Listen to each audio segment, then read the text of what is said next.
evening, friends, or morning, or afternoon, wherever you're at. It is I, the Rat Papa, and I am currently still recovering from the flu and cannot make any new content because I sound absolutely terrible. So I apologize.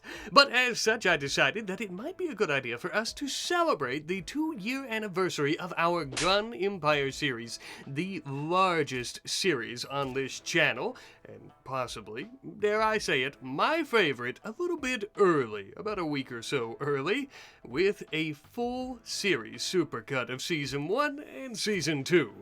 I have no idea how the hell you're gonna watch this in one sitting. I don't think it's possible, but feel free to prove me wrong if you can. Here we go. The beautiful No Quan Desert, a very warm place that is full of wildlife and death. The kind of place where two strapping lads could start their very own gun-smuggling empire, fueling the fires of war between two ruling factions. I like the sounds of that. The war on this planet is being fought by the United Rebel Forces, marked in blue for their territory, and the RimWorld Marshal Service, marked in white, as well as a smorgasbord of red, yellow, red, and gray Thrombian and other neutral tribes. Obviously, of course, this series takes place in our RimWorld Rat Knight universe, meaning that all of these factions are from the previous 4 series. But fear ye not, of course, if you haven't watched all 4 of those series, that's not a big deal. You can enjoy this one without knowing anything from those. However, I would be lying, of course, if I said that it wouldn't help, so if you wanted to watch them, feel free to do so. Real quick before we begin though, I do want to give a special shout out to Jim Jam the Daft One, who actually created the map that you see before you here, so thank you Jim Jam the Daft One once again. We love you very, very much, buddy, and always appreciate all the hard work that you do. Now, for our starting 2 characters, of course, we do have Scott and we have Private Richard. Now, Scott, of course, is from our Mining Empire series. He's actually a spy of sorts, a soldier, and Private Richard, of course, is also an ex-Marshal Service soldier who we believe to be dead after getting shot through the eye in our Tales from Daggum series. To start us off here, we began harvesting wood from this cacti like we would in any other RimWorld series. However, unlike most of my other RimWorld series, we're not actually going to be building any type of wooden shack or anything like that. Nay, my friends, we are going to be using this wood to build wooden canopies, kind of like a wooden tent, but not as good. Regardless though, shelter is shelter, and whatever keeps the iguanas and emus from picking out the rest of Richard's eyes is preferable. And I suppose while we're on the topic of shelters, it is also worth mentioning that we went throughout some of the desert here looking for steel structures and began deconstructing those. The reason for that is because we wanted to collect enough steel to actually make some weapons. The weapon in question I had hoped on making was a set of knives, one for Richard and of course one for Scott. We have to ensure that we can protect ourselves because the desert here is full of scavengers, slavers, and is also occasionally the staging ground for many battles. Not too long thereafter, we ended up having an ostrich self-tame. Unfortunately though, we weren't too interested in a pack animal just yet, so we decided to slaughter it for meat, and also for its bird skin that we could use to turn into bedrolls.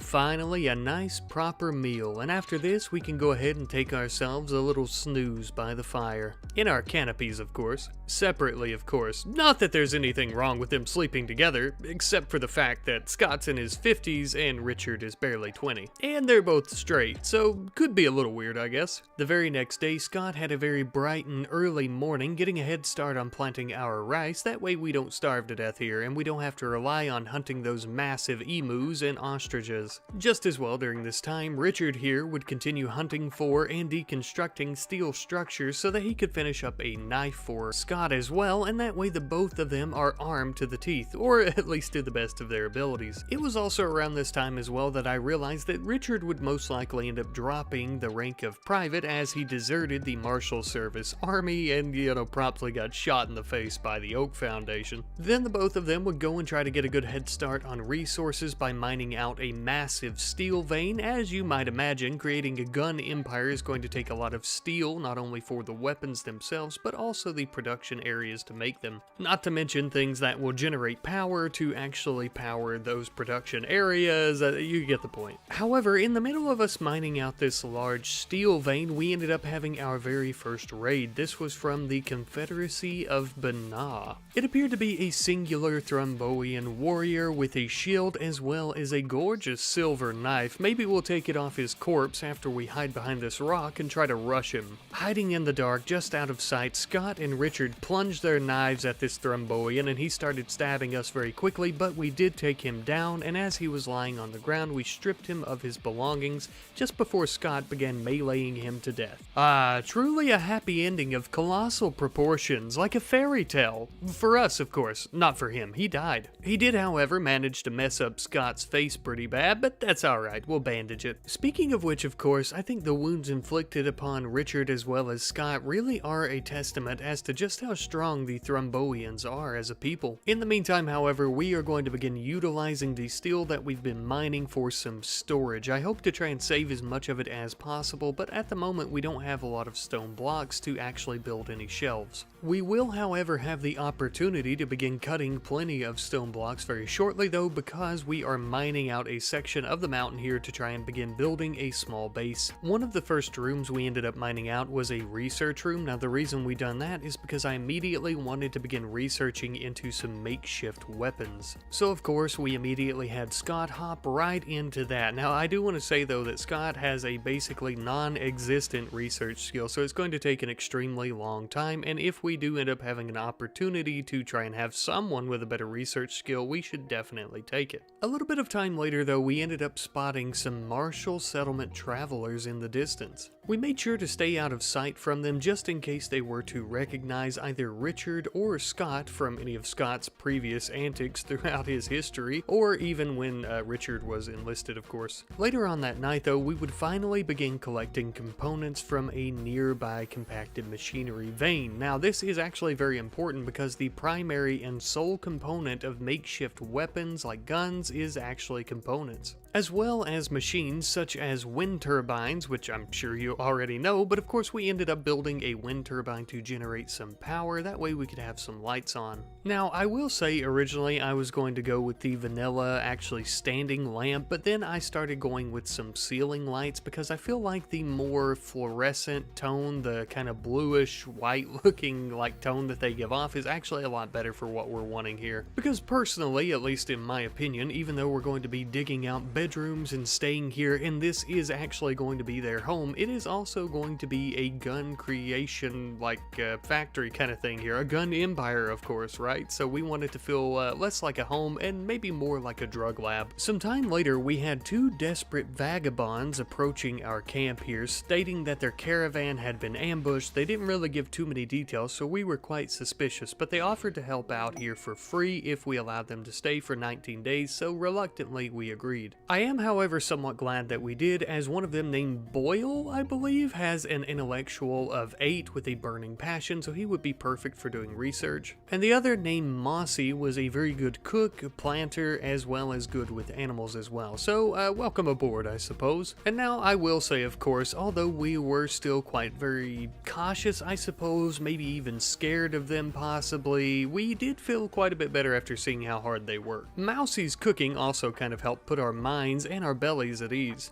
And of course, with all the work that our new friends were doing, this did free up a lot of time for Scott and Richard to continue their mining throughout the mountain, which was pretty vital to getting the whole operation here set up. Unfortunately though, it is worth noting that because we didn't have a lot of space or any other canopies or wood to build more canopies, our new friends here had to sleep on the ground, and they didn't really seem to enjoy that. Quite frankly, I think they may have resented us for it. But truthfully, we really didn't care. As long as they continued doing their duties, they could stay here, like finishing up makeshift weapons, which was very nice. Now with this very bare bones understanding of firearms completed, we could actually begin on real gunsmithing in the research tree. And so of course, that's exactly what we had good old Boille here begin doing. Now right next to him though, as he was researching, we had Richard begin fixing up some of these makeshift firearms. The first one that we ended up creating is a makeshift rifle. With Richard being the creator of our very first weapon, we also decided that he would be the owner of it. He promptly took it out into the hallway to show Scott, and Scott's eyes lit up with dollar signs. Now of course, I realize it doesn't look like much, and to be honest with you, it's not,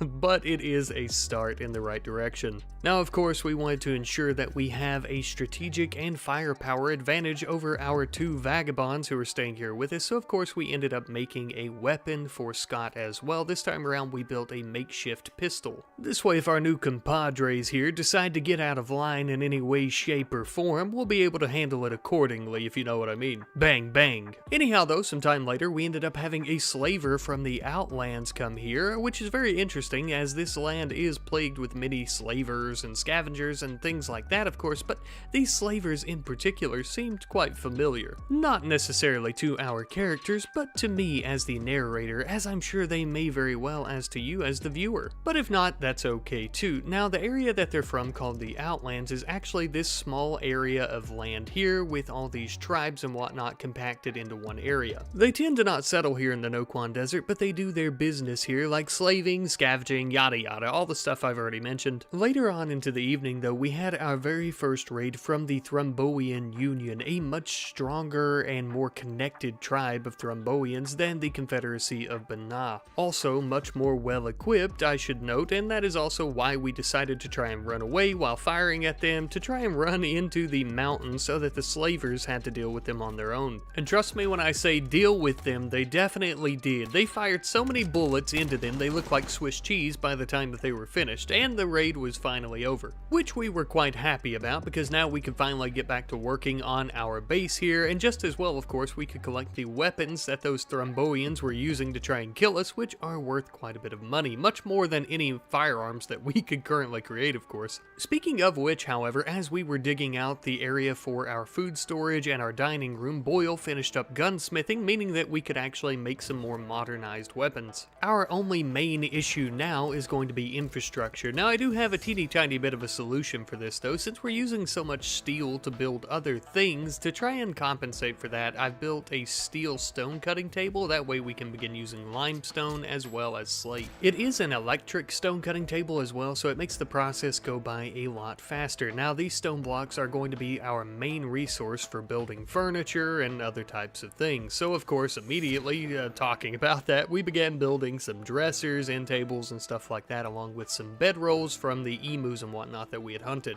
And of course, that night, even though the floor hadn't been fully smooth, so it was quite jagged and whatnot to lay on in our bedrolls, we did have a good night's rest finally. The next morning, I noticed Mousy was having a tantrum and began trying to destroy a lot of the furniture and whatnot that we had built the night before. This only further drove a wedge between us and our vagabond companions. But for the time being, we would leave her be and we would not take any action. It would be foolish of us to go ahead and kill them or kick them out, especially since Boille has been doing such good research and he actually ended up finishing batteries for us. We went ahead and began smoothing our walls and floors, as well as building batteries and some shelves for storage. A process that I will say admittedly took a lot longer than I had hoped and or would have liked, of course, as well. For the time being, we've decided to put our storage and whatnot in the hallway simply because, like I mentioned, it's taking a very long time to smooth the walls and dig out new rooms. At one point though, while I was doing that, we had an acidic smog that had basically polluted the entire area, and it stuck around for a very long time, so the air looks like green shitty air now. It wasn't too big of a deal though, as Scott and Richard of course stayed inside, and I believe our canopies protected the vagabonds from the acidic smog as well. Plus, most of our time was spent inside smoothing walls. Some time later, however, as the acidic smog was beginning to dissipate, I had Richard go out into the world and begin mining up all of the compacted machinery that he could find. Of course, the reason for this is so that we can build more production areas, but also, of course, guns. Like I mentioned, the makeshift weapons are solely made up of components, but normal guns, of course, are majority, I believe, steel and a good portion component as well, of course. And now, by this point, the vagabonds have been with us for quite a while. I noticed Mousy here had constantly been having these extreme break risk, and I was wondering why, and then I realized that she has a smoke leaf dependence, and she hasn't had any smoke leaf, of course, so she's currently going through withdrawals. And I began thinking if it got bad enough and she continued having mental breaks, we may have to put them on the run. At one point, we noticed from a distance a large caravan of United Rebel forces that were passing by. They were mainly comprised comprised of several soldiers who were actually heavily armed, but they also had a few dogs along with them and a drone. We weren't exactly sure what kind of operations they were conducting out here in the desert, but we didn't get in their way and they were out of our territory in a flash.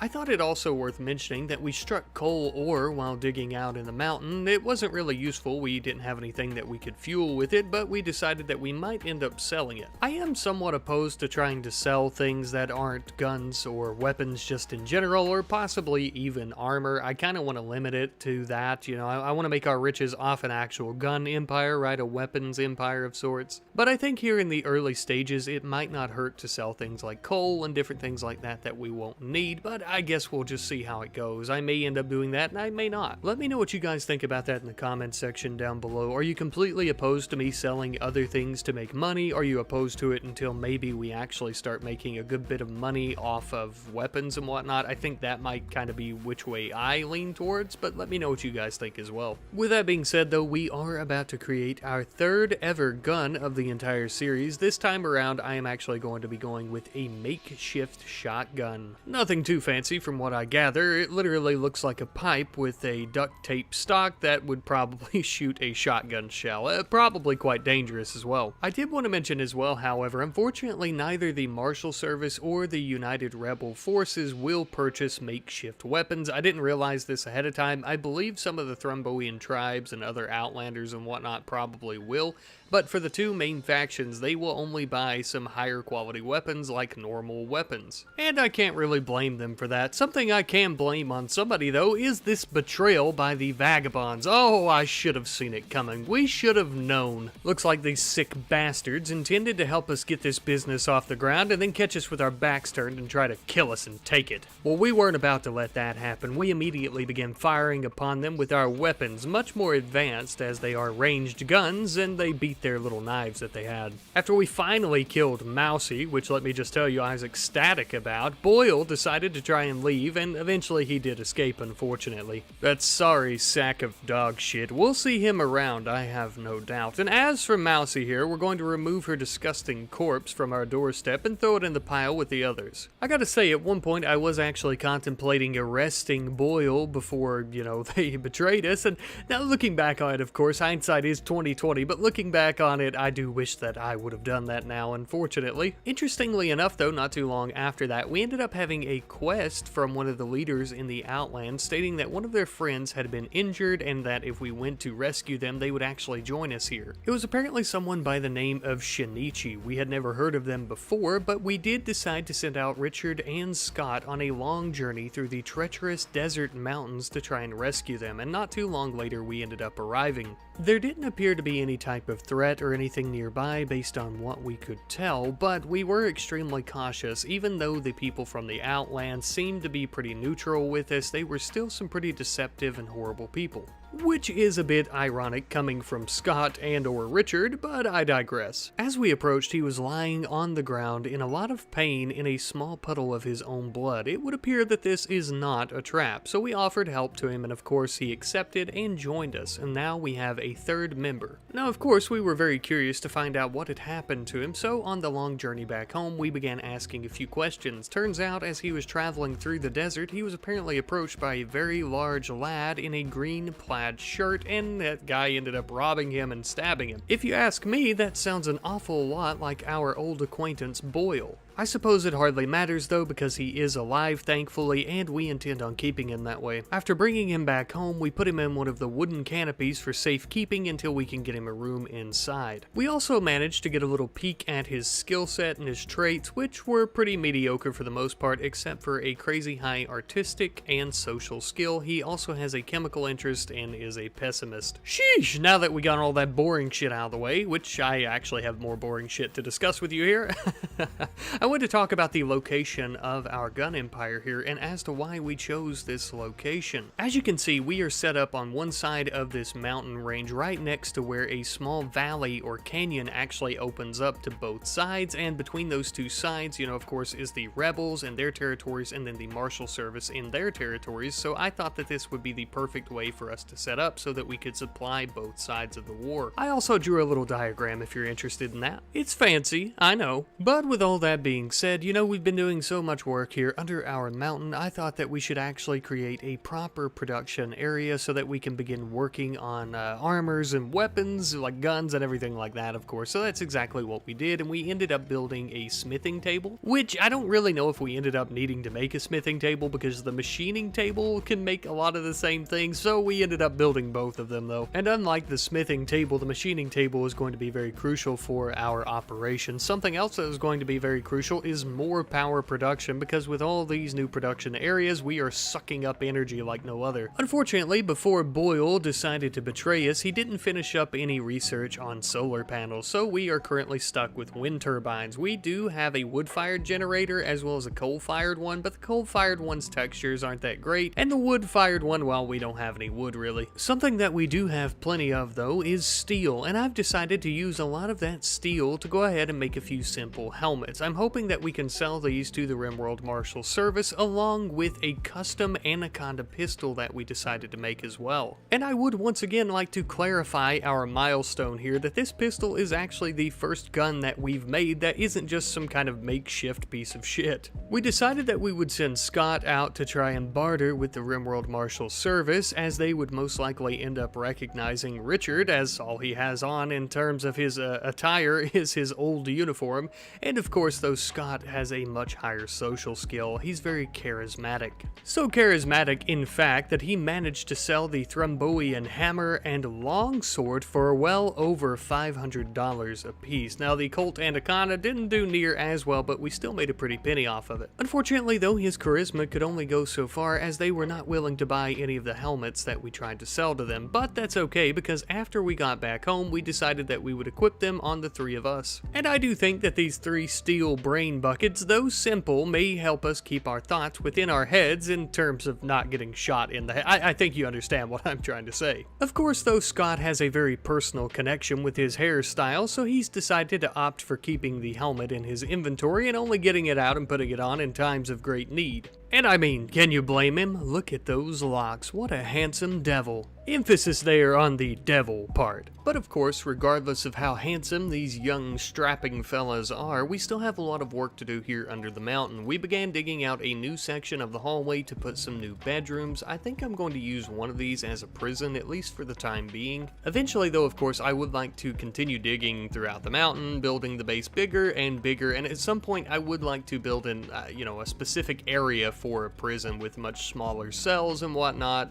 and stuff like that, of course. I also began finally trying to beautify our base a little bit by using some stone slab floors throughout the hallways. Now, I do instantly regret this though, because we're going to continue using this throughout the entire base. They actually cost 8 stone per tile. They have a very high beauty rating of 3, but it's a shit ton of work, so this is going to suck. However, as we're working on our beautiful, hard to build tiles, we ended up having a wanderer who offered to join us here, stating that they essentially had nowhere else to go. They were someone by the name of Downs, and although we were extremely skeptical because they're a stranger, we've never heard of them before, we did end up accepting because we could really use the manpower. And truthfully, I'm quite glad that I did. I believe that this decision may help us out in the future. We're not going to have to worry about them betraying us and attacking us directly, of course, because they are actually incapable of violence. They are a great memory, night owl, kind and delicate high mate who actually has some good skills in artistic and social, but unfortunately we're not interested in too much of that, so we're actually going to end up putting her on research duty, as she does have a slight passion for it. And unfortunately, because of her low skill for intellectual, she is going to be quite slow at it, but it is also going to be her one and only duty, so, it's better than nothing. Obviously, of course, as well, just having Downs doing research will free up Scott from having to do research on top of his mining and construction duties as well, keeping him focused in 1 or 2 areas instead of 3 or 4. Or just 3, I guess. I'm not really sure where I got 4 from, but I'm not very good at math.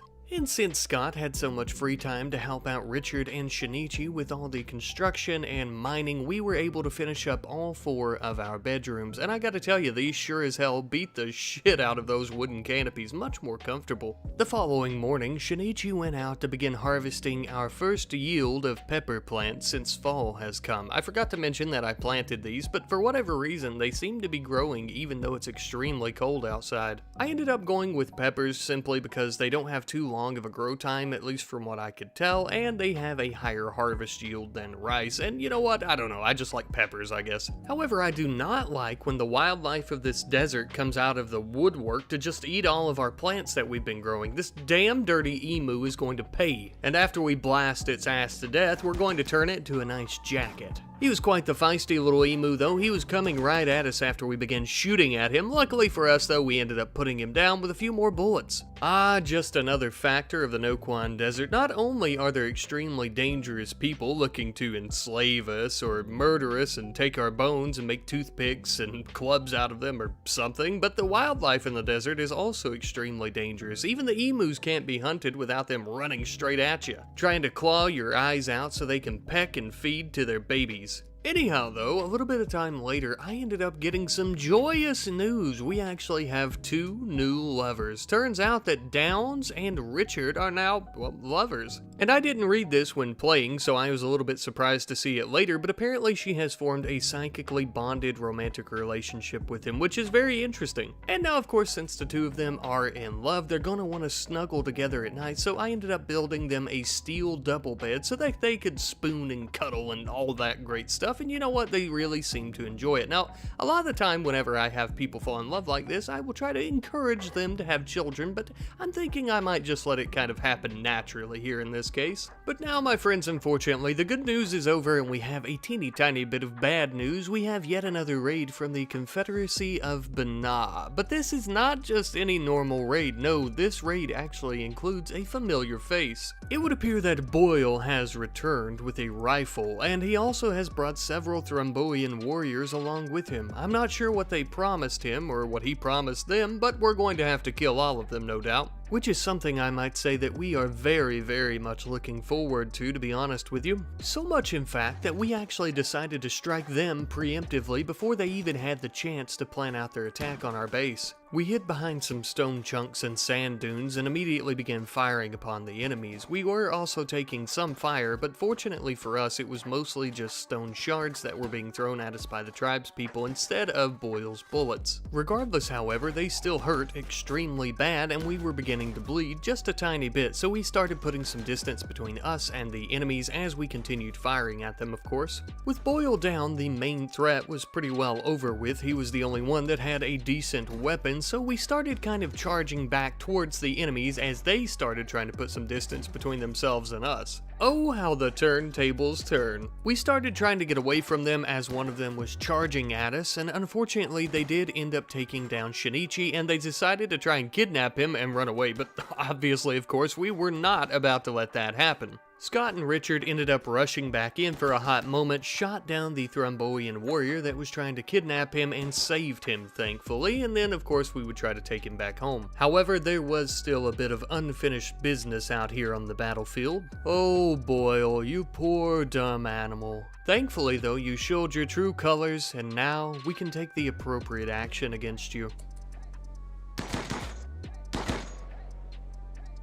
Finally, the rabid dog has been put down, and now we can go around to his comrades and begin stripping them of their nice warm clothing, as we do need some cloaks or coats or jackets or just something to keep us from freezing. Because, even though you might not have guessed this, but the desert is extremely cold during fall and winter, especially at night when temperatures drop well below freezing. And unfortunately though, my friends, I'm sad to say I have a bit more bad news. It would seem that Richard here has an infection in his right leg, a bit of a nasty infection from the makeshift SMG that Boille was using against us. Even with that disgusting infection rotting away his leg though, Richard still took some time to have a celebratory drink of alcohol to celebrate the battle being being 1. God, he's such a champ. Now obviously an infection in the leg isn't near as big of a deal as something like the torso, because if it got bad enough we could cut off his right leg, but obviously I would prefer for him to keep both legs that he was born with as well. Because Richard is the only good doctor that we have, he's having to self-tend, which is a little bit of an issue as well. It's not near as good as if someone else were tending to him. But eventually his body would develop an immunity to the infection. And then it was around this time that I finally used my little pea brain to realize that there was a psychic bond between he and Downs, and this actually managed to give him a 15 increase in consciousness, which also increased a few other stats as well, which, I don't know, I thought it was cool. Thankfully, now that we know Richard's not going to die or lose his leg, we won't have to dig a shallow hole in the ground, so we can put our construction efforts towards something useful like defenses. Unfortunately, because we'd been working inside the base, we were running a bit low on stone blocks, but we did have plenty of sandstone. It's extremely weak, but it is better than nothing. We would also use some steel to build some barbed wire on the entrances around the barricades as well, meaning if anyone wants to get past us, they're literally going to have to walk past us or go through some barbed wire. It's not exactly what I would describe as peak defenses or anything like that, but it is a decent start, right? I mean, it's better than nothing, and I really think that I was inspired to actually finally make some defenses here for the base after we almost got our asses completely handed to us by that Thrombian attack. Because unfortunately, that entire thing was extremely close to going tits up at any moment if we began getting hit by a few more of those rock shards, or if Boille was a bit more accurate with his rifle. And if we plan on creating a gun empire and continuing the gun empire, we're gonna have to have some people to do it, so we can't take any more chances. Now, of course, though, good defenses are not only defenses that are on the outside on a base, they can also be on a person as well. So, of course, we have our simple helmets, but I've also began building some ballistic shields. Now, I'm going to let Richard test out the first one, just to see how useful they'll be in combat, and whether or not we should continue building more for other people, or possibly even building them to try and sell to the Marshal Service or Rebel Forces, or basically anyone else that wants to buy them. I do already notice an issue with Richard using it, as he can't use his rifle with it being a two-handed weapon, but if he were to get into some melee combat, it'll definitely come in handy. You know, a moment ago I was talking about how I want everyone to have some nice warm clothing, and I'm glad that we managed to get this tribal wear, but it's not exactly what we're going for with Scott's look. Scott here is our salesman for the gun empire, essentially, our representative. We need him to look bougie. And unfortunately, with his current attire, with this massive tribal wear on top of his perfect, pristine suit, he looks pretty impoverished. So I decided to make the executive decision to build a steel tailoring table. That way we can actually begin making our own outfits. One of the first outfits, of course, that we're going to be making, or articles of clothing, I should say, is a bird skin jacket for Scott. Now, of course, unfortunately, Richard here is much more of a soldier than he is a master tailor, but he did manage to cobble together a little bit of a jacket here, and it looks pretty good, even though the quality isn't all that great. And now, good old Scott here should be able to stay nice, cozy, and warm in his new jacket while not freezing to death on the icy desert sands, while also looking pretty damn good. Also, you remember how a moment ago I said, well, I might end up selling some of these shields after we test them and yada yada. Well, I've decided that I'm going to sell them after I saw the price of them. They're apparently worth a pretty penny. But of course, we're going to need plenty more steel because we've basically blown through our entire supply by this point. Now, I do realize, of course, that the market value is not going to equate to what we actually end up making on it. Now, something I'd like to do, and I don't know if I really have any mods or anything that's going to help with this. If you guys have any suggestions, of course, please let me know. But something I'd like to do is trying to get some mods that add maybe different types of apparel or things like that that will actually increase trading value for our pawn like Scott, who is going to be doing all our selling and things like that. Speaking of which, of course, now that Richard has finally made about 5 or so shields, we're going to let Scott load them all up, I suppose, into his pockets. I prefer to think that they're all on his back, but he's going to head out to the RimWorld Marshal Service and try to sell some of them. Now, I do know earlier on as well in the video, when I was kind of discussing the plans here for this series and what I like to do, I talked about selling to not only the RimWorld Marshal Service, but also to the United Rebel Forces, both sides of the massive planetary war, right?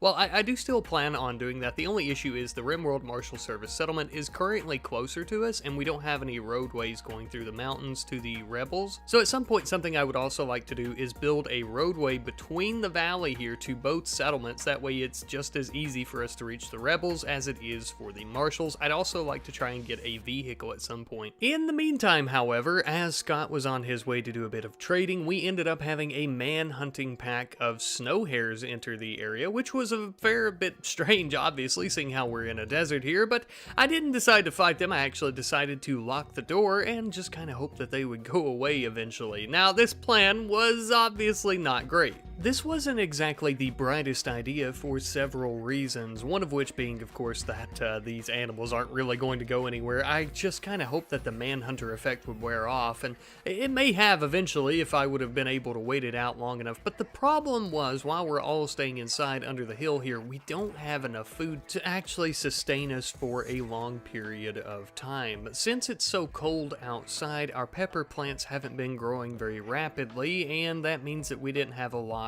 actually harvested and stored inside, so we have one pepper on our shelf. And as you might have imagined, splitting one pepper between 3 people isn't going to last very long, probably not even through the night. Now, we do have plenty of pepper plants outside that are ready to be harvested, but the problem is the rabbits.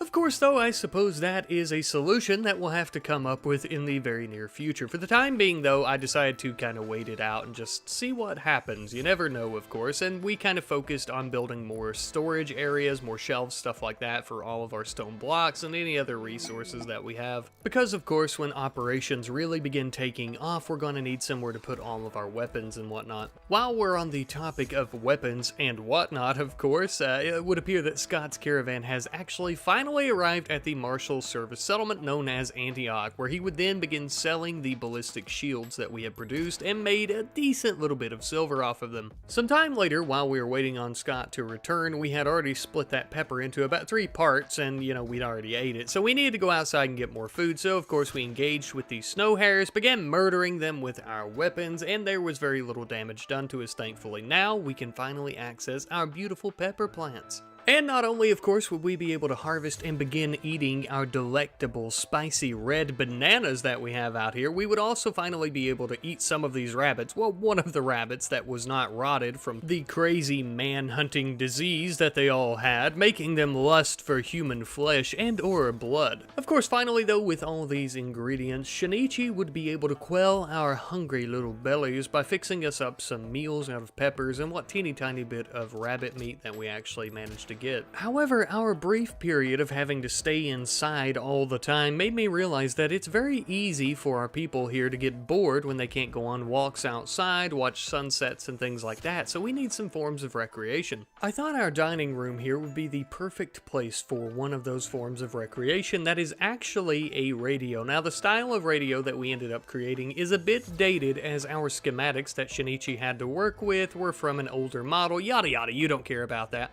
The only reason I bring that up is it may take a little bit of tweaking and tuning before we're able to tune in to either Rebel Radio, which is the propaganda radio for the rebels, or Regime Radio, which is the corresponding counterpart for the RimWorld Marshal Service, but don't worry, we'll get around to it. Now, of course, sometime later, we were still awaiting Scott's arrival with all the silver that he had made from the RimWorld Marshal Service with selling the ballistic shields, of course. It would take quite a while, over a day's worth of traveling, but eventually he did finally make it all the way back home. Finally, after arriving in our territory as the moon had come up into the sky, he began entering the base where he would begin unloading his inventory, dropping off the silver that he had made. This, of course, marks the second time that we have actually made some money off of our products like guns, shields, etc.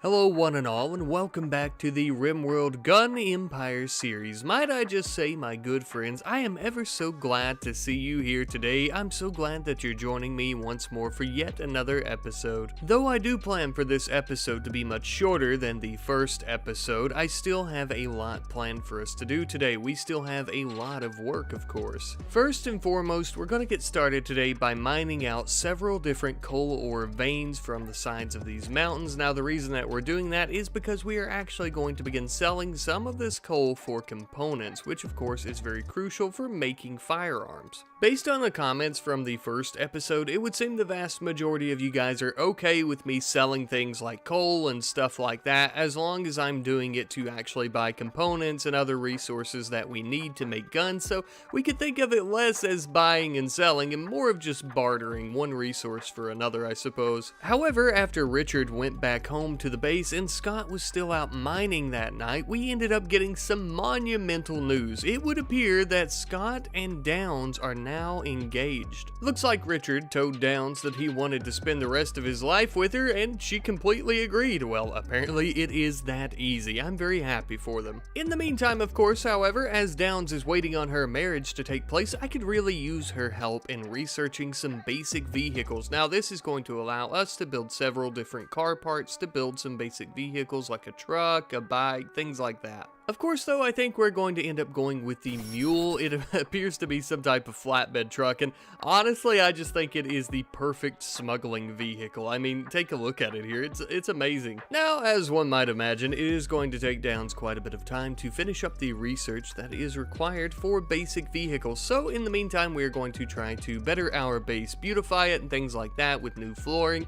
A lot of you guys were letting me know in the last episode, of course, as well, that I shouldn't bother smoothing the floors and stuff, and I do agree with that. It's just the problem is, when we were doing that originally in the last episode, we didn't have a lot of stone blocks just yet, unfortunately. So, of course, now that we have a good stockpile of those, we're going to try to use those mainly for our flooring and whatnot. With that being said, sometime later, Downs finally ended up finishing the basic vehicles research, which means we can finally get started on our mule truck, and I am ever so excited, I must say. Now, unfortunately, it's not as simple as just building the vehicle out of steel and components. No, we actually have to build a garage bench, which, unfortunately, we don't have enough components for, so we're going to have to do a little bit of trading with the Marshal Service. Naturally, of course, we would send Scott out all by his lonesome on this trip. At some point, I would like to get him something like a guard, or just begin sending out other colonists along with him in case he were to get ambushed or something like that. But with all his charisma, he had finally made it to the Marshal Service and began trading our coal for components. Once that was completed, of course, he began making his way back home. Now, this trip is going to be much faster and much easier, of course, on Scott once we finally get the old mule up and running.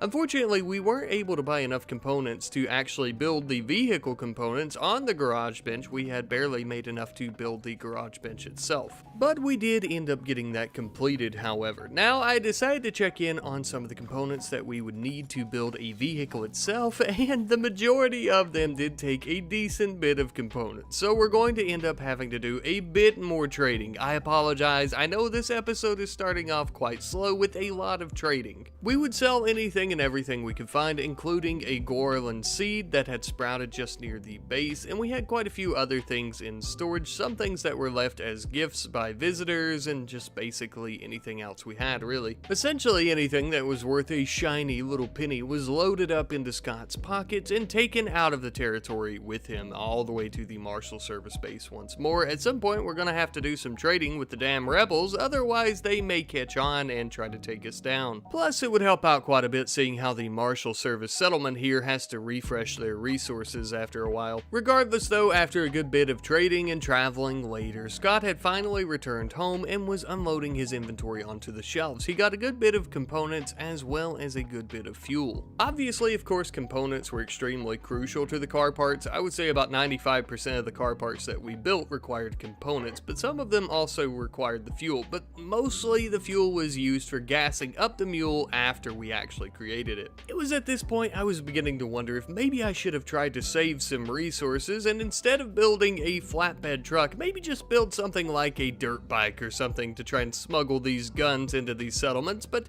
oh well, it took a long time, but we finally got all the parts built, I suppose. And with that, of course, Scott and his amazing construction skill would finally finish up our mule truck. Now, as you can imagine, I'm getting sick of calling it the mule, so I was extremely relieved when I had the chance to name it. I decided to promptly rename our new and very first vehicle the Rifle Runner. Even though it's not very agile or very fast, it seemed like a fitting name. Oh, this bodacious bad boy sitting sitting in the pale moonlight. It's going to be able to run so many guns across these deserty hills. I cannot wait. And if you thought building the truck was good news, get a load of this. Richard and Downs are beginning their marriage ceremony. Oh my, what joyous days we're having here at the Gun Empire. Ah yes, under these sandy, gigantic mountains, the two of them have decided to elope and join in a gorgeous union together. And of course, they've decided to party the night away, celebrating the glorious occasion. But now that that's finally over with, we can focus on what's truly important to us here, making some money. We're going to go out and do a bit of trading, but first we need to collect a lot of food. Even though the old rifle runner is going to get us to our locations a lot faster, we are still pretty low on rice and other plant material as well as meats. Thankfully though, hunting emu, ostriches, as well as several different boomalope would help us put a good bit of protein in our diet as well as our freezers. Now the only thing left for us to do is throw them down on the floor, butcher them like a bunch of savage animals, and begin turning them into jerky or sandwiches or something that Scott here can take on his trading missions and eat on the inside of the old rifle runner on his way there. I like to envision as well, since it still can take over a day or so for us to get there and come back, that he's most likely either sleeping in the bed of the truck or in the cab. I don't know, I think that's a nice little detail to add, very realistic. He of course immediately began heading out. I was actually quite surprised to see that he could drive over the barbed wire, but maybe we'll just pretend that they took it down and that it wouldn't have busted all four of his tires. He immediately began heading back to the Marshal Service for a little bit of trading. As you can see, of course, he is going quite fast as well, but unfortunately back home, we ended up having some impid scavengers attacking us from the Outlands. There appeared to be only 3 of them, though they were quite well armed. One of them was only carrying a silver axe, but the others had a large Anaconda revolver pistol and a sniper rifle. They've most likely heard rumor of a gun empire beginning in the desert here and thought that this were some small operations functioning out of tents or maybe some small buildings. Little do they know that we have a fortress of a mountain. I suppose though, with that being said, they're going to be finding out just how fortified we truly are in just a few moments as they're beginning their attack.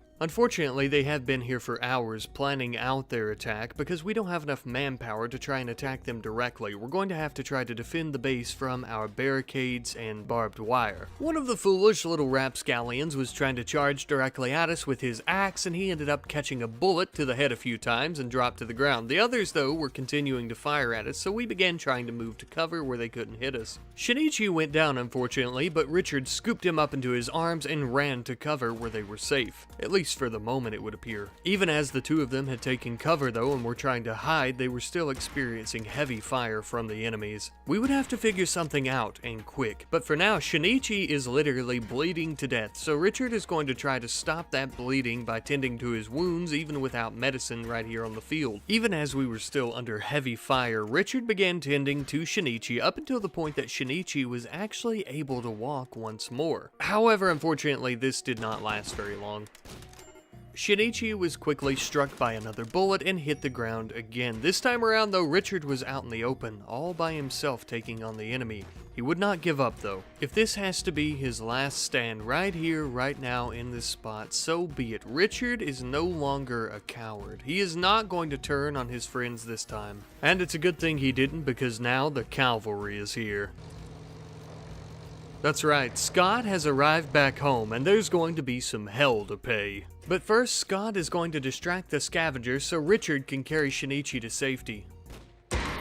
Damn, that was a close call. We're not going to be able to sustain too many more bullets hitting the old rifle runner though. It's going to be best if Scott kind of gets them off the trail of Richard here and he goes and parks it and starts fighting. Thankfully, it would appear that Richard has got Shinichi inside the base where Downs can begin tending to his wounds to ensure that he doesn't die. Richard is now running back onto the battlefield. Scott has also parked the truck and is running inside our walls where he can meet up with Richard to provide cover fire. The two of them, of course, would immediately begin engaging in a firefight with the 2 remaining scavengers that were still alive. Luckily, they both seemed to be quite injured, so even if we were to wait them out, they would die, but we decided to take matters into our own hands. Scott began moving into position alongside Richard. The 2 of them ended up killing another of the impids while downing him, and then the last remaining one with the anaconda pistol decided to flee. We would also begin retreating just a little bit to ensure as she was fleeing that she wouldn't get a lucky shot in at us, and after she was gone, we decided to come in and begin putting out some fires. But before we did that, we had an impid to strip and then, of course, stabbed to death here on the ground. Once Scott was finally finished taking out all of his rage on this filthy impid scavenger, then we could begin putting out some fires and trying to haul all of the equipment that they dropped back into our base. Oh, and let me tell you, this has been a very exhausting night, exhausting battle, so I'm very glad that we all get to lie our weary heads down and rest with everyone intact. Nobody died, we were a little bit injured, but nobody's dead. Truthfully though, I don't think that would be the case if Scott and Hatton came in when he did and saved us. Some time later though, I realized we didn't exactly have any way to easily access the inside of the base when we're actually driving our vehicle, so we began mining out a small section of the hill here. That way we can put an automatic garage door in. That way we can bring the mule in anytime we like without having to get out. Obviously, of course, it wasn't very ideal for us to have to go around to the one side of the base where the opening was large enough for the vehicle, especially driving over the barbed wire, and this will help us from having to be exposed to enemies if, say for example, just like Scott was earlier, they were nearby, he was having to get out of the vehicle and run inside.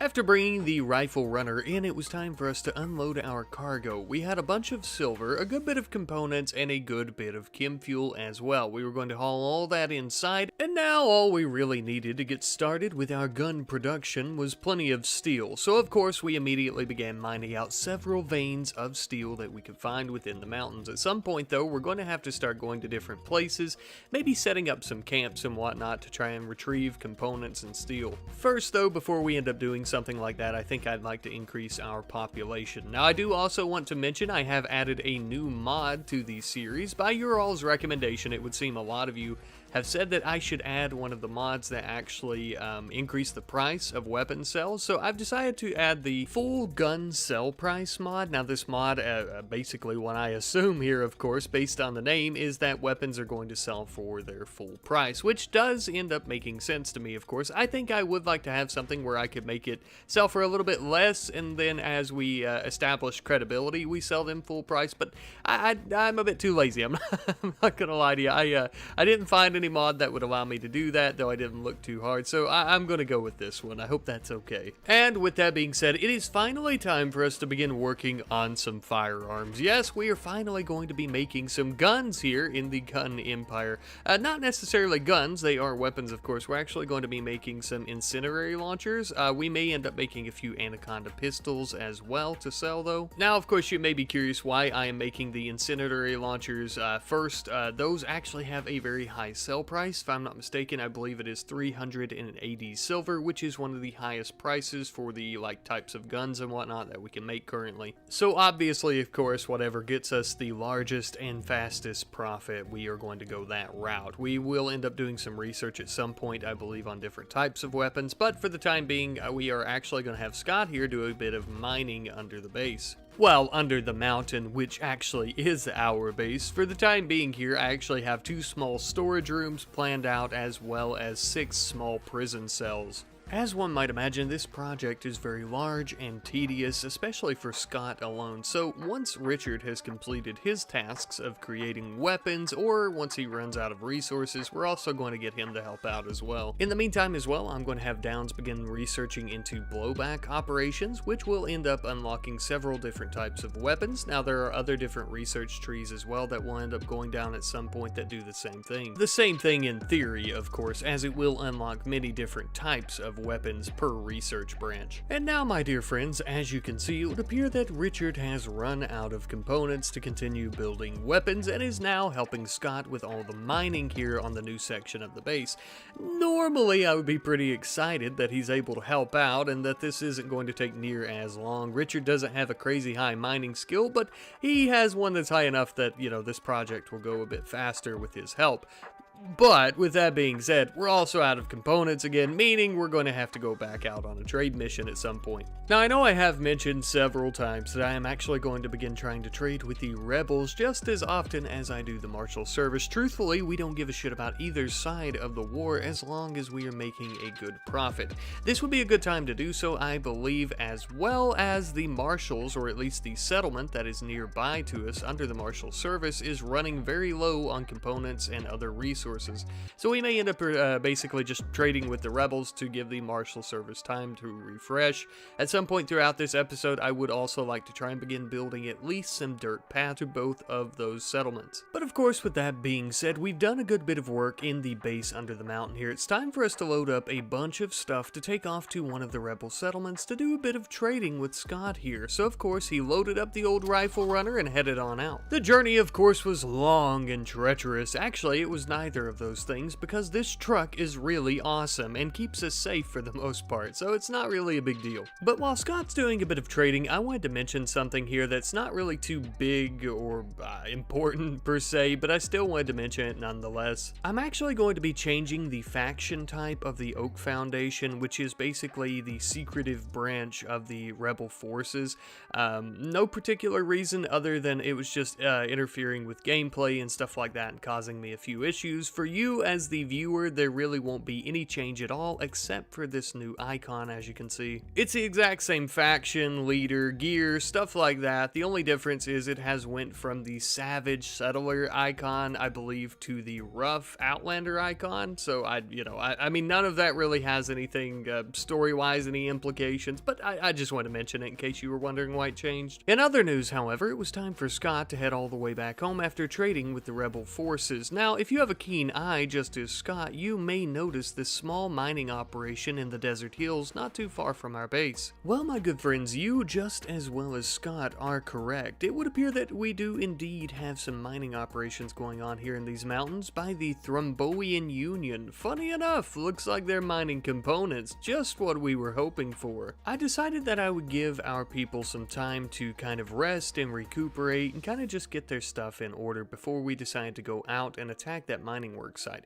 I'm sure, as you guys know from the first episode, when we had the raid from the Thrombian Union, they are nothing to mess with. They actually wear some pretty good armor for lack of a better term, and have some very tough weaponry. So they're not exactly anything to just laugh at right away, so we do need to prepare for this ahead of time. I ended up having Scott build us a gun complex, that way we could uninstall it and haul it in the truck for when we get there. We do have some better, more fortified turrets, but unfortunately we can't uninstall them, so this is the best we can do. We loaded everything up into the truck and then set out once again. This time around it was actually quite a bit slower getting there, and it was a bit of a rougher drive as we're going through these small hills, but eventually we did make it. After arriving, I realized the terrain here was extremely green and shitty, and if we were to stay here for too long, our lungs would fill up with toxic gas, no doubt, from all the pollution in the nearby area. Lucky enough for us, though, I suppose we won't be staying too long, as we're going to kill all these Thrombians, take their components, and then get the hell out of Dodge. Actually, you know what? Take their components and take their very expensive ancient weapons as well, and then get the hell out of Dodge. Regardless, though, we began getting everything into position. We would actually end up having Downs drive the vehicle, because I realized at some point during my testing with the vehicles, you can actually injure other pawns with them. So even though she's incapable of violence, she can still run somebody over, which is pretty cool. So in other words, if we mow them down with our gun complex, there's a very good chance that Downs is going to come by and run over their heads. Alright, look, I'm going to level with you. There is more than a good chance I do end up doing that. As you can see, as the battle starts here, I actually damn near immediately bring Downs in with the rifle runner and just start trying to run over all these pawns. If nothing else, this is completely distracting them from fighting with us, giving us a good chance to shoot at them, but also occasionally running them over and hurting them and or killing them. And as you can see, this was extremely effective for the most part, and I would continue doing this up until the point that the truck was actually very damaged, but also ended up running out of fuel. Part of that, of course, is because our fuel tank was damaged, though. However, with the rifle runner out of commission and Downs hiding on the inside, the fight was still yet to be over, as we were still killing as many as possible up until the point they began to flee. And now with that, just like a flash of lightning, the battle was over. We had one remaining Thrombian who was able to walk at least, and they ended up running away, unfortunately, though we did try to kill them time, it did not work. However, there was one injured remaining Thromboian just underneath the rifle runner. We decided that we would actually try to tend to them and keep them from dying, as I felt that they needed a new home in the gun empire, if you know what I mean. Speaking of which, I can't wait to rehome these nice components as well back at the good old gun empire. Based on the surrounding area, as well as the contents of this building, it would appear that they may have been excavating the mountains as well as any ancient structures nearby, looking for ancient mechanoids. I suppose we'll end up taking those with us as well. As you might imagine though, we're not going to get very far at all without our truck, and we're definitely not going to be leaving it behind. The issue is with the truck, it is extremely damaged from the battle. Now the majority of the damage I'll say is probably from bow and arrow shots, a few stray bullets, things like that, as the components of the truck are essentially demolished for the most part. However, it is also most likely due to us running over several Thromboians. I will say though, I struggled quite a bit with actually getting the truck repaired because for whatever reason, the colonists wanted to repair it 1 second and then run away, so they basically just kept taking turns. Eventually though, after a very long amount of time taking to repair the truck, it was finally operational once again, and we used a teeny tiny bit of fuel that we had left to gas it up, and we arrived back home. One of the very first things we did after arriving home was throw our new Thromboian companion into his home sweet home of a prison cell, where we would begin enslaving him, of course. We also promptly stripped him of his armor. I'm sure that's worth a pretty penny to somebody. And now finally and thankfully, with all the components that we pried from the cold dead hands of those Thromboians we murdered, we are finally able to create more weapons that we can sell. Truly a joyous day, I must say. At some point though, of course, as we do more research for different types of guns and whatnot, I really hope to ramp up production, and of course after we grow population and have more people with good smithing and crafting skills. For the time though, we're going to be working with what we have, which of course includes scrounging up some steel by shredding some mechanoid corpses any chance we have, as well as hunting down some local wild dromedaries. You know, this just reminds me, I want to take a second and say that I'm very grateful that we're actually using vanilla vehicles, because although I do like pack animals like dromedaries and stuff like that, this is so much easier not having to try and tame them or take care of them, feed them, stuff like that. The truck requires very little maintenance. It was around about this time as well, I decided that we would start beautifying this new section of our base where our new storage areas are, as well as our prison cells, because of course working on the prison cells and improving those is going to help us recruit and enslave any pawns that we put in there. But of course, as I say that, we did manage to enslave our new Thromboian companion here with a very shitty prison cell, but as you can see, he is now indeed enslaved and has a pretty decent skill set, especially with mining and construction. He is also an undergrounder, which is very useful given the current environment that we live in. And boy howdy, just let me tell you that construction skill immediately came in handy. He's also wearing one of the suits that we had in storage. I really don't know why, but to be honest with you, I don't think we have any other apparel or attire for him, so we'll allow it for now. But we also did end up making him a slave collar to ensure that he is properly suppressed and won't try to rebel anytime soon. We finally started moving many of our shelves into our storage areas, which was basically the entire purpose of having a storage area, of course, and we also kind of started working to try and finish up a lot of the flooring in these cells, but we ended up running out of stone blocks, so it looks like this project's going to be on a little bit of a hiatus for the time being. Interestingly enough though, sometime later we ended up having a combat supplier from the United Rebel Forces that had entered the area and were looking to do a bit of trading with us. It was your basic standard rebel trade caravan, a few drones, a bunch of soldiers in camo, though I must mention that their camo is not desert camo, so I'm assuming this is a traveling caravan that primarily does trading, probably sees very little battles, because it would appear that they are maybe from an arid shrubland or possibly a temperate forest settlement. Regardless though, there appeared to be a very familiar face among the soldiers of the rebel caravan, a purple, handsome, Thromboian looking gentleman carrying a rifle some of us may find familiar. Okay, yeah, I said the word familiar like 6 times there, but it's true, he is very familiar, of course. Anyhow though, we ended up doing a bit of trading with the caravan and sold them some of the weapons that we had created. Unfortunately though, it would appear that we are most likely one of the first stops for this trade caravan, as they didn't have all that much silver to actually buy things from us, meaning of course that we can't sell them the Thrombian swords or hammer that we got when we attacked the mining work site, which was extremely unfortunate because they are worth a lot of money. So it looks like we're most likely going to have to travel to a large city or settlement or something of that nature to sell this, somewhere that they will actually have enough money to accommodate the items. Because it will definitely be a very good payday for us, for sure. Some time later, though, I noticed that the rebel trade caravan was beginning to leave. They actually ended up going through our doors and walls and traveling through our territory here, which we really don't mind. They were beginning to leave through the northern section of the map when, unfortunately, we had some visitors from the RimWorld Marshal Service arrive. The two groups of soldiers immediately began slaughtering one another. Unfortunately for the RimWorld Marshal Service soldiers, though, they were highly outnumbered.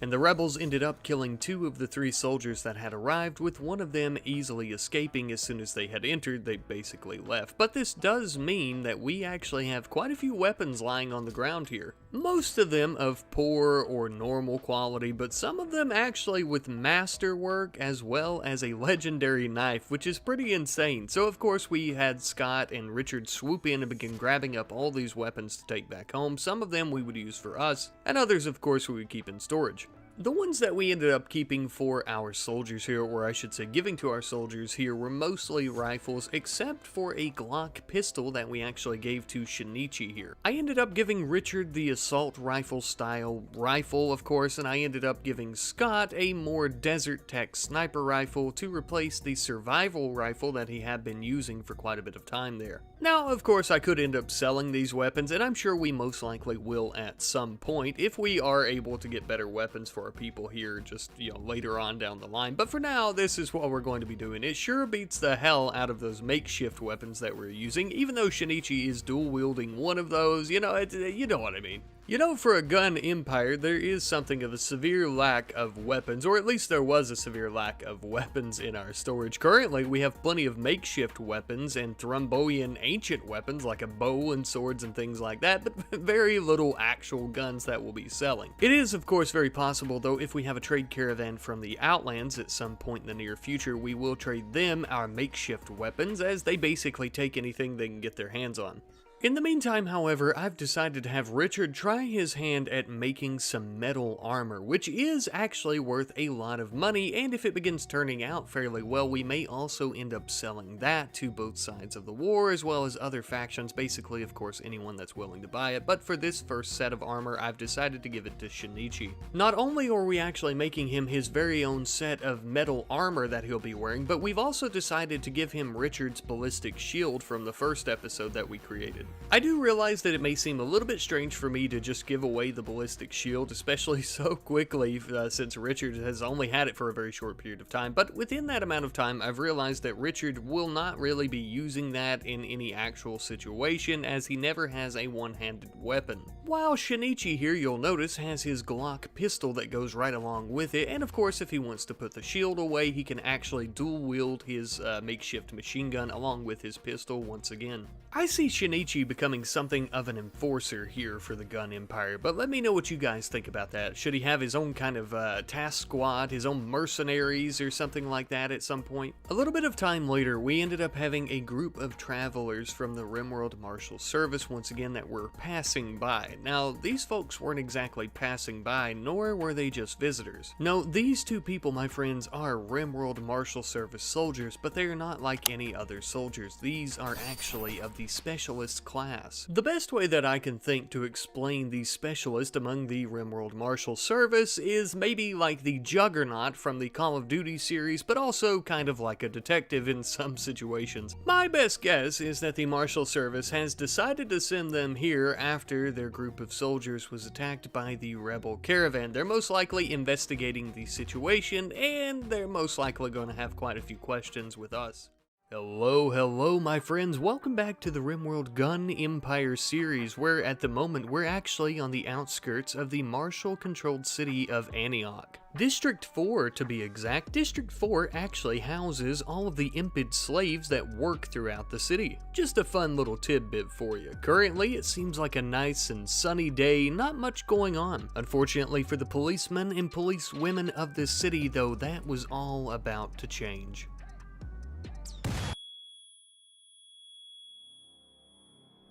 Well, that was a bit of a shocker, and also a teeny bit dramatic, but it would appear that the Impids are rebelling, alongside the rebels of course, who have come to liberate them. Speaking of rebels, I notice a familiar face. It would appear that their commander here is none other than Shortus. Well, it's good to see that the old man is still getting around just fine, and he and his new Impid compadres here don't seem to need any help fighting off the martial forces. You know, that looks like a familiar weapon though, doesn't it? Ah, and so it is. I could spot Richard's craftsmanship from a mile away. Today though, my friends, we have a lot of work to do here at our bunker, our base of sorts. I think the first thing we're going to be doing is working on some research though. With the city of Antioch not being too far from the base, it's actually one of our closest trading settlements. There is a possibility that we should worry about our own safety with all these Impid uprisings and whatnot. Sure, they have no reason to attack us here, but it could happen. So with that being the case, I have went ahead and made the executive decision to begin researching gun turrets. Simply, of course, to try and help us better protect ourselves. Now, however, with this research, there are a few other things that we can actually sell, like pre-charged gun turrets, things like that. Not too long after we began this research, if not to further reinstate my point, we ended up having a faction assault between the Martial Settlements and the Thrombian Union. Now, take into account, this is not the Martial Service per se. It is actually a large group of their settlers led by a few police officers. When there are not only uprisings, but there are large militias of settlers and just citizens in general coming to fight the foes of their government, that's how you know shit's really hitting the fan. Truly a prime time to make money for a couple of warlords like ourselves. The Thrombians that were going to be fighting with the settlers, however, were heavily armed and, well, I could honestly tell you ahead of time who was going to win this battle, especially with our own experience against the Thrombian Union soldiers. Their armor is extremely thick and heavily plated. You know, there's no way the settlers were going to stand a chance, but they were going to try regardless. And of course, so they did. As the sun began setting and the moon was up in the sky, the two factions began fighting right in our very own territory, and let me just say that it was an absolute bloodbath right from the get-go. Even when the settlers were firing their shotguns point blank into the chest of these Thrombians, it was hardly doing anything, and they were slicing the settlers in half. I mean, it was disgusting, even for warlords to see. And of course, as you might have guessed, the settlers began running away what few of them were still alive or not incapacitated on the ground, and that was honestly the best thing that they could have done. Eventually, the Thrombians left as well. And like I mentioned, it was a complete bloodbath, nothing but carnage. However, with that being said, they did leave plenty of goodies behind that we could use and or sell, so we decided to take all of that. Reduce, reuse, and recycle. That's our motto, okay? Just because a gun has been used and is covered in some settler guts and blood doesn't mean that we can't resell it at a higher price. No gun is a bad gun as long as someone's willing to buy it. And trust me when I say that someone will definitely be willing to buy some of these bad boys. There are always other living citizens who are dying to protect themselves and their loved ones on either side of the war. Or hell, I mean, there's always some outlanders somewhere looking for a few of these guns to try and rob those citizens who can't protect themselves. So many options, so many customers. Unfortunately, some time later, it was dark out, and I knew it was dark because it was dark on the inside of our base as well, which it shouldn't be, but apparently we don't have enough power. Looks like our wind turbines aren't exactly pulling their weight. Unfortunately, I'm sad to say this is an issue that is much more common than I would like for it to be. Luckily for us though, in the last episode, we did manage to research solar panels. Personally, I think solar panels are going to be absolutely perfect given the environment that we're actually in here. There's a whole shit ton of sunlight at all times, and they're going to be a great alternative to our wind power, which we are also going to be keeping. That way we have both, just in case something happens with the other one. Sometime later though, we did eventually end up finishing them, and for now I've only built 2 of them, which should give us plenty of power, at least for the time being, with our current production areas and lights and things like that. Ironically, just after I built them, we ended up having an eclipse, so it's going to be a hot second before we get any power from them.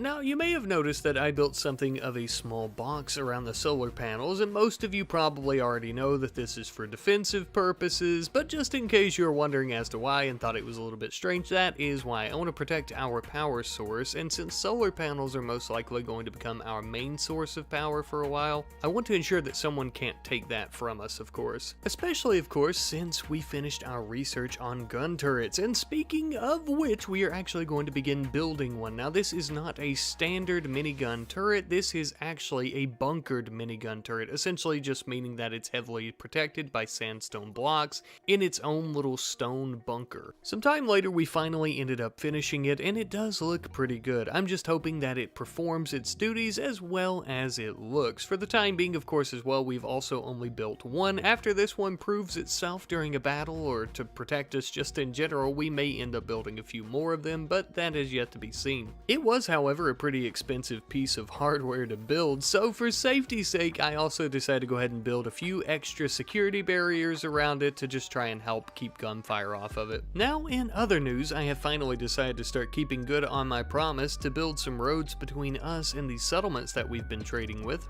The first settlement that we've actually decided to build a small dirt path to is the RimWorld Marshal Service controlled city of Antioch. Yes, the same one that's just so recently had an impid uprising.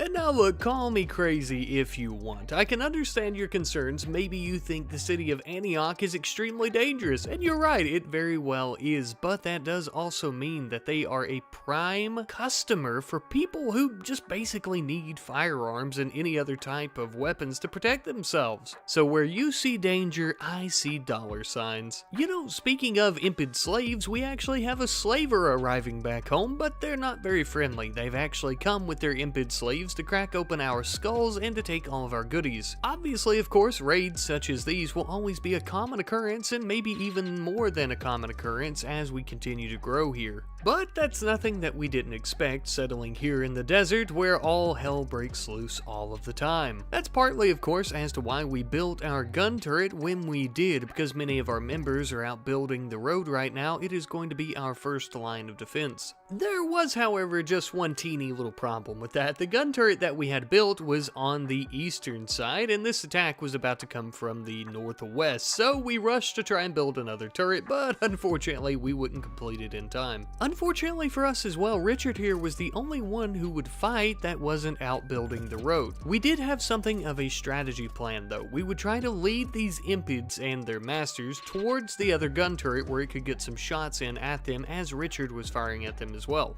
I thought for sure Richard was going to go down and we were going to lose him when he was caught on fire by an impid's breath, but thankfully he managed to extinguish himself and continue fighting on. He is one hell of a trooper, and eventually he and the gun turret defeated the raiders. The only living member of the raiding party was the head honcho himself, the slaver, and he was making a run for it. Unfortunately, Richard would try to chase him down, but due to his injuries he couldn't catch up with him and he eventually got away. But I have no doubt that that is not the last that we'll see of this pig-faced bastard. In the meantime, however, it would appear that one of the members we thought we had killed was just simply incapacitated, and he actually had a pretty decent skill set, so we decided to capture him. He would be the perfect member for a little squad I plan on building. While he was being tended to, we would try to prioritize putting out the fires that the impids had started in our fields to try and ensure we didn't lose too many crops. And I suppose the battle wasn't totally bullshit, as we had a little bit of Kim shine from the slavers as well as a few different weapons. Thankfully as well, the severest injury that we actually sustained, other than Richard's numerous gunshot wounds, was a simple hit to the old rifle runner here, and maybe a hit to our ego as well. I just want to say though that I am ever so proud of Richard for taking on basically an entire raid all by himself, minus our turret chipping in at the end. Something else that I did notice though a little bit of time later that I thought may be important to mention is that our new prisoner actually has a psychite dependency. Now it looks like he's ingested psychite about 12 hours ago, so we have quite a bit of time before he starts having mental breaks and things like that. However, of course, I thought it would be best for us to get a head start on the situation and actually add in a new growing zone specifically for psychoid leaves so we could brew the fella some psychite tea. As I always say, the best way to a waster's heart is not through his chest, nay, it is actually through his stomach with some hypnotic hallucinogenic tea. Another good way to win over our new good pal here that I'm going to be referring to as Ross was is by building him a bedroom that's worth living in. So of course we ended up using some of the stone that we have to build an end table, a plant pot, a dresser. We also built him a light, that way he's not in the dark constantly. And of course this should hopefully help us get him recruited much faster. After that, we had Scott begin loading up the old rifle runner as we were going to sell many of the guns that we had gotten from the past few raids. This time around, we're mostly just going to be trading for some components as well as chem fuel. That way we can try and build better weapons to sell to them for more silver in the near future, of course. It is also worth mentioning that at this point, a big reason why we keep buying chem fuel, as you might have guessed, is because we're not producing it on our own. We're actually purchasing the fuel for the rifle runner, which is a bit inconvenient. So later on in the video, I am going to try to work on making our own chem fuel. But as for now, we have a decent little stockpile as we purchase 200 chem fuel and 36 components for our weapons, so this should be a pretty good start to get us going again. Now obviously, of course, not all of the chem fuel was just going to be for the truck. I actually had a specific weapon in mind that required a decent little bit of chem fuel and a decent little bit of steel, and apparently had a crazy good market value. Now I am actually talking about the anti-armor rocket launcher. The only issue is it required a crafting skill of 10, which we did not have. Our best crafter, of course, is Richard, and as you can see, Richard actually only has a 9. He is very, very close to having a 10 though. So I started thinking to myself, is it really worth it trying to work on his crafting skill to try and get these anti-armor rocket launchers as fast as possible? And as you can see, it is, because they are worth $1,000 a piece for a very, very small amount of resources. To get Richard's crafting skill up, as well as make ourselves a good bit of silver, I decided to have him work on several different pre-charged mini machine gun turrets. These little bad boys aren't exactly perfect in terms of how much damage or their fire rate or anything like that, but as the name entails, they are pre-charged, so they are basically a mini turret you could throw down at any time and have it on your side. Probably the best way to think about it is like carrying a box, but inside of that box is a turret, and you just throw the box down and it starts killing all of your enemies and all the people you hate for you. Man, I should really do some advertising.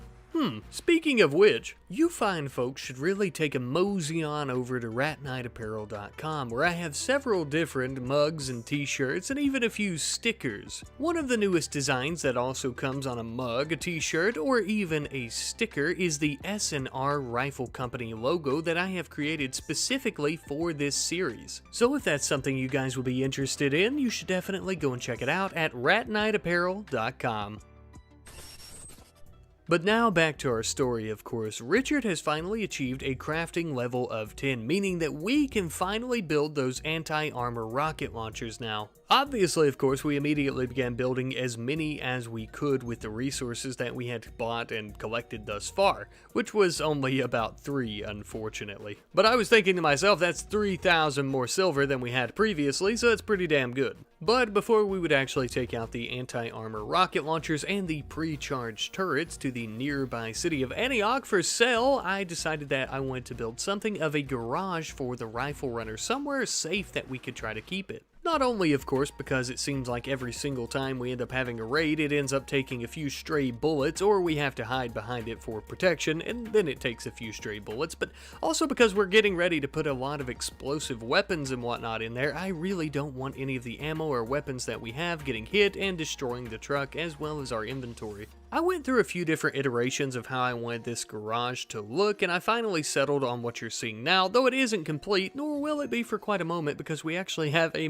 Manhunter pack that we're going to have to deal with now. However, I would like to say that this is not your average Manhunter pack of animals. No, this is actually a manhunting pack of Yorkshire Terriers, which I understand does seem a bit goofy, silly, and a bit weird. However, the heartbreakingly sad reality of the situation is this is actually a common occurrence here in the Quan Desert. Allow me to explain a bit. You see, these packs of these animals, of course, are infected by the disease known as scaria. Scaria infects many different animals, but especially these smaller types of dogs, and these dogs are actually a popular pet among the elite members of the RimWorld Marshal Service Society. Due to their popularity, they tend to be overbred, meaning that they are also overpopulated, and when these rich type folk get tired of them, they tend to just let them go go, and then they come out into the beautiful deserts, the beautiful hills, and they get infected with diseases. So because of all of that, unfortunately, we now have to put down all of these poor rabid doggies. But I know that all sounds really horrible and morbid. There is a little bit of good news, probably not the kind you're hoping for. At least our turret is going to get plenty of practice, and we'll get to ensure that it works properly. And also, if some of these dead dogs don't rot right after we shoot them, then we'll be able to cut them up and eat them for meat. Yeah, I told you, it wasn't exactly what you're hoping for. But enough of me rambling. It would appear that we have won the battle. Was there ever any doubt, though? You poor dumb little creatures. You never even had opposable thumbs. You never stood a chance. Now with the threat finally neutralized, though, we would be able to continue working on our garage, as well as the very small asphalt path and or road, I guess you could call it, leading into the garage as well. I do want to mention as well, of course, that I added 2 automatic garage doors on each side of this small little wall here, just to kind of show that there are 2 separate parking spaces, but realistically we could fit quite a few vehicles in here. That is obviously why I made it so large. At some point I hope to have another truck, or maybe an armored transport, or really just anything we can get our hands on. I would also take a good bit of time to have everyone begin digging out a section of the mountain here where I want to actually put a new production room, so somewhere we would be making weapons and things like that, as well as storing them right near the garage. That way it'll be easy for us to move everything over to our vehicles.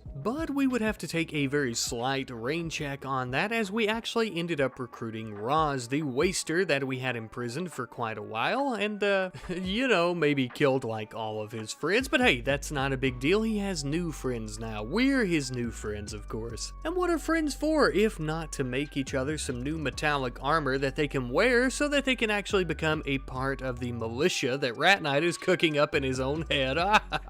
Once we had made the metallic armor for him, we let him go ahead and equip that, as well as a rifle and a melee weapon. That way he's ready for basically anything that's thrown at him, as long as it's not too difficult, I suppose. For the time being, even though he doesn't have a very good shooting skill, Roz here is going to be the sniper as part of our militia group that we're forming. As for right now, I am going to leave the name a secret, but it is going to be based on a comment that one of you guys left in the last episode. I want to try and add a few more members before I go ahead and give the name away. That way we can ensure we actually have a militia group. Now, in the meantime, we would also begin working on our new production warehouse / storage area for all of our weapons and everything that we're producing here. I would also end up building a tool cabinet and a machining cabinet to increase the work speed for us. As you can see here as well, we actually have some upgraded storage. On top of our current shelf that we were using, we actually have quite a few weapon lockers as well, which are much better. While we're on the topic of storage though, you may notice that our food storage is extremely low, and unfortunately it is winter time. Now we do still have a few crops that are growing, but it is very, very slow, so I think I'm going to do a bit of trading for some food. Now it is my fault, I should have better prepared for a winter, but also in my defense, I hadn't expected to have so many new employees in the S&R rifle company so soon.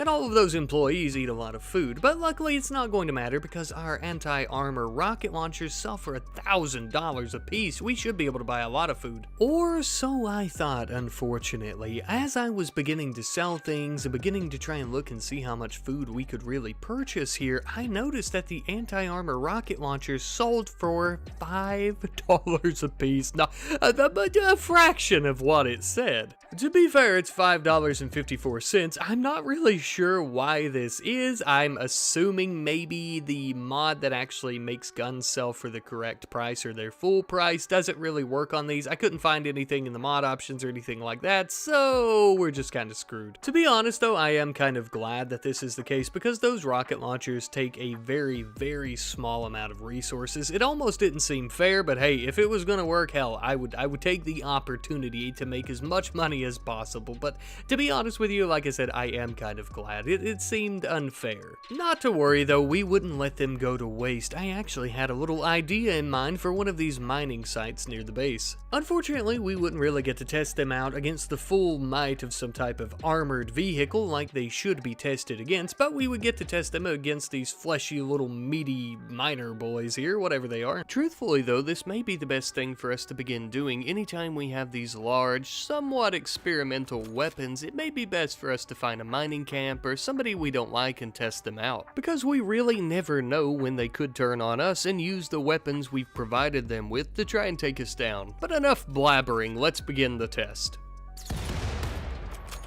Yes, I do indeed think that that will do the job. Now, it would be better, of course, if they were not single shot, but then they would be a bit too overpowered, I feel, so pretty good. Looks like one of these flesh puppets is looking to make a last stand. Maybe we should give him one. Or maybe we could just all come in and beat the dog shit out of him with our fist and take him prisoner. I like that idea. So that's exactly what we ended up doing. It was a bit rough for all of us to do that because, well, he's a Neanderthal, so he's just naturally extremely strong. A perfect addition to the gun empire. Roz would now begin tending to his wounds to ensure that he doesn't bleed out before we make it back home, and the others would go around to the buildings and look and see what we actually got from this mining site. Looks like we got a decent bit of components, but that was about it, other than a teeny tiny bit of food. Though our rewards were a bit lackluster, we did still enjoy the components. There was also another mining work site nearby that was mining silver, so we decided that we would attack it. This one was controlled by the Confederacy of Banah.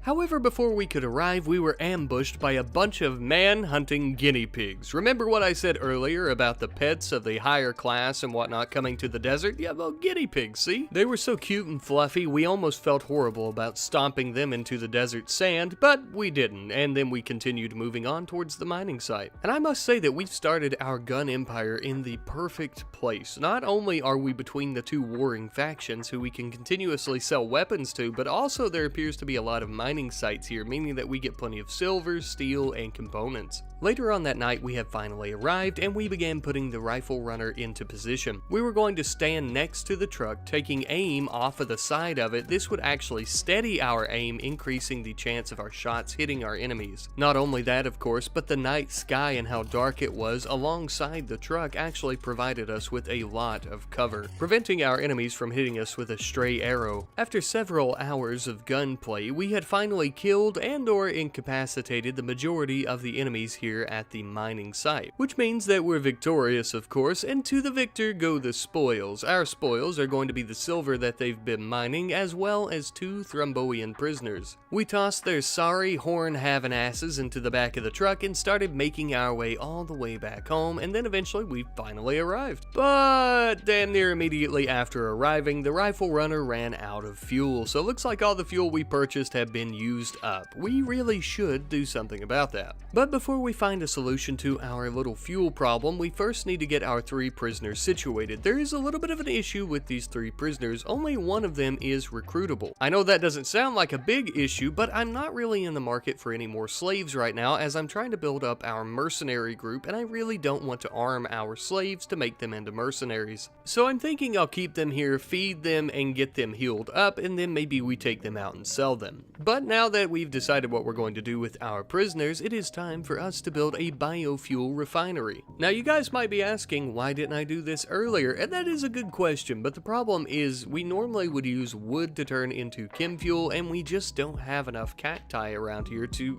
make it sustainable, essentially. And that issue will still persist. I have no solution to that at the moment. We can use other types of vegetation and whatnot, but what we're growing currently, we're using to eat, right? So there's not really too much we can do about that, at least at the moment, but this will help us supplement the chem fuel that we're having to buy, which is going to be a big help on its own. But to kind of elaborate my thoughts on this a little bit further, self-sustainability is something that I really want for us to achieve here, right? I don't want to be relying on either of the 2 warring factions. We want them to be relying on us, not the other way around, of course. Along with self-sustainability, not only am I talking about fuel, I'm talking about components and steel as well. Once we get a big enough population, I'd like to send out our very own parties to do camps and start mining and things like that on our own. A few days later, though, we ended up having a slaver come from the Outlands, and it was none other than Big Daddy and his caravan full of slaves and or slavers. He was just the man that we were hoping to see, as we were going to sell those 2 Thrombian prisoners to the Marshal Service, but this'll do just fine, and he also had someone that we could buy for ourselves. This handsome, strapping slave's name was Otto, and he was actually pretty good at growing and planting and things like that, but better yet, we could slap a rifle in his hands and turn him into a mercenary. The Outlands are full of slaves and slavers, scavengers and scrappers, and all sorts of people who are just tough as nails, and those were the type of people that we really wanted to have as our mercenaries. Using the leathers that we had acquired from hunting, we had Richard here throw together a few outfits and bandanas for our mercs, and just as well he ended up building a set of armor for Otto. And after all that was said and done, we finally equipped it all onto Otto, and I gotta say he looks pretty damn good. He does look like a mercenary, you know, like a killer for hire essentially, but I'm not so sure about the axe. It kind of makes him look more like he's part of the Oak Foundation, so we may end up giving him something else. Especially with how wonderful his melee skill is, it would truly be a crime against humanity if we didn't give this man some type of really powerful melee weapon, such as one of the ancient Thrombian swords or hammers, which, funny enough, we actually have one in storage. So we ended up giving him a Thrombian sword and also a shotgun. The reason we gave him a shotgun is because his shooting skill was dog shit, and since the shotgun scatters, I thought he might get a lucky hit in. Of course though, if he completely misses with his old scatter gun, he can come in with the sword and start chopping off heads. So there's that. Of course though, Otto is going to need somewhere to sleep, and I didn't think it'd be fair to set him up in one of the prison cells for a temporary bedroom, so we ended up mining out a section for him as well as anyone else that we end up getting in the future. And you know, even though it was extremely jagged and rough in there because we hadn't smoothed the floor or the walls just yet, he did really seem to enjoy it, though I guess anything beats the floor, even a bed made of limestone, which I do know has a lower rest effectiveness, but it was the only material we had. Now, some time later, we actually received word of a faction bombardment going on nearby. Essentially, one faction was about to bombard another, and the two of them had 2 groups of raiders, essentially, or fighters in the area, about to go at it. So, we actually decided to send a small caravan out, not to fight, but to observe. For you see, my friends, where there are 2 large groups of soldiers about to tear each other apart, there are bound to be guns and blood that is bound to be shed, and when that blood is shed, that means they're gonna drop their guns, and we're gonna sneak in like a little desert serpent and steal them. We finally arrived some time later, and from the view of our windshield of the truck, we could already tell that this was going to be an absolute bloodbath. It would appear that the RimWorld Marshal Service and the United Rebel Forces were about to have it out. Not only that, but I did check the numbers of how many soldiers each side had, and the Marshal Service heavily outnumbered the Rebels. Not only that, but they also had 2 tanks along with them. Unfortunately, the only thing the Rebels had brought along with them were several drones, so not only were they completely outnumbered, but they were also completely outgunned as well. Their defeat was imminent, even though they had brought along with them a well-known rebel leader known as Oakley, who happens to be the daughter of the leader of the United Rebel Forces, Tree. She, as well as her remaining comrades, would begin trying to escape the area, and there was an absolute bloodbath left in their wake. The loss of life here was absolutely catastrophic. It was hard to look at, even for a bunch of seasoned, warmongering warlords such as ourselves. We would still stay on the sidelines in our truck and just kind of watch for a bit longer, as the RimWorld Marshal Service most likely would get very upset if we were to come in at this moment and try to take any of the weapons. They were going to take what they wanted from the area and then they would leave, and eventually they did that, giving us the perfect opportunity to swoop in and collect any scraps. I will say though that unfortunately after the dust had cleared and whatnot, they hadn't really left us much to take in terms of weapons, but we did get a lot of steel, some food, things like that, and we also had several weapons from our attacks on the mining work sites that I forgot to unload as well, so we had a bunch of stuff. After returning home, it would also appear that we had finally recruited Roulant, which was one of the prisoners that we had taken from the mining work site. It looks like Downs promised him brotherhood, and he accepted, so now he is part of the team. he immediately began chipping in around the colony. We took him and clothed him and put some armor on him, put a weapon in his hand, and he is now part of our mercenary group. Now this mercenary group that we formed is actually going to be referred to as our asset acquisition group, and this comes from a comment by our good friend user-HK2FI6VZ1E. I like your name, it's very long, but thank you ever so much for the wonderful term and or title for this group. I love it so much. Now, of course, every good mercenary group needs their own vehicle, and since we're already using the rifle runner to deliver our products to nearby settlements through Scott, we're going to have to build them their own. So, of course, we immediately had Richard begin working on several different vehicle parts for a brand new vehicle specially tailored to our mercenaries. We would end up creating for them what is referred to as a highwayman, essentially a very lightly armored APC vehicle that is pretty fast for how heavy it is, of course, and has a very large turret up top for protecting itself.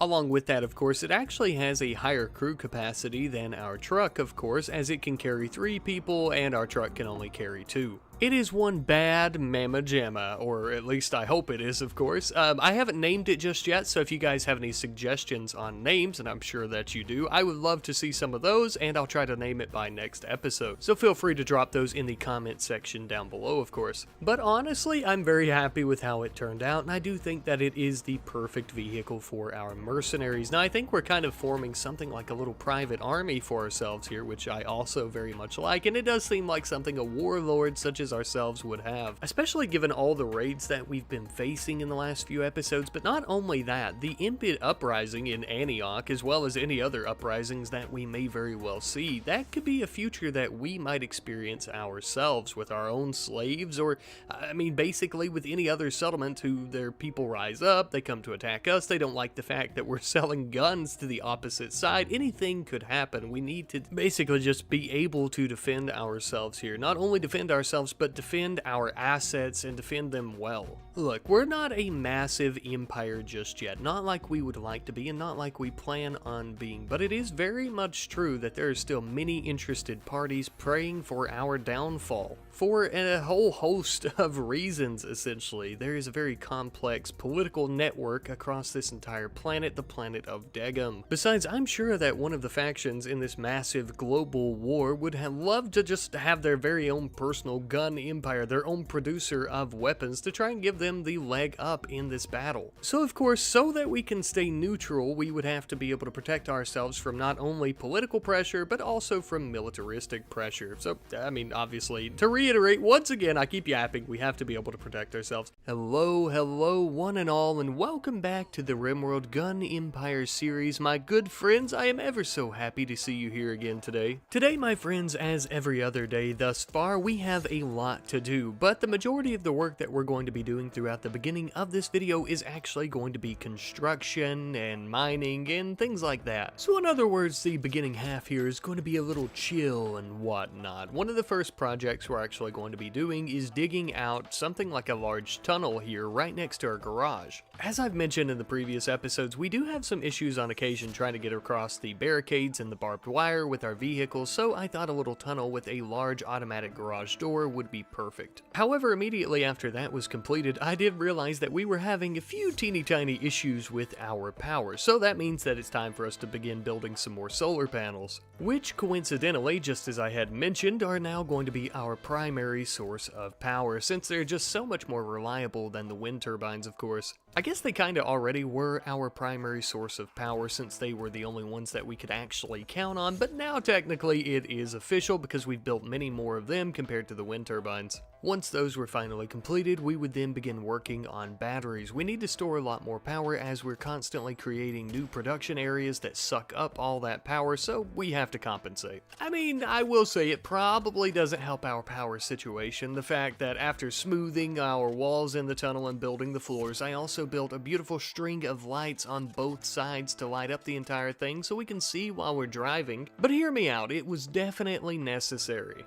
well, somewhat necessary. I mean, but damn, look at it. It does look really good, does it not? I'm actually genuinely very proud of this. These floor lamps are absolutely perfect for this exact scenario and situation. I want to try to use them more often in the future. At some point, I might even want to do something like a little highway through our territory, especially since we're building roads that will come right through here anyhow. I really like the broken asphalt as well. I just really like all of it. And as you'll be able to see here with the footage of our brand new Highwayman ACP vehicle that we built last episode, it all works perfectly as it should. I also like the fact that the tunnel is right here next to the garage in case we have to make some sort of daring escape or last minute escape if we're being overwhelmed or something to that effect, of course, by outlanders, or if one of the factions decides to turn on us with their massive military. Now that we've completed the project of our large tunnel there, we can actually begin focusing on improving the internal sections of the base. Specifically, in this case, we ended up working on the prison cells. The reason being, of course, as I'm sure most of you know, but just in case there is somebody watching who is not familiar with RimWorld or how it works, if you have a nice prison cell, there is a higher chance that your prisoner will join you because they'll actually have a mood buff. They'll be in a much better mood instead of some shabby ass hole in the wall that they really hate, and they hate you for putting them there, of course. After that was completed, we would actually begin working on a slave quarters down on the other section of the base not too far from the prison, because many prisoners that we actually take tend to be unwaveringly loyal to their home faction, meaning that we're going to have to make them be our friend by force. And of course we don't want our enslaved workforce mingling with our prisoners, as they may end up giving them or end up getting from them some harebrained ideas like a revolt or something crazy like that that could end up getting them all killed. Regardless of their status in our colony and in our gun empire as an enslaved worker, though, we do want to give them the best that we have to offer to keep them happy and keep them from revolting. So we tried to make their bedrooms as nice as possible, just as nice as our actual colonist.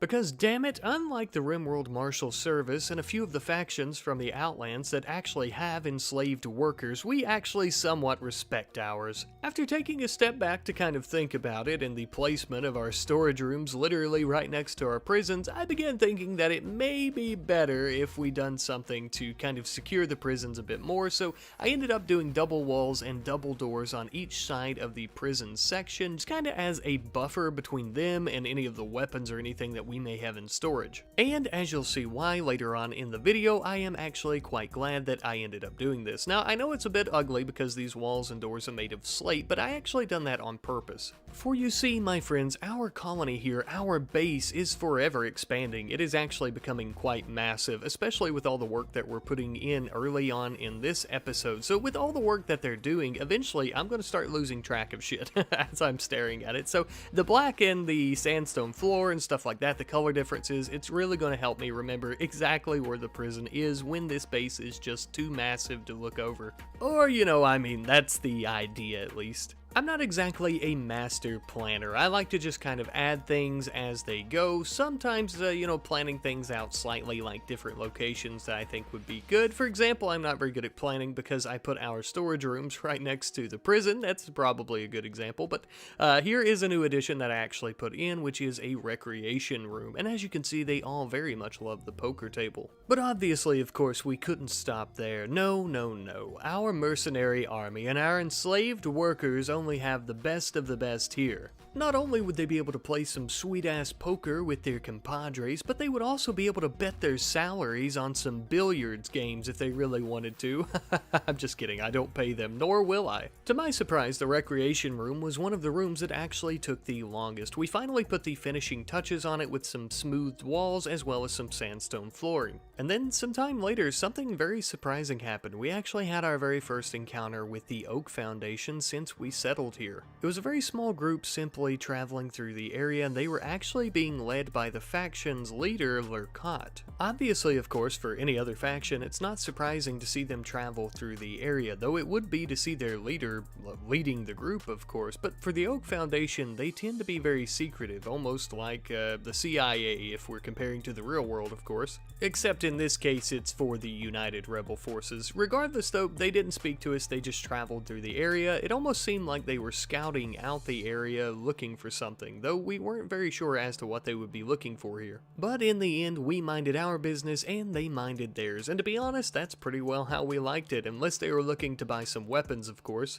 After that, I decided that we would actually begin working on hydroponics as our current research. The reason for that, of course, is, as you've seen, we've been having some issues with our food supply as our population just continues to grow, and it's going to continue doing that, of course. And since our population is becoming somewhat unpredictable, except for the fact that we just know that we're going to keep getting new people, we do need a way to grow food through the winter, and hydroponics is the perfect way to do that. Now, a lot of you guys have been telling me I should grow mushrooms and stuff like that, and I do like that idea, but I just feel like if we're going to turn ourselves into a true warlord with something like a private army, we would probably want a way to grow something other than just mushrooms and stuff. But mushrooms are a good last-ditch effort or something if, you know, it gets really hairy. Speaking of the shit hitting the fan and things getting ever so hairy, I've decided that we would upgrade our defenses just a little bit by adding some new sandbags in front of our barricades, and just as well we would also end up building a new turret on each side of our defenses. The turrets are pretty expensive in terms of steel and sandstone, but they only cost 3 components, so honestly, in my opinion, they're well worth it. And then finally, for the end of our construction for the first half of the video here, I ended up digging out large sections in the mountain here so we can actually do our hydroponics basins. Now, of course, I'm not going to do those right away because they are extremely expensive in terms of resources that we would end up using for guns, armor, weapons in general, blah blah blah. Basically just things that we could sell for lots and lots of money instead of feeding our people, of course. But of course, I think all of the extensive work that we have done thus far will make for some wonderful new additions to our base. All the new rooms, the recreation items, the new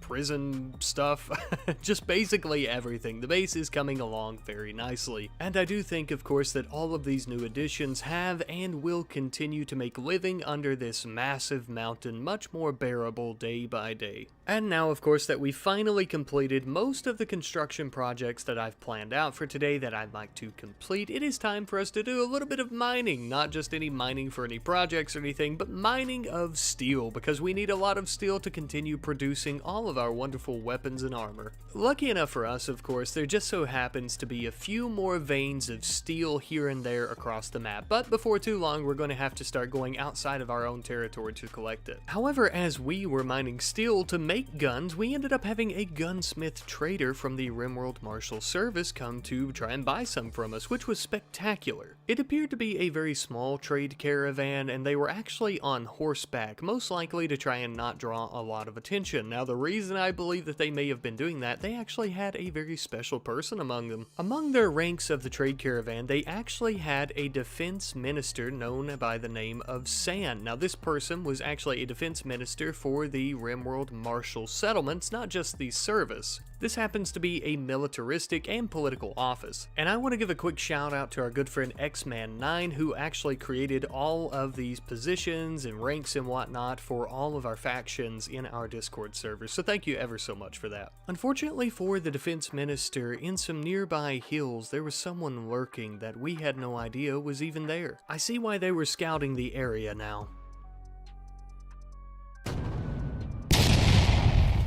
Good God. Well, it looks like they were lucky enough, most of them, not to die in the initial blast, but that blast did crack open an ancient danger, and now they're all getting shredded and burnt by mechanoids. And now it looks like they're coming to attack us. Great. I'm not really sure how these mechs are functioning because it looks like their masters are long gone, but I don't know. I do, however, have a sneaking suspicion that that large melting mech doesn't give a shit that its masters are dead, and it's more concerned with coming over here and crushing our bones into dust and then turning them into some sort of burnt liquid. But what do I know? Call me crazy. I did make a pretty dumb decision before I knew the true strength of this mech. I decided to try and send Richard in to use an anti-armor rocket launcher, and he did manage eventually to get a shot off, but he completely missed and got caught on fire, which really sucked. Thankfully, though, the mech was a lot more concerned with our turret, so Richard managed to hide below the ancient danger and begin trying to tend to his own wounds while everybody else came out trying to fight off the mech, but honestly, this was all in vain, and I was very, very scared for us. But then as I began to lose hope, I remembered that last episode we built a really kick-ass ACP vehicle. The only problem was I was still extremely inexperienced with my own mod pack, so I didn't know how to load up the gun, unfortunately, so I had an idea that I was just going to ram the damn thing. And shockingly, this actually worked. 100% it completely worked with very minimal damage except for the vehicle catching on fire, but don't worry, we'll put it out. Ooh, I don't even, and this is me genuinely, I am, was so excited when this happened, okay? I was so nervous that this thing was going to end up killing several of our colonists, and it didn't kill any of them. I was so scared, in fact, that I stopped playing, came back later that night to play because I just needed a break. As for the Mechmaster's corpses that were lying in the ancient danger, we're actually going to take those back home for safekeeping. Though their gear and whatnot is ancient and it appears to be non-functional and extremely damaged, the Marshal Service and the rebels like to use these for experiments and research and yada yada. As for the massive flamethrower siege monster mech thing, we're going to turn it into scrap metal, that way we can make some guns out of it, because shit on this damn thing. After that, I began making some ammo, which we didn't need, as you can see from my note for when I came back to do my narration. Note, we made ammo, but we didn't need it because the ACP used steel. Yes, like I said, I am extremely inexperienced with my very own mods, unfortunately. That's alright though. I like to learn as I go, and this was quite the learning experience for me because now I know that the ACP only used steel. Now, I would like to say that I put steel in it earlier thinking that's how the ammo worked, but I didn't realize that we needed to actually get a pawn inside and do a manual reload, which did work. So now this bad boy is gassed up, geared up, and ready to go, and we're gonna blast and smash some heads, in particular some emu and ostrich heads, I believe. Now look, I'm gonna be honest with you, I really enjoyed slaughtering these animals and hunting them down with the ACP. It was really cool, but they started to kind of try to attack us back, and of course they didn't go after the vehicle, they ended up going after a few of our people who were outside that I wasn't paying attention to. So I accidentally kind of maybe caused an emu and ostrich uprising that we had to quickly extinguish the flames of, but hey, we had fun. And even better, we actually figured out how to start shooting out of the ACP. Yeah, I keep calling it the ACP and the Highwayman, but I'm going to give it a name. I ended up naming it the Sand Viper, and I really like this name for the vehicle. However, friends, you and I both already know that I, with my tiny little rat knight rodent brain, didn't come up with this awesome name on my own. No, this was actually given to us in the comments of last video by our good friend Liam Hughes-NB9YX. Who said, and I quote, "Name the APC something along the lines of Sand Viper or something snake adjacent," and so I did, and I now realize that throughout this entire video I've been saying ACP instead of APC. I'm sure you guys have already let me know in the comments. But of course, thank you once again to Liam for your amazing comment for the name, and thank you to everyone who commented a name. If you didn't get chosen this time, I'm sure we'll have plenty more vehicles to name in the future. You know, with the new name, I didn't really feel like it looked like a Sand Viper, so I decided that I would actually paint it to kind of match the amazing name, and I think it turned out pretty well. Not only does it match the name better, but now it will actually blend into its environment just like a real Sand Viper. But now with that issue taken care of, we would be able to deconstruct the ancient cryosleep caskets from the ancient danger, and that way we can get some steel and uranium from them. Or so that's what I thought before I accidentally had Scott get inside of one and take a quick little snooze. It's not very important, nor did you need to know about it, but I thought that it was funny that it happened. Ah, come on, Rat Knight, get your head on straight. You are a professional content creator. Sorry, guys. Anyhow, though, sometime later, we ended up having Richard work on a very special new product that we're going to be selling specifically to the RimWorld Marshal Service for many of their vehicles, maybe the United Rebel Forces as well. But this is actually a rocket platform modification kit. Essentially a modification kit for some of their vehicles to equip them with a rocket platform, and it's worth a lot of money, so we're going to load it as well as many other weapons weapons and whatnot up into the old rifle runner, and we're going to go out and do a bit of trading. Now, something I can definitely foresee happening is making the modification kits, the pre-charged turrets, and things like that that they would be using to better equip their soldiers as well as their vehicle stuff, for the actual war. I could see those becoming our top sellers at some point because they are worth a good bit of money. The modification kit that we've been talking about this whole time, for example, is worth about 950 silver, but because it is not a weapon, it doesn't get that full price thing from the mod that we installed, so we only ended up selling it for about 500 to 600 silver. And I mean, that is still a good bit of silver. Of course, most weapons that we can build currently aren't worth that much silver on their own when we do trading. Anywho, though, after all our trading was said and done, I decided to try and continue making good on my promise to unite the settlements between this great divide in the mountains and where we live, of course. Which is just basically a fancy way of saying that I built another very long dirt road all the way to the closest rebel settlement. But of course, that is going to take a very, very long time to complete, so in the meantime, we're actually going to have Richard end up making some armor and or apparel for us. Specifically some gas mask, which was a recommendation in the comments by our good friend Ghost812SOV, and I totally agree with you, we really should make some gas masks, especially since we're always having acidic smog and whatnot here. Better safe than sorry, right? Especially when it comes down to the acidic smog, because it could end up rotting our lungs and killing our mercenaries before they even have a chance to fight. And hey, while we're on the topic of possibly losing our lungs and maybe some body parts or something, it would be a really good idea if we ended up building a hospital. We really need to get a head start on that, so that's exactly what we began doing. Now, it would take quite a while as we were digging out this very large area. But I suppose while we're waiting on the new construction of our dirt highway, we had nothing but time on our hands anyhow. I wanted to mention as well real quick that I built this hospital really close to their bedrooms just in case something were to happen. If they're sleeping, I suppose they'll be really close to it. It may have been better to build it near the entrance though. After that though, Scott and Otto in the rifle runner were putting the finishing touches on our massive dirt highway that will cross the great divide of the Quan Desert Mountains. I mean, even though this was just a dirt road, this was a monumental achievement, not only for us because this was a massive project that we decided to take on, but just for the planet overall. This is the closest that the two factions have come to being connected by a road in a very long time. Later on into the night, as the beautiful moon was in the sky shining down upon the desert sands, Scott and Otto finally arrived back home, and they immediately parked the truck in the garage and began unpacking all the silver and components and everything they had. Now that the two of them had finally arrived back home, we would begin trying to finish up our hospital. We could have of course done it without them, but Scott has the highest construction skill among all of our members here, so it really helps out when he's assigned to the project as well. I also want to specifically mention that I created an operating room as part of our little hospital here with 2 operating tables as well as a sink and a medicine cabinet. As the name entails, of course, this room is specifically for operations, as the operating tables have a slightly higher success chance than normal beds, and believe me, we are going to need it because many of our members here, as you can see, are actually missing body parts or have very mangled body parts that should be replaced in the future by prosthetics or maybe even bionics. Later into the night though, I realized that we had yet another raid, and it looks like they're sitting around planning their attack. This is no ordinary faction though, this is some type of gang or mafia from the Outlands. I don't know their name actually, the only thing that I'm familiar with is their logo.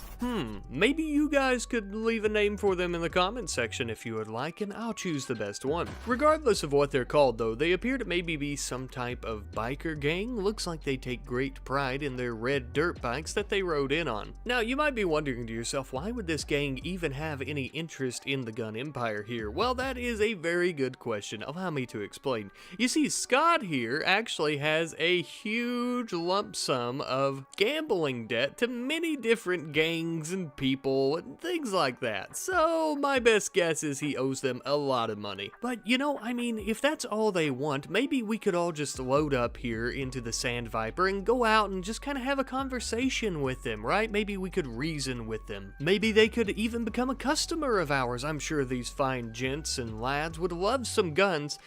Well, we went out and they didn't feel like talking, so we immediately began firing at them. Ah, what a shame. I had really hoped that we could work out our differences. They were really bombarding us with bullets, and one of the bullets, just lucky enough for them, ended up hitting our fuel tank, so we had to run off. We had just barely managed to pull the Sand Viper back into the walls of our base before it ran out of fuel, and it would be decommissioned for a short period of time, and we're going to have to battle on foot from here on out. Thankfully, as our men were arriving at the battlefield, our turrets had already pulled a lot of the weight for us. One of them ended up getting destroyed, unfortunately, but the other was still going. But now that all of our members have arrived upon the battlefield, we are raining down a Hail Mary of bullets upon the gang members, and after some time of doing so, they would end up attempting to flee. Though I will say this attempt by most of the members was extremely futile as we blasted them into oblivion, although in the end a few of them, around about 3 I believe, ended up escaping the area unfortunately. But now finally, with the threat neutralized, we would actually end up taking 2 of the raiders as prisoners because they had some pretty good stats, and one of them really sucked ass, so we would end up just stabbing him to death. These 2 on the other hand though, I believe will make excellent additions to our gun empire. We brought them both into their prison cells and immediately began tending to them so that they wouldn't bleed to death. The one on the left here is a Thrombian fella by the name of Machu, who actually has a really good cooking skill and also has a burning passion for it, as well as a burning passion for animals. Unfortunately, he does have unwavering loyalty though, so he's not going to be recruitable, but that is okay because we can still enslave him. Then finally, here on the right, we have an impid woman who goes by the name of Min, and her skills were pretty okay for the most part, except for her melee skill, which was very high with a burning passion, so she'll be an excellent addition to our mercenaries. Speaking of which, that does remind me that our merc mobile, the Sand Viper, needs its fuel tank repaired, otherwise we're not going to be using it anytime soon, so we had Shinichi as well as Richard start doing so. I would then end up choosing flak armor as our next research project. The reason being, of course, is because there are several different types of armors and apparel that come along with this research, like ballistic armors, flak armor,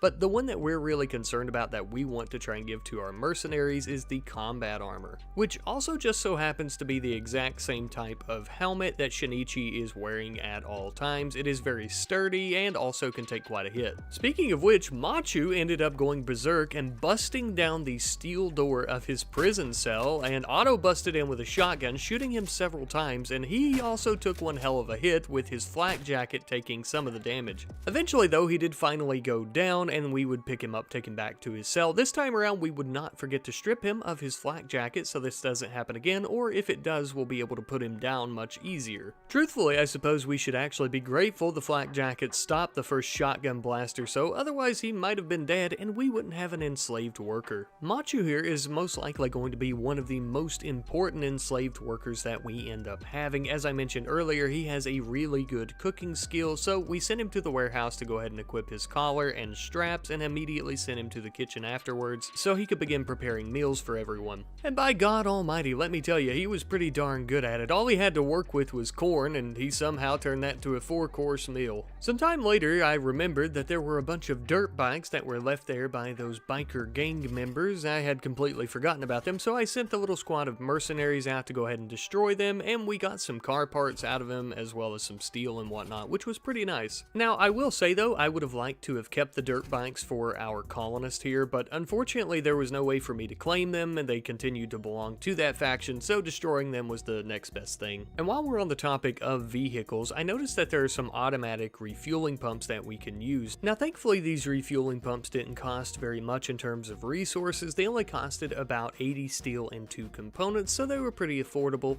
Apparently they will automatically refuel any chem fuel powered vehicles standing on the interaction spot, which is very useful. They do need to be filled with chem fuel, however, which is not a big deal. We're already filling up the vehicles on their own, so it should be about the same. Now, of course, as we're building these, I want to give credit where credit is due. I believe it was the first episode, or maybe the second episode, our good friend here, Air Squawk 7428, actually mentioned these refueling pumps, and I only just recently saw it, but I do want to give you credit for mentioning this to me. I very much appreciate it. So once again, of course, thank you ever so much for leaving the comment and mentioning this to me. I really appreciate all of you guys leaving comments. It really tremendously helps me out. out, especially when I'm still getting adjusted to certain mods that I'm not super familiar with. Now, of course, while we're still on the topic of chem fuel and comments from you guys, I've seen a few comments, of course, I'll put some on the screen here, where you guys are talking about me using corpses for chem fuel, and that's kind of a throwback for me to our Mining Empire series, where I actually did just that for the fuel for our helicopters and planes, I believe. I just wanted to stop and talk about it for a minute though, because it is of course something that I'm considering. The only issue is when butchering corpses and stuff like that, we end up getting the mood debuff, of course, for butchering human-like, and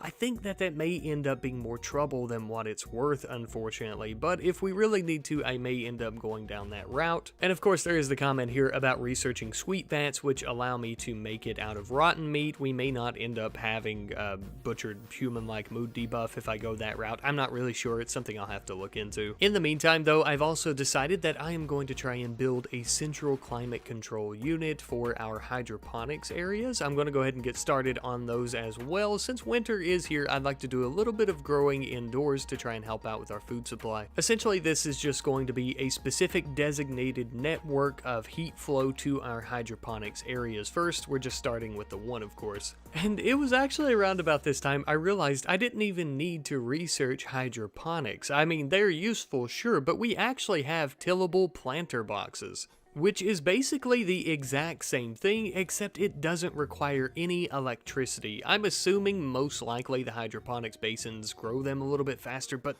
you know, for it not to cost any power, the planter boxes are going to be phenomenal. And just as well, of course, something else that's phenomenal about using these over the hydroponics basins is we can actually make these out of stone. So all of the limestone and sandstone that we have saved up in storage that we've been cutting, we can use those instead of components and steel. It's awesome. I would end up going with a pretty generic, basic circle shape here on the outer walls in the hydroponics room. A little bit later on, I ended up adding a few more in there. I was just afraid that the pawns might not be able to walk over them or something like that, and it might cause some issues. So naturally, I was just trying to ensure that I didn't stuff this room to the absolute brim with these planter boxes where they would be in the way of everyone trying to walk through and plant more crops. Unfortunately, of course, it is going to take quite a while for the rice to grow, so for the time being, we're going to be supplementing our vegetables with a little bit of boomalope meat. Not exactly our best choice, as boomalope meat is noted to actually have a hint of chem fuel taste to it, but they were the only wildlife in the area. Later on in the night, we would actually begin tackling our largest research project yet, geothermal power. Yes, we are indeed going to tackle this beast, and we are going to finish it. It will take a very long time, though, of course. So in the meantime, while we're waiting on that to be completed so we can completely fix our power issues, we had Richard begin working on our very first set of combat armor. This is actually the heavy combat armor as well. It does also, of course, have a light armor counterpart, but for now we just made the one heavy armor, as it is actually pretty expensive in terms of plasteel. It requires some leather, normal steel, and about 20 or so plasteel. We would also end up making a frag grenade belt, because the belt and the armor is actually for Shinichi. It's kind of like a test, right? We want to give him this heavy combat armor, and if it does well, we may end up making some heavy or light armor for our other mercenaries. Not only is it functional and protective, it's also very useful. I think it'll be good to give him and the other mercenaries a very uniform look, so these other factions will begin taking us very serious, not just a small-time gunsmith. I'm not sure how I feel about the frag grenade belt. It only gives him 8 grenades. He can throw them at any time while using any weapon, of course, but we do have to refuel it with an entirely new thing of frag grenades when, if we just use the grenades as normal, they don't run out. Not only was I glad, of course, that we could get Shinichi a uniform set of armor, but I was pretty glad that Richard ended up having a uniform set of steel armor. This looks so much better on him than a hideous jacket that he was wearing ever since his camouflage broke. He looked like he was in some pajamas, and I wasn't a big fan of it, but this looks good. It really gives me that murderous scavenger Mad Max kind of vibes. Hello, and welcome back to the RimWorld Gun Empire series, where at the moment, my friends, we are not actually actually wheeling and dealing weapons. No, we are actually planting some daylilies and taking a bit of a nap. But fear ye not, my friends, that is all about to change. We're about to get back into business per usual. Starting off, we're going to have Richard here begin making some more modification kits as we did last episode because we know that they sell for some good money. Specifically, we're making rocket platform modification kits for vehicles, and we're actually going to be specifically trading with United Rebel Forces this episode because, as many of you have been pointing out, I've been trading a bit too much with the Marshal Service, causing the local rebels to be a bit underwhelming. But while Richard is restocking our products, we actually ended up receiving communication via radio by someone named Kirkos. Kirkos here is actually being held hostage by the Confederacy of Banah in a nearby area. They stated that if we came to rescue them, they would actually join us here, and we hate the Confederacy of Banah, and we're also looking for more help, so we decided to accept. This would be the perfect job for our mercenaries. We decided to send out Shinichi, Ruland, as well as Otto. All three of them would gather up into the Sand Viper and head out on this journey to save the prisoner. We would of course have to be quite cautious, as there could be an ambush around any corner. The desert is notorious for ambushes by scavengers and local tribes. However, it was nice to take the Sand Viper out around the area here on the road patrolling to show our dominance over the area and just flex our muscles a bit. By nightfall, we had finally arrived at the prison camp, and there were no enemies in sight, which is never a good sign, of course. That may sound foolish to you, but if there are no enemies in sight, that means there are indeed enemies out of sight, possibly hiding among the dunes of the desert, or in the blackest of shadows where the moon's light has not yet reached. Reluctantly, we slowly crept forward in the Sand Viper, eyes peeled, forever aware of our surroundings. However, in front of us, we began to see the shadows shift just above the sand. Turns out there were enemies here, and the bastards seemed to have planned this from the get-go. These enemies in particular are part of a tribe that is one of the many tribes that make up the Confederacy of Banah, an ancient tribe of sorts that actually makes its armor out of the corpses and armors of mega spiders. This is a Thrombian death squad. Even with today's modernized weapons, their armor is still extremely hard to break through. Just imagine how it was for us when we first seen them back in ye olden times of the Alcohol Empire. We didn't have these fancy schmancy APC vehicles to run them over, or any machine guns, assault rifles. We had to throw some dynamite and hope to God they died. Luckily, that's not an issue for our mercenaries here, though. Shinichi behind the wheel would begin chasing them down as fast as possible, trying to run them over, as Otto was also manning the gun up top, trying to fire at them and mow them down.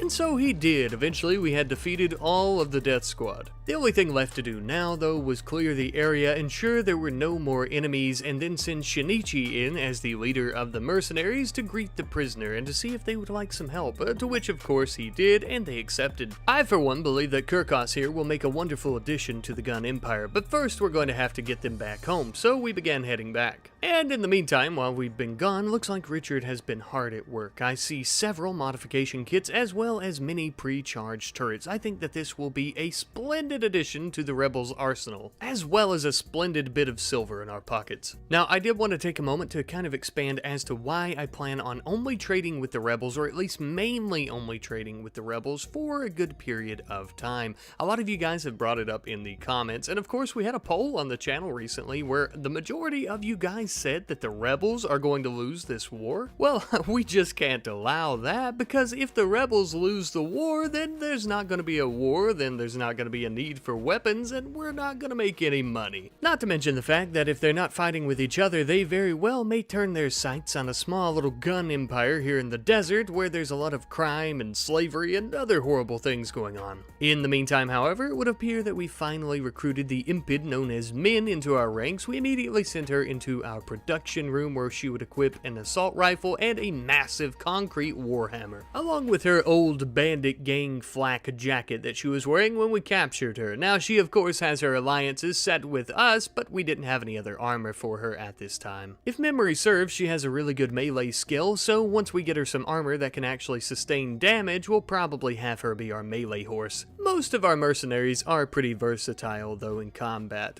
Sometime later, Downs finally ended up researching geothermal power, which was absolutely amazing. This is going to be uninterrupted power from the geysers of Degum. We immediately tore down our filthy old wind turbines that we're no longer going to need, as the geothermal generator is so much more reliable. We did still keep our solar panels, of course, though, just in case something happens to our geothermal power during a battle or something along those lines. It's always good to have a backup plan in case things go south, even if that backup plan requires the sunlight. A little bit later into the night, we could see the Sand Viper arriving in the distance. Finally, our mercenaries were back home. And of course, along with them was our new friend. Now, one might imagine that the Sand Viper was quite damaged from having to run over all those Thromboians in their massive insectoid armor, so we had men begin repairing it, as well as scraping and washing all of the blood, guts, and brain matter off of it. I almost forgot to mention as well, we actually took one of those Thromboians from the Death Squad hostage by the name of Fox, and we would actually end up recruiting them into our ranks so that they could become a mercenary, joining yet another Death Squad, but this time it's ours. We would also end up doing the same with Kirkos, who only had a 4 in melee and shooting, so we ended up giving her a knife and a Glock pistol, as well as letting her equip a flak jacket. She sat down in the dining room enjoying a meal while Downs downed a fat blunt, just getting to know each other, I suppose. Some time later, we ended up having some Thrumbos enter the area. You know Thrumbos, the massive, mystical, almost deity-like beasts that are worshipped by many of the tribes of this planet, considered sacred and have a very, very strong connection to the planet itself. Yeah, well, anyway, so I started blasting. We just started shooting the absolute shit out of this giant-ass creature because we really wanted its horn to sell for components and fuel and other things like that we needed, and of course we wanted to cut it up and eat it, so there's that. Not to mention the fact that its fur also goes for a pretty penny, so we could sell that, and you know, I mean, I also kind of wanted to do it just to do it, to see how strong our people really were as a combined force. Turns out, as a combined force of massive bullet barrage, they were pretty strong. Ah, I truly love the desert. One day you're getting burnt to death by a 1,000-year-old mech, and the next you're eating some Thromboian steaks. Or if you're like Richard here, you're finishing up the supply drop that we're going to provide to the rebels for a little bit of moolah in our pockets. Of course, we're going to need to load all of this up into the rifle runner and set out to go about trading with them. Hopefully, this is the beginning of what will begin changing the tide of war, or at the very least, the local battles around us. This first trip, as well as many, many more, I'm sure. There was one slight hiccup though. As Scott was leaving in the truck,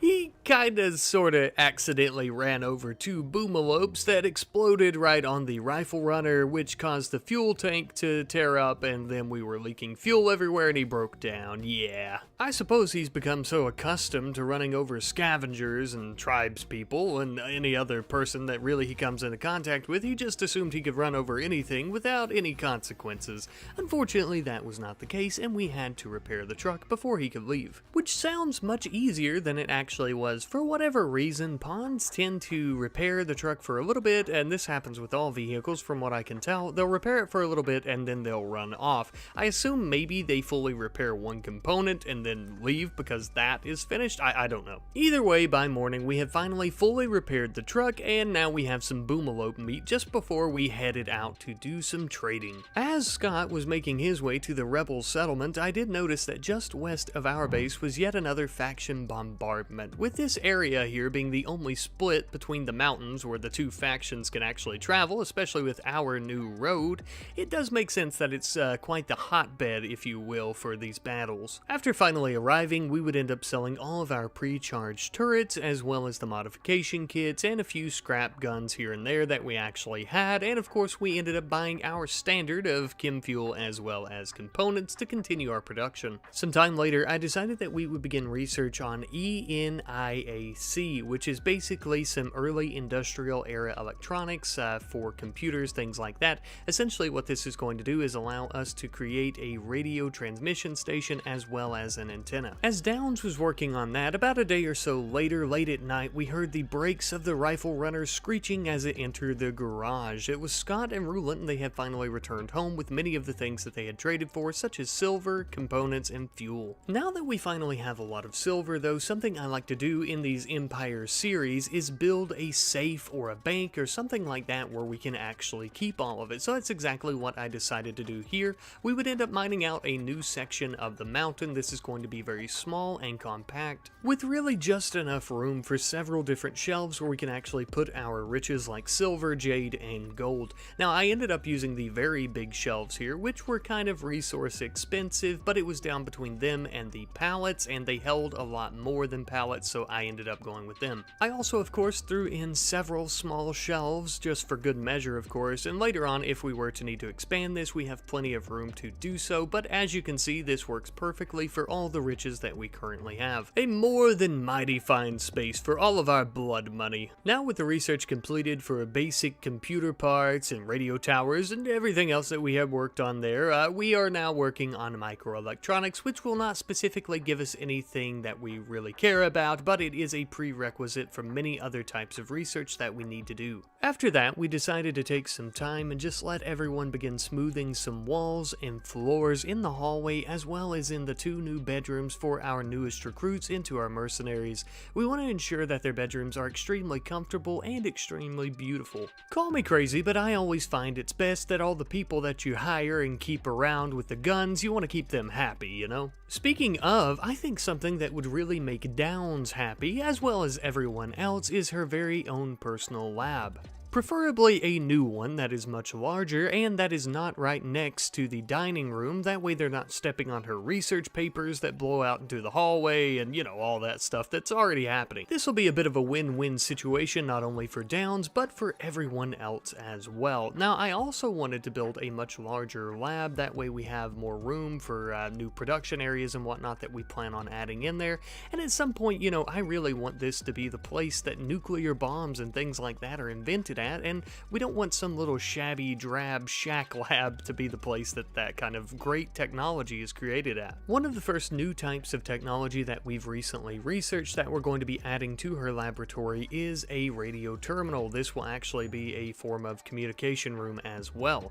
Outside, we would also then begin building a massive antenna so that we could receive radio broadcast and communicate with the other factions. Just as well, of course, as chime in to their propaganda radio stations to see if we hear any interesting news that might help us with our product creation or sales tactics. I also felt that Downs' new lab would be the perfect place for us to put these ancient Thrombian corpses, the ancient mechanitors or mechlords, whatever they're called, in her lab, of course. That way she can research them, dissect them, whatever disgusting thing she wants to do. And of course that does mean that her old research room, her old laboratory, I suppose you could call it, it's more like a broom closet, is now free and empty. So we would actually end up using it as a battery room. We can always end up expanding it in the future if we would like as well, for much larger batteries, which in the very near future is most likely going to become a need instead of a want as we continue growing the base. And of course it was around this time that we had Richard commissioned to build a few more rocket platform modification kits so that we could take them back to the rebel settlement nearby and begin selling more of those. Unfortunately though, this was interrupted. It would appear that the gang and or mafia from last episode that Scott owes a lot of money to has returned, and with them they have brought a light infantry tank that appears to probably have been stolen or scavenged from the Marshal Service. Okay, I would be lying to you if I said that I wasn't afraid. I'm actually kind of scared for multiple reasons. One, we've never had to take on Rebel or Marshal tech up until this point, and I don't really know if we're ready for that. But also, two, how much money could Scott really owe these people that they would be sending a literal tank after us?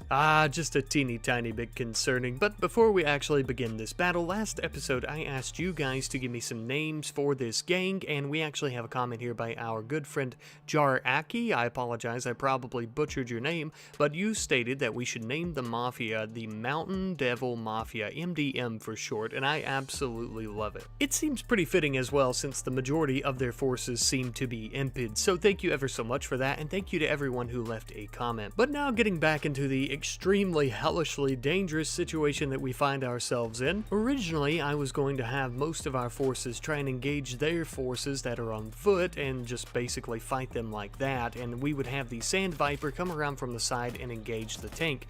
But because the Sand Viper's armor is very light, a direct shot from that tank would almost definitely kill everyone inside. Instead, I decided to opt for scrambling our forces across the battlefield, trying to focus on their footmen, killing several of them up until the point that they had fled. The tank had not even attacked any of our people at this point. It had mostly focused on our turrets. Which sounds good, you would think with them fleeing it would leave, but no, it decided to try and run right through our base, right where all of our soldiers were, meaning that we had to scramble to try and hide and get away from it. Scott was too injured to run, so he would shoot it with an anti-armor rocket launcher, which did damage it but did not stop it. We were beginning to get the upper hand on the giant beast, but unfortunately not before it would kill Roz with a direct shot from its main cannon. If only we had managed to destroy it a few seconds sooner, literally a few seconds sooner, and Roz would still be alive, or even a movement in the correct direction away from where it was shooting. But unfortunately that is not what happened. The only good that came out of our victory, other than the rest of our mercenaries and whatnot not dying, was the fact that the vehicle itself actually had plenty of steel as well as plasteel once being destroyed, which is the least that they can do for us, especially since we do need a lot of resources for a lot of the weapons and whatnot we're making here. Of course, obviously though, that does not negate nor justify the massive sacrifice that Roz had to make today. We dug a shallow grave in the stony soil near our solar panel farm for him. Though he hadn't been with us since the beginning, he had become an important member of the team, a beloved member of the team. So of course, it's not shocking, I'm sure, to imagine that the funeral was heartwarming for everyone. The +8 move buff we received from the heartwarming funeral does not completely heal the wound caused by his death, but it does make it hurt a little bit less. Now, of course, the death of Roz was still heavy on my mind, but I did realize that the battle had taken Scott's suit from him. Now, I thought about buying or making him another. Of course, we'd have to research those types of suits, but I may end up just giving him some metal armor, something of a Mad Max Warlord vibe. It seems fitting with what's been going on. Besides, we've been peddling weapons for quite some time now. I'm fairly sure that Scott is well known. And at this point, I highly doubt any potential customers are going to worry about how dapper he looks in some type of suit. Wearing our products, such as metal armor and whatnot, may be the best option. For protection, but also for showmanship, I would say. Regardless of Scott's attire though, as he's out trading with the rebels once more and arming them, we ended up recruiting Fox, the Thrombian, who was actually part of the Death Squad earlier on in the video. As you can see, he's a quick sleeper, a fast learner, and has some generally decent skill sets, of course, but he is butt naked, so we had Richard here go about making him some clothing, as well as some bandanas for all of our mercenaries once more. He quickly put on his clothing, and then we had him go into the production area and begin equipping some weapons as well. Nothing too fancy, of course. We just gave him the standard assault rifle, and we actually ended up giving him a plasteel bowie knife that I believe one of the martial soldiers dropped last episode. I ended up finding a good way to test his skills when I spotted some dromedaries eating our corn crops that were on the ground, so of course naturally I done anything any sane person would do. I made a firing line of all our soldiers and we just started letting them have it. These disgusting creatures hadn't come to buy any of our guns, but they were sure gonna take some of our bullets, if you catch my drift. A few hours later, Scott had finally returned home in the rifle runner with a lot of silver, chem fuel, things like that, but also quite a few guns. Looks like the rebels didn't have enough money to buy all of our products that we took. Some time after that though, our radio terminal began buzzing and lighting up. It looks like it's picking up a global transmission. This is Greg Fulton, your host of Rebel Radio, and today we've got some great news, as President Tree has announced that she'll be cracking down on the impid slave trade in the Quan Desert, in which she is calling it an impid rights violation of gargantuan proportions. Well, it would appear that we've actually lost the signal of the broadcast, but I think we get the gist. Looks like the rebels plan on cracking down on the illegal impid slave trade. I couldn't imagine that the president running for re-election very shortly would have anything to do with that.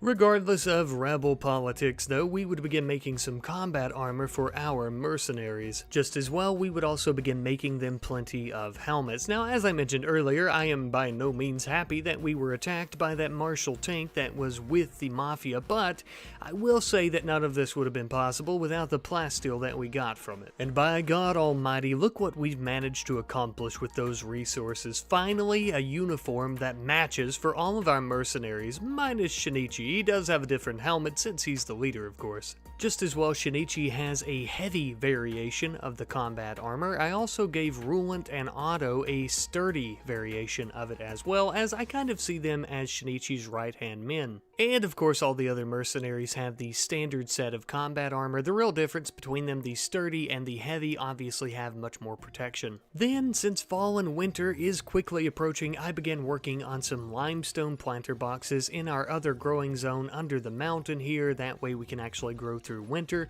I think at some point I would like to make sure that it's all under the mountain because of the acidic smog and whatnot, but also because during raids our crops tend to get caught on fire and we end up losing a lot of them. Later on that night, as the sun had begun to set, I noticed yet another faction bombardment. This time, though, it looks like it's just outside the city of Antioch. No doubt another skirmish between the rebels and the marshals, of course, and the best part about it, it's right next to the road, so we could get there pretty quickly and pick up the pieces. But unfortunately, it looks like we're being raided first, so we're going to have to deal with that. If it isn't our old friends from the Confederacy of Banal. Looks like they've actually sent out quite a large raiding party, with many of their members sporting some Death Squad armor. Nothing we haven't seen before, of course. Though I do see some armor with a medieval style flair to it as well. It looks like we may have some warriors from a few different tribes here. Very interesting. Among their ranks as well appears to be a chieftain, sporting some plasteel plate armor as well as two massive plasteel warhammers. No doubt he is a massive foe. We very quickly sprung into action trying to construct an anti-aircraft gun that would rain down the mortar shells that we have in storage upon their heads, but unfortunately they began attacking before we could finish it. As the massive group of Thromboians came to us, I noticed that their group had very little formation, showing that the chieftain most likely has very little experience. You see, Richard actually studied Thromboian formations of their war parties in the academy, and we're being attacked, never mind. Without any real formations, our enemies were beginning to scramble across our barricades and sandbags, many of them being killed and or incapacitated by our turrets before they could even get there. It appeared to me that they were extremely disorganized, as many of them tried to stay behind and attack from a distance, while others were coming right at us trying to throw firebombs at us as close as possible, resulting in a lot of friendly fire. Now, I will say though, this disorganization made it very hard for us to run them over, so I suppose that was something of an advantage they had. Realistically, the only issue we had is when this handsome devil on the back of an ass shot his bow and arrow so fast at Shinichi he didn't have time to pull out his shield, eventually leading to him hitting the ground, but he was alive. Now, I'm making the battle sound much easier than it was. It was still incredibly easy though. At one point though, we did have to take cover behind our geothermal generator and begin firing at them from back there. Eventually, we ended up killing enough of them that they actually began running away, and we would begin firing at them with the Sand Viper and our people as they were scattered, trying to flee. Among the cowards trying to flee the area was their chieftain. You poor fool. Come back next time, you little demon, with a strategy and more men, then we'll talk. Now, with the threat of being shot in the back with a bow and arrow is over with, we have the threat of starvation if we don't put out these damn fires, so that's exactly what we began doing. Also because, of course, we wanted some of the resources that they had dropped, like jade and some of their shitty bow and arrows. And of course, we were also trying to rescue Shinichi as well as Fox, our only two members to hit the ground as far as I'm aware. Now, I'll be honest, I was talking a lot of shit during the battle, and I was very arrogant, acting like they didn't even make a scratch on us, but two of our members were severely injured. They also destroyed all of our turrets, and they almost destroyed our geothermal generator, which is no bueno. I made sure to keep a good eye and oversee the medical treatment as best I could to ensure that nobody ended up bleeding out, and to ensure if anyone got an infection, we would take care of it quickly. Unfortunately though, I did notice a little bit of a health problem on Fox. It would appear that he ended up catching an arrow to the brain, and he has a mangled scar that makes the spot itchy. Ouch. Well, that really sucks for Fox, and for us, because that means he's going to be a terrible shot and whatnot, but I mean, he's really one of the only mercenaries that we still have, so we're going to have to deal with it, I suppose. He's still an able body that can help us out around the base and stuff like that, as well as in battles, even if he can't hit shit. Speaking of helping out around the base, we're going to try to clean up the area, as well as begin repairing our turrets, and basically just kind of get back to business as usual. Or at least that's what I thought was going to happen until late one evening we had a massive faction assault. This time around, however, it's not the usual suspects of one of the Thrombian tribes, the rebels, the marshals. No, this is actually the Mountain Devil Mafia, and it would also appear that the slavers from the Outlands are here as well. Not exactly sure what they would be fighting about, but these filthy bastards on either side could literally kill you for your golden tooth if you had one, so it's hard to say. I will say though, if I were a betting man, I would put my silver down on Big Daddy and his massive group of attackers here. It would appear that he has a very large force, mostly made up of impid slaves. I'm beginning to see why the rebels might want to crack down on this a little bit. Not that the gun empire is a bastion of freedom or anything like that, but I digress. Late into the night, the two massive groups decided that they would have it out. Unfortunately, they were going to have it out right slap dab in the middle of our base, so we decided to hide inside. We don't exactly have a dog in this fight, nor do we really care to own one. The only side that we could kind of root for was the slaver Big Daddy, but the way the rebels are talking, there's a possibility that he might not be around for too much longer anyhow, so there's really no point in trying to appease him. The dead have no use for any guns, and the rebels are probably going to be alive, still buying guns off of us at the end of the day, so that's how I made my decision not to help. I will say though, when it was all said and done, I was quite impressed that Big Daddy had seemingly wiped out the entire force that was accumulated by the Mountain Devil Mafia. Very impressive. However, this does mean that his ranks are thinned out just a little bit, making him even more susceptible to a rebel attack. But thankfully though, that was finally over with, but also unfortunately for the second time within the last 10 minutes of the video, we're going to have to play firefighter yet again, and also begin repairing our geothermal generator before it's destroyed. I also spotted this poor impid person lying there on the ground burning.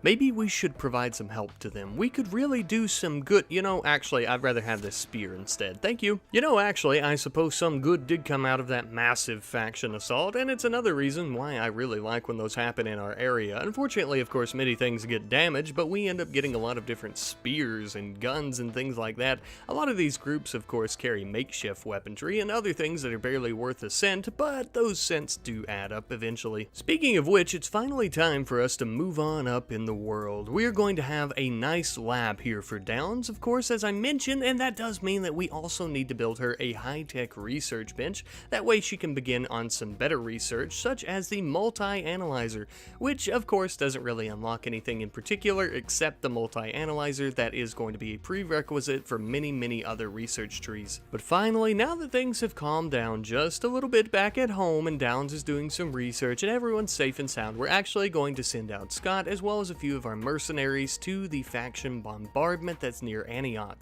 Because currently as it stands with the raid, the faction assault, and with this faction bombardment, we are going to really be accumulating quite the stockpile of weapons, and I cannot wait for that, and we can sell them and we're going to be rich as shit. The more we approached Antioch and the closer that we got, I realized that this faction bombardment is literally on the outskirts of the city. No, like I mean it, you can literally see the city.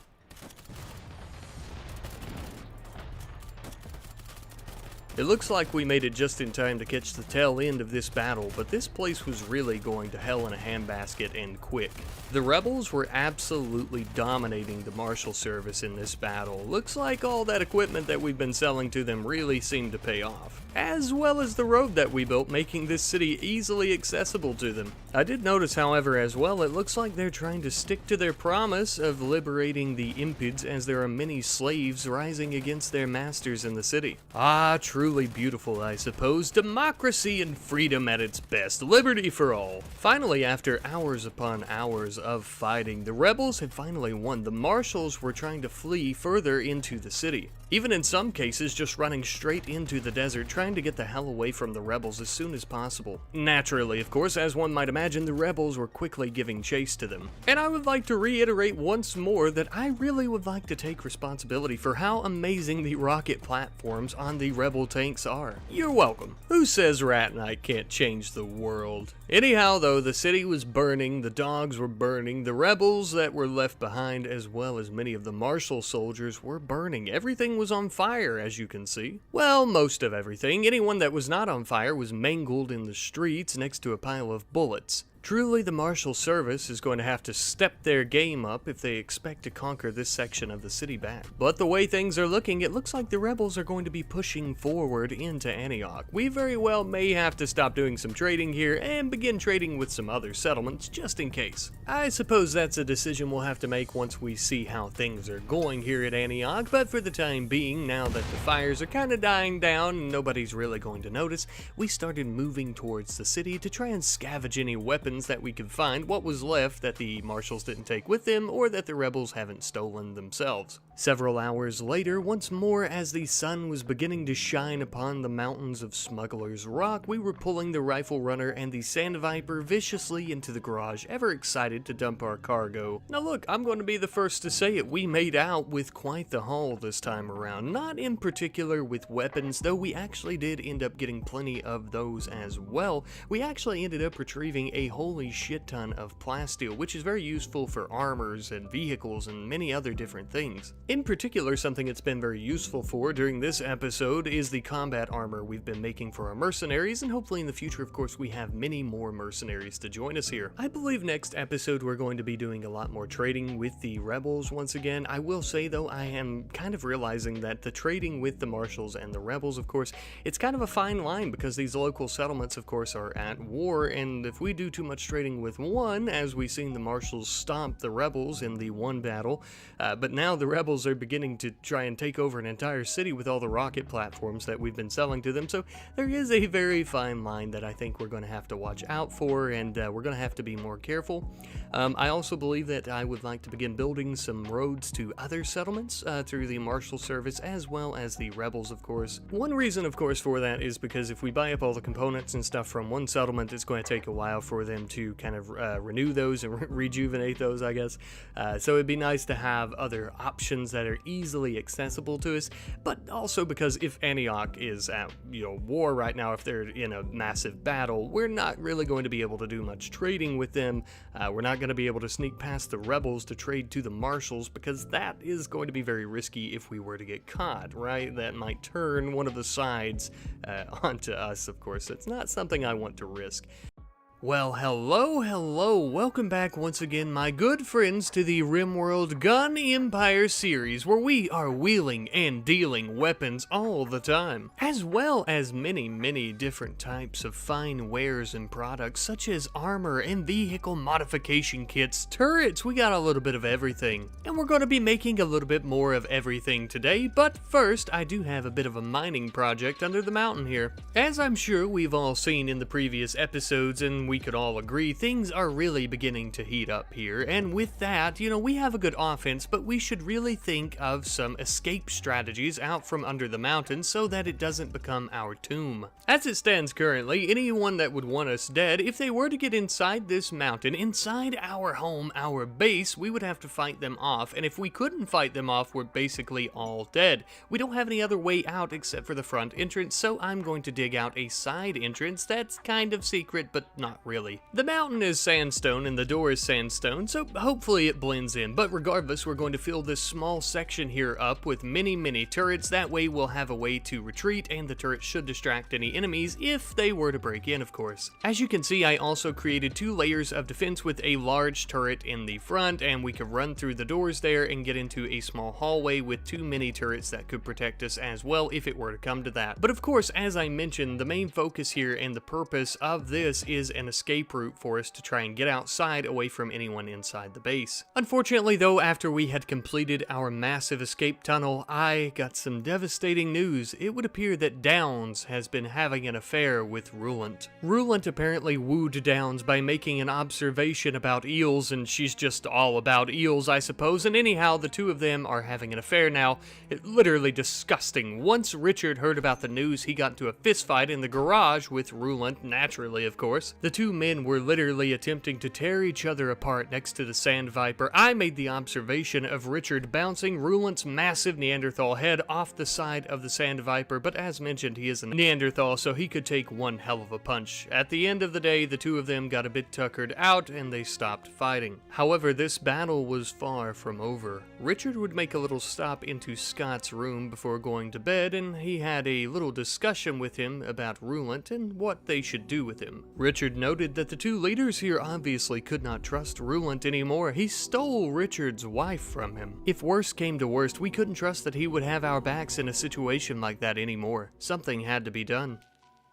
That night, as Rulant lay next to Downs in Richard's bed of all places, Shinichi came into the room and immediately arrested him. Rulant's fate was sealed from the beginning. Why would he decide to do something like this? Richard and Scott are the leaders of the gun empire. This poor fool must think that he's indestructible.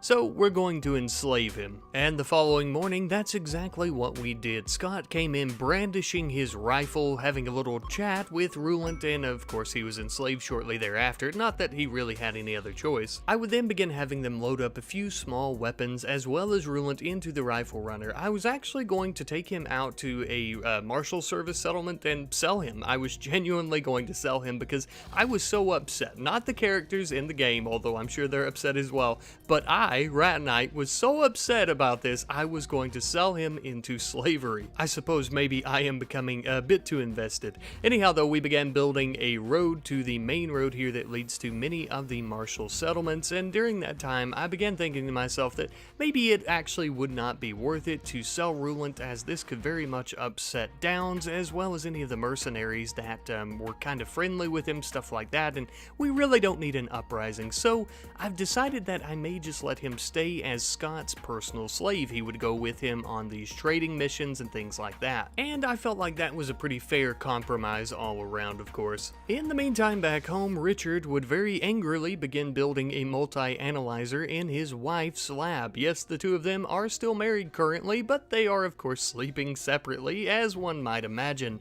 I suppose we'll have to see if they can work things out. Now that we've actually built the multi-analyzer, though, we are now open to begin research on fabrication, which we are going to do. This will allow us to create many different armored structures, ammo crates, but more importantly, of course, this is actually going to open up several new different avenues for other types of research, one of which, of course, is bionic replacements, which we are going to try to finish in this episode and actually begin creating bionics to sell, as well as for our own soldiers. Sometime later, Rulant and Scott had finally returned back home in the truck, pulling into the garage with a little bit of silver. The main mission there was to build a few roads, which of course they did, but they did end up selling a few pistols and whatnot to some of the martial police officers to help them maintain order. Now that Rulant had finally returned home, I thought it might be the perfect time to give him a bit of change in apparel, if you will, so let him slip into something a little bit more comfortable, like a steel collar around his neck, and so he did. And now, of course, we'll let him get better acquainted with his new room and bed down here in the slave quarters, away from everyone else. Sometime later, I had Richard, and then Otto, once Richard got a little bit sluggish, begin working on some car parts, such as engine blocks, car suspensions, things like that we could sell for a profit. They were working on those so that we could try to sell them to the rebels. And just as well, for any of those poor rebel sap soldiers that would be walking instead of riding in some type of armored infantry vehicle or tank or something like that, we began making some metal armor so that they're at least somewhat protected. Because remember, my friends, if you plan on getting shot at, it's always better to have a piece of steel between a bullet and your fleshy soft bits. Sometime later, I would begin focusing on building walls around our geothermal generator, because if you watched the last episode, like our good friend Dr. Harvey 3031,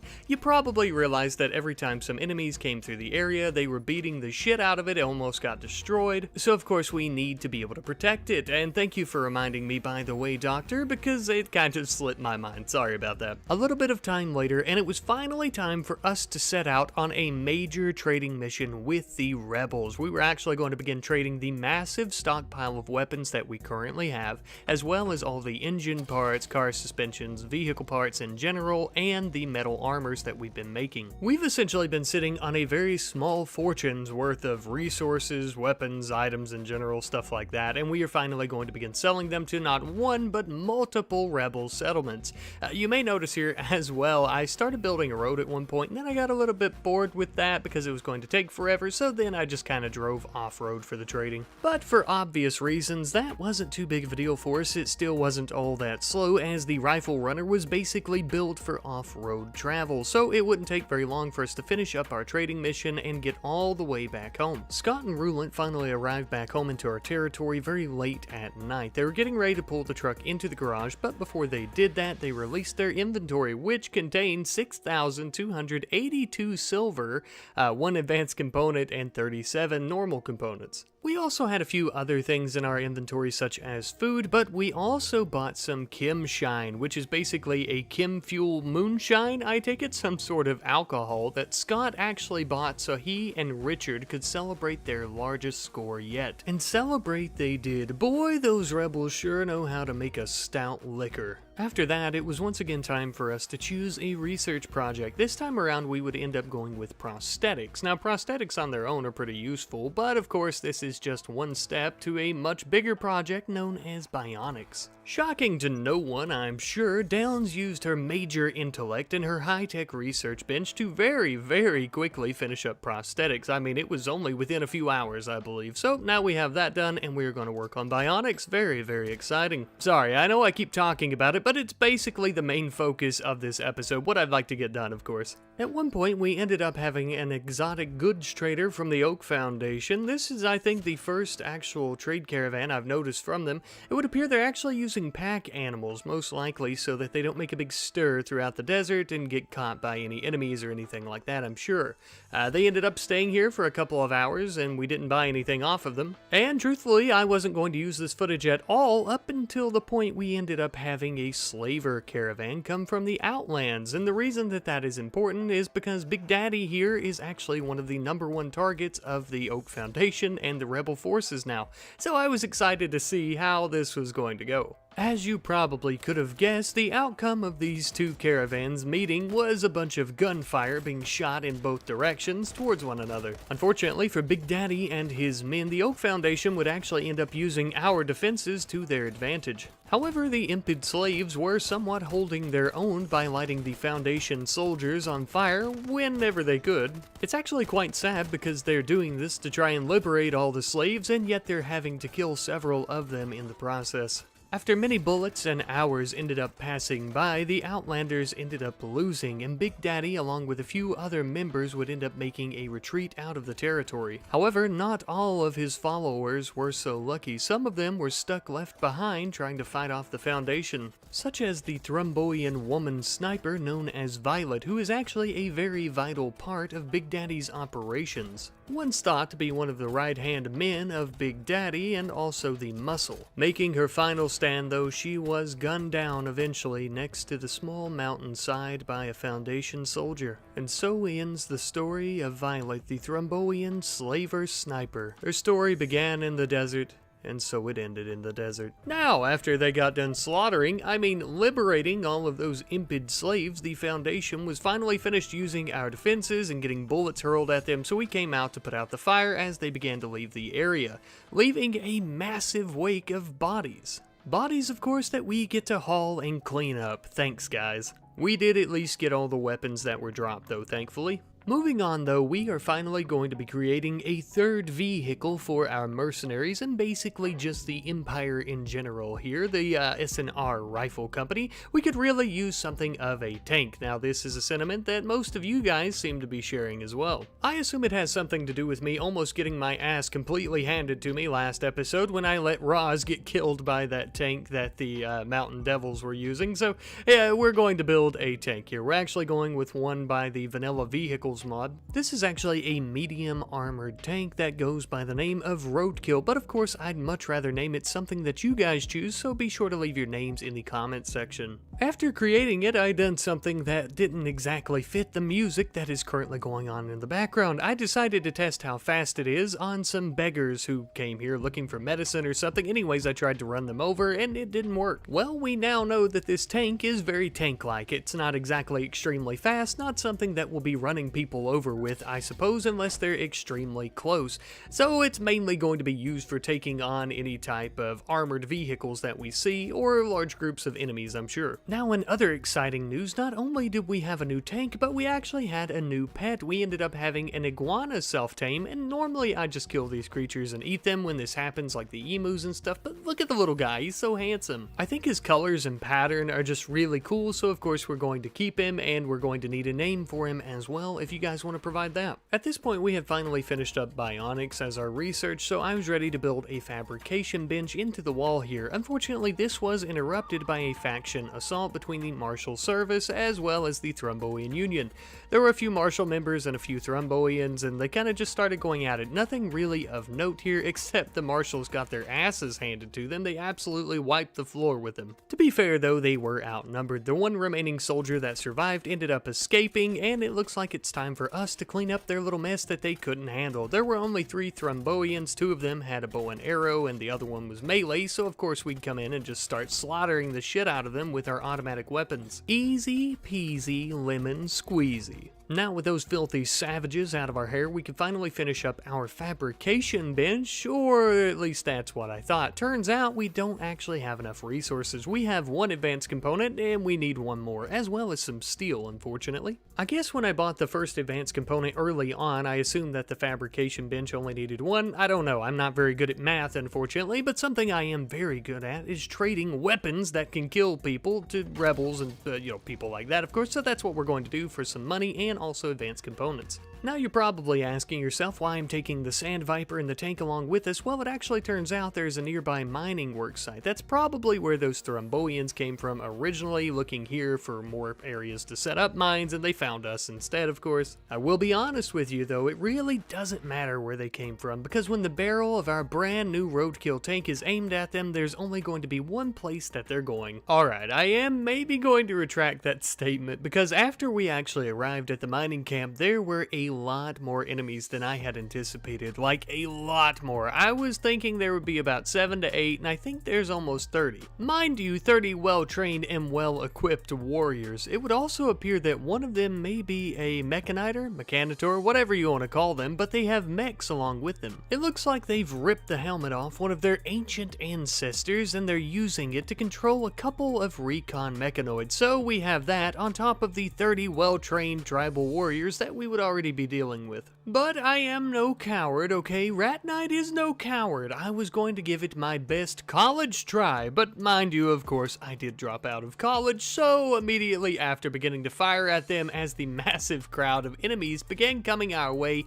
I decided to leave. Yeah, I got a little scared and tried to run away. But cut me a little slack, okay? Their weapons do a lot of damage. Even if they are a tribal, they can still take out our vehicles very, very quickly, and I didn't want to lose our tank right away. Look, listen, let old Rat Daddy here drop a little wisdom on your noggin, okay? Sometimes the best way to win a battle is by not being part of that battle at all, and that's exactly what we did here. Sure, we ran away with our tail tucked between our legs, but we could just simply buy the steel from the rebels with our advanced components, and all it is a little bit more silver, and there's not going to be any risk of us dying, of course, and that is the best part. Not too long later, though, we eventually returned home. I was having a few issues with the caravan on the world map, and then once we returned home, the tank didn't want to move at all. I thought the mod was broke, but it turns out it had too much steel on it.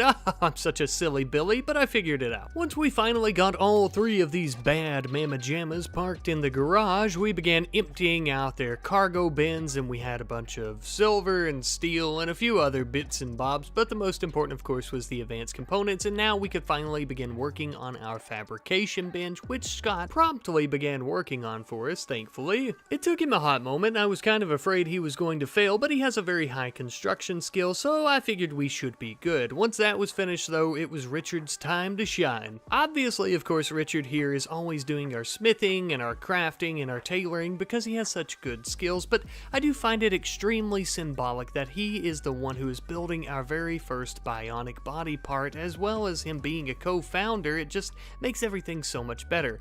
What makes it even more better and symbolic in my opinion is the fact that this was a bionic lung that we were actually going to install in Richard himself. As you can see though, it is worth a lot of money, and maybe it would have been a better idea to sell this first bionic body part, but how are we going to know it truly works unless we install it, right? It would be very unethical if we just sold off these bionics not knowing if they would even be compatible for people, and who better to be our guinea pig, I mean patient, than Richard himself. If he truly trusts his own craftsmanship, then there should be nothing to worry about. And thankfully, after a few strenuous hours of surgery, the bionic lung was finally installed. I never had a doubt in my mind. Well, maybe a few doubts, seeing how Richard is also one of our best doctors, but that's alright, it worked. Now those among you with a keen set of peepers probably saw earlier that the bionics themselves actually require advanced components to be made, so we actually need to research a way to go about constructing our own advanced components, which would be much cheaper than buying them. Now I'm what you might call a little silly Billy, and I wasn't really paying attention when I chose the advanced fabrication research tree, and for some reason I guess I thought that I would have to build a brand new production bench. So of course I wanted to try and build a larger battery room and add some new batteries so we could store more power, because I thought it was going to suck up more power.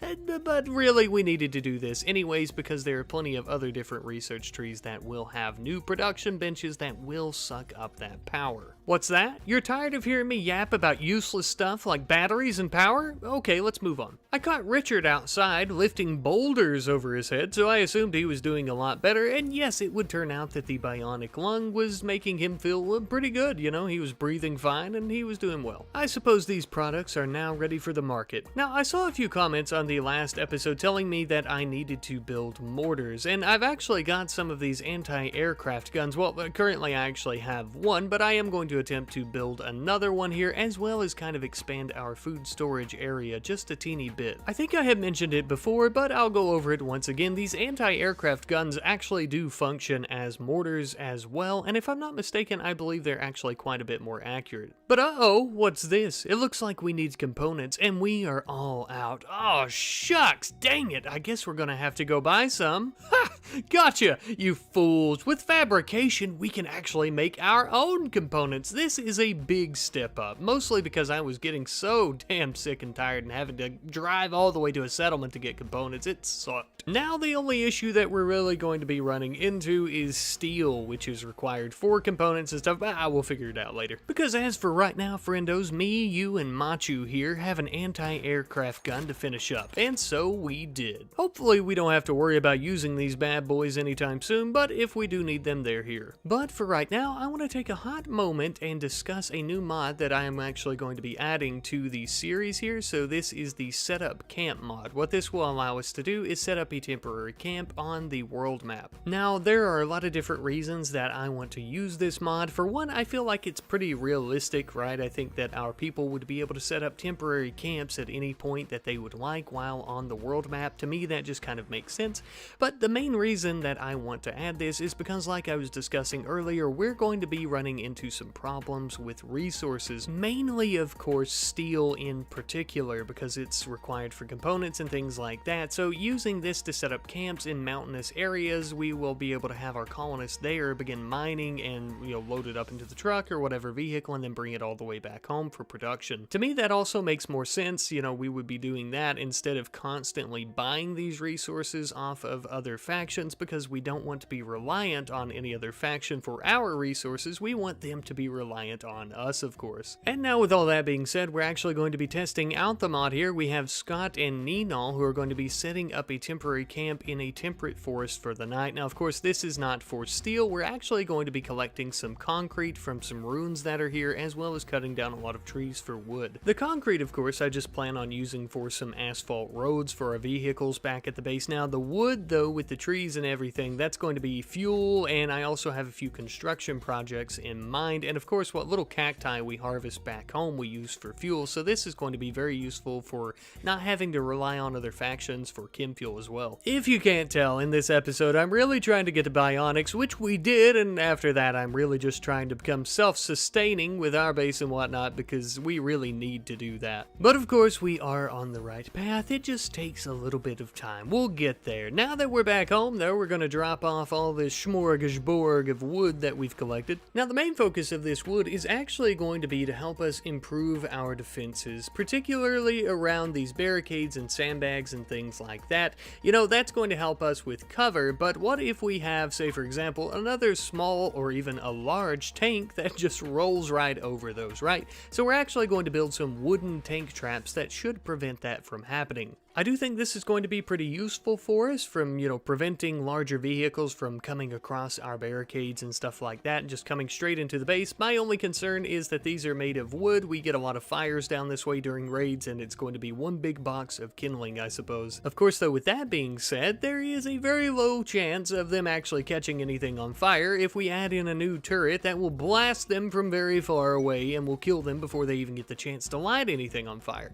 Well, I'm not building one of those. I'm building one of the same ones that we have, but this time around I'm going to put some embrasures around it. Furthermore, of course, I'm actually going to be deconstructing a lot of the barricades that we've placed around our previous turrets, and I'm going to begin putting embrasures around those as well. This is something that really I should have done early on, as we've had this technology unlocked for quite a while. Embrasures actually have a much higher cover effectiveness than barricades, so it will help keep our turrets more protected from gunfire and whatnot. Of course, the cover effectiveness also applies to our people, so if when we're in a gunfight we want to stand behind the turrets, that might be our best option now. And at this point we're kind of coming down to the end of the video, so I'm just going to begin doing some miscellaneous improvements around the base. One thing that I've been wanting to do for a while is fix this other entrance for our vehicles on the eastern side of the base. I absolutely hated how it looked before. It looked very thin, it looked like they could literally just tear through it at any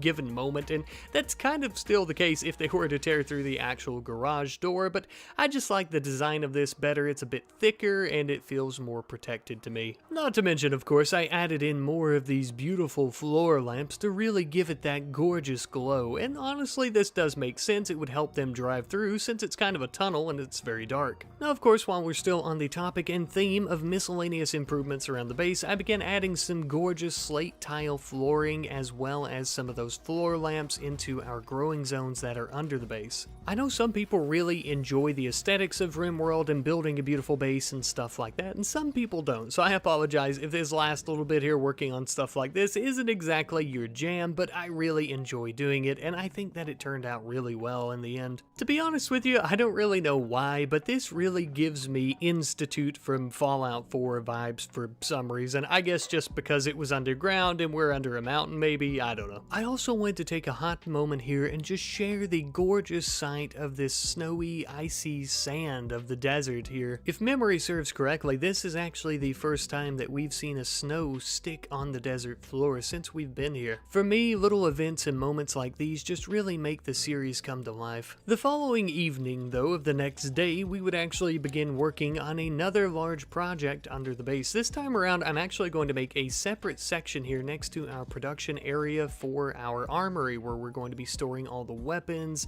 modification kits, armors, everything that we've been making thus far, and more things, of course, that we're adding onto our inventory. I also felt that we really needed to do this because as we add more production areas, we're going to need a lot more space, and we're kind of running out of new areas in our production room unless we just tear into a few bedrooms, which also is a possibility if need be. Then I was thinking to myself, before we really start selling a lot of these bionics and start trying to mass produce them, I should make sure that all of our people here are well taken care of in terms of their body parts. And I took a look at Shinichi, and boy oh boy is he having a rough time. He has a mangled scar in his right eye, his left femur is shattered, and he's missing a finger, so I thought maybe we should take care of him first. So naturally, of course, we began having Richard whip up a brand new bionic leg for him, and we were actually going to install a glass eye because I didn't have enough advanced components to make a bionic eye, at least for now. These bionics do take quite a while to make. I will note that something I think would be good later on is increasing someone like Richard's manipulation through bionics so that this process goes faster. I think Richard would be the perfect candidate for a set of bionic arms as well. Of situations like this, he's making bionics, but he's also performing surgeries. Manipulation would be a very good thing to have. His new bionic leg went in just fine without any issues, and then we would actually begin working on his glass eye, and after about an hour or so of surgery on that, it went well as well. Now, I will say though, I am glad we have the glass eye, but it does decrease his eyesight. The mangled scar actually had him with some better eyesight than a glass eye does, but it was aching and was going to cause him to constantly have a mood debuff, so it was no bueno. At this point, Richard is truly becoming a connoisseur of these bionic body parts. I'm sure these tales of surgeries and his new creations will be told far and wide, hopefully making people want to buy plenty of them from us.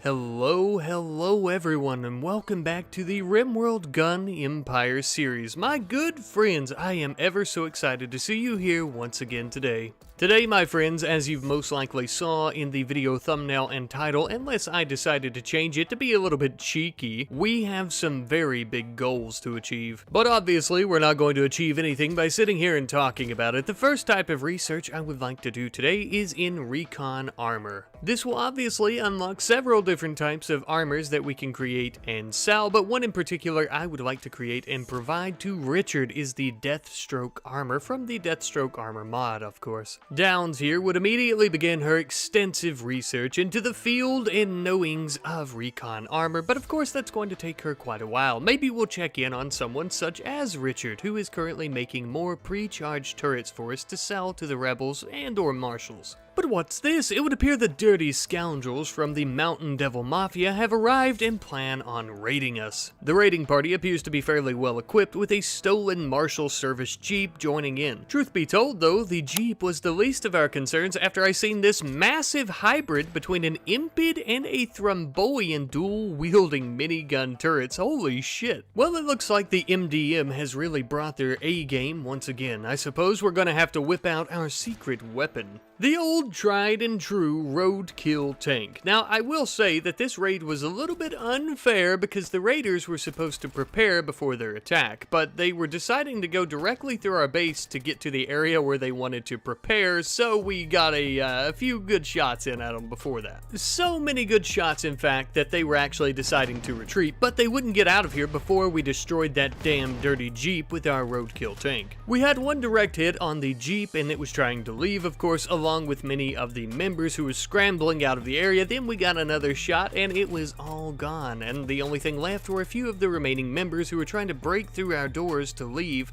but of course we surrounded them very quickly and started raining hellfire down upon them. And just like that, with the blink of an eye, yet another raid by the MDM thwarted. Of course though, us defeating the raid was not the only good news, for you see, two of these impids that had survived after we shot them down actually had some decent skills, so we decided that we would capture them, take them back home, and begin trying to recruit them. And this was actually the first genuine test of our roadkill tank against any other type of vehicle, and must I say that it done one hell of a job. Yet another bright side of defeating the raid, and specifically that Jeep, is that we got plenty of steel and plasteel from it as well, which is going to be very useful. Once we had finally got both of our brand new prisoners into the prison cells, we immediately began trying to heal them to ensure that they wouldn't bleed out on our nice clean sandstone floors. And as mentioned earlier, we are not going to be enslaving either of them, as I would actually like to have them both for our mercenaries. We would then end up spending several hours trying to haul in all of the weapons that were dropped by the Mafia raiders, many of which were very horrible quality, awful, or poor. Some were made of some decent materials like plasteel though, so yeah, little wins here and there. Of course, now that our population is going to be increasing once more, which is something like we've discussed that is most likely going to continue happening over and over, I decided to try and get ahead of the starvation curve here, especially with it being winter time and the snow already killing many of our plants outside, of course by going ahead and creating another growing zone on the inside next to our other two. This growing zone was basically identical to the other two, except the planter boxes were made out of slate because we were running low on limestone at the time. Another difference with this planting zone here, growing zone, is that we're actually going to be growing some eggplants. The reason for that is because we can't grow corn inside, but the eggplants have a similar harvest yield, meaning we'll have just as much nutrition. Now finally, with another large area to grow plants that we can consume, we're going to need a little bit more space in our food storage room to actually put all of the eggplants and whatnot that we'll be getting, so we ended up doing that as well. And then just something brief to touch on for a moment, something you guys were telling me about in the comments last episode, and something I noticed is that this solar panel up here is being blocked somewhat by the mountain, so we deconstructed that one. And I didn't actually build a replacement because I have some pretty big plans for power. As you could probably tell, this same small hill is actually blocking people such as raiders that spawn in on the northwest side from being able to come to the northeast side without going through our base, which is causing a few issues like the raid earlier. So I actually decided that I would dig out a large tunnel. That way anyone, visitors, raiders, whoever that are spawning in on that side will have a way to come through the mountain without having to go through our base, of course. It is pretty big, so that does mean that enemy vehicles are still going to be able to get through. Unfortunately, it kind of needs to be that way though, that way we can get our vehicles through if need be as well. Unfortunately, however, as we were digging out the tunnel, we ended up having a prison break. Our two new impid friends, who we thought were our friends, are apparently trying to escape, and they're doing a pretty damn good job. I would end up sending Otto and Shinichi to the left side to try and deal with the blue impid, and of course Scott came in with his rifle and started firing at him as well. This took a little while, but eventually we took down this impid, and I was very worried that the one that went to the right side may be escaping. But apparently that was no issue. If you heard those few rifle bullets there, it looks like it was Richard firing at this impid, unfortunately killing her, so no more prisoner. And yeah, I was a little bit sad about that. That news kind of sucked. We only have one prisoner there that's going to become a mercenary, but in good news, we finally finished up this tunnel, meaning that any raiders or anything will be able to come through, and we don't have to worry about them trying to go directly through our base. Haha, achievement. Of course, however, just because they don't have to anymore doesn't mean that they won't try to go through this section of our base, and honestly, this whole time, having to deal with a war on two fronts occasionally, either on the left side or the right side with raiders coming at us from either one,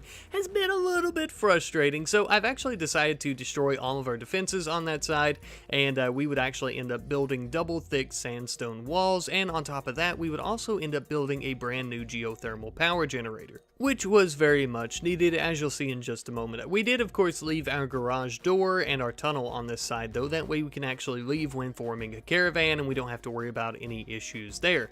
As you can see though, once we finally finished our geothermal power generator, all the lights were coming back on. We're really using up a lot of power, so 2 generators was very much needed. As you can see, with this monumentous project finally completed, we literally moved mountains, and we actually used the stone from those mountains to build more walls on the left there, but they shouldn't be coming through that side at all unless they're sappers or something and they try to destroy the walls, but if that were to happen, we have much bigger issues at hand. Of course, while we're still on the topic of moving mountains, I'm actually going to set up a mining camp nearby the base for a little bit to try and collect some resources like steel and hopefully some components, but of course we're going to need somewhere for our people to sleep, so we built some cloth tents. Once we finally completed that, we ended up loading up Scott, Rulant, Otto, Ninal, as well as Kirkos into the rifle runner, and we headed out to some small hills nearby the base here and finally set up our camp.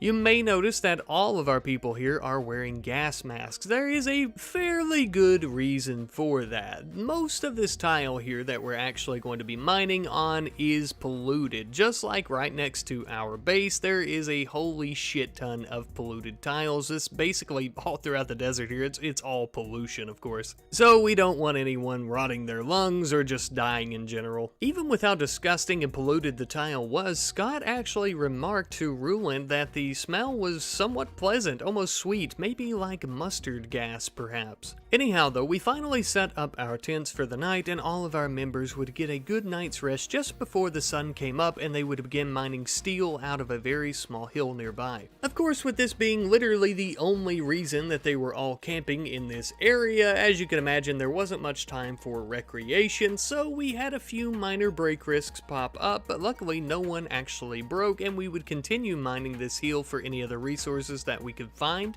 We actually ended up trying to do some strip mining and trying to look for components. Before we would actually finally depleting this mountain of all of its resources though, I would end up sending Kirkos back in the rifle runner all the way home with most of the steel that we had collected thus far. That way she could actually drive drop it off, since the rifle runner can't carry everyone and all of the steel that we've been mining. If I'm not mistaken, I believe the rifle runner could carry roughly about 1,500 steel or so, and I want to say we got close to maybe 4,000 out of the small hill that we had been mining at, so we had to make quite a few different trips, seeing how we had other people that could carry some of it in their pockets, but not a lot, of course. Finally, though, after making several of those trips, we finally returned home with all of our people as well as all of our steel. Unfortunately, there were no components to be found within that mountain, no compacted machinery. There was a little bit of coal, but I decided it really wasn't worth it to make yet another trip, so we ended up leaving that behind. I do somewhat regret that, though, because we could have made a little bit of silver from it. Regardless of leaving the coal behind, though, the trip was still very much well worth it because we had an absolute shit ton of steel to work with now. However, because of our newfound resources, even with our steel, plasteel, and components having another spot in our production room, I noticed that our two current storage rooms are getting extremely full.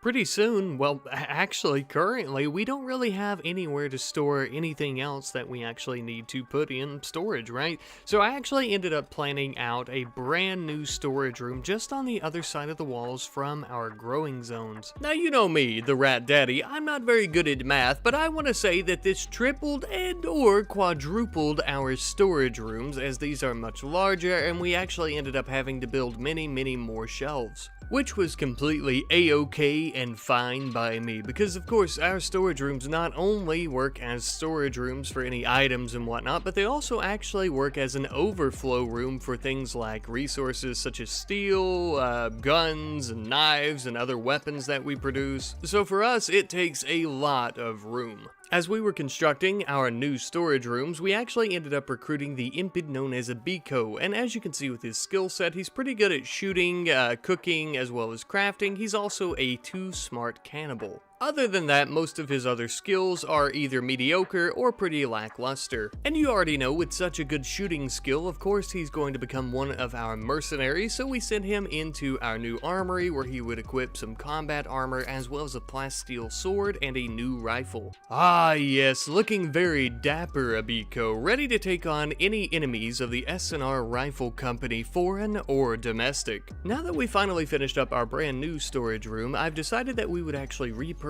our old one for some slave barracks. Now this isn't near as good as individual rooms, unfortunately. However, it would be perfect for any overflowing slave population that we end up having in the very near future. It was also around this time that Scott actually developed an addiction to Psykite tea. He had a mental break and he was binging on Psykite products. All we had was tea. If you remember, Roz used to need Psykite tea and I forgot to stop making it, so now we need it for Scott, unfortunately. But my friends, it is finally time, the moment you've all been waiting for, a new research product. Yes indeed, we are going to be researching small nukes, the very first nuclear bomb technology on the planet of Degum. Not made in any top secret laboratory by any specialized rebel scientist or highly decorated military scientist of the Marshal Service.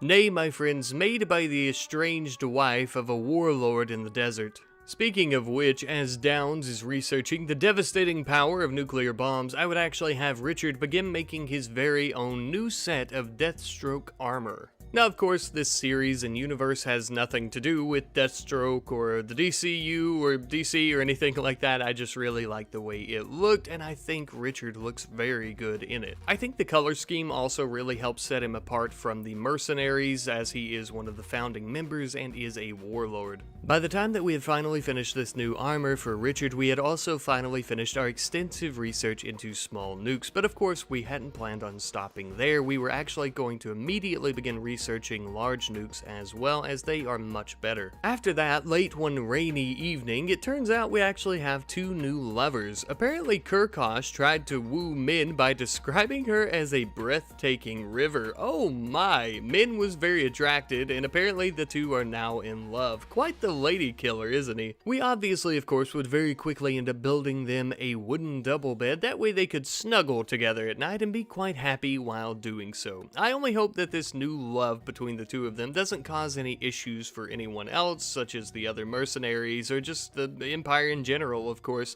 although it's not as though we're not already accustomed to having a love triangle among our ranks. The good news couldn't last forever though, because the following morning we ended up having a raid from the Confederacy of Banah. It would appear that they've gathered up just outside the small hills around our base and are preparing for an attack. Although I did see something that I don't think we've ever seen among the Thrombian tribes thus far. It would appear that they are getting with the modern times. They're actually using some makeshift weaponry. Well, now I know that we didn't sell them those guns, and I know that they don't have the means or knowledge to create firearms, so I'm assuming that someone else has been selling them these weapons, possibly the Mountain Devil Mafia. Though we can't be sure just yet, that is the only other faction stupid enough and willing to sell to these Thrombian tribes that are going to try to kill everyone else, of course.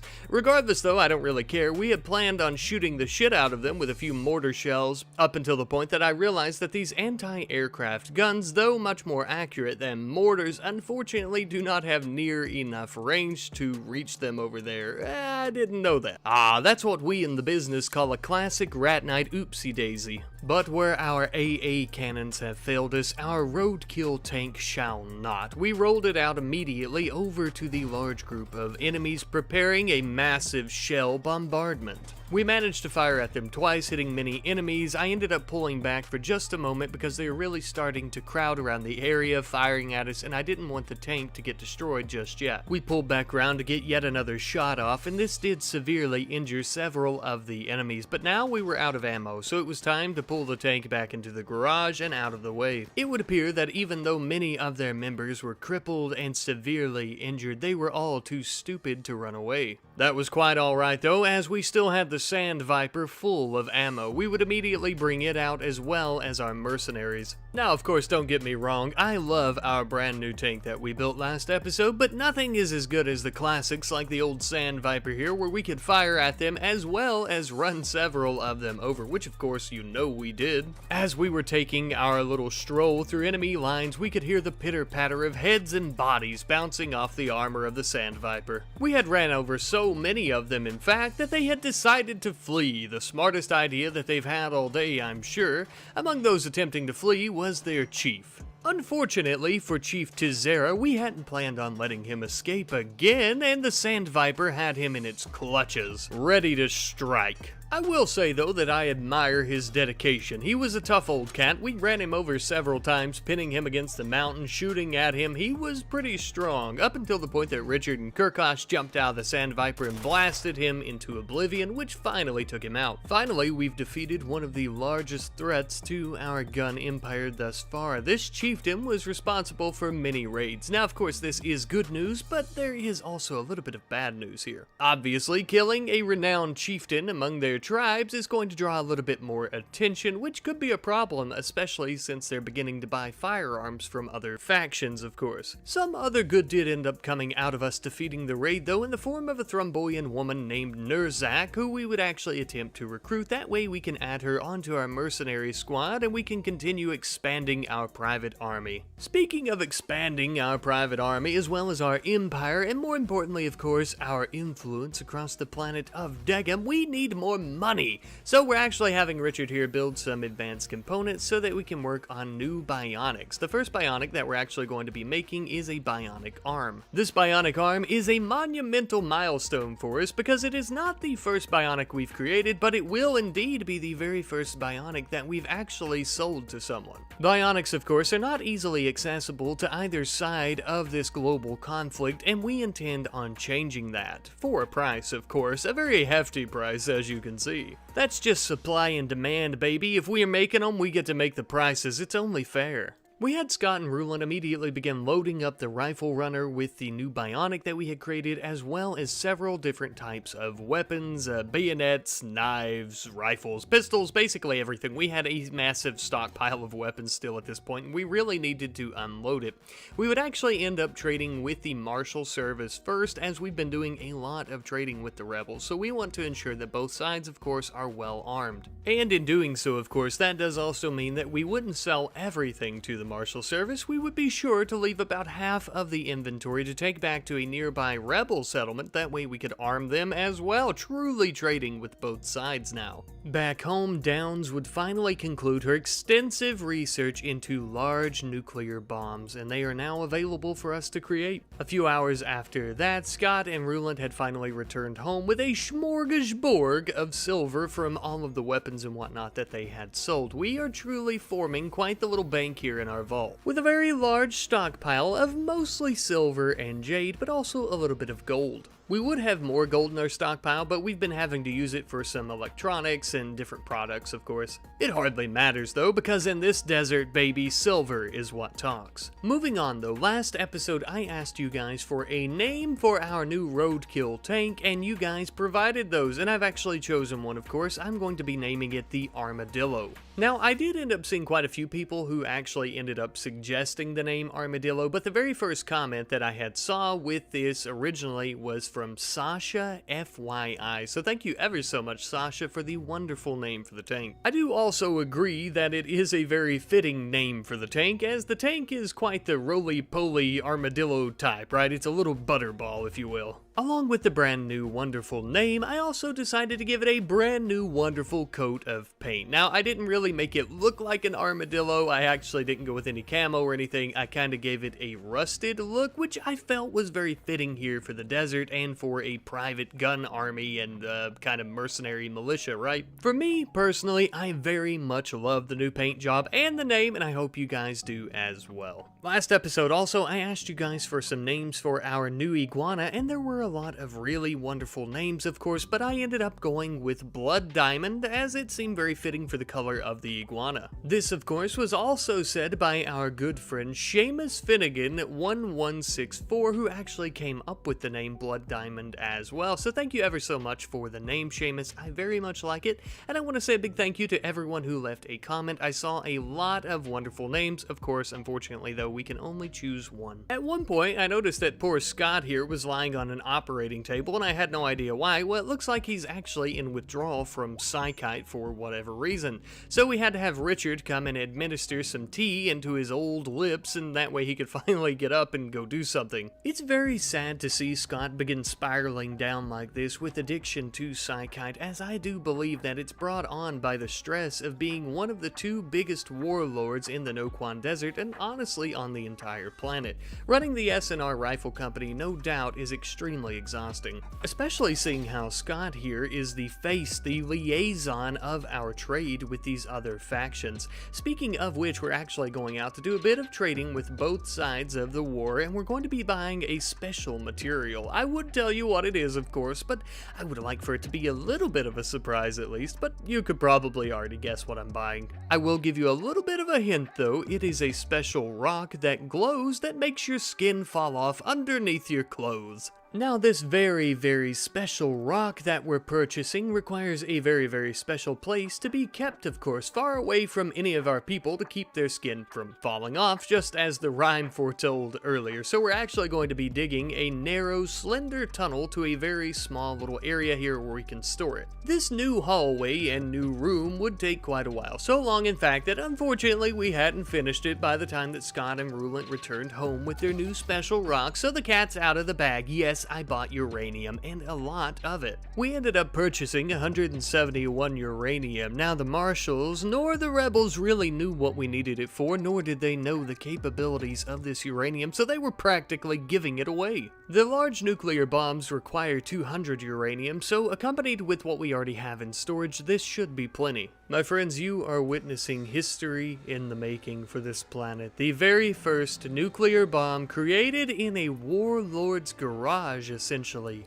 Richard has made the first nuke. As Richard slowly and very carefully took the nuke all the way to its new home in the safe room, he began to realize that nothing would ever be the same. There was no going back now. Pandora's box had finally been opened, and there was no way to close it, no way to seal it shut once more. There was only adapting to it, overcoming it, and surviving it. To think that this very small metallic item made of bits of components, plasteel and just normal steel in our little production room, as many other things had been made before, could level entire cities. The power that now rests upon our shoulders is crushing and overbearing. I believe I'm beginning to see why Scott dulls his reality with Psychite T. The new destructive weapon that we have created required our protection from any other faction that wished to use it without our consent, of course.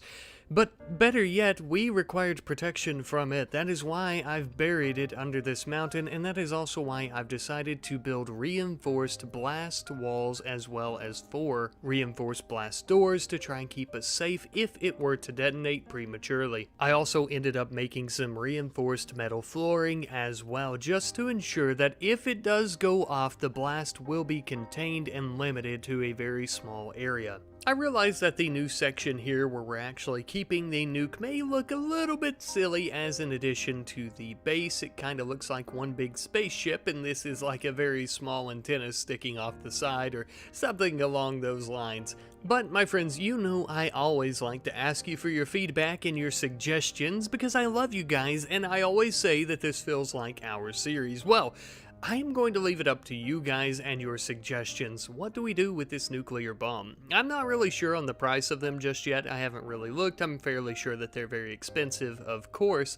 But what do we do with it? Do we sell it to another faction? Do we sell it to the rebels? Do we sell it to the Marshal Service? Is it so powerful that maybe we don't do that at all? Given what we know about both sides, there is a possibility that if we were to sell it to either of them, they would start nuking each other into oblivion, and one of them would come out on top, leaving us with little to no clients, of course. But let me know what you guys think about that in the comment section down below. I would love to see what you guys think. Now that we finally reach our big goal for this episode, though, I'm going to focus on a few smaller, minute details around the base and just in general, of course. Since our AA guns can't actually reach too far outside of the limits of our base, I'm actually going to build a mortar for any long-range attacks that we may need to do for now. It'll suffice right now up until the point that we actually get an artillery cannon, which is much better.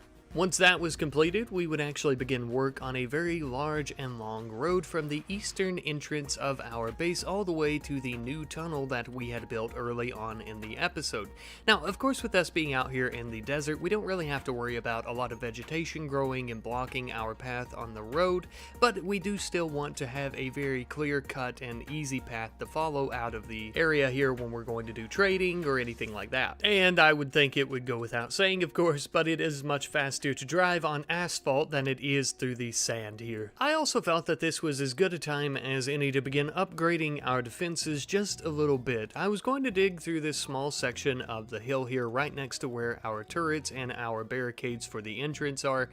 We were actually going to create something of a pillbox style here with some embrasures and some cover. Essentially just a small box within the hillside here where we could hide and fire at our enemies with a very low risk of getting shot in the head. Of course, as I've mentioned before, the embrasures provide a lot of cover effectiveness, but so do the sandbags, and when they're stacked on top of each other like this, it makes it pretty hard to kill us. It should also make it extremely difficult for them to kill us if we're raining down hellfire upon their heads with our rifles, but also with the 3 manual auto turrets that we're installing in here as well, making this pillbox quite the deadly pill to swallow indeed. And I don't mean to beat a dead horse here, but with these mounted turrets and their cover effectiveness, the embrasures, and the sandbags all stacked up, I wish them luck in trying to shoot us. Later on into the night, I realized as we were doing all that minute work, we had actually recruited the Thrombian woman known as Nurzak, who has a good mining skill, an okay cooking, shooting, any other skill really,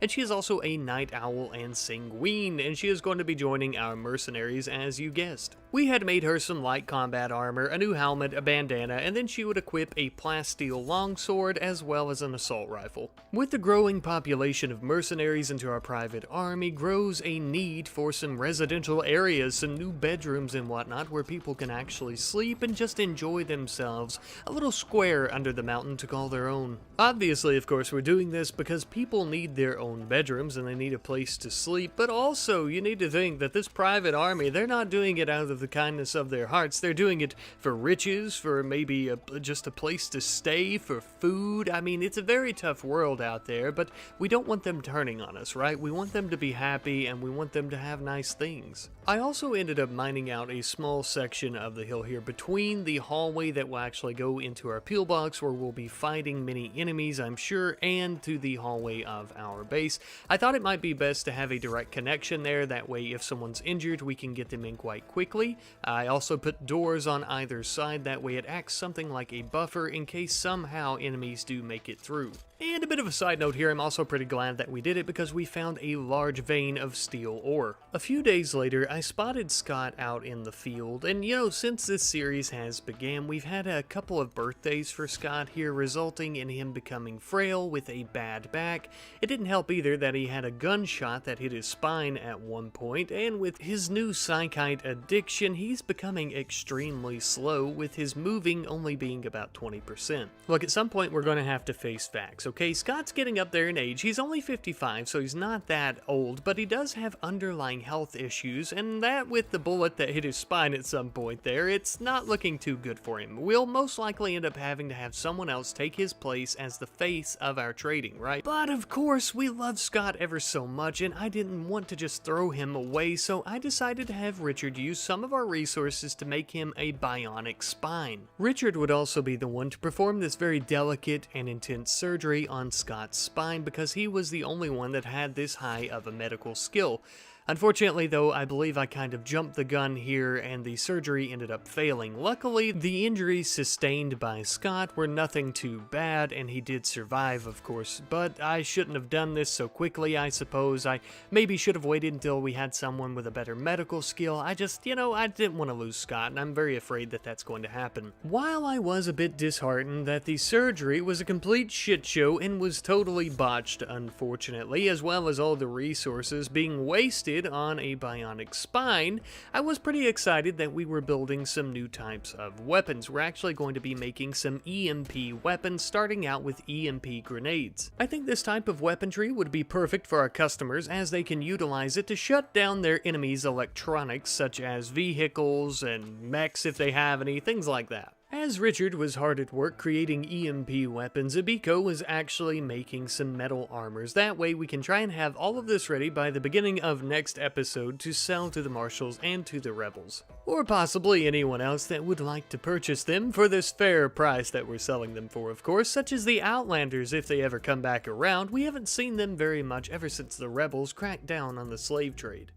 Well, hello my good friends. Welcome back once again to the RimWorld Gun Empire series. As you can see, we're currently guarding our precious cargo with our near and dear lives. Precious cargo, of course, that I still haven't decided whether I'd like to drop it on somebody's head, sell it to somebody, and see if they'll fire it off at the nearest enemy settlement, or I don't know what we're gonna do with it, maybe just leave it in the vault, who knows. I suppose though, in the meantime, while we're deciding what to do with our brand new nuke, we should at least research artillery guns. That way we have a large enough cannon that we'll be able to fire it at settlements if we decide to use it in such a way. Now, of course, we could fire it out of a mortar, but mortars are very inaccurate, and that wouldn't be all that spectacular, now would it? Something that would be a bit spectacular, though, is improving the defenses of our pillbox once more. We have a comment here by our good friend Yura Kabako, I believe is how you pronounce your name, who was actually saying that we should sandwich our embrasures in between actual walls, and that's a really good idea. I don't know why I didn't think to do that in the first place, so I apologize, and thank you for reminding me. Essentially, when you sandwich the embrasures between walls, this does allow pawns to also take cover behind the walls, giving them a less likely chance of getting shot in the head. Or shot in general, really. Here, let me show you a demonstration. As you can see here, Min is firing through the embrasure from behind a turret, and then once completed, she can run behind the wall. Simple as that. We had some martial soldiers visiting, but I wasn't very concerned with them as we actually had a quest that popped up called Vagabond's Desire Alms. So essentially, there were a bunch of vagabonds or refugees or whatever, and they were requesting silver. It was apparently so they could buy back a friend who was recently kidnapped. I have a feeling that Big Daddy and his Outlander men have something to do with this. These poor sheeple must not know that their friend is most likely already digging in Big Daddy's mines enslaved.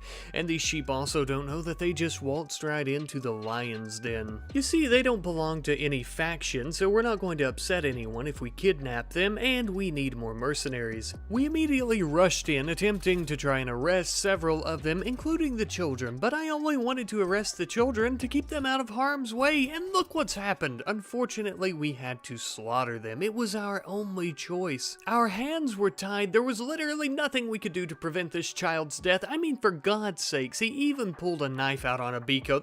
He had to kill him. We refused to feel guilty for self-defense, okay? The only thing that I felt now as the rain was pouring down from the sky upon these carcasses was regret.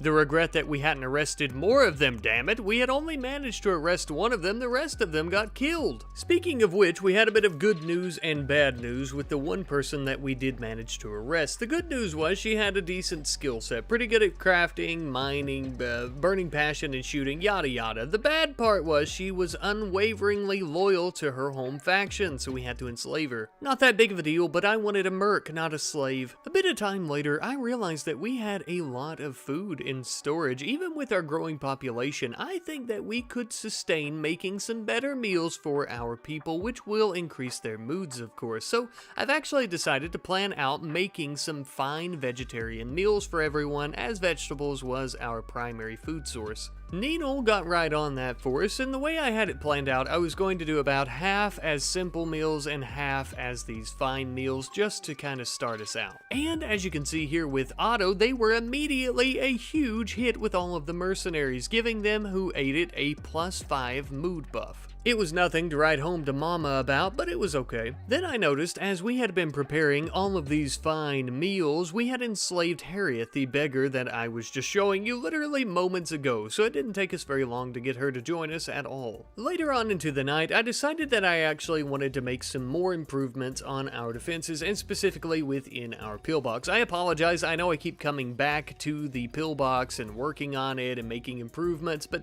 I just keep thinking of new things that I would like to add, such as this steel barricade that we can actually take cover behind when in gunfights. I also ended up building some flooring to ensure that we can move through here properly as well. I would also end up doing much of the same in the hallway that connects the pillbox to the rest of the base here with the steel barricade and some sandbags. That way we could try to take cover if for some reason enemies were to break through. We need this buffer point to kind of be militarized. Then I suppose everyone was just so plumb dumb tickled about all the defense improvements and everything that we've been doing, they decided to throw a little bit of a party and just kind of celebrate a little bit.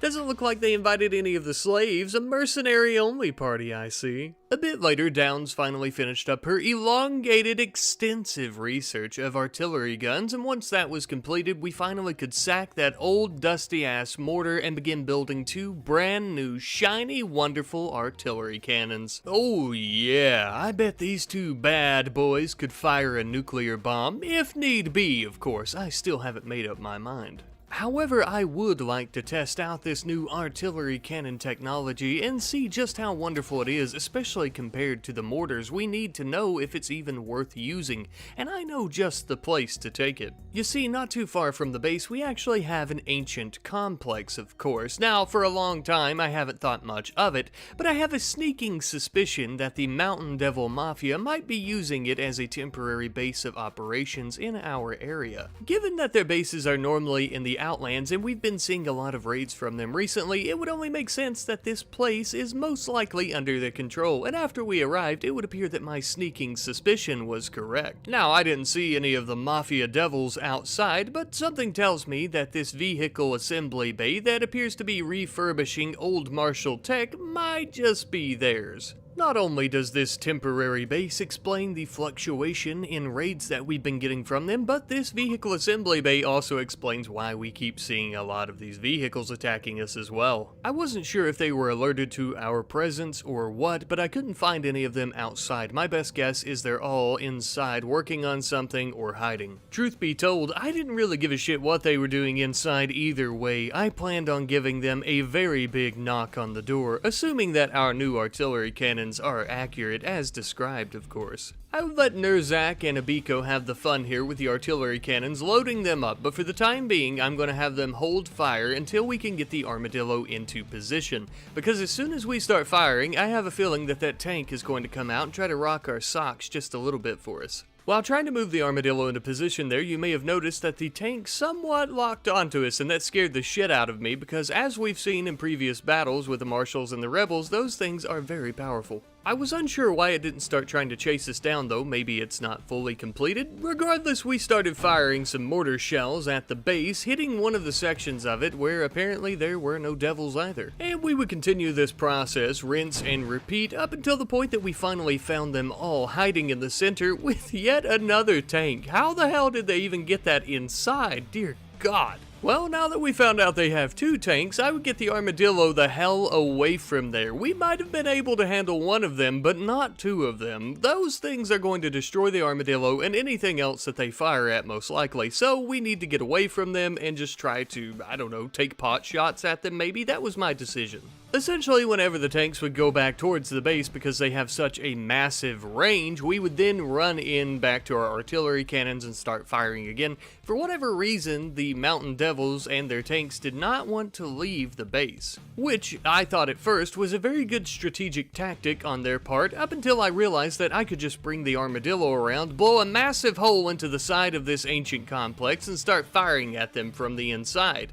But we ended up running out of ammo, so I would have to bring the Sand Viper around and try to refuel the armadillo. Thankfully, as I was attempting to do this, Richard in the rifle runner and the other mercenaries firing the artillery shells had managed to keep the tanks and the Mountain Devils busy and occupied as Shinichi had transferred over the steel into the armadillo, finally reloading its massive cannon. As we were preparing the armadillo for another bombardment though, the tanks were getting extremely close to hitting Abiko and Nerzak with its massive cannon. They had to take cover behind some small rock cliffs trying to avoid it. To be honest, this would have been easier to do if I wouldn't have tried to have taken pot shots at it every so often, but luckily no one ended up getting hit by the cannon here. And now the armadillo was finally ready. We had broken through the steel walls of this structure into the nougaty soft center where all of their little people were hiding, and we began firing our massive shells inside, killing several of them, and after this they began trying to flee. Of course, we weren't going to just let them leave though, no. We were going to run them over. As they were attempting to run away, we would do our absolute best to send as many of them to hell as humanly possible. And luckily, we did manage to kill several of their foot soldiers, but unfortunately there was no chance that we were going to be able to stop these tanks from leaving the area. If we came out to where the tanks could see us, where we could fire at them, that meant we were within range of them as well, and they definitely would have killed us. But we did end up defeating the base as a whole, and we managed to kill several of their soldiers, so of course that was something to be proud of. And with this base finally destroyed and or captured, that does mean that we should see a lot less frequent raids, as well as less frequent vehicles being in those raids in general when they do come. I still can't figure out though why we couldn't get them to leave the base, as we were literally raining down mortar shells upon their heads. Maybe their chain of command told them that they needed to stay here and protect their generators or something at all cost, or maybe all their equipment to build vehicles. I really don't know. It is possible maybe they had called for backup. It looked like we were expecting a raid in the game UI, so maybe that's what it was. Regardless of the reason though, I am now going to be referring to this battle as Operation Steel Turtle. Yes, well, not exactly the most catchy or interesting name, but it was the best that I could do. I'm sorry. In the meantime, we would actually begin deconstructing the vehicle assembly bay, the generators, and basically anything of use that would give us steel and or components that the Mountain Devils were using here. Even though now we can make most of these resources on our own back home, it was pretty well free to just take these, so we might as well. After that was finally completed though, we would begin making the journey all the way back home away from the ancient structure. However, I ended up receiving a notification that our caravan had been detected, and I thought that was kind of weird, and then I realized that the icon for the ancient structure hadn't gone away, so I was like, what's going on here? Well, it actually turns out that I left Otto alone in the armadillo in the ancient structure. A classic rat night whoopsie. No big deal though. He only sat alone, isolated in the tank in the night cold air for several hours. I'm sure he's fine. Anyhow, we made it back home sometime later with all the resources, weapons, and everything that we had collected. And along with all the resources and weapons, we also brought back a mountain devil impid who we would now begin recruiting into the ranks of our mercenaries. I'm sure he'll make a wonderful addition. Now that we've got everything situated though and everyone is back home, we're going to begin hauling all of these weapons and resources into their proper places in the storage rooms. Just as well, we also have a Biko here who is making some pre-charged mini turrets. That way we can make another stockpile to sell to the rebels and or marshals. Or perhaps these handsome young slavers who arrived later into the night would like to purchase some off of us, maybe in exchange for some of their strapping workers. No, but in all seriousness though, I had Scott begin discussing with the leader of this slave caravan because we did want to purchase some of their slaves. Not to keep as slaves though, we actually wanted to break their chains and make them into mercenaries. The only issue was though, unfortunately, all of the slaves that they had that we could purchase would have to join as slaves. Nevertheless though, we did end up purchasing all three of them, and now we have Mathis, Jet, and Bowman in the S&R Rifle Company. All three of them ended up costing a good bit of silver. We didn't really get to sell any weapons or anything to the slaver, unfortunately, but we did end up selling Harriet, the vagabond that we had enslaved early on in the video, you know, the one we don't care about. Of course, though, as I've mentioned early on in the video, I do want to have more and more mercenaries. I want to form a little army this episode, right? And I want these three to be part of that army, and it would be as simple as just throwing them into a cell and beginning to recruit them, of course, but I feel like that's a bit too easy, and they've most likely been slaves for years, so how are we supposed to know if they would even make decent mercenaries? Well, the obvious answer to that question, my friends, is by testing them. Yes, indeed, I have actually armed these three slaves. I know, crazy, aren't I? But we're actually going to take them out somewhere and just give them a little testy test. We would end up taking them out to a faction contention, which is basically where a small camp or so of one faction's being attacked by another, just to see if they could kill some of them, and you know, if they survive, they've earned their spot among our mercenaries, and if they die, well, they're dead, of course. And some of you may think that this is unfair, but honestly, I mean, most of our members that are among the mercenaries, if not all of them, have earned their spot in some type of combat role before. They have some type of experience at the very least. So these new folks need to prove their worth as well. We ended up arriving sometime later. It appeared to be a small Thrombian Union camp. It would appear that the other faction that was having the contention with these tribes people were the rebels, and somehow I don't think these couple of rebels here are going to be standing side by side with us during this battle, unfortunately. That shouldn't be a problem though, as I have the utmost faith in our new recruits and their ability to slaughter these tribes people. And if they can't, we could always just hop back into the truck and then leave them stranded here to die, of course. The Thrombians were pretty quick. One of them almost took Mathis down, but luckily with the help of the others, we managed to kill them before they stabbed her through the chest. And then we would take on the rest of their little village here. As they were kind of scattered about, we began firing at them as much as we could, of course, trying to scatter ourselves. That way we're not kind of in a group, getting shot at by their bows, and yada yada. At one point though, they were getting a little bit too close for comfort. Thankfully, Min used her impid fire breath on them, causing them to begin running around in circles while inflamed. However, that didn't last for too long, and then they would once again commence trying to beat us down with their horns and their swords and their hammers and so on and so forth. Of course, we started just blasting them into oblivion. Eventually, we finally killed the last remaining Thrombian. After putting a bullet in the last sad sack of shit that was coming at us though, we had finally cleared the entire camp, and it was time for us to begin tending to our wounded. After that, of course, we would also begin tending to some of the warriors that were lying on the ground very wounded, as we planned on taking them prisoner as well. After that, we would then begin making preparations to travel all the way back home around the mountains here. The only issue was this was going to take a bit longer than it normally would, as we had so many people that were walking, we couldn't fit them all into the truck. struck, and a lot of these people were injured, which of course made them much slower. But our victory during that battle has shown us that our 3 new recruits have truly earned a spot among our greatest of warriors, and because of this, that does mean that they're going to need their own bedrooms once we actually get them recruited, of course. So while we are waiting on them to return home, we would actually begin working to significantly increase the residential capacity of our base as it currently stands. The caravan finally ended up returning home that night, with our Thrombian prisoners immediately trying to make a break for it out of the territory. A nice attempt, I'll admit, but extremely futile. Our comrades were quite cooperative with the recruitment process. They would even go into the armory to drop off their weapons and armor before heading down to the prison for their temporary rehoming. We had Otto, Nerzak, and Fox arrest all 3 of them and just kind of put them in their beds, in their cells, and they didn't fight. You know, they were, like I said, completely cooperative, very kind of them.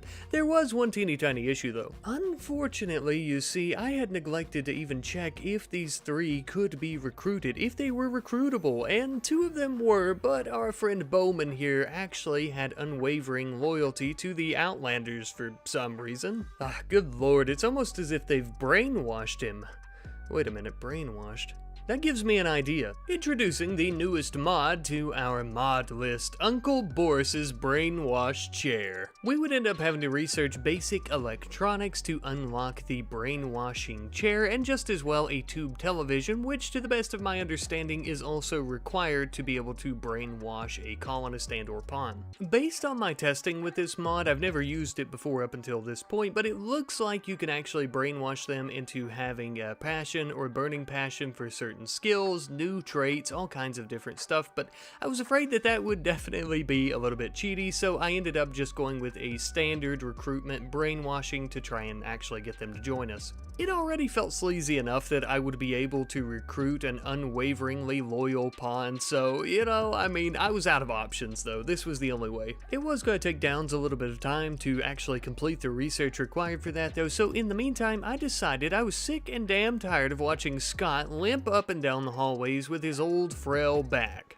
So since we still have a good bit of resources, I decided I would try my hand once more at creating yet another bionic spine, and we would try to install it on Scott. And if this time around it doesn't work, I don't know, we're gonna have to just keep him home all the time and choose somebody else to go out and do trading because he can barely move. Once he had finally created the bionic spine, Richard would then begin performing hours upon hours of agonizing surgery on Scott, and in the end the surgery was actually successful. Finally, the bionic spine was installed. This was going to be a big help. If I'm not mistaken, this should increase his moving speed to 70%. Not great, of course, but it's better than it was. About a day to 2 days later, we had finally finished up our research into basic electronics, which did end up making it possible for us to build the brainwashing chair, so we actually began mining out a small section next to our recreation room, ironically, for a brainwashing room where we would then build the chair, some very low-level lighting, and a tube television. We had 2 prisoners currently that were unwaveringly loyal and needed brainwash, but of course we decided that Bowman here would be our guinea pig, as it were.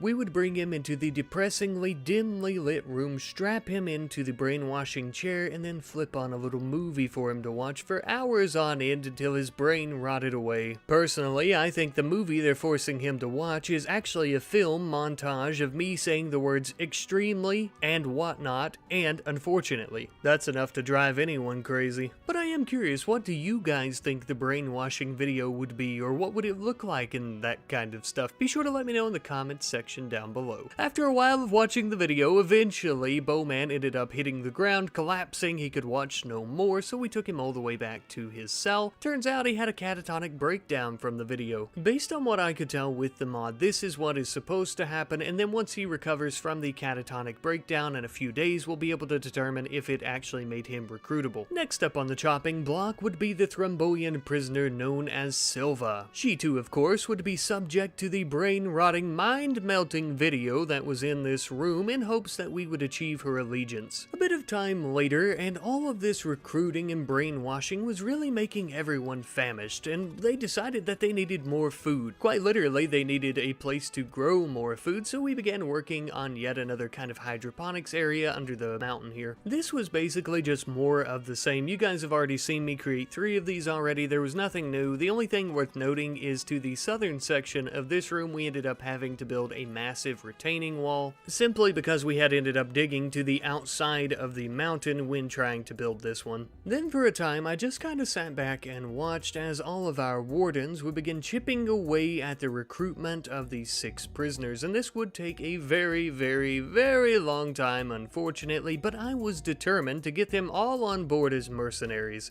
No matter how many times I had to brainwash them or feed them fine meals and sit there and watch them gulp it down as we were already struggling to plant more crops, I would get these sons of bitches to join us. Speaking of which, Bowman was actually becoming quite a hard nut to crack. He would end up needing a double dose of the brainwashing, although this second time around it did seem to finally do the trick. Shocking to no one, the last 3 that would need to be recruited were the 3 that we had actually purchased and that proved themselves on the battlefield. I do suppose it does make sense that they would be the strongest physically and also mentally, of course, but in the end they all ended up joining us. By the time that the snow was falling upon the ground, we had 6 new mercenaries. Ah yes, finally all of our hard work, our blood, sweat, and tears have paid off. Now, I'm sure by now you've probably noticed that they're not near as organized as our other mercenaries, unfortunately. I didn't have enough time to build them all the light combat armor or really any other type of armor except for a few of the black helmets, of course, so most of them are wearing the metal armor and just picked up a few weapons we had in storage. By this point, we actually have 13 mercenaries total, of course not counting Scott or Richard. I don't really count them as mercenaries as they're basically just the leaders of the SNR Rifle Company, of course. You know, they're not actually part of the private army. I know this isn't an actual army, of course, but it is a start. It does also look like we're about to get our money's worth and get to test out our new soldiers here on the battlefield because we have a raid from the Mountain Devil Mafia. Not only a raid, but apparently these raiders plan on making their way through our base. Oh, we'd love to see them try. I will admit, though, that they are very well equipped, with a lot of them actually sporting some pretty heavy weaponry as well as explosive weaponry. This left me a bit curious as to why this raid was really packing a punch, and I believe I see it now. Along with them, they have a Duke. This here, my friends, is Devil Duke Commando. His title is Devil Duke among the Mafia, of course, and his name is Commando, just to kind of specify. You could kind of think of him as the manager of this local branch of the Mountain Devil Mafia. This is the handsome devil, no pun intended, that we have to thank for all the raids ever since we've settled here. We'll be sure to show him our appreciation. As they approached, the majority of our mercenary forces quickly ran into the pillbox for cover to begin annihilating these bastards with their massive autocannons. This is it. There's no going back now. Just as we had assumed, they were pretty starstruck from the get-go with our sandstone turret that was hidden within these rocks. Looks like they're having a pretty hard time with it, but Duke Commando here didn't care and he went straight for the pillbox, firing at our mercenaries. We returned with very heavy fire from our cannons, annihilating the Duke. He was just the first though. Next up would be the rest of his filthy mountain devils. They were still pretty preoccupied with our turret up until the point that they actually ended up destroying it, and then they would get closer to our defenses fighting our other turrets. I tried to think of a good strategy here, and I had the idea that I would actually get all of our mercenaries into the garage here and then crack the door open as soon as possible to try and flank them. And for the most part, this strategy seemed to be extremely successful. I was going to bring our soldiers completely out to just start firing at them while they had their backs turned, but they actually began coming back towards us and also began fleeing, so we would try to take cover behind some of the walls that we had built in the garage while still firing at those remaining few. Once it seemed a little bit safer to come out as many of them were scattered, we would actually begin giving chase to the handful of devils that were still in the area trying to run away, killing several of them. Unfortunately though, we wouldn't be able to chase them all down before some of them ended up getting away, but it wouldn't hurt to let a couple survive. Maybe they can go back to the higher ups in the Mountain Devil Mafia and and tell them what happened here today. Believe it or not, a few of these sorry-ass impids actually managed to survive the onslaught of bullets that was provided by our massive autocannons and by our turrets. We would actually end up taking 2 of them back to the prison where we would begin tending to their wounds. That way we could actually start recruiting them into our private army here. I know I've said it a lot, I've been yapping about it a lot in this episode, and it'll all make sense here in just a moment, I do believe, but I am really trying to build up this army as much as possible. Speaking of armies though, I'm gonna say that the Mountain Devil Mafia's chapter in our area here is probably lacking in soldiers and equipment now. I didn't see one vehicle during that entire raid, so I'm thinking our little attack earlier on in the video must have done some good. On top of that, with their Duke murdered here today on the battlefield, they're going to be lacking leadership and guidance in this chapter, and probably scrambling to try and find another Duke. You know, those few remaining members that are still around here. I'm beginning to think that the Mountain Devil Mafia is actually becoming a big problem for the entire planet. As you can see here, we actually have an icon on the map for a safe house for the Mountain Devils, and it looks like this is linked to a quest from some faction in the Outlands. They've apparently placed a bounty of 86 gold on the head of one of these devils. That may be something that we look into in the beginning of next episode. I wouldn't mind making a little bit of gold. But like I was saying, I think that the planet may be getting a little bit sick of this disgusting mafia here, as the Outlands themselves are just full of criminals and scavengers, slavers. We've seen many horrific types of people come from the Outlands, so you know it must be bad when even they are trying to put a bounty on some of their heads. You know, we have a private army though, probably one that could rival the Mountain Devils as we've seen. Maybe we end up taking them down, right? Okay, I'm being a little bit cheeky. Here's the thing. A lot of people have been saying, you know, what's your end goal for the series? I've seen a few comments here and there, of course, and I don't really have a good answer, or at least I didn't. But I think I might now, and I want some feedback on this. I'd love to know what you guys think, if this is a good idea, maybe I should do something else, but this is kind of what I'm thinking the end goal will be. What if we conquer the Mountain Devil Mafia using the Empires mod? I've never used it before, but I have seen it in use before.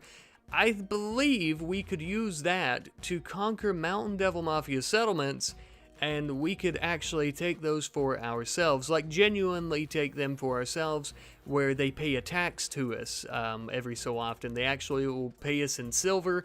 I believe we would have to send some of our people there to stay indefinitely, which I would be completely fine with. That would be an even better reason to build our army.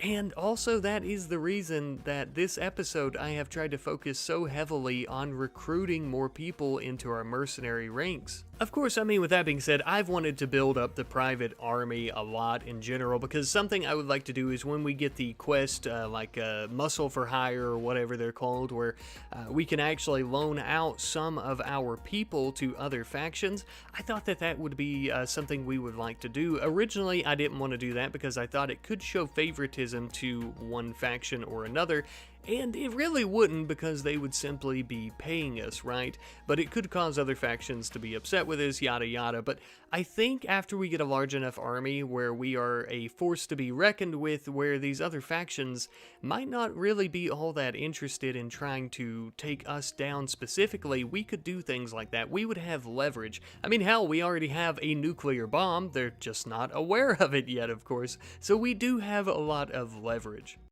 Hello, hello, hello, my good friends, my comrades, my cohorts, as it were. Welcome back to the RimWorld Gun Empire series. Today, my friends, we have a lot to do. To really get us started here with this episode, I'm coming in hot with a brand new mod. It would seem, based on the comments on last episode, everyone kind of agrees that a good goal for the end of this series is taking over the Mountain Devil Mafia. So I've actually ended up adding the Empire mod. Now, personally, I still don't have a lot of experience with this mod, but I am aware somewhat of what it is like. Essentially, we'll be able to create other colonies or take over other settlements and turn into our colonies just as we normally would, but we'll actually be able to have them kind of almost like a passive income, somewhat of an empire that we actually rule. It's very interesting based on what I've seen. But now that we have the explanation of the new mod out of the way, as well as the end goal for the series, I would also like to begin working on a new little project, something of some armor for Shinichi.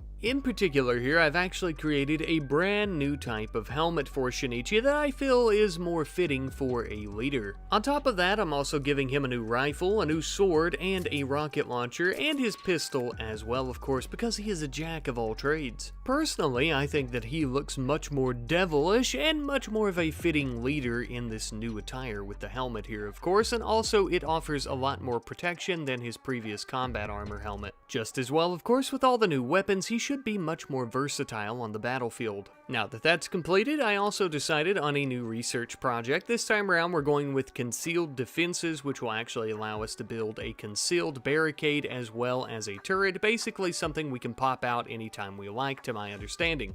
Then, of course, we would also begin working on some car parts, because today I would like to begin building a brand new vehicle for us. Though, a little bit of a spoiler alert here, unfortunately, I didn't realize the vehicle's size, and I didn't build enough car parts right from the get-go here, so we have to make some more later. While we were doing this, though, we did finish up that defense project, which also means it's time for me to pick another research project. This time around, we're going with combat vehicles, which is very fitting for what we're building, right? Specifically, I wanted to build the Wisent, I believe is how you pronounce it, essentially a very large transport truck for troops or goods and products, or both. Essentially, my thought process here is we're going to need a large enough vehicle to transport all of our mercenaries, right? We can't just have them marching up and down the roads every time we go and try and take a new settlement. Although, of course, we're not going to be able to resolve that issue if we're not able to build this brand new large truck, right? And we're not going to be able to do that currently because our resources are just a teeny tiny bit depleted.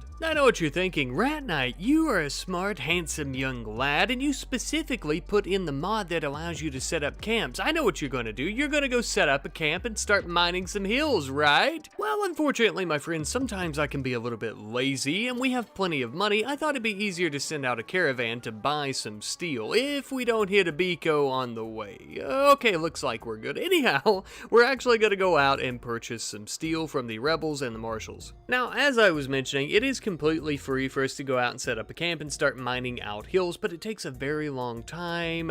People begin trying to have mental breaks because they don't like camping out with no pretty sights around. You know, it's a whole shit show sometimes. But you know, most of the weapons that we're trading here were actually won in battle, not created by us, so technically they were completely free, and we're getting these resources for selling them. And by that math and logic, these resources are kinda sorta free. As we were making our way towards the rebel settlements to do a little bit of trading with them, we actually finished up the combat vehicles research that we were working on, so now it's time for us to begin making more car parts, as I was talking about earlier, because I made a little oopsie in my calculations. We didn't need too much, maybe a few more wheels, some more engine blocks, as well as another fuel tank, and with that, we had enough parts to actually build it. We just needed the steel now. As we were waiting on Scott to return home with all the steel that he had been trading for, though, we had some Outlanders that were here looking for him, possibly maybe trying to strike up a deal or something of that sort about some weapons perhaps. But this conversation was ended abruptly when I noticed that we had a raid from the Confederacy of Bana, who were apparently attacking us in 3 separate groups. Obviously, of course, among these 3 separate groups there were quite a few soldiers, the standard death squad members, the armored soldiers, and yada yada, but I did notice that there was a higher concentration of makeshift weaponry among these tribal warriors. We're still unsure as to where they're getting these weapons, but I do have a feeling it may very well be the Mountain Devils. I would suppose that that does make the most sense. The enemy of my enemy is my friend, as they say. Speaking of enemies, we do still have quite a few here on the battlefield that we are now engaging with our autocannon turrets, turning them into Swiss cheese very promptly. Unfortunately, there wasn't enough room in the pillbox for all of our soldiers to begin firing out of course, so I brought a few of our mercenaries here to the front lines, taking cover behind some of our turrets. However, I would decide to pull that same cheeky little trick that we used on the Mountain Devils last episode, where I would gather all of our mercenaries up into our little garage tunnel here and then slam the door wide open, opening fire on them with a Hail Mary of bullets. Or at least, you know, that was the idea. Unfortunately, by the time all of our mercenaries had finally made it up here, most of our enemies had been dealt with by the turrets and they bled out here in the snow. But of course, you know damn well that wasn't about to stop us from trying to pick off many of these stragglers here as they were trying to flee the area through the other tunnel. In the end, a few of them did end up getting away, unfortunately, but that's quite alright. Let them go out and spread word and fear of us among their peers. A couple of their peers were still lying out on the battlefield alive, even after having many holes in many different places that holes should not be. So of course we ended up taking them back into our prison, where we would begin tending to them. Once that was completed, we would actually begin trying to recruit them. Even after several of these bodies have hit the ground, we're not even a step closer to finding out who's supplying them with all these shitty little weapons. You know, come to think of it, these weapons are extremely horrible. I wonder if we could supply them with better weapons and maybe get them to convert over to SNR-ology, if you will.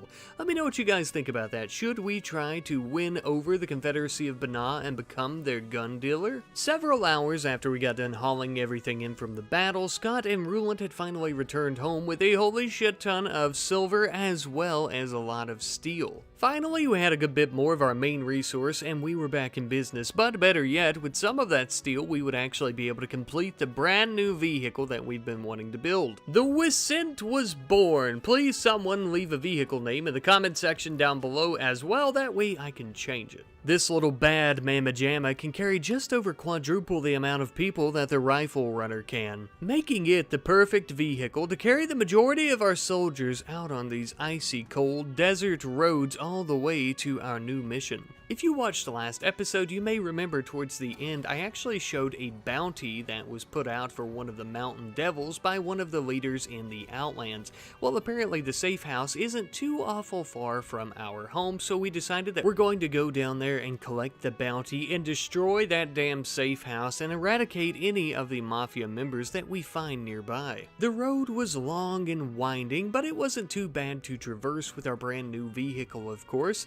Once we got a little bit closer to the mountains, we went off-road, and I could see why they decided to hide out here, a very isolated spot between the hills. The perfect hiding spot if you're running away from Big Daddy or any of the other scavenger or slaver gangs of the Outlands. But not so much from the SNR Rifle Company, who live just up the road from you and very well may have their private army contracted to come and murder you. Piss poor planning, I must say. The small safe house was nothing spectacular. All they really had were a bunch of soldiers, except for this rocket turret, which we would have to be sure to stay out of range of. Should be easy enough in theory. Now, none of our mercenaries have any handheld weapons that would be out of range of the turret, but also have the turret within range, so this seemed like the perfect job for our armadillo, who could do just that. The armadillo's range was just outside of the turret's range, and our massive cannon would immediately begin bombarding it, as well as any soldiers that came out to try and take cover behind the sandbags. I unloaded all of our mercenaries and immediately had them run behind the armadillo and its massive steel-plated armor. That way they could take cover and fire at the enemies at the same time. As we were fighting, of course, we were pushing the enemy back a good bit, so we would actually have them move up, taking cover behind the Sand Viper instead now. But this did cause the Sand Viper to take heavy fire, and unfortunately we ended up losing it during the battle, having to take cover now behind some ruins. The armadillo was out of ammo, but we would use it to push forward and for cover for our soldiers once more as they pushed forward, of course. But you may notice something.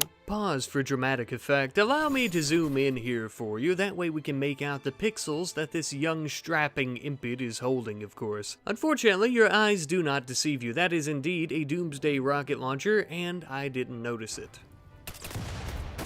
And it very quickly engulfed our entire mercenary fleet. Thankfully, it mostly hit on the outskirts of all of our soldiers, and that was the last enemy that we had to battle, but unfortunately, it did take down 4 of our men. We very swiftly began trying to stomp out the fires that had engulfed them, as well as tend to their wounds to ensure that they wouldn't die. As we were doing that, we would also go to the base, destroy that explosive turret, and begin killing any enemies that still remained on the battlefield. And as the lives of our 4 injured soldiers kind of hangs in the balance here, I just want to say, yes, this operation went to shit very quickly, and it is my fault because I wasn't paying attention, unfortunately. The entire series could have ended right there. Well, not really, but we would have had to have started over from scratch with all the people that we would have had to have recruited and stuff, so this story very well could go very differently if I'm not cautious. By morning, I was beginning to wonder why we hadn't received payment for the bounty quest, but it turns out we had to destroy the only vehicle that the Mafia members had here. Once we done that, they actually sent us the payment back at the base. Not only that, but it does also state that they sent us a little bit of a bonus reward, which will be nice for our mercenaries to see, assuming that they don't die of infection or anything on the very long journey all the way back. Because we lost the Sand Viper during the raid as well, unfortunately it's going to take a much longer time for us to get back home than it actually took originally for us to come down here, because some of our people are having to walk.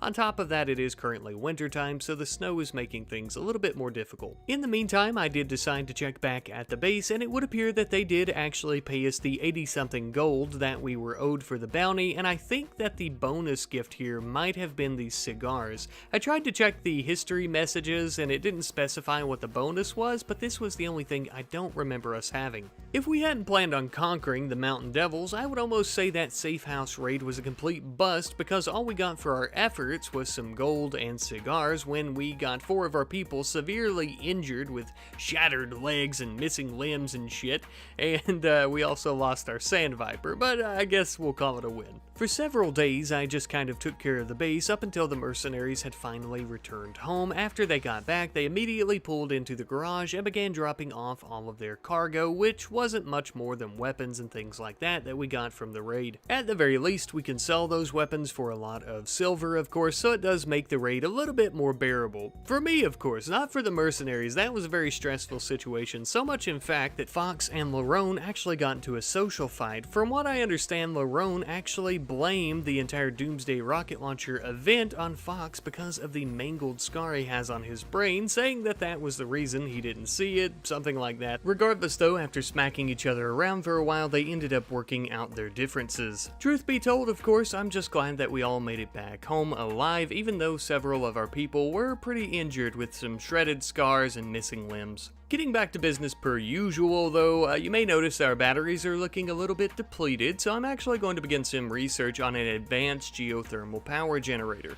It's pretty straightforward, just as the name would suggest. It is the geothermal power generator, but advanced, basically an advanced form of it that can generate more power. But obviously, of course, that research is going to take us a teeny tiny bit of time. So in the meantime, I'm actually going to send out Scott and Recruitment to do a teeny tiny bit of trading with the rebels, and once they're actually finished there, I'm going to have them begin working on some roads. We're just going to be purchasing a little bit more resources here and there, and then we're actually going to be connecting up our main road that goes through the rebel territory to one of their major highways. I did realize that Scott and Recruitment being the only ones working on the road was taking a very long time, so I actually ended up sending out several of our mercenaries in the Wiscent to come out and help them. There are a few different reasons that I do want to set up this road connection, of course, because we've been cut off from the major rebel settlements out this way, of course, as well as a few of the martial ones, since the territory kind of crosses over once you go a little bit north from here.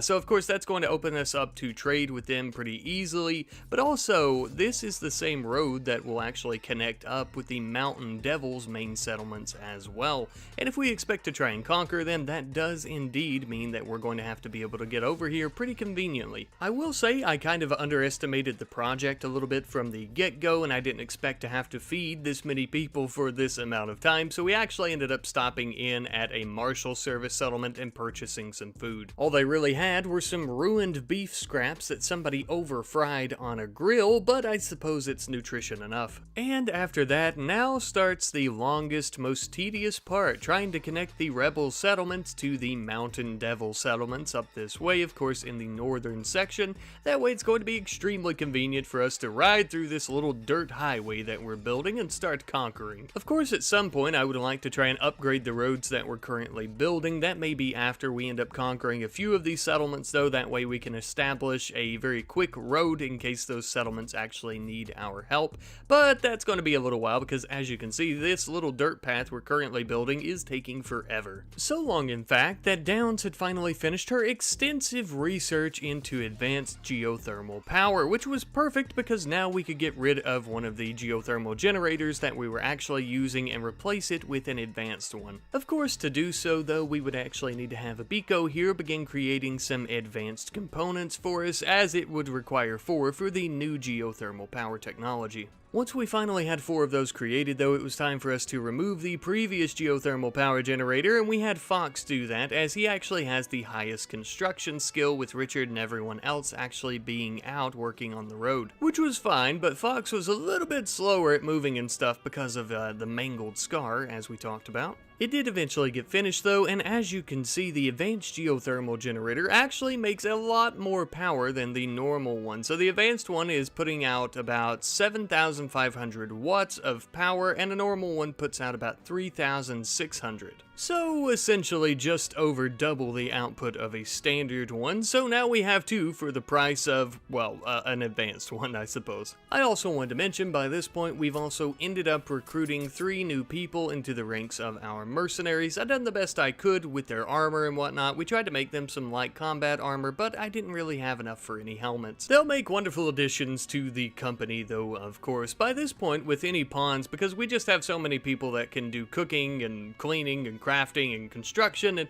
all the skills and things that we really need done. My criteria for new mercenaries is basically just whether or not they can fight and if they're decent at it enough. Not too far away though, our boys in green have finally completed the massive dirt path highway that we've been working on, and as you can see from this little diagram that I ended up making, these are the roadways that we're now connected to. As you can see circled in green, that's where the base is, and this yellow roadway is basically the brand new road that we've actually created that's going and skirting through Marshall and Rebel territory directly through the Outlands right into where the Mountain Devils are. It also leads down into the Thrombian Union territory. You'll also notice that the Outlands here don't really have any roads. Obviously, they don't really have any infrastructure through the Outlands, nor really through the Thrombian Union territory, except for some paths that maybe the tribes know about. But like I mentioned earlier, this new dirt path highway is going to help us a lot with trade with many of these major settlements out this way, of course, but also with our mission of conquest. Of course, we're not the only ones that have noticed the new superhighway we've created, though Marshall and Rebel newspapers are all writing about it, as well as talking about it on their propaganda radio shows. It would seem that they're all pretty overjoyed with us being connected to the main lands on both sides now, of course, and being able to do trade more efficiently. Everyone finally returned home several hours later, and unfortunately for them, the work does not stop, because now that they're home, I actually have a defensive project I would like for them to work on. I'm sure you guys remember early in the video I actually finished the research for deployable barriers as well as turrets, so we're actually going to begin trying to utilize that technology.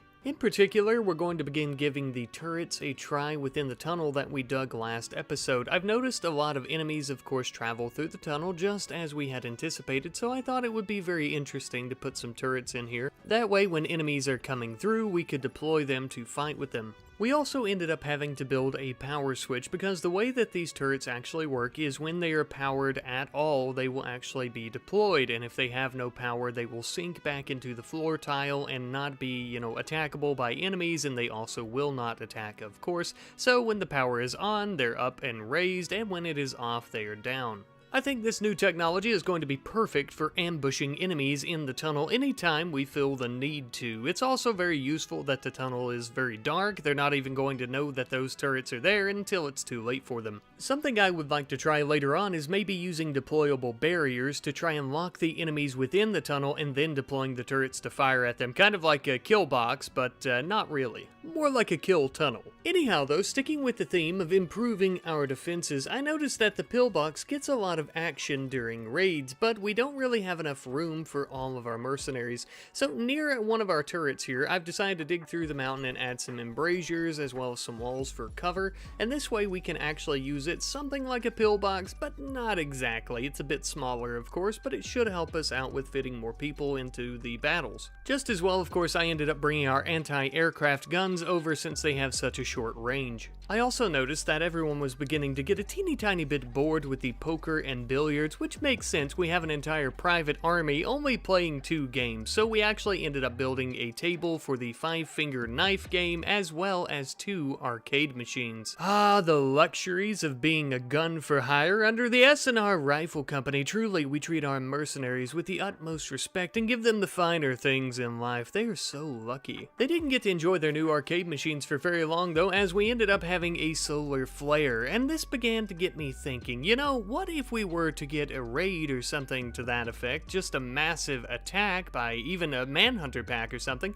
where our army is out doing something and then our turrets get hit with a solar flare. Downs and the others would be completely screwed. There has to be something we can do about that. We could build turrets and whatnot until we're blue in the face, but they're not going to do any good without power, and we can build solar panels and the most advanced of geothermal power generators, but a solar flare still stops all that.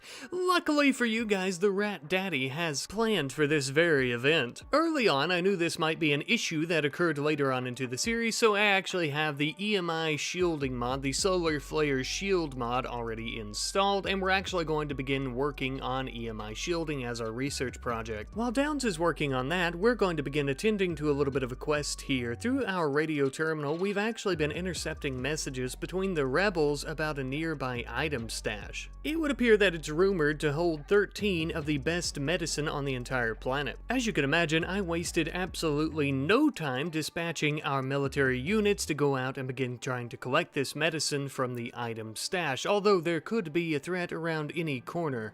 As we were taking our massive new truck trying to traverse throughout these small hills, we were actually intercepted by a Thrombian Union mechanitor, whatever they're called. There were 2 recon mechs along with them, and they were blasting the shit out of our vehicle, so of course we ended up getting out very swiftly and began firing at them. First and foremost, we would try to focus on the mechs as they were the more dangerous with their charge weaponry, but of course Shinichi would lob a few grenades at the mechanitor themselves. Once he was down, we would have our soldiers surround him, and we thought about questioning him, or maybe even capturing him to have him join the mercenaries, but instead we decided to strip him and then begin firing at him. An execution seemed fitting given the circumstances. Turns out though, this handsome young fella had a reusable mech link that was in his brain. I don't know if the helmet put it there or how it got there, but apparently we could take it out and take it back home with us. I guess we'll decide on who gets the mech link in the future. We still have a lot of mech tech we would have to research first anyhow. We would then send our soldiers in to cautiously begin clearing the area as well as checking out the actual item stash itself. Turns out the rumors were correct. There was indeed 13 Glitter World medicine in here, which would be very useful. And of course, with that being said, the only thing that was left to do now was for us to load everything back up into the truck and then begin heading back home, which of course we did. Just after returning home, Downs and Jet had finally finished their research into the EMI shielding, so now we're going to be able to build a solar flare shield. But before we do that, looks like we have a wedding. Ah yes, it would appear that Kirkos and Min are finally tying the knot, a beautiful spectacle to behold right here in our very own dining room. Though I do love this much more than any old solar flare shield, unfortunately love is not going to save us from the sun's radiation, so we need to get back to business. Shinichi would come into Downs' lab where he would then finish up the solar flare shield. Now we shouldn't have any issues or any worries about all of our power grid and electronics shutting down while we're away on a mission, or in general for that matter. And now that that is no longer a concern, it is time for us to begin stockpiling a few things such as fuel. Now there is a big reason I want to do this, and I am ready to announce it. We are now going to begin conquering the mountain devils. Yes, indeed, in this episode, right now. We're loading up and prepping all of our vehicles and weapons and everything that we're going to need. Now, originally, I didn't want to do this episode, or I wanted to, but I hadn't planned on it, I suppose,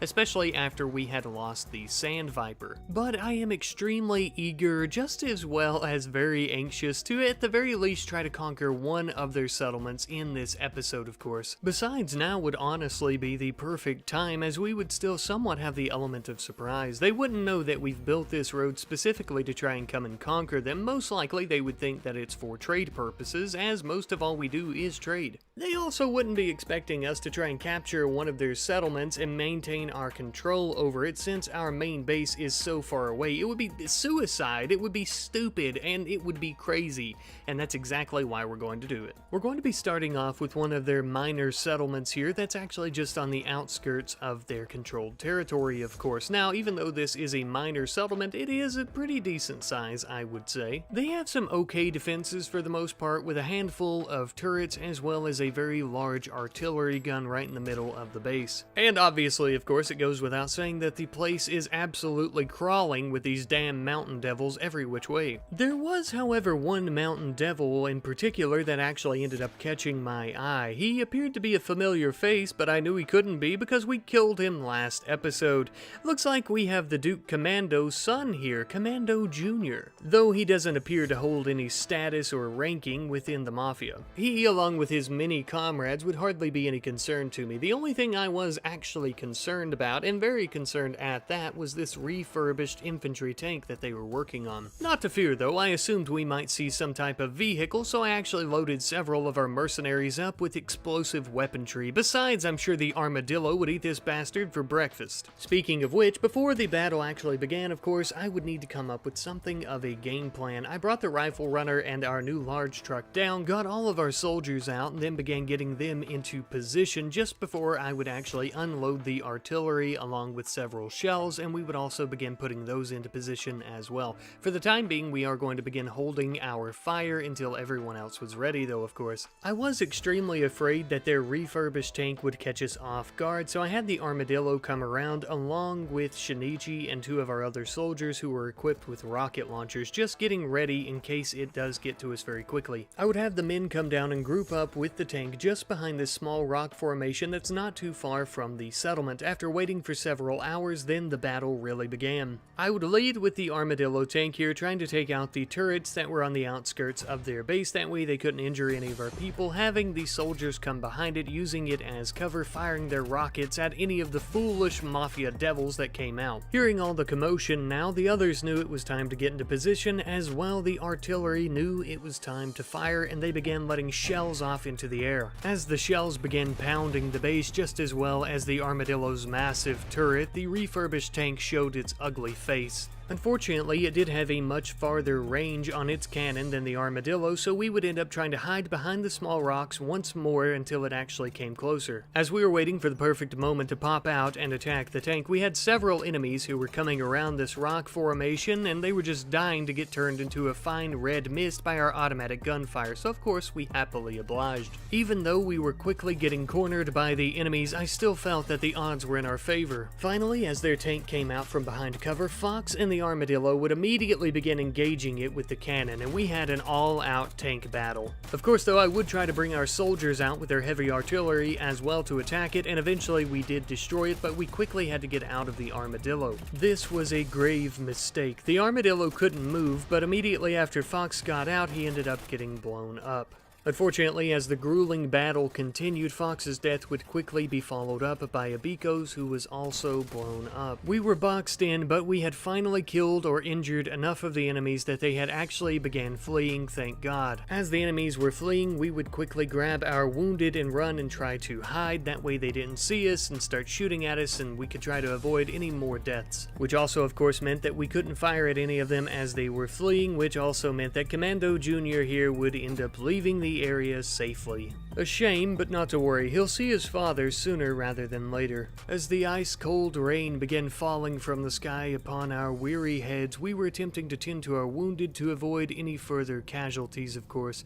Once we had completed that little task, we also sent a very small task force in to try and clear the area around the settlement, just as well we began putting out any fires that we found as well. Though the place is pretty damn shitty, we do want to try to save any infrastructure that we can if we're going to call this place home. And this place is indeed going to be home, well, at least our second home, and home for many of our soldiers now that the battle is finally over and we have arose victorious. Finally, our conquest has truly began, and our first battle was a complete victory. Of course, though, we were not without our losses. But this is a war. Sacrifices are expected. Now that we finally conquered this settlement, we will actually claim it as our own, our stronghold within the enemy territory. A bright, beautiful, shining light at the end of a deep, dark abyss. With our home being claimed now, though, it's time for us to lay our dead to rest. We would end up digging 2 small, shallow graves not too far from the new settlement where we would actually bury Fox and Abiko's lifeless corpses. Their sacrifices will not go in vain, nor have they already. Their blood and souls were the price that we had to pay, unfortunately. Now, we do need to build a road to the main road from the settlement here, of course, so that's immediately what we began doing to ensure that if we do need aid pretty urgently, we can make sure that we can at least try to get here pretty quickly. Though, of course, truth be told, obviously the main base is very far away, so if shit hits the fan, they're gonna have to defend themselves, although they are in pretty good hands as we have appointed Otto as the leader of this new settlement, as well as our albeit broken and injured soldiers that we've left behind to take care of the place in our absence temporarily. They, of course, are going to be tasked with taking care of the new settlement, but also trying to build it back up, essentially, so they immediately would begin cutting down some trees, as wood here is very vibrant and very available, unlike there in the Quan Desert, which of course makes it the perfect resource to use to build this place back up. Now, as they were leaving, the Mountain Devils forgot to take quite a few things with them, one of which, of course, were their dirt bikes that they actually left here. These are still part of their faction, and we did actually have the option to try and board one, so I thought, what the hell. So I let one of our people get on it, and I couldn't get them back off for some reason. So I actually ended up having to have another soldier come over with his sword and beat the shit out of the dirt bike until it fell apart, and then we had our soldier back. Very weird. Because of this and the fact that I couldn't claim these dirt bikes for us, of course, I decided that they weren't really good for much more than scrap metal, so we immediately began beating the shit out of them until they fell apart into some gold, components, and other parts. Because the foolish Mountain Devils actually left so many resources behind in their wake as they were fleeing the settlement, we actually would get a pretty good start here with a geothermal generator to boot. That should really help us out since we don't have to bother building any of these smaller power production areas like solar panels or a fueled power generator, things like that, of course. Then for a time we would just kind of work on some improvements around the base, like repairing certain structures, building onto them with more wooden walls. We built some batteries, just some different things like that, and we would also end up deconstructing many of the walls and floors and whatnot that we wouldn't need. Well, hello my good friends, and welcome back to the RimWorld Gun Empire series. I am overjoyed that you could join me once again today, my friends, for our 10th episode into this series, where we are currently hauling in things from the raid last episode, as well as waiting on our caravan to make it all the way back to the main base. Speak of the devil, it would appear that they've made it. It's time for everyone to get a few good nights worth of shut-eye after hauling all their things in. Back at the brand new base, though, we have a lot of work to do today. Interestingly enough, though, before we really get started here, we actually have a trade caravan from the Oak Foundation. Now, my personal opinion, they don't really want to do any trading, and they're just more scouting out the area after we've captured this settlement. Bunch of nosy bastards, if you ask me. Now, if we expect this new base here to actually operate as something of a stronghold in the enemy territory in the Outlands, we're going to have some food, and we're going to have a place to store all that food, so we immediately began working on a dining room, a kitchen, as well as food storage. Luckily, in terms of food, it would appear the Mountain Devils were actually growing some pear trees, as well as a few other crops. We would also immediately begin deconstructing a lot of the wooden structures that they had built and that they were living in here, as well as removing a lot of the stone flooring, as those resources would be invaluable for what we planned on building here. Our next big construction project here at the new base was going to be some residential areas, so basically like some cabins all connected for our mercenaries, of course.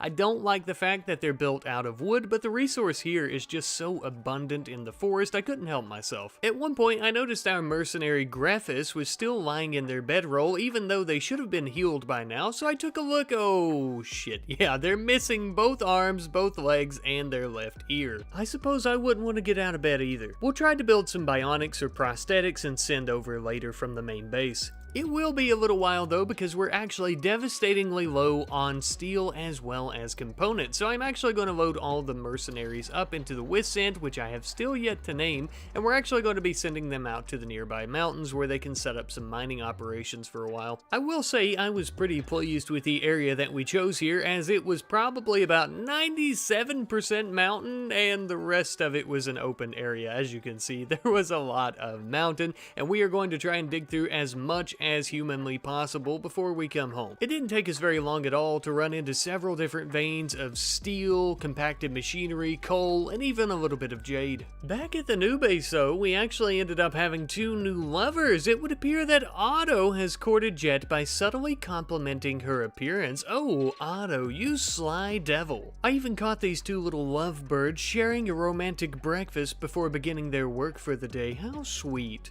Alright, that's enough. Get your asses back to work. One of the biggest things that I'm going to be trying to focus on here with the new base, since it is our stronghold, quote unquote, of course, is just defenses basically. It doesn't have to be pretty, it just has to be functional and be able to protect our people inside, of course. I do obviously, though, want ease of access for any of the vehicles that we may be piloting, so of course I built a garage door at the front. I also remembered that we actually left the armadillo here instead of taking it back to the main base because it was so severely damaged. Looks like it's good to go now. I then decided for our current research project, I'd actually like to begin on transport pods because I thought that this would be an easy way for us to send resources and other things back to our stronghold base, right? Well, I didn't take into account that it's very far away, but that's something I figure out later. Besides, at the moment, we have much bigger fish to fry, like all these fish that are coming to try and slaughter us from the Confederacy of Banah.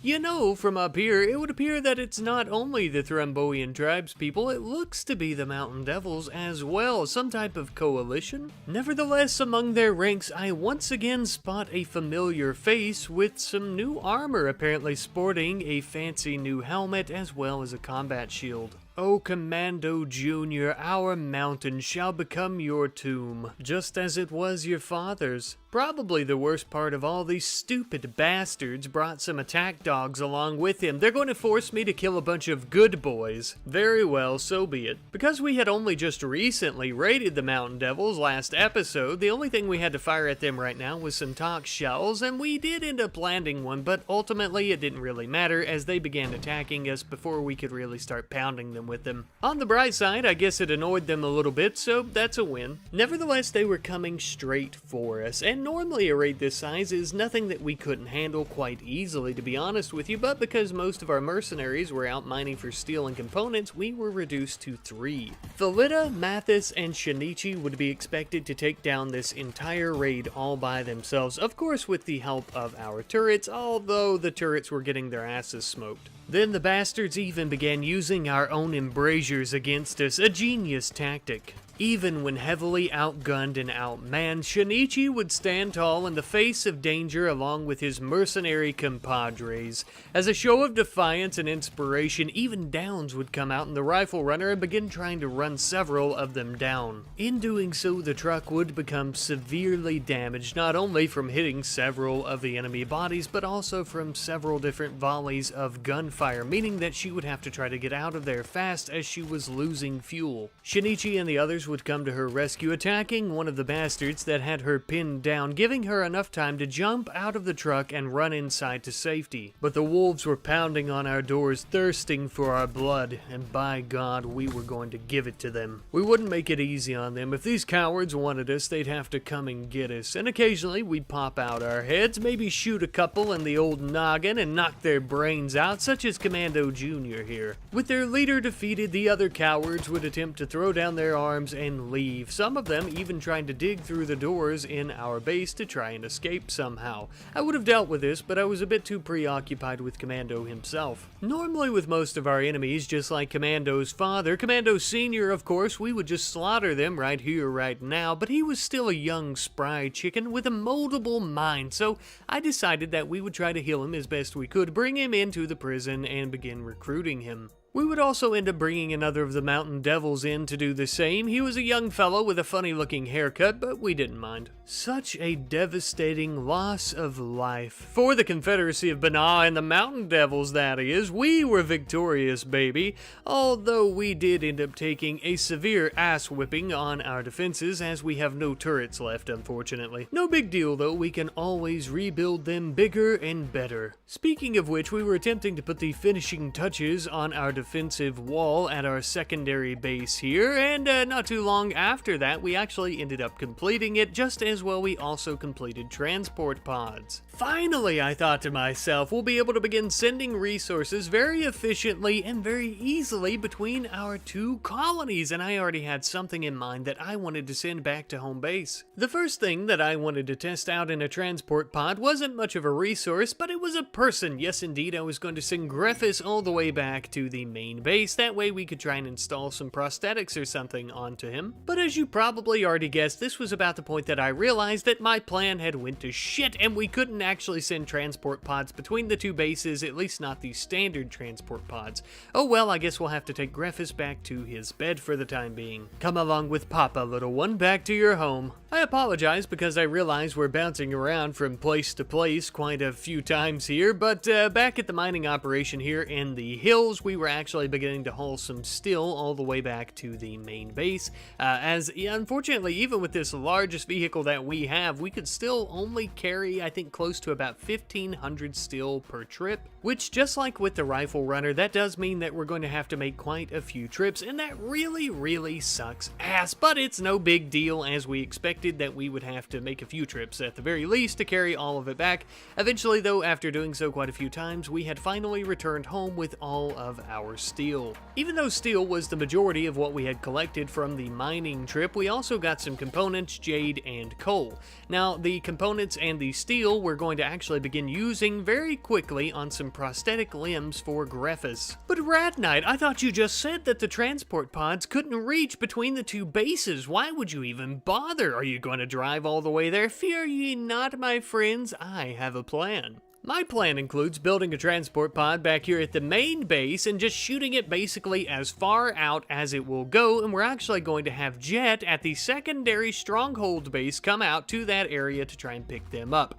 Whoo, it's a lot of planning, I know. But just stick with me here. I know I'm all over the place, but we got this. Now, in the meantime, while we're waiting on Jet to arrive at the rendezvous point and pick up all of the prosthetics, I actually have a very special project in mind. We are once again going to be building a brand new vehicle. However, this one is not going to be anything like any of the vehicles that you've seen thus far. Nay, my friends, this one is very special. I suppose it could be described as a combat vehicle, though if I'm being honest with myself, I believe the term vehicle might be a teeny bit disingenuous, and a better term for this vehicle, quote-unquote, is a mech. Or possibly a mech suit, whichever you prefer. Essentially, it is a large, metallic, humanoid-ish shell that we would wear and basically go into combat with. It has a very large machine gun, a massive cannon, as well as a rocket launcher, which I will now demonstrate slightly. First up, we ended up using the machine gun, though it didn't exactly go to plan because I didn't fuel it all the way up. Just imagine a minigun that's pretty accurate essentially, and then we tried out the very large cannon as well as the rocket launcher, which is extremely destructive, as you can see. Truthfully, in my honest opinion, I think that this mech may very well be the most valued tool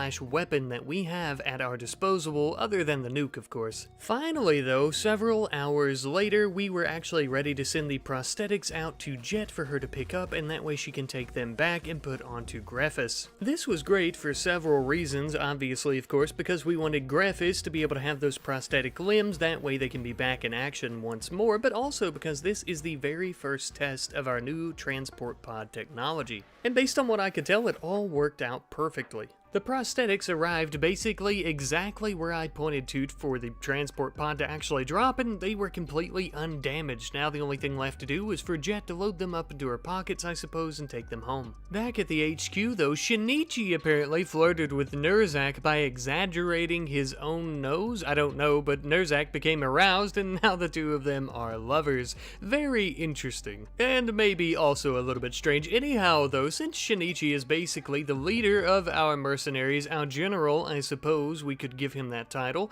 I did feel that it would be nice for him to have his very own special bedroom with Nurzak, since the two of them are lovers now, so we actually ended up digging out a section at the end of our residential area here, in the western wing of the base, of course. Now, I felt that this would be good for morale as well, since Shinichi is going to be sleeping among the other mercenary troops, but also, of course, I do feel that he's earned it. For God's sake, we've had to replace several of his limbs with bionics. He has sacrificed a lot for the Empire. In my honest opinion, a nice bougie room and comfy little bed for he and his lady to sleep in at night is the very least that we could do for Shinichi. Now, with that little mining project finally finished, I would choose our next research project, which is going to be aerial vehicles. Now, research into aerial vehicles will end up unlocking the Mosquito helicopter and the Smuggler airplane. Two vehicles that would be great for transporting weapons and other goods, as well as any of our troops above the ground, which, as you could imagine, is much more convenient than driving. Now, while we're still on the topic of vehicles, last episode I asked you guys to give me a name for the Wysent, whatever. Now it is going to be named Shinichi's Pride. A very prideful name, pardon my pun. No, but for real, I do feel that this is a wonderful name, since it is the vehicle we use to carry all of our private army, and Shinichi basically carries all of the private army as well on his back, metaphorically, as the leader. And of course, I can't forget that this wonderful name comes from our good friend Sleepless6558, who also states that this name reminds them of the game Kenshi, which I believe is a reference to, I think it's Okran's Pride or something along those lines. I haven't watched anything about Kenshi in a long time, but of course, once again, thank you ever so much, and thank you to everyone who submitted the names, the comments for names. I really appreciate it. Now, sticking to the themes of things I asked you guys about last episode, I also asked who should end up getting the mech link that we received, so we're actually going to be giving this to Downs. Now, after doing so, a lifter mech actually fell from orbit and ended up landing right in one of our indoor growing zones, but this is interesting as well because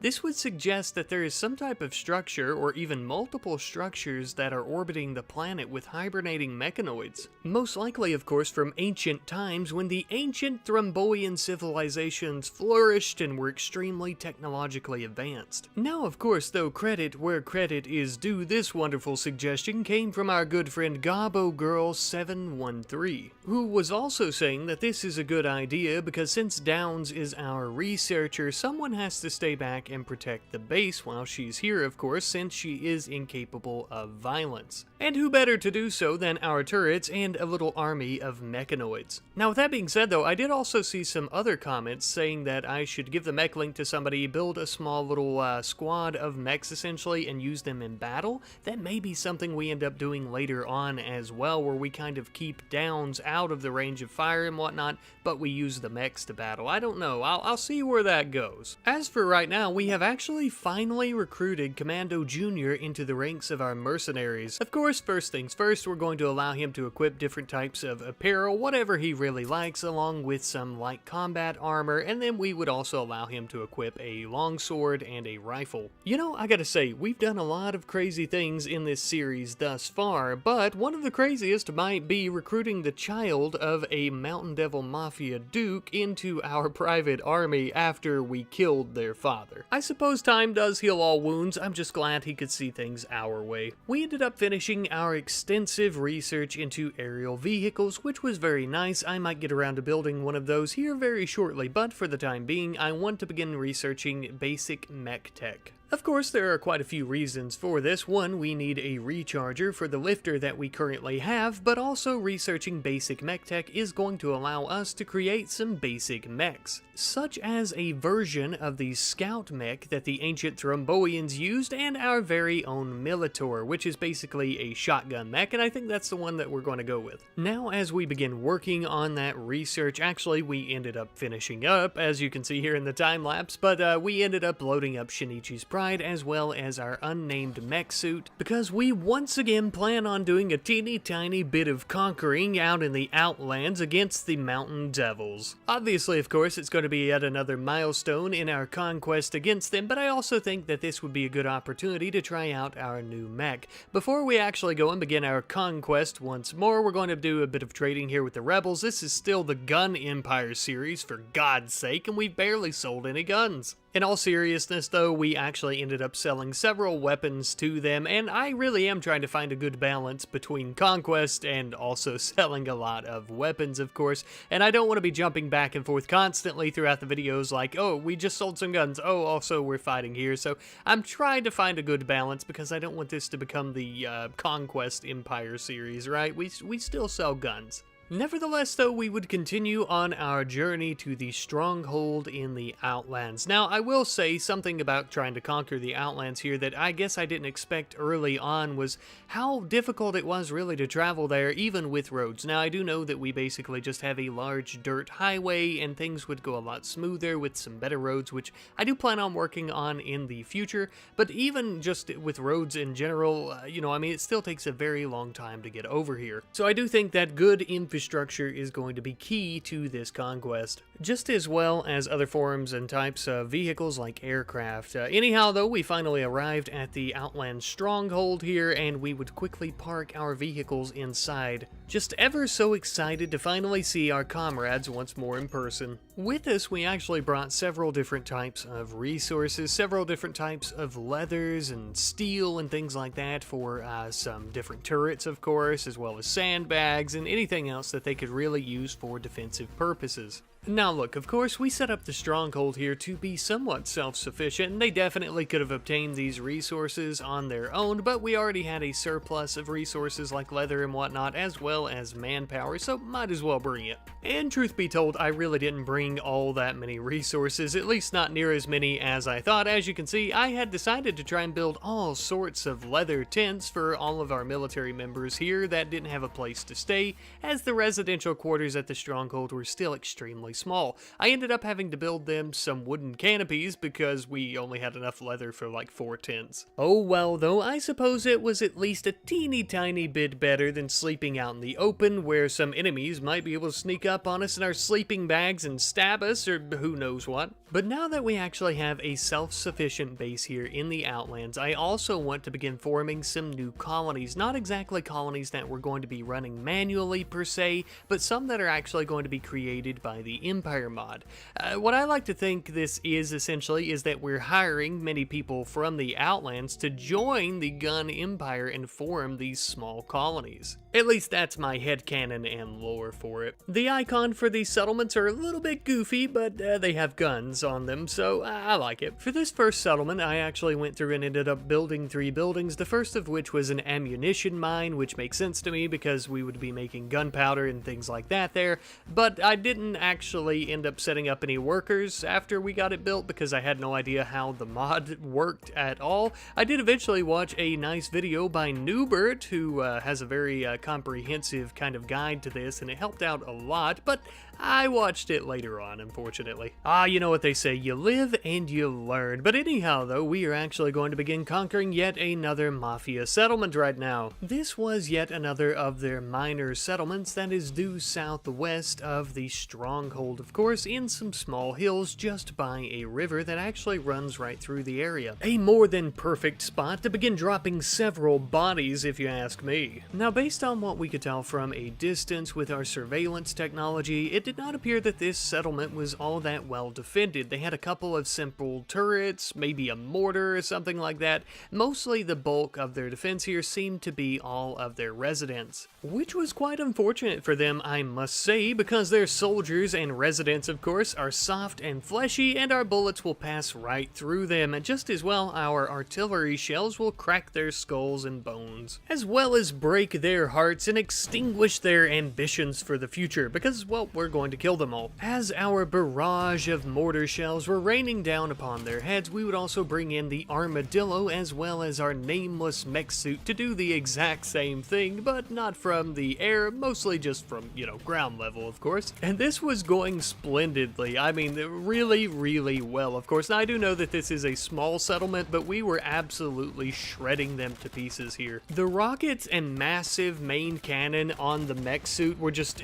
insane. They were literally literally turning the impids here into atoms. Now, of course, because of this, the Mafia members here done the only rational thing that they really could, and that was to try and run away before the main cannon caught them in the back, and some of them did escape in the end, but you know what, that's fine. Let them go tell their friends what we have here. Let them tell their friends and family, and better yet, their superiors, that the S&R Rifle Company has a massive mech suit and that they are taking over the Outlands. For the MDM shall rule the Outlands no longer. The S&R Rifle Company and their Iron Fist will take over as the dominant power here. Before we ended up heading back to the stronghold, we of course ended up razing that small settlement to the ground, as we don't exactly want to capture that one. We just want to bury that trash that they had built there so we could plant our own seeds in the future. Once all the ashes stop smoking and whatnot, of course. As our army is returning to the stronghold though, I realized that in our new settlement of Iveta, I actually built a barracks which was costing us negative 150 silver total in taxes, which was no good, so I ended up swapping it for an adult entertainment center. After that, we did finally return back at the stronghold, but we weren't going to stick around for too long. We just wanted to drop off some of the resources that we actually collected, some food, some weapons, and things like that, and then we're actually going to send the bulk of our private army all the way back to the headquarters. And of course, this does mark the end to yet another successful capture and destruction of an MDM base. Score 2 for the boys back home. Now, I do want to state that there is a reason I left all these weapons here at our second base. The reason, of course, being here in the Outlands, there are several different tribes, smaller criminal organizations, and all kinds of different factions that are willing to buy weapons from us. So not only does this second base give us a stronghold in the Outlands, but it also helps us reach numerous other customers that we couldn't before. Because of this new growth in the business and our successful military operation, Jet and Otto decided to kick back at the kitchen table and have a few sips of Am brandy to celebrate. We still, of course, have a lot more territory to try and capture, but every victory is a step forward. As our main forces were actually headed home on the dirt road that we built, we noticed that there was a faction bombardment taking place. We thought this would be the perfect opportunity to collect some leftover weapons, so we stopped in. However, I will be the first to say that not only were we shocked, but we were absolutely mortified by what we saw after arriving. It would appear that the Marshal Service and the Confederacy of Banat, along with a few MDM soldiers, were battling. Among their ranks, the Marshals had several of their specialist class soldiers, as well as their infamous General Hawthorne, who was actually sporting 2 charge SMGs, a type of technology that we couldn't even begin to fathom how to create at this time, unfortunately. But not only was the General present, they actually had several mechanoid soldiers, or what I assume to be some type of martial tech dumb AI robot soldier. Look, whether it be a martial robot or a mech soldier, it was some type of bloodthirsty killing machine that had no mercy for its enemies. With that being said, I assume it's obvious, but needless to say, it didn't take them very long at all to mop the floor with the few tribal soldiers and MDM members that were actually there. Believe it or not, their makeshift weapons and whatnot were not all that effective against the Marshals and their machines. Don't get me wrong, we don't like the MDM or the Confederacy of Banat at all. We couldn't care less if any of them die, but the absolute slaughter that occurred here from these machines was just devastating and gruesome. And it did indeed put a little bit of fear in us, I'm not going to lie.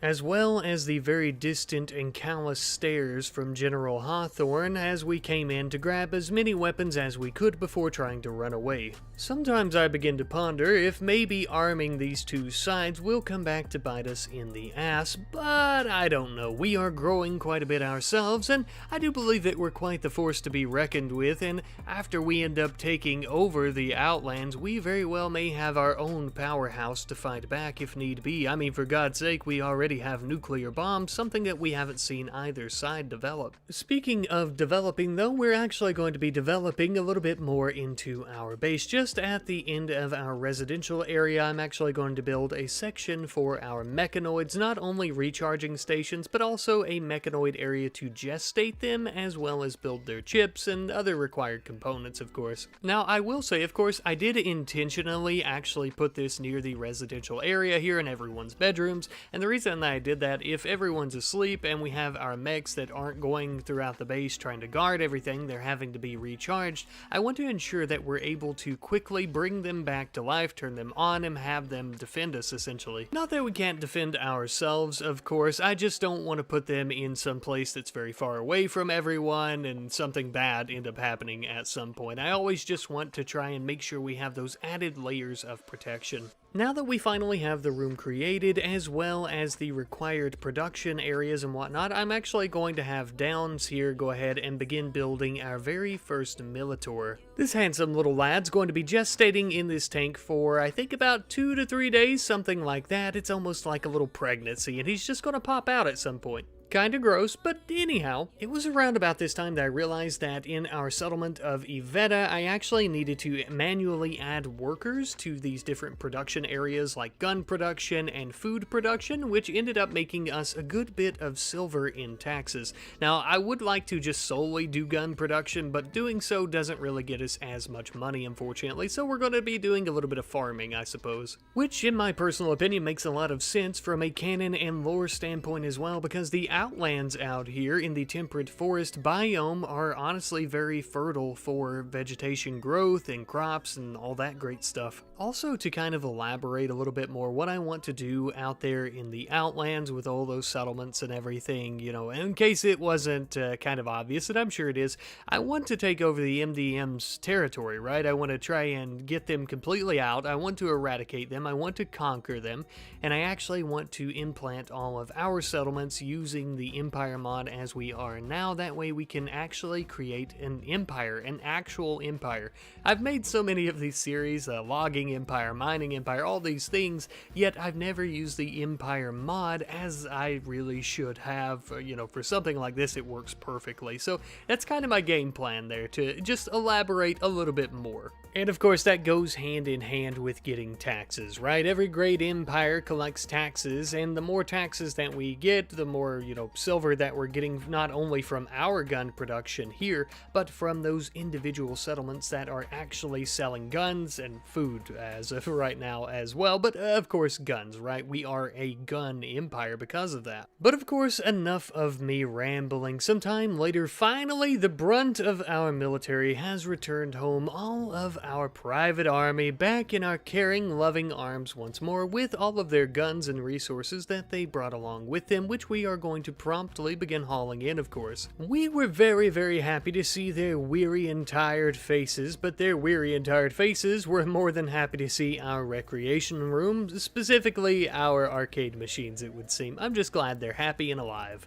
Now that they're finally back home, we're actually going to create a new colony in the Outlands. We're going to hire a bunch of Outlanders to become our mercenary settlers and go out where the previous MDM settlement that we actually razed to the ground was, and build a settlement for us, of course. Nothing too big or fancy. This one will actually be a bit smaller than our first one. The only thing I really ended up building here for the time being was another ammunition mine. That way we can start working on gunpowder and everything that we'll need to continue with our gun creation here. I would also begin putting workers into gun production and food production, just as I did with the other settlement as well. Really just trying to put a hyper focus here on silver tax as much as possible. Now, of course, I'm not all that worried about silver. We're making plenty of silver with our gun cells and everything that we've been doing with the marshals and the rebels. As you can see, we still have quite a decent sized stockpile, but as we continue to settle all throughout the Outlands, we are going to start running into some money issues if we don't start getting our taxes up right now. As the old saying goes, you gotta spend money to make money, baby. Speaking of making money, we had yet another trade caravan from the Outlands. However, this was not Big Daddy and his gang, nor was it any tribe that we were aware of thus far. Though, as they continued approaching, I did realize that the entire caravan was made up of what appeared to be some Impid tribespeople, and then I remembered that I had heard of this tribe. It was actually very new. This tribe had actually been recently mentioned by our good friend Strip Kai, or Key History 4145, who actually stated that when the Impid rebellion spread like wildfire, the slaves chose their leader, a former chieftain of one of the Impid tribes that was known as Impticus. And many of these escaped Impid slaves have formed this new tribe under his leadership, known as the Unchained. A very badass name for a very badass origin story that only took place very recently, as we saw a few episodes ago. Regardless though, it would appear that they've arrived at our doorstep looking for some firearms to protect themselves. We're more than happy to oblige, of course. Scott himself would actually come out and greet the chieftain. The two of them shook hands and began discussing some business. We would end up selling them quite a few core weapons, and what I mean by that is basically from vanilla RimWorld, some of the less expensive items that we knew that they could afford. Just as well, I ended up trying to buy a boomalope off of them. Unfortunately, I didn't realize, but this was not a boomalope. I wasn't paying attention, and I accidentally bought a toxalope. But unfortunately, I guess we're stuck with him now, so the only thing I could really do was give him a fitting name for his fitting origin story, I guess. I named him Mistake. He's a mistake, okay? Also, he might be a lady. I don't know. I did end up building him a nice little chain link fence lot here with a nice little metal bowl. That way we can throw him some scraps from our meals or something out there. I don't really care if he dies or if he is a she. You know, I'm not worried about it. Meanwhile, back at the stronghold, I ended up replacing our dusty old simple turret by the garage door with that same turret and 3 more dusty old simple turrets. But notably, I did encase them in some sandstone embrasures, and I ended up putting a few more sandbags around them for extra protection, so it should be a little bit better at the very least. I also ended up trying to set up some squads of soldiers through our empires and settlements tab and whatnot, and I got a little bit confused by it at one point because I'm still trying to learn some of this by myself because, I don't know, to me that's a lot of fun, of course. Because our settlements and empires overall are pretty small, I ended up having to go with a cheap soldier who just had a shirt, some pants, and a makeshift pistol, but it is a start. As we continue growing and upgrading these new settlements, we'll actually be able to afford more expensive colonists and soldiers who actually have better gear, but that'll be a little later on. Finally though, one of our non-organic soldiers was finished. Our first Militor, a little robot with a shotgun for a hand, was finally completed, and of course I'm going to go ahead and create another one in just a moment, which will take a little bit of time, of course, but I want to let you guys know I'm going to take some of your name suggestions for the mechs, the lifter, 2 Militors, the settlements that we actually have. There's a lot of things that need to be named, of course. But this handsome little stud fella is just roaming around the base, defending it. He's on guard duty, it would appear, awaiting the call to action at any moment. One of the most important areas in the base that was in his jurisdiction to guard was our bank vault, and I wanted to mention as well, it was during this time that we actually had our first cycle of taxes billed to us. It wasn't all that much, of course. Like I mentioned, we're still extremely small. I think it might have been around about 500 silver, but that's only with 2 settlements. We will be growing that exponentially very quickly. And you may notice that I only said 2 settlements. Some of you probably understand why, but just in case you don't, the stronghold here doesn't actually pay taxes because it is a second colony. It's not actually a settlement through the Empire mod.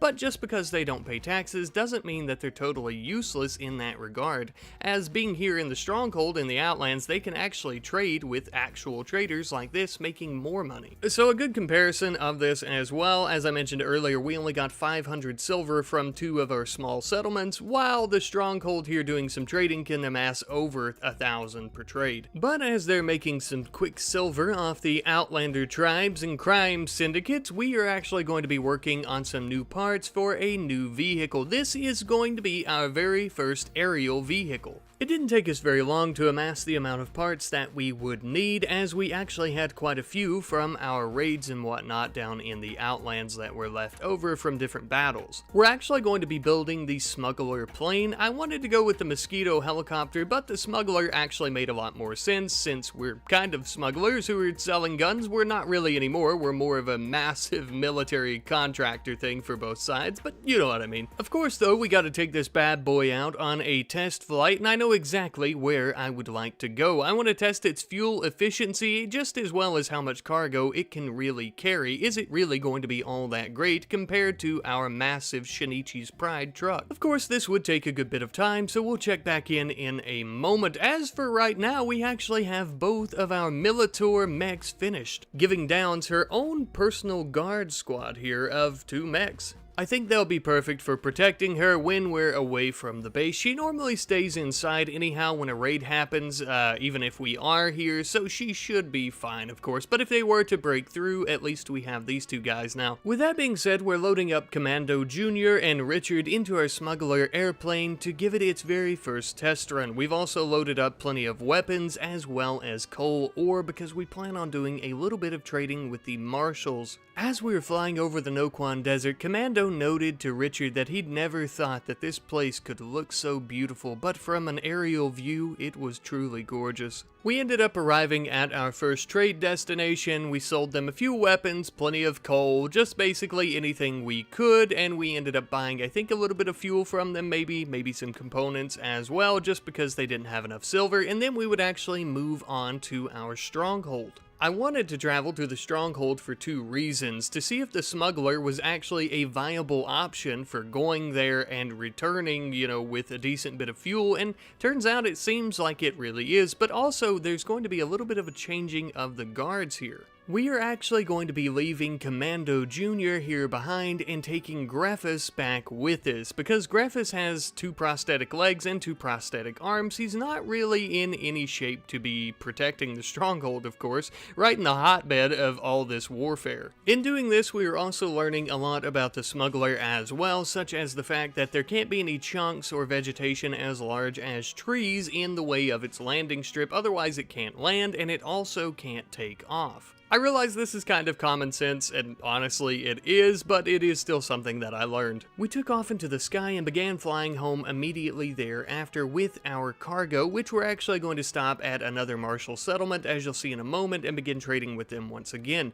I did learn some more valuable information though. The smuggler is a quick and effective way to travel between the stronghold and our headquarters base. Of course, that doesn't mean that our trucks or anything are useless now, as the smuggler can only carry 2 passengers. So Shinichi's Pride is still going to be our main way of transporting our massive army around. But say we're in a quick pinch and we need to get Shinichi or somebody over there to try and help out at the stronghold, this would be a good way to do it. And as you can see from the massive piles of silver on the ground, it's also a very effective way of trading with some bases that are far off into the distance. Ah, look at all that money. Truly, we have obtained quite a bit of wealth, although we are going to be spending a good bit of it. As I said earlier, you have to spend money to make money, baby. And that still holds true 10 minutes later. I will also say I'm extremely excited to have Greffus back here at the main base, mostly because I didn't want him to die out there at the stronghold in some massive raid. But because of his condition, I'm not really sure what position to give him here at the headquarters. Maybe as a personal guard along with Down's mechs for her, I'm not really sure. Now that we've all seen that we have a massive stockpile of silver awaiting in the vault, I've decided that I want to spend some of it actually. I'm actually going to go through and upgrade both of the 2 settlements that we currently have. This will actually make them a bit larger. I believe maybe allow them to build some more buildings. Like I said, I'm still trying to learn as much as I can as I go, because for me, that's a lot of fun. Looks like it's going to take a few days for that to be finally completed though. And in the meantime, while we're waiting on those 2 to be upgraded, I'm actually going to go ahead and settle a 3rd area here that's not too far off from our current 2 bases that we've settled. Just furthering our iron grip and our influence here in the outlands against the MDM, as well as our income of taxes and profits from their gun sales and everything there. And truly, we do have quite the sphere of influence forming out here now. I just, I know I touched on it earlier, but I just want to say I'm so excited that we are actually becoming an actual empire here on the planet. We have made a lot of progress, and I'm very, very proud. Funny enough, back at the stronghold, we actually had a group of travelers that were visiting the colony there, and they were actually from the S&R Rifle Company, some of our settlements nearby. I was a bit confused by this at first, but then I realized using the Empires mod, these settlements are actually their own separate entity with their own trade caravans as well as visitors and things like that. Which is very cool and awesome, but also can be very scary because that does mean that they could also rebel against us, which which we hope does not happen. At the moment though, we do however have more pressing issues, such as this fairly large raid that has just arrived outside the city limits of the stronghold. It would appear that the MDM has sent several of their remaining Impid gang members in the area to try and plan out an attack on us. Of course, we do plan on stopping them into next week. However, it must be noted that many of these members do have some fairly heavy weaponry, such as triple rocket launchers and miniguns. Of course, obviously, these weapons are nothing that we haven't seen before, but I think every encounter thus far has been with our main private army to back us up. The stronghold doesn't have near as many soldiers, unfortunately, so we're gonna have to try and take this slow and cautiously. One of the best ways, of course, that we could do this is by using our artillery to try and fire what few shells we actually have at them, hoping to kill them and or damage them before they get to attack us. Unfortunately, our larger artillery, though much faster than the singular smaller one, was extremely inaccurate, and in the end we had only managed to hit one of their soldiers. By nightfall, we would begin moving the armadillo tank into position just in front of the garage door, opening the door so that it may fire out. Just as well, we also had all of our soldiers stand behind the tank and walls to take cover. In an interesting turn of events, the two visitors that we actually had from our nearby territory were fighting alongside us. Unfortunately though, this did mean that they would get stomped into the ground themselves, as they only had makeshift weapons and didn't take any cover. However, their sacrifice and bravery on the battlefield would give us just enough time to begin preparing the armadillo for firing, just as well as preparing ourselves to kill the enemy. As they approached closer to the stronghold, we would unleash an absolute barrage of bullets and cannon fire upon them. The muzzle flash from our massive cannon on the armadillo, as well as all of our rifles lighting up the snowy night air. We would continue pushing back against the MDM soldiers. We would hold our ground here at the stronghold or die trying. We would not even give them a singular inch, not even a molecule of dust. And thanks to our efforts, several hours of battling later, and they were finally fleeing our territory, and we had arose victorious from the battle. With extremely minimal damage to the base and our soldiers, I might add. The majority of our enemies had been slaughtered and or bled out there on the snowy cold battlefield, but we did have an impid here by the name of Dan with some pretty decent melee and shooting stats, so we actually began tending to him so we could try and imprison him. Unfortunately, we had yet to set up a proper prison here just yet, so we would actually end up using our makeshift hospital and converting that into a temporary prison. It would still only be Dan for the time being.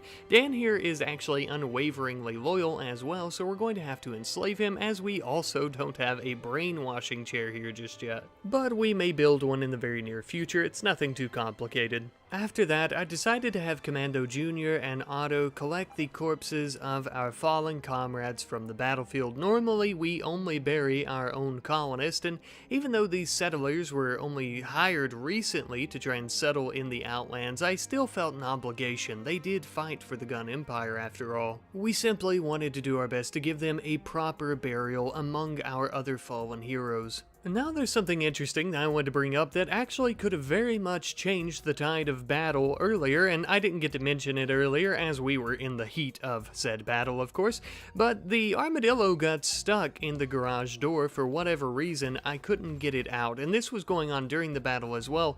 If the MDM soldiers would have continued pushing forward and they still had their heavy artillery like their triple rocket launcher, they very well could have just came directly in the base and began blowing everything all to hell. And that's why I also double down on the notion that those two mercenary settlers soldiers actually did save us here, because they did distract the triple rocket launcher from even attacking us at the time. Things could have been very different, but I am very glad that that battle happened, because it helped me make up my mind on something. You see, I've decided what we should do with our nuke. You see, not too far from the stronghold, there is a very large MDM base that they've actually been using as something of a forward operating base or a temporary headquarters for the time being. And you know, it just feels like it might be the perfect place to maybe drop a nuke or so. And so that's exactly what Shinichi here is going to be doing. He's going to fly the new smuggler airplane all the way to this base, and he is going to nuke the absolute hell out of them. No more hiding. It's time that they know who we really are. It's time that they all know who we really are, what we are capable of, and we plan on showing them. We are no longer playing around. This is not a game. This is war.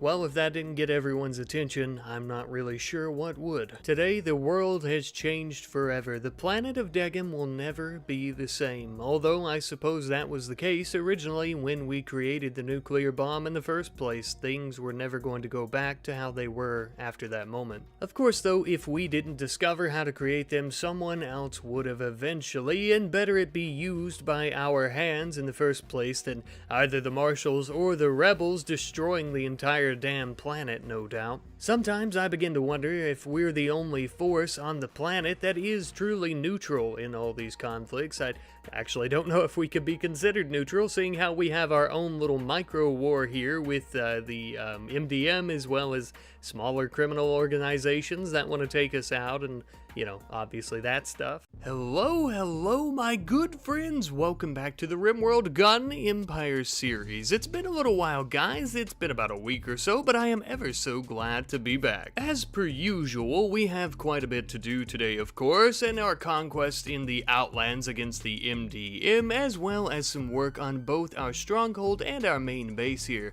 Actually, one of the first things we're going to be doing is at the main base, where I'm actually going to be creating a very small room for artwork. Realistically, it's more like a broom closet at the end of our storage room, but it doesn't need to be all that big, as we're really not going to be making that much art all that often. We don't plan on selling it, and of course our resources and time, it's going to be better used towards weapons and apparel production instead. But now, with that being said, I did think the first pieces of art that we could have would be nice if they were statues of Richard and Scott, so that's exactly what I made. We ended up putting these two limestone creations of these two rugged, ravishing, handsome men right in the area where we would walk to our vault and to the main bedrooms of the base, of course. I felt that it was a fitting place, as this way everyone who comes through the base can see our founding members. Just as well in case they need a reminder of who's truly in charge around here. But, you know, in a passive, nice way. After that, I decided that I would load up many of the weapons that we currently have in our stockpile to do a bit of trading with the Marshals and the Rebels once more.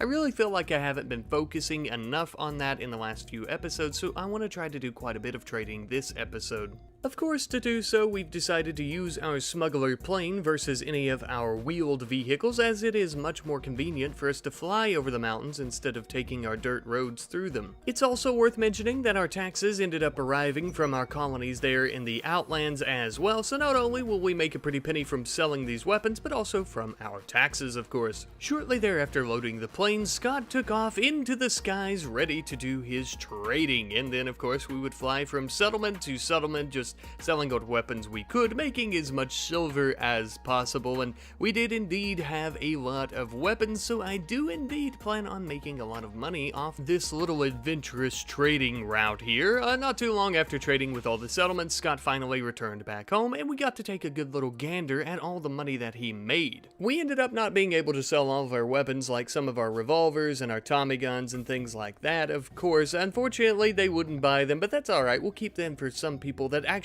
know a good gun when they see one. But we also ended up making a good bit of silver. We also ended up bringing home some advanced components, normal components, gold, plasteel, and uranium. Most importantly, though, I would say we have a lot of silver. As you can see, we have quite the little stockpile here in our vault. The reason silver is so important most of all, of course, with it being the main currency of the planet, it is also the only currency that we can actually use to upgrade our settlements in the Outlands and build buildings and hire mercenaries and all that jazz, which is exactly what we began doing since we just have so much silver at the moment. We would also actually go through and settle 3 new settlements after hiring a bunch of people in the Outlands to be part of the Empire, essentially. Which means within the span of maybe a few hours or so, we have actually managed to double our amount of settlements in the Outlands, truly increasing our iron grip slowly but surely. I will say, however, this did hurt our bank account just a tiny bit here. As you can see in a comparison from before, we are running very low on funds now, but that's not a big deal. Like I said, we do plan on doing a lot of trading anyway. But now it's time to shift our focus over to our stronghold, where, as you can see, tensions are quite high, it would appear. Commando Jr. and Laurent are in some type of disagreement over something, and they just start beating the shit out of each other, but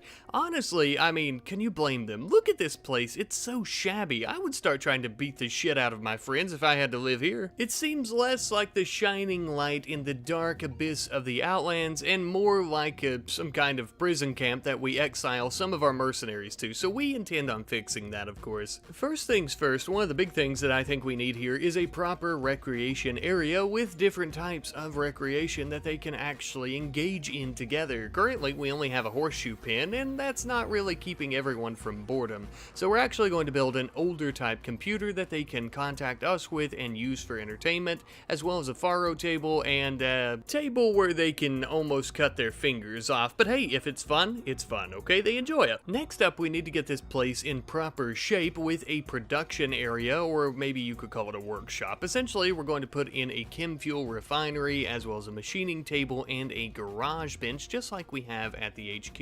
We want them to have the freedom to create their own vehicles, and just as well, of course, their own weapons to sell, but most importantly, with all the wood around here, it's going to be very vital if we can create a shit ton of chem fuel. Our construction was actually interrupted, though, by one of our settlements being in danger. Apparently, one of the new ones that has recently been settled is being attacked by the Mountain Devil Mafia, which is something, of course, we expected. Thankfully, just as well as investing in new settlements, we've also been investing in the military of some of our older ones, so I will be able to dispatch some mercenaries to this settlement to protect it from the MDM. Of course, though, while we're waiting on the results of that battle to see what happens, we're going to continue working on our workshop here, and once that is finally finished, we're going to begin investing a lot of time in that chem fuel like I was talking about. I would like to send a lot of this back to our headquarters there, but also I would like to maybe try and sell some of this to a lot of our customers while they're also buying weapons. So now, not only are we supplying them with weapons and apparel and vehicle parts, but we're also supplying them with chem fuel so that they can run each other over and or fuel their machines of war, of course.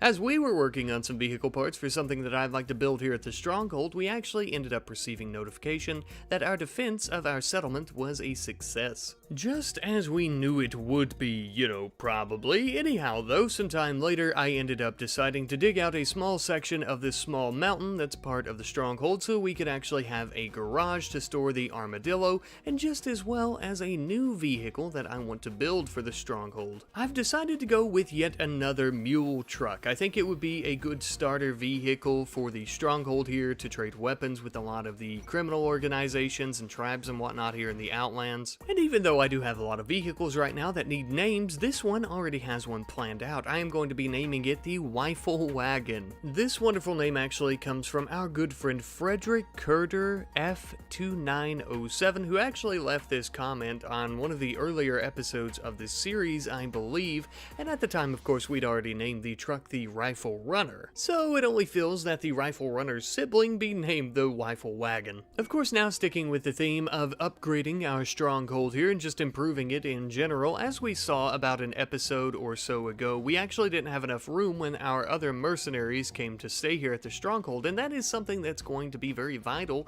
when we need to raid these MDM settlements and whatnot, so I ended up building some barracks for them. While doing so, we ended up receiving a notification from the Confederacy of Banah, basically threatening us if we didn't pay them in silver, and of course, we just basically laughed this off as if it were nothing and refused to give them a damn dime. And now with that ridiculous shit out of the way, we can continue our work on the barracks here, finally finishing them up by the end of the night.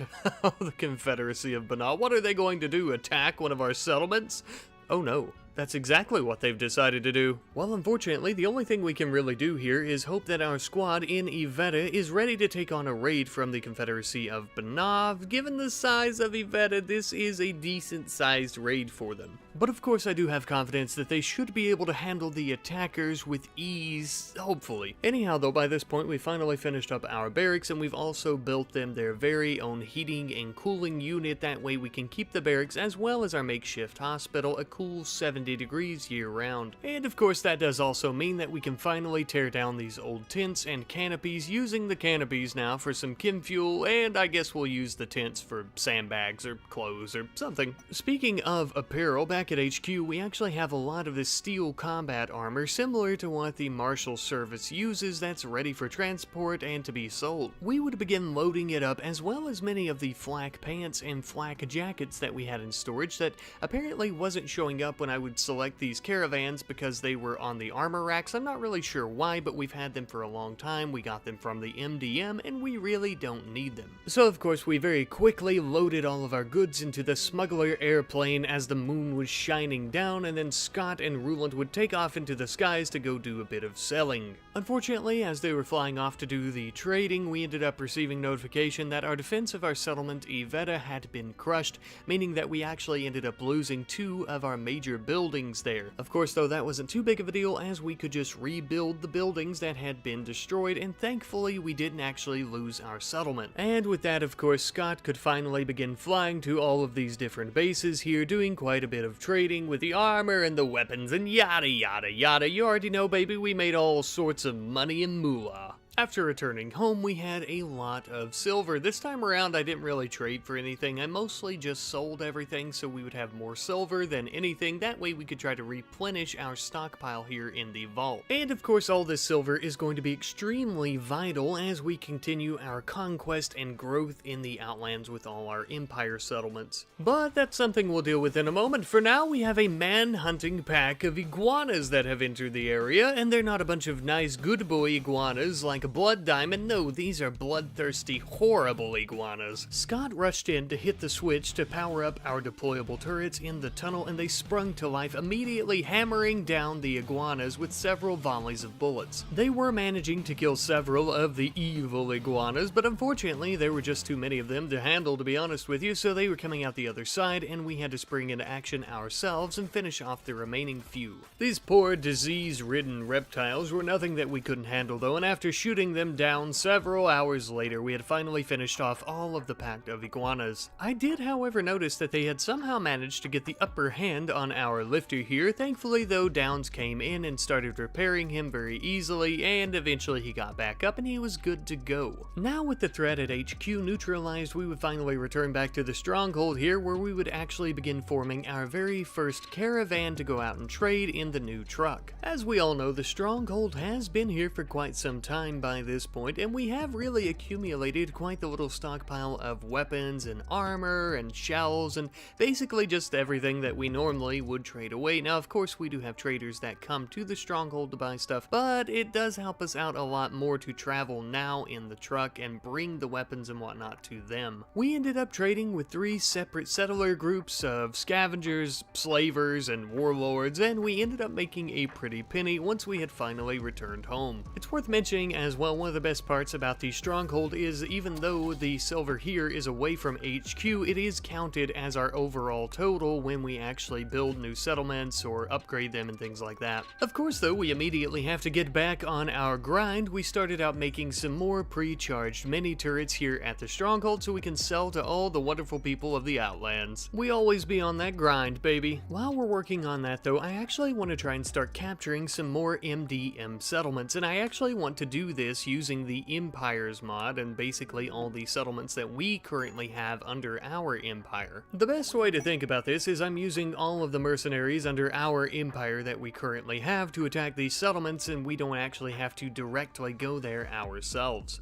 which is pretty convenient, as this will actually help us free up time to continue building our arsenal, producing more weapons and armor, growing the empire, and most of all building new vehicles, which I am once again going to be doing here at the stronghold. But this also frees us up for some other wonderful activities, such as attending Otto and Jet's wedding, which is happening right now. Oh, such a beautiful occasion. I'm so happy for the two of them. We did allow all of our soldiers to attend the wedding, as this would give them quite the mood boost, and to celebrate afterwards, we finally began working on our new aerial vehicle, which is going to be a Mosquito helicopter. It felt very fitting and honestly much needed. We already know that the aerial vehicles are extremely versatile versatile and just wonderful all around, so I wanted one for this base as well. One of the best things about the Mosquito as well is it doesn't require a very long landing strip or anything like that either, so it should be very easy to take off and land. Then back at the main base, I realized that we were receiving a radio transmission, which is normal on its own. However, this one was actually two separate transmissions coming in simultaneously from the rebels and the marshals, which is extremely unusual. Well, I suppose we had better get Scott in there to try and find out what all the fuss is about.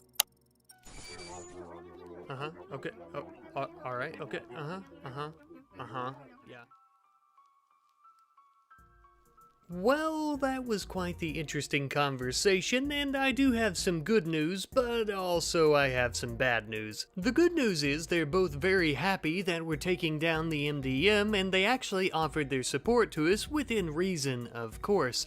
The bad news is, though, they are now aware of our nuclear capabilities, and they said if we don't start making some bombs to sell to them, they're going to invade us as a joint effort. So it seems like our recent actions have scared them enough that they're willing to work together temporarily to try and destroy us here, which is something that, of course, I don't want, because they together would be a massive global powerhouse. I immediately began making some small nukes to sell to them. I'm not going to let them know about the large nukes or anything further that we may be working on, as I don't want them to destroy themselves totally. But something small like this that they can use strategically against ground troops or things along those lines, I think will be okay. Before we begin selling them the means of their own destruction, though, I do want to do some names. First, we have the mech here that we are going to be naming the Demon Hunter. An extremely badass name that goes very hard in my opinion, and I very, very much like it. But of course, I didn't come up with this name. Nope, indeed, this wonderful name was given to us by our good friend Sick Insane 1310, who said that basically it makes sense since we're hunting mountain devils that we should call the mech the Demon Hunter, and I gotta say, that's really awesome. I love it, and I really love the reason for the name as well. So thank you once again for the wonderful name, I very much appreciate it. But of course, we are not finished with our names just yet. We are going to continue starting with our mechs here, who we are actually going to be naming Righty and Lefty. Of course, this would be by Down's right, not my right, and Down's left, not my left, but you get the point, of course. And of course, once again, these wonderful names were provided by our good friend Cheese Ninja 1115, who is basically saying that this makes sense for their names as well, because they're basically Down's personal bodyguards and whatnot, as well as her right-hand men, or right-hand robots, I suppose. Next up on the naming docket here, we have our Lifter mech, who we're actually going to be naming Heavy Duty. An excellent name provided to us by Leslie Lewis 8489 for some pretty simple reasons. He's a lifter, he lifts heavy things, makes sense. And last but not least, we have our smuggler plane that we are actually going to be naming Trinity. Now Trinity here is the same plane that dropped the atomic bomb last episode on the MDM. So you could imagine when I saw the wonderful name Trinity by our good friend Boulder-SW3TM saying that this should be named Trinity after the testing site for the first nuclear weapon, I was all on board, and I want to thank you, of course, for this wonderful name for the plane as well. Whew, and I suppose we are finally finished with all the naming for now. I do apologize. I was very excited to get those done, and I saw a lot of really good names, and I want to thank you guys for always leaving some suggestions as well as names and things like that. It really does mean the world to me, and I really love using all of that you guys provide as well. But now we have the names out of the way, let's get back to business. We had our lifter go into the vault and pick up all 6 of these small nuclear bombs. That way we could load them up for transport. We would have let a human do this, but there is still the fear of cancer from the contents of the bomb. Heavy Duty loaded them up into the Trinity plane quick and easy, and then Scott was ready to go as well and began taking off into the air to do our first trading of these nuclear weapons with the marshals, as just as well, of course, the rebels. I plan on splitting these bombs 3 and 3 between the two factions, that way it's at least somewhat even. Now, naturally, of course, as one might imagine, we couldn't just take these to a nearby settlement or base of either faction and give them to the nearest soldier that we found. No, both sides actually had very specific instructions as to which city we had to take the nukes to, and both sides actually met us in the air with an escort of fighter jets. Once that very tense exchange of cargo was finally completed, though, Scott would begin returning all the way back home with the silver that he had collected from the trade. Now, obviously, of course, I had no intention of selling nukes to either side, or at least if I did, I hadn't planned on doing it so soon, but I was pretty excited about all the silver that we got from that spontaneous little trade. Sure, I mean, a massive apocalyptic nuclear winter could be happening at any point and could be on the horizon, literally as we speak, but in the meantime, at least we'll be able to upgrade all of our settlements out in the outlands with the nuclear cash. Which, coincidentally, is exactly what I had planned on doing. I began upgrading several of these towns, that way they could actually have a larger military, and that way we could also build several new buildings in them as well, increasing production, as well as many other things. Another way, of course, that I would begin expanding the empire once more is by taking over yet another MDM settlement. This time, of course, we're attacking once again with our military, and it would take quite a bit of time, but eventually we did finally finish it up, and now we have a new town under our control. Bringing our total up to 8, I believe, not counting the HQ and the stronghold. Speaking of which, with the stronghold, now I do realize that I've been going back and forth a lot between HQ and the stronghold, and I know I said early on in the video I want to do a lot of work at the stronghold, but I'm going to try to focus on it just a little bit more here. I'm actually going to increase the size of our storage room and add in a stone cutting bench. This way we'll actually be able to cut up the stone chunks that are around here and begin finally utilizing those resources.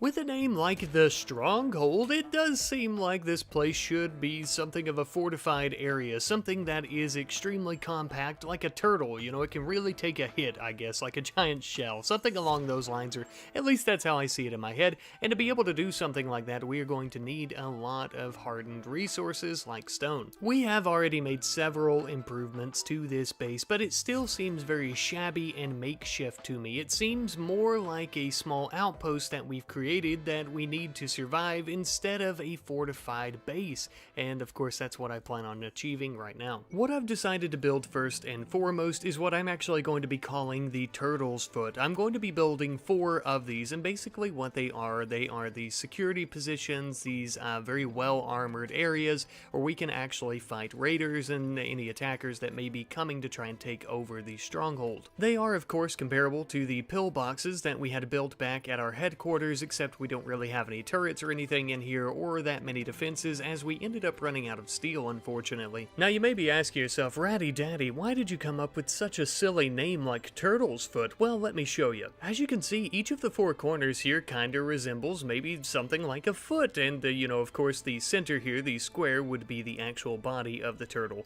Now I do realize this looks a little bit silly from the get-go here, but as we continue to expand and build out the centers and whatnot, it should look a lot better and kind of fill it out. Of course though, this is a project that will take a good bit of time. For now, I would like to give it a new name. Even though I do like the Stronghold, I do feel that a better and more fitting name would be the Citadel. And also the fact that it actually hadn't been officially named the Stronghold, it had a generic, randomly generated name. So, you know, I felt that this was very much needed. There we are though, much better. Meanwhile though, back at the main base in the dead of night, we ended up having a faction assault between some Outlanders and the United Rebel forces. However, I will say that these Outlanders did not appear to be some small, pitiful group that was looking to settle some squabbles with the rebels. No, this actually appeared to be some type of united group mixed with slavers, scavengers, tribespeople, all sorts of different Outlanders who actually appeared to be united under Big Daddy. My best guess is that Big Daddy has decided to form this coalition with all the other groups along with his slave entourage to try and fight back against the new rebel policies and them cracking down against the slave trade here. Though whether or not they'll be able to hold their own against the rebel forces has yet to be seen, and if I were a betting man, and which I am of course, I would say that the rebels will end up winning this. For you see, even though the Outlanders heavily outnumber the rebels heavily outgun the Outlanders with many of the weapons and tech that we've actually been selling to them, like the rocket platforms. So my best guess is that they are going to absolutely smoke the shit out of the Outlanders. It doesn't help the Outlanders' chances that the president of the entire rebel forces, President Tree, is here as well, and most likely has a massive vendetta out for Big Daddy. Oh, this should be good. Several hours had passed, and the two groups finally began rushing in at one another, with their battle actually commencing just in front of our defenses here. Not too far off from our pillbox, though we do not plan on intervening, of course. Blood was finally beginning to be shed upon the battlefield, with many of the Outlanders immediately falling to bullets from the rebels. President Tree was courageously leading her men into battle on the front lines, no doubt dying to get her sword wet with the blood of her enemies, and no doubt striking fear into their hearts. But even with his comrades dropping like flies to the barrage of rebel bullets, Big Daddy would stand tall. He would not waver, nor would he flee. Even as he was surrounded, he courageously tried to fight off his attackers with a log. Foolishly, this would end up being his downfall, though. And with his death, the fall of a tyrant, the fall of a slave empire, and for us, the loss of a client. As those few remaining Outlanders attempted to flee our territory, President Tree would actually chase them down with her massive Thrombian sword, trying to kill them. Just as well, many of her soldiers would do the same, firing at them as they fled. And just like that, shocking to no one, I'm sure, the massive global powerhouse ended up winning the battle. The rebels would of course begin regrouping and finishing off any of the Outlanders that were still alive, and they would try and scoop up any of the useful weapons, armor, and food, of course, that they could carry back with them. However, as the rebels began to leave the area, we received a notification. We are being raided by a massive raid from the Confederacy of Banah, which funny enough also included the father and nephew of our colonist Greffus, though somehow I highly doubt they'll have any sympathy for him. This was actually the largest raid that we had ever encountered. My best guess here is that they were supposed to help the Outlanders against the rebels, and maybe they just showed up late, I have no idea, but this is way more than we can handle. They had caught us completely off guard, meaning that many of our soldiers were out in the field when they had actually showed up, leaving me trying to scramble to get them all back inside the base where they could try to coherently fight off the attackers, which was much easier said than done. At one point, Kirkos was actually left in the flood of enemies outside. I had hoped that the remaining rebels may come to our aid, but with them battered and bruised and many of them even dead, they would unfortunately have to flee the area. It would appear that we are all on our own here. I would even turn on the turrets in our tunnel in hopes that they may be able to attract some of these stragglers from the back of the group, and so they did, but they were quickly destroyed. Our turrets did make for a great distraction, even at the front of the base near our pillbox, giving us enough time to try and attack them, but they didn't last for very long, and we would have to quickly flee before we were downed. Unfortunately, our pillboxes, though extremely useful, would only become tombs at this point because we were being overwhelmed by the sheer mass of enemies. This would be the perfect time for some of those small nuclear warheads if we hadn't already sold them all, unfortunately. However, we did still have an ace up our sleeve, the Manhunter mech. It was the only thing standing between us and a brutal death and defeat from 1,000 or so of these tribes people. A brutal death that would be caused by several crude bullets and arrows, the likes of which bounced right off the hard steel armor of the mech, giving us ample opportunity to use our rocket barrage, our massive cannon, as well as our minigun to kill as many as possible. But I am afraid even the Demon Hunter has its limits. We had finally made them begin to flee, but in the chaos the Demon Hunter was extremely damaged, causing it to explode. Ginger would also be severely injured from the explosion, hitting the ground shortly thereafter as the enemies were running away and firing at her at the same time. This was an extremely chaotic battle, and many of our people were severely injured and went down on the ground. So far, though, as of right now, none have died, but we also intend to keep it that way, so we're going to immediately begin trying to tend to them as soon as possible, trying to avoid any enemies as much as we can. Even as the base, our home, is burning down to the ground with many of our remaining defenses, our priority number one here was trying to ensure that none of our soldiers bled out on the battlefield. It of course helped out a lot lot that many of our people like Shinichi and Scott were very good at medical. I ended up sending Silva here on a rescue mission to try and retrieve Kirkos, but first of course she would end up having to extinguish the flames that were going to burn her to death before she could actually begin tending to her. It did appear though that we had actually made it just in time. Of course the issue is Kirkos has a lot of burns, and even though she's fine right now, that does mean that she could have a lot of infections later on. Surprisingly though, even during all of this chaos, we had actually ended up taking 2 of the Thrombian tribes people hostage, as they had some pretty decent fighting skills, so we took them back to the prison where we would begin trying to recruit them when we have time. For at the moment we are still a little bit preoccupied trying to ensure that the base doesn't completely burn down. And after several hours on end of fighting fires, it looked like we were in the clear, at least for now. I still can't believe though that we ended up losing our Demon Hunter mech. Especially after naming it earlier, it felt less like a vehicle and more like a colonist of its own, part of the family. And to think all that for what? All the chaos, all the bloodshed, the massive, massive loss of life. And what did they achieve? They managed to destroy one of our vehicles and injure a few of our people. And look how many of them ended up dying in the process. All that just for a drop of blood. I will say though, I was expecting Kirkos to be the one with all the infections, given how many burns she had, but it turned out to actually end up being Mathis with 2 separate infections, one of which was in her torso. As you can imagine, this was a little bit concerning, as we could cut off her arm if we needed to, but not her torso. Of course, we'll be tending to her with the best of our abilities, and even with our best medicine, using our Glitter World meds, because, well, we don't want her to die. You know, this is also chaotic. There's so much going on, and there's only one person I could think to blame. Oh, mistake. Everything was fine until you came along. Seems like after we bought your sorry Toxalope ass, everything's been downhill ever since. I'm keeping an eye on you. Since our main base is in need of a little bit of aid, I decided that we would actually load up the Mosquito helicopter to go out and do a little bit of trading to bring them some goods that I know they'll be needing. Also, though I'm not gonna lie, it would be a good excuse for me to break out the Mosquito and take it out for a test drive for once. Now, of course, I will say at the main base, we don't really need any aid in terms of food or weapons or anything like that, of course, but what we really could use is some replacement car parts, because I do want to immediately begin trying to build another Demon Hunter mech. As we saw in that raid there, it was very crucial to us actually surviving that battle, and with our defenses completely destroyed at the HQ, another one would be crucial to our survival once more. Commando Jr. ended up arriving shortly thereafter with several different car parts that we had managed to buy. Unfortunately, the settlements really didn't have all that many for us to purchase, so we would have to actually start making a few as well,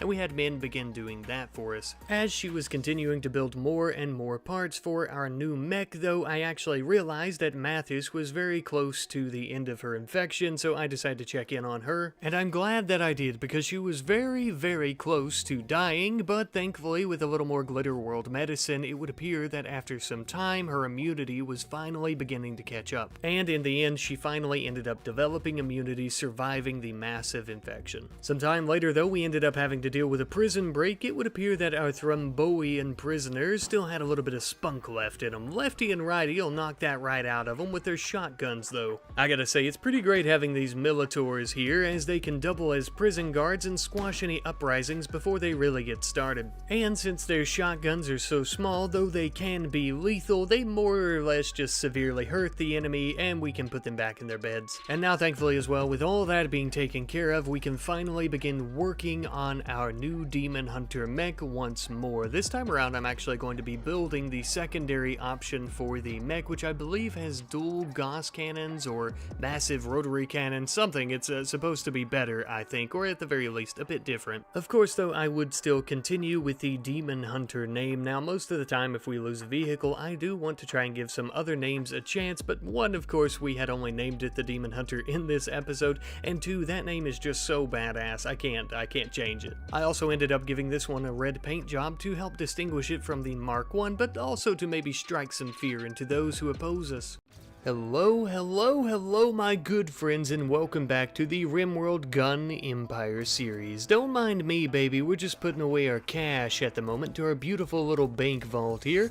Not gonna lie to you, we're gonna be starting off hot today with some research into fusion bomb technology. Now, I'm sure you could probably guess, but fusion bombs are a much larger and more powerful type of nuclear warhead, as they are the tier above large nuclear warheads and are actually the top tier of this type of bomb. Yes, indeed, it doesn't get any bigger or more powerful than fusion bombs, baby. I can't wait to drop them on some of our enemies. Speaking of which, I think I want to also start out today with an attack against the MDM. We're actually going to be attacking one of their bases from the Citadel using the troops and what little bit of an army we actually have there, but we are sending Commando Jr. and Richard over there for reinforcements. Now, of course, you may be asking me, Ratnide, isn't it extremely dumb, reckless, and or foolish to only be sending 2 soldiers as reinforcements for an entire raid against an MDM base? Well, yes, and I'm going to do it anyhow because I do have a little bit of an ace up my sleeve, but you'll see that in just a moment when we actually begin our attack. As for now, we have a lot of packing that must be done before we actually begin the attack. We need to pack plenty of food as the journey is quite long throughout the hills of the temperate forest here in the Outlands. We did end up having a little bit of an issue there where we hit one of our people with the truck and also almost with the armadillo, but they're fine, don't worry about it.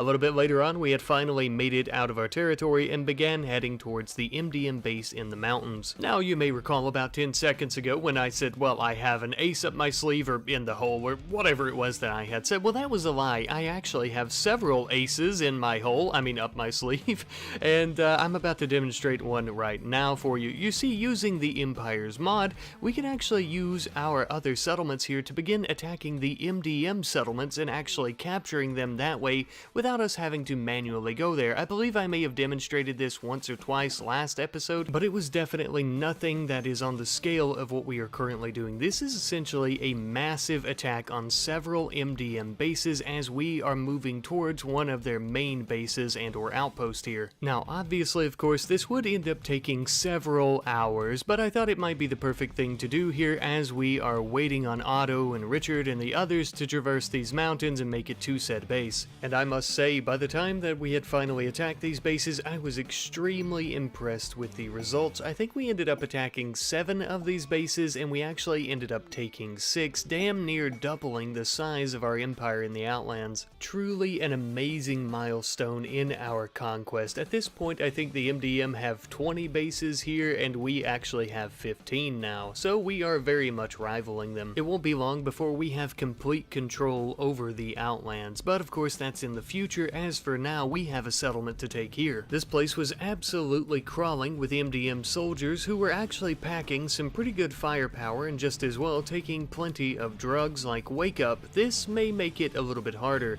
Something else that may make it harder is this massive tank that they've seemed to have refurbished, anticipating our arrival possibly. But now I activate my trap card as drop pods began falling from the sky into the city of the MDM.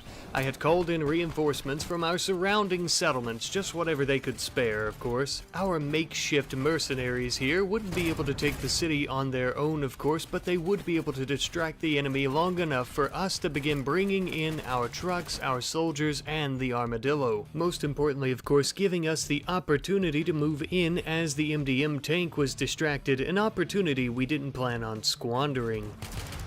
I will say though, it was around this point that I think I realized I may have underestimated our enemy just a little bit. I attempted to try and run them over several times with the armadillo and fire at them with the cannon. Unfortunately though, the armadillo had been pinned down and it actually ended up getting destroyed. Our mercenary, Relt, who was actually driving the armadillo, would attempt to escape, but unfortunately was also pinned down by gunfire and dropped. Unfortunately, this would leave our other soldiers very vulnerable as the armadillo was sucking up all the gunfire for a good while there, and now, of course, they're going to focus that gunfire on everyone else. I would take the rifle wagon out and try to distract them, as well as begin running over as many soldiers as I could, but unfortunately at one point the fuel tank caught a bullet and we ran out of gas. I was prepared for this exact situation though, giving Commando Jr. and Richard both rocket launchers, that way they could try and kill as many enemies as possible possible in a massive flood of rockets before trying to run away, of course. If you're like me, you're probably wondering why all of these enemies just tank those rockets and they're still coming for us. Well, I noticed that a lot of them were very high on go juice and wake up, which I believe prevented them from falling so easily. It was because of this little revelation, as we came upon one of the corpses of the Mafia devils here,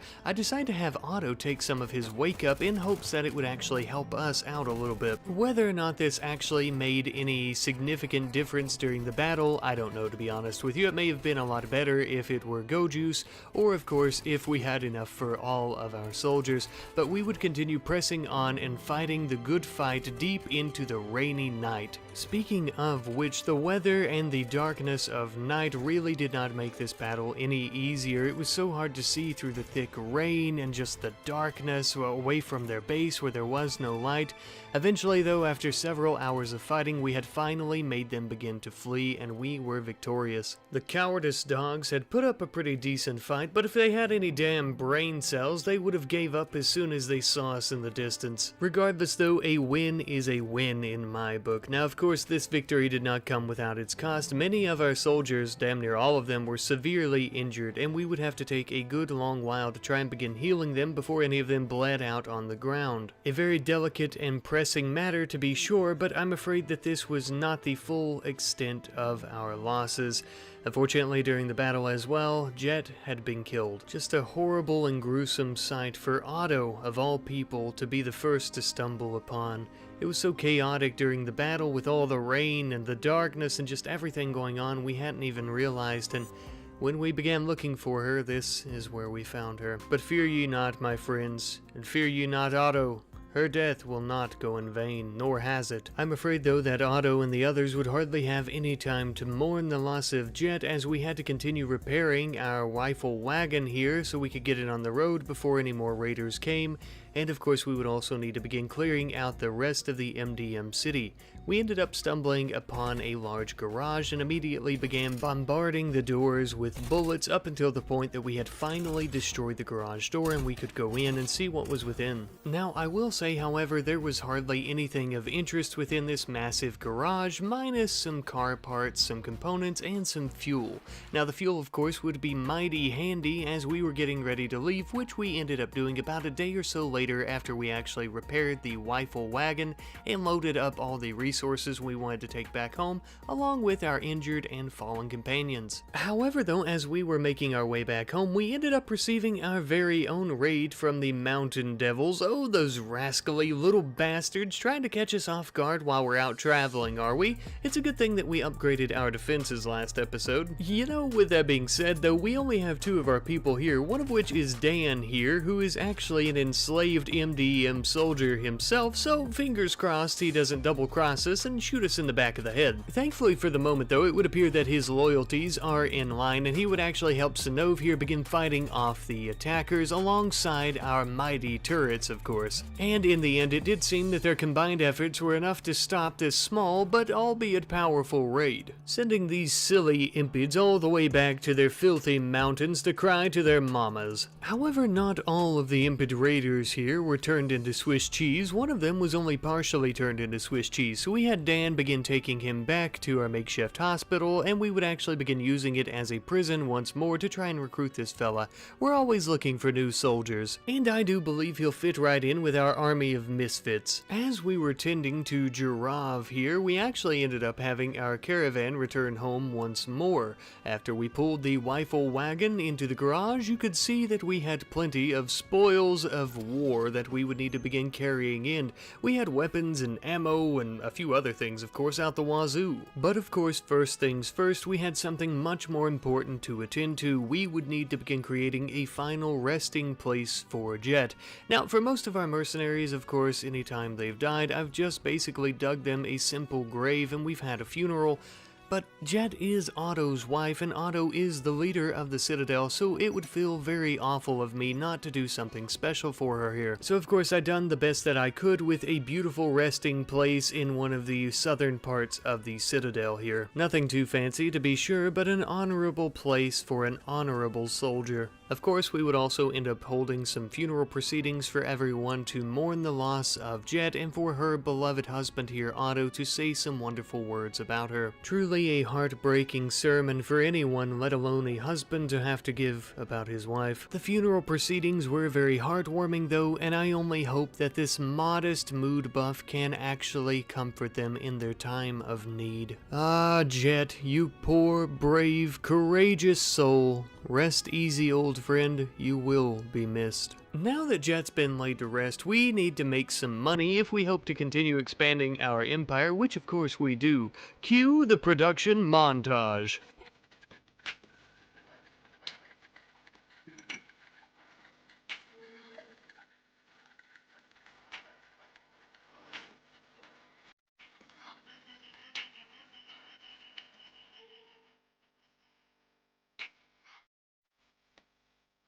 Oh yeah, now that's what I'm talking about. We love a good production montage around these parts, almost as much as we like selling all the things that we end up producing during the montage. Now we just need to get it all loaded onto the plane. The Trinity plane, I should say. Such a wonderful name, demands respect, of course.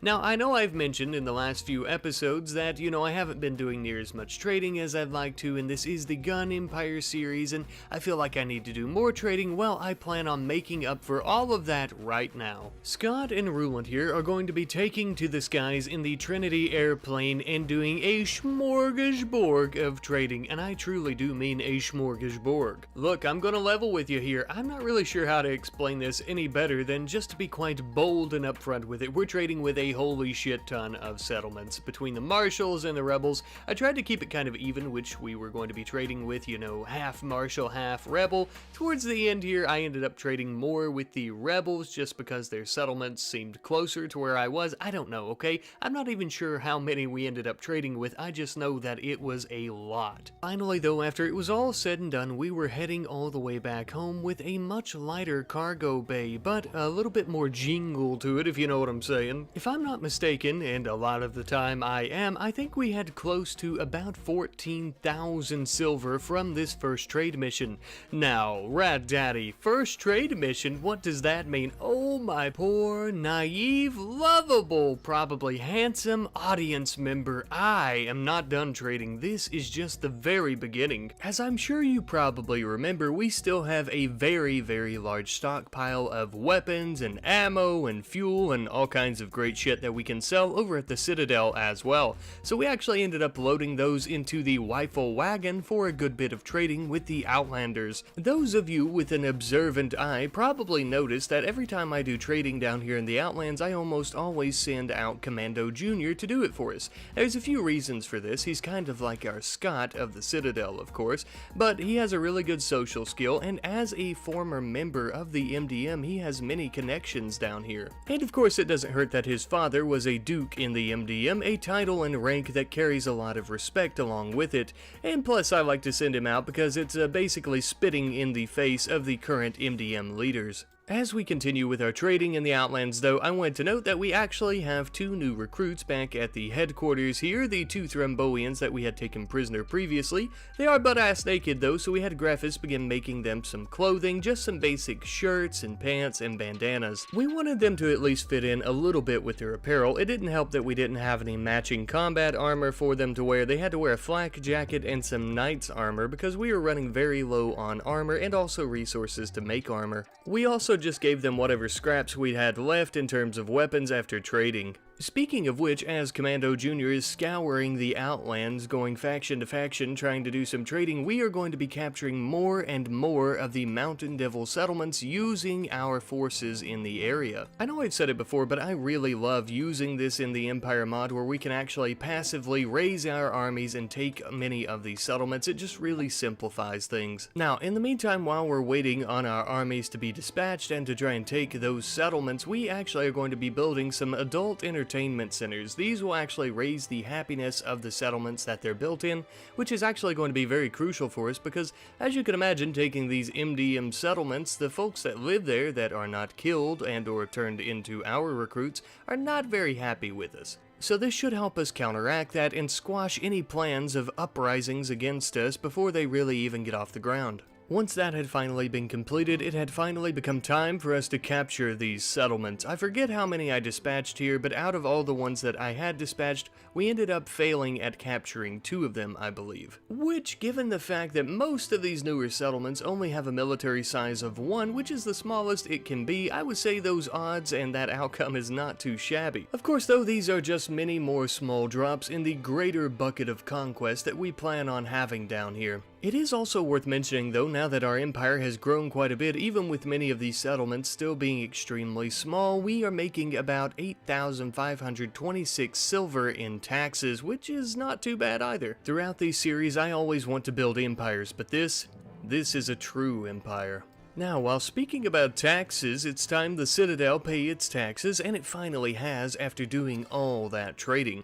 I think, if I'm not mistaken, and once again I normally am, but I think we had around about 13,000 silver from trading with all the Outlander tribes and scavengers and whatnot. Now with all the conquest and trading and all that great stuff finished, at least for the most part right now, it's time for us to send Richard back home. We're actually going to be sending him home with quite a few resources as well, like chem fuel and gold and just a few other things that the Citadel could spare, though I am going to leave their silver here. As I mentioned previously, the silver that's in storage at the Citadel actually counts to our overall storage. That way when we're making new buildings or upgrading settlements, it really doesn't matter where it's located. And I do know that we have a bank vault here at the headquarters, but the Citadel itself is basically one massive bank vault. Finally though, Commando Jr. and Richard had arrived, but Richard of course would be the only one to get out, and he would actually begin carrying in some of the fuel and other goods that he had brought with him.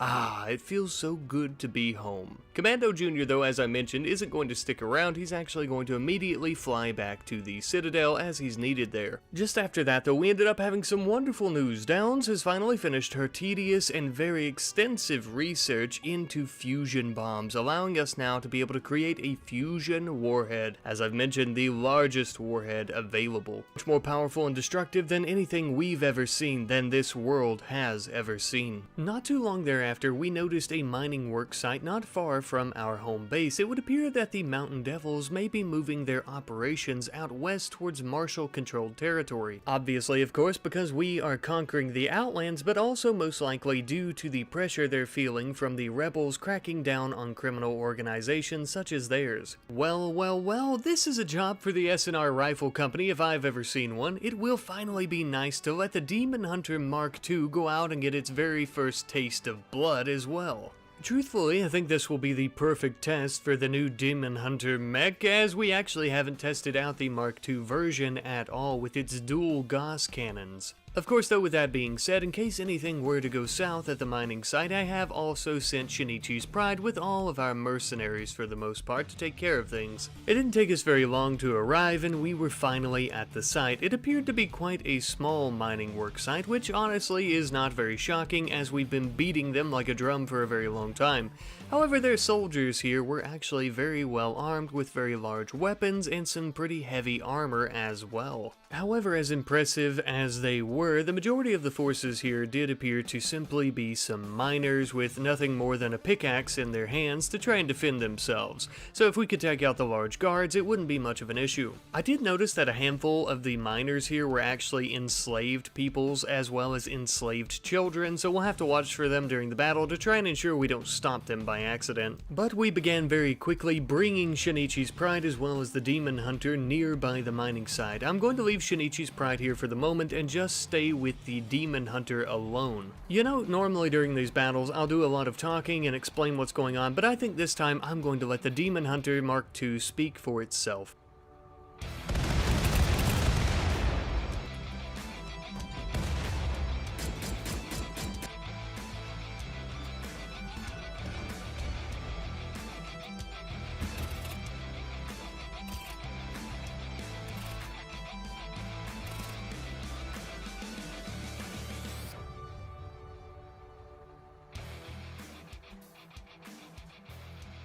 Well, surprising to no one, including myself, that was rather easy. Some might even say very easy, I would say. Truly a wonderful machine of war. My only regret is during the battle, the guns got damaged rather quickly, and we weren't able to constantly use them, unfortunately, but there's always next time. We would now, of course, have our mercenaries go through each individual building all throughout the mining site, looking for anything of use like steel, components, and even a little bit of food. The journey back home can be a bit boring, so it's always good to have a little bit of a snack. We did end up finding some steel, although I will say it wasn't near as much as we had hoped for, unfortunately. That was quite alright though, as we did find plenty of silver, not in its raw form, nay, we found it in the form of several different types of weapons that are worth a lot of money and or silver, of course. Even the pickaxes here could be sold for a profit. So naturally, as you might imagine, on the way back home we stopped at one of the nearby local marshal service towns that were on the way, and we ended up selling them the vast majority of the weapons and everything that we had picked up at the mining work site. They bought all the pickaxes and several of the firearms.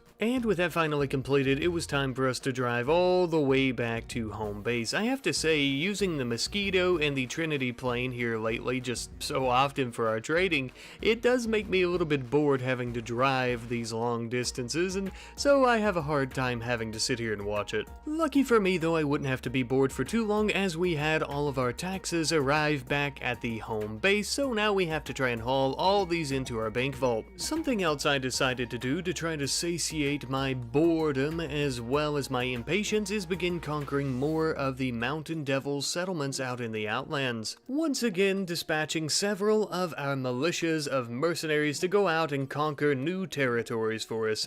Unfortunately though, this too would take a very, very long time, and we would have to kick back and wait. Just by sunup though, our army in Shinichi's Pride as well as the Demon Hunter had finally arrived back home with their spoils of war and or battle, as it wasn't much of a war out there at the mining site. Regardless though, we had all the steel that we had collected. Our soldiers also began making the necessary repairs to the Demon Hunter mech, and this got me thinking, they're doing this right out here in the hot sun. Wouldn't it be nice if they had somewhere like a garage like the one we currently have, but specifically for these mechs so that they could perform this work? Ah, eureka, I said to myself in a very enduring tone. I believe I will begin making a very special garage that will be specifically for our mechs. This is actually a little project I've been wanting to do for quite a while. I've noticed that when we're getting raided, I'm having issues getting our vehicles out of the garage in a timely manner where we can actually use them to try and protect ourselves. Since at this point the mechs are a very vital part of our defense, we need to ensure that we're able to get them out very quickly and also able to get to them very quickly without having to go through other vehicles and things like that that would slow us down. As we were putting the finishing touches on our new garage though, I actually got some notifications about the settlements that we were attempting to capture. I think we tried to capture about 7 or 8. 3 of them did not get captured, but the others did, and I'll be the first to say this isn't exactly what I was hoping for, but every step forward, even if they are small, is still a step in the right direction. A few hours later, and our brand new garage was finally finished. I'm pretty sure I can easily fit 4 mechs in here. I know comfortably I could fit 2 of them for sure, but if I really wanted to squeeze them, I think 4 might be able to fit in here. Of course, later on, if we really need to, we can take out the current armory and add on to this garage, as just as well, of course, move the armory to another section of the base near the production room. But that'll be later on once we actually have more mechs to fit in here. I then decided that I wanted to build some brand new artillery cannons. Now I know what you're thinking, Rat Daddy, you've already done that before. This isn't anything special. Well, these are actually some different types of artillery cannons. These are the vanilla expanded ones. The ones we have been building are specifically from the artillery cannon mod. Well, why would that matter? And more importantly, why should you care, of course? Well, these are actually not near as accurate as the ones from the standalone artillery cannon mod, but they do have one special perk. This type of artillery cannon will actually allow us to target the world tile, which means we can fire on bases nearby our home base here, meaning that if the marshals or the rebels get a wild hair and decide to use their nukes against us or anything against us, we can fire nukes directly back at them from the comfort of our own home. This is also going to come in very handy with our conquering of the Outlands. I know what you're thinking, but Rat Knight, I've seen the range on these. You cannot possibly possibly fire all the way from the home base into the Outlands. Well, you, my friend, have very good eyesight, and that is correct. However, I would remind you that the base there in the Outlands, the Citadel, actually came predisposed with one of these artillery cannons. Which means this entire time I have been sleeping on a quick and easy way to basically nuke the shit out of all these MDM bases nearby the Citadel. But no longer, my friends. It is time we bomb them into hell. Now, at the moment, the large nuclear warheads and, of course, the fusion warheads are a little bit out of our price range in terms of resources, but we do have just enough to make about 4 small nuclear warheads, and that's exactly what we ended up doing. I'm thinking since one large nuclear warhead was plenty enough to destroy a large MDM base, 2 per small base would probably be good enough. But of course we'll have to see just how accurate that is. We actually have Bowman in the Trinity plane here, and I'm going to have him be the one that transports these all the way to the Citadel. Now, I do really like Bowman, but he is what I would call expendable. So if he were to crash and explode in a nuclear fire, you know, I mean, he is replaceable. I am thankful, though, to say that that ended up not being the case, and he touched down at the Citadel a few hours later, taking the small nuclear warheads back into the Citadel itself and preparing them to be fired. Now, of course, as we were preparing to fire our nuclear warheads, Otto, as the captain of the Citadel, as well as a few other of our mercenaries, would stand by to watch.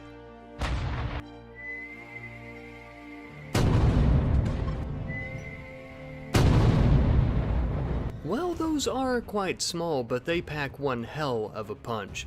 It would appear that one is down. It's time for us to use them against one more. Bowman would now begin loading up the last 2 of our small nuclear bombs and fire them at yet another small MDM base.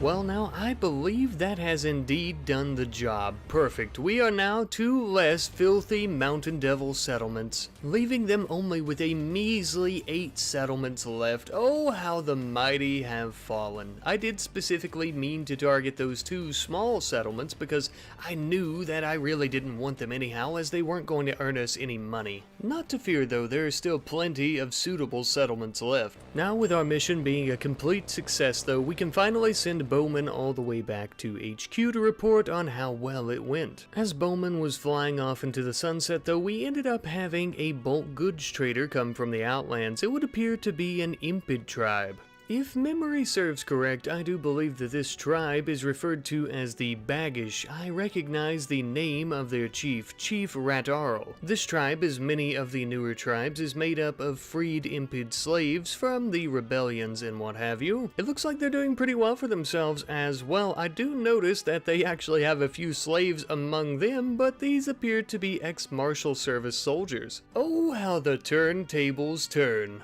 As a gesture of goodwill and good faith, we decided to do a bit of trading with the Baggish tribe here. We ended up selling them a few of our fine firearms, of course, and they ended up giving us a pretty penny for it. They ended up leaving later on into the night, and now, my friends, this episode is winding to an end.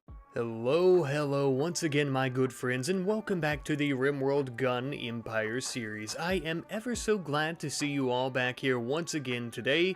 My friends, of course, today we have a lot of work to do. One of the biggest things that I'd like to begin doing today is building yet another mech. As you can see, I am already working on some parts to do so, but I would also like to work on our power a little bit. I'm actually replacing one of the old geothermal generators at the main base with an advanced geothermal generator. And a big reason that I'm doing this is because I am also going to be clearing out all of our solar panels. Our old solar panel farm here is a thing of the past, and with all our new advancements in research and different types of ways that we can actually make power, we really don't need it anymore, and I plan on replacing it with something a little bit special. I'm actually going to be replacing it with an airstrip / hangar, because of course it would be nice to have a safe place to keep all of our new aerial vehicles that we've been building in the last few few episodes, and of course this is a sentiment shared by many of you, so thank you for your suggestion. Now obviously, as you can see, this hangar is quite small, but I do plan on increasing the size of it in the future after we get some more vehicles that we can actually add in here, and as mentioned, it does come with a very small airstrip for takeoff for planes. However though, with that being said, since we got rid of our solar panel farm to actually put in this new hangar bay, we're seeing a few power issues where our batteries are not fully charging throughout the day, so we're going to need to take care of that. I'm actually going to be rebuilding a few solar panels, but these are not full size. They're actually a very compact version of the normal solar panel, so obviously of course they don't generate near as much power, but it should kind of equal out now that we have an advanced geothermal generator instead of a normal one. And with that being said, we finally have now completed our hangar as well as our airfield, and we also got our taxes, as you probably heard, but I'm pretty proud of the hangar and airfield here, and it is finally finished. And with that being finished, we would also like to do a bit more conquering of the MDM out in the Outland, so we're going to begin on that. I was attempting to use some of our larger militias to try and take over many of their settlements that are still remaining, but I would exclude their main base slash main city, as I knew trying to do so would basically be a complete waste of resources and human life, because that's almost definitely where the majority of their military is going to be. Now of course all this is going to take quite a while, so we'll check back in on that in a moment. For now though, I have ponies that I wish to tame. We actually have several wild horses near the citadel that I plan on taming. Now this is because I could have swore I saw a comment not too long ago where someone was suggesting that I should tame some animals to use when our vehicles can't fit through certain spaces, and that is a really good suggestion, but I can't credit the person because for whatever reason I could not find that comment, so I do apologize. But of course, whoever you were that provided that suggestion, thank you ever so much, and I apologize that I couldn't find your comment. Now because we're taming all of these wild horses, we need a place to keep them, and so I've decided to dig out a section near the airstrip where we can actually make an indoor stable for them. As our men and women were hard at work on that, I received the notification that we actually ended up conquering 2 more of the MDM settlements, which wasn't too bad, as I think I sent out about 4 or 5 caravans to attack, so, you know, it's okay. Returning back to HQ for a moment though, we were putting the finishing touches on our humble little stable here, and like I mentioned with the hangar, of course, it's quite small, but we can always increase size as we go and as needed. Truthfully though, with that being said, I don't plan on keeping too many horses in here, just enough for maybe a small squad, so this should be fine. Meanwhile though, over at the Citadel, something interesting was beginning to happen. I received notification we were being raided by the Thrombian Union. Not just any raiders either, these were smart raiders, the type of raiders that would intentionally try to avoid your traps and turrets. As seasoned RimWorld players, you know the type, I'm sure, the type that normally really suck ass to deal with. On top of that, one of them appears to be a mechaniter, I never know how to pronounce it, but anyways, they have mechs, they also have a lot of good equipment. So in other words, we're probably about to get our socks rocked. Now immediately as they began approaching the Citadel, I could tell that they were quite intelligent, as they were completely avoiding any of our defensive positions because they all had some simple turrets. Meaning of course that we would have to chase them down, but I tried to do this very strategically. I would try to catch the mechaniter here off guard away from their mechs, that way we could take them down, which we did, and then we would begin trying to chase down any of the other groups that we found that were somewhat isolated from the rest. Funny enough, it did seem that they were actually splitting into several different fractions of the groups that they were already in, and I believe that this very well may be due to the fact that we had turrets on all 4 corners of our Citadel, and they really didn't know a good point to try and attack us from. So in other words, it is my personal belief that they actually would have done a lot better and very well may have killed a few of us if they would have just attacked us directly head on instead of this whole cat and mouse game that they were trying to play here. But of course you won't hear me complaining about that. Sometime later we had finally finished off all of the attackers for the most part, and we actually ended up taking one of them prisoner while finishing off the others, as their skills kind of sucked ass. As for the one that we actually took prisoner, we would then begin trying to recruit them as well as healing their wounds. Guess technically though the raid isn't over just yet, as we still have a few of these recon oh, there it goes. Look, like I said, I'm not going to complain that we didn't lose any of our people or anything like that, but if they would have utilized these mechs and their men appropriately, Ultimately, I'm pretty sure they would have kicked our asses. I guess I'm just a little disappointed. Either way though, by the time it was all said and done, we also ended up having at least 2 of the 3 horses that we were trying to tame, so we're going to work on that 3rd one. And in the meantime, back at the HQ, we're actually going to be doing a little bit more trading. We're loading up plenty of weapons as well as cloth. There are a few reasons for this, of course. 1, because we always do trading in these episodes. 2, because I want to test out the new runway, which appears to actually be working pretty good. But also 3, because I want some plasteel, as we need it for our new mech that we intend on building. So we're going to be doing a little bit of trading with the marshals and then over to the rebels. We ended up coming back home shortly thereafter and landing, Scott and Ruland immediately getting out and also unloading their new plasteel supply.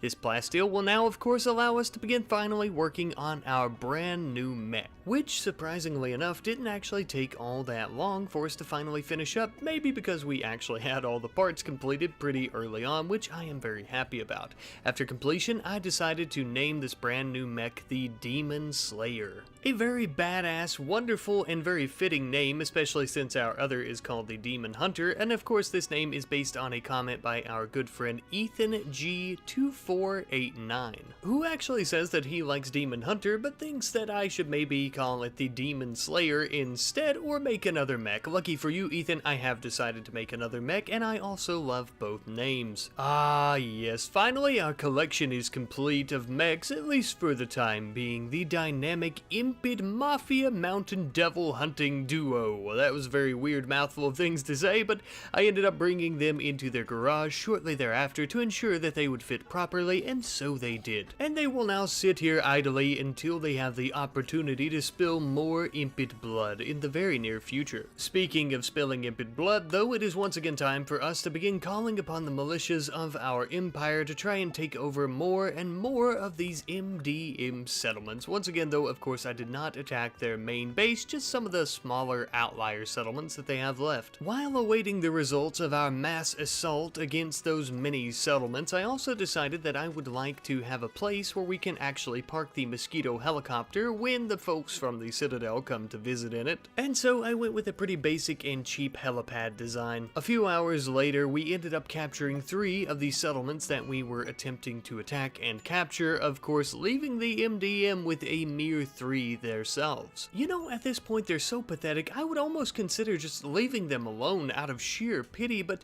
you know that they would try to come back up again, and this pond is only big enough for 1 gun running fishy. Speaking of which, we have some more cargo to run. This time around it's actually not guns though, it's the horses that we've been taming. I loaded them up into the Mosquito helicopter, but as you can see, they were a little bit too heavy, yeah, just a teeny tiny bit. So instead I actually decided that we would take out the Trinity airplane, bring it all the way over to the Citadel, because the Trinity airplane has a much higher weight capacity that it can carry. If you remember, this was actually my exact reasoning early on as to why I wanted to build the airplane instead of the Mosquito helicopter for the headquarters. Shinichi would end up touching down a few hours later, late into the night, and he, as well as many of the mercenaries here at the Citadel, would begin loading up our 3 horses. That way he could prepare to take off once more all the way back home. And I gotta say, I'm patting myself on the back for this one. Originally I had planned on having them ride the horses all the way back to headquarters, but I knew that that would take an absolutely ungodly amount of time, especially considering it's winter right now. Immediately after landing, I realized that was my best, but also basically my only option, because the horses were very hungry. Since it's winter time, there's no vegetation, they were starving at the Citadel, and if we would have tried to have ridden them all the way here through winter, they would have starved to death most likely before arriving. But of course we don't have to worry about that now, because they can sleep nice and cozy next to Mistake the Toxalope in this warm little stable. You're welcome. But then something strange ended up happening the very next morning. We were getting a radio signal, but it appeared to be from the rebels. Stay put. A warning from the Rebel Alliance. We should probably keep our head down. Very unusual. I don't think I've ever seen that before. As we were pondering this message, our sensors detected something flying overhead. However, the aircraft was not coming for us.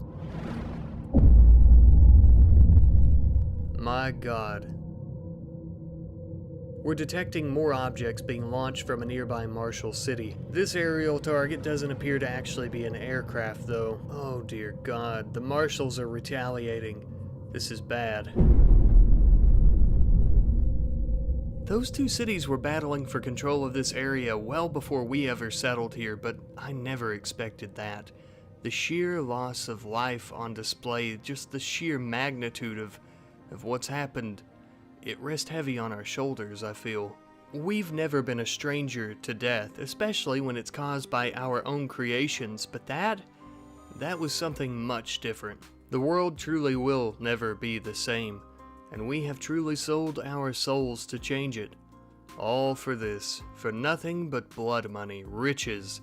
We have a lot of riches, so much in fact actually that we're going to need to begin building onto our current vault to try and house all of our silver. Though given recent events, it is a very solemn occasion to be building onto our vault at this time, although it's not as if we're not accustomed to turning a blind eye to things that go on. Still though, hardly anyone spoke to one another during this process, and there was very little joy to be found during the expansion. Given recent events as well, I thought it might be best to try out some different forms of combat mechs, so we actually began gestating what is a scout mech, one of the only other types of combat mechs that we currently have unlocked. You know, I began trying not to worry so much about the marshals and the rebels though. They're always at war, they're always going to be at war, and if they're going to kill each other, they're going to kill each other, whether it be with guns or nukes or whatever. So we really need to try and focus on ourselves and our conquering of the Outlands. We are so close to finally defeating the MDM, and we cannot let off the gas right now. It's going to be very crucial that we truly finish them off once and for all. Their empire is crippled, but it could come back.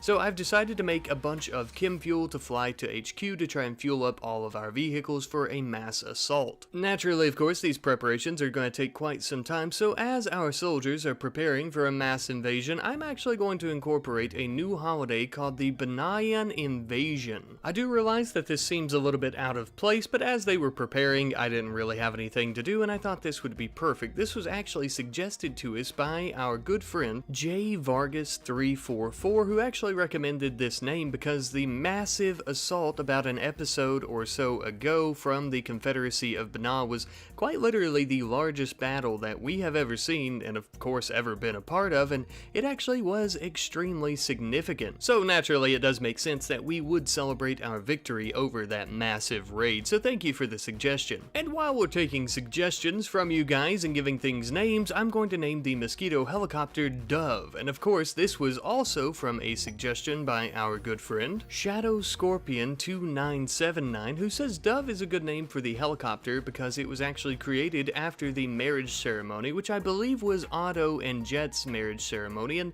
it does feel like it would also be a good tribute to Jet as well. A memorial helicopter of sorts, if you will. That does seem a little bit silly, but keep in mind we are mercenary warlords, so it seems fitting. Now by this time we have refined all of the trees in the area and turned them into chem fuel. Plenty of chem fuel, about 700 to 800 I believe, so we began loading them up into the Dove helicopter. That way we can fly them over to HQ and start fueling up all of our vehicles to prepare for the assault. And while we're traveling there, I want to take a second and kind of discuss as to why it is that I've planned on doing a massive assault against the remaining MDM settlements, particularly their last remaining headquarters, if you will. Originally, I actually wanted to drop a fusion warhead on them because we researched it last episode, and I thought that that would be a really fun ending to the tale of the MDM, right?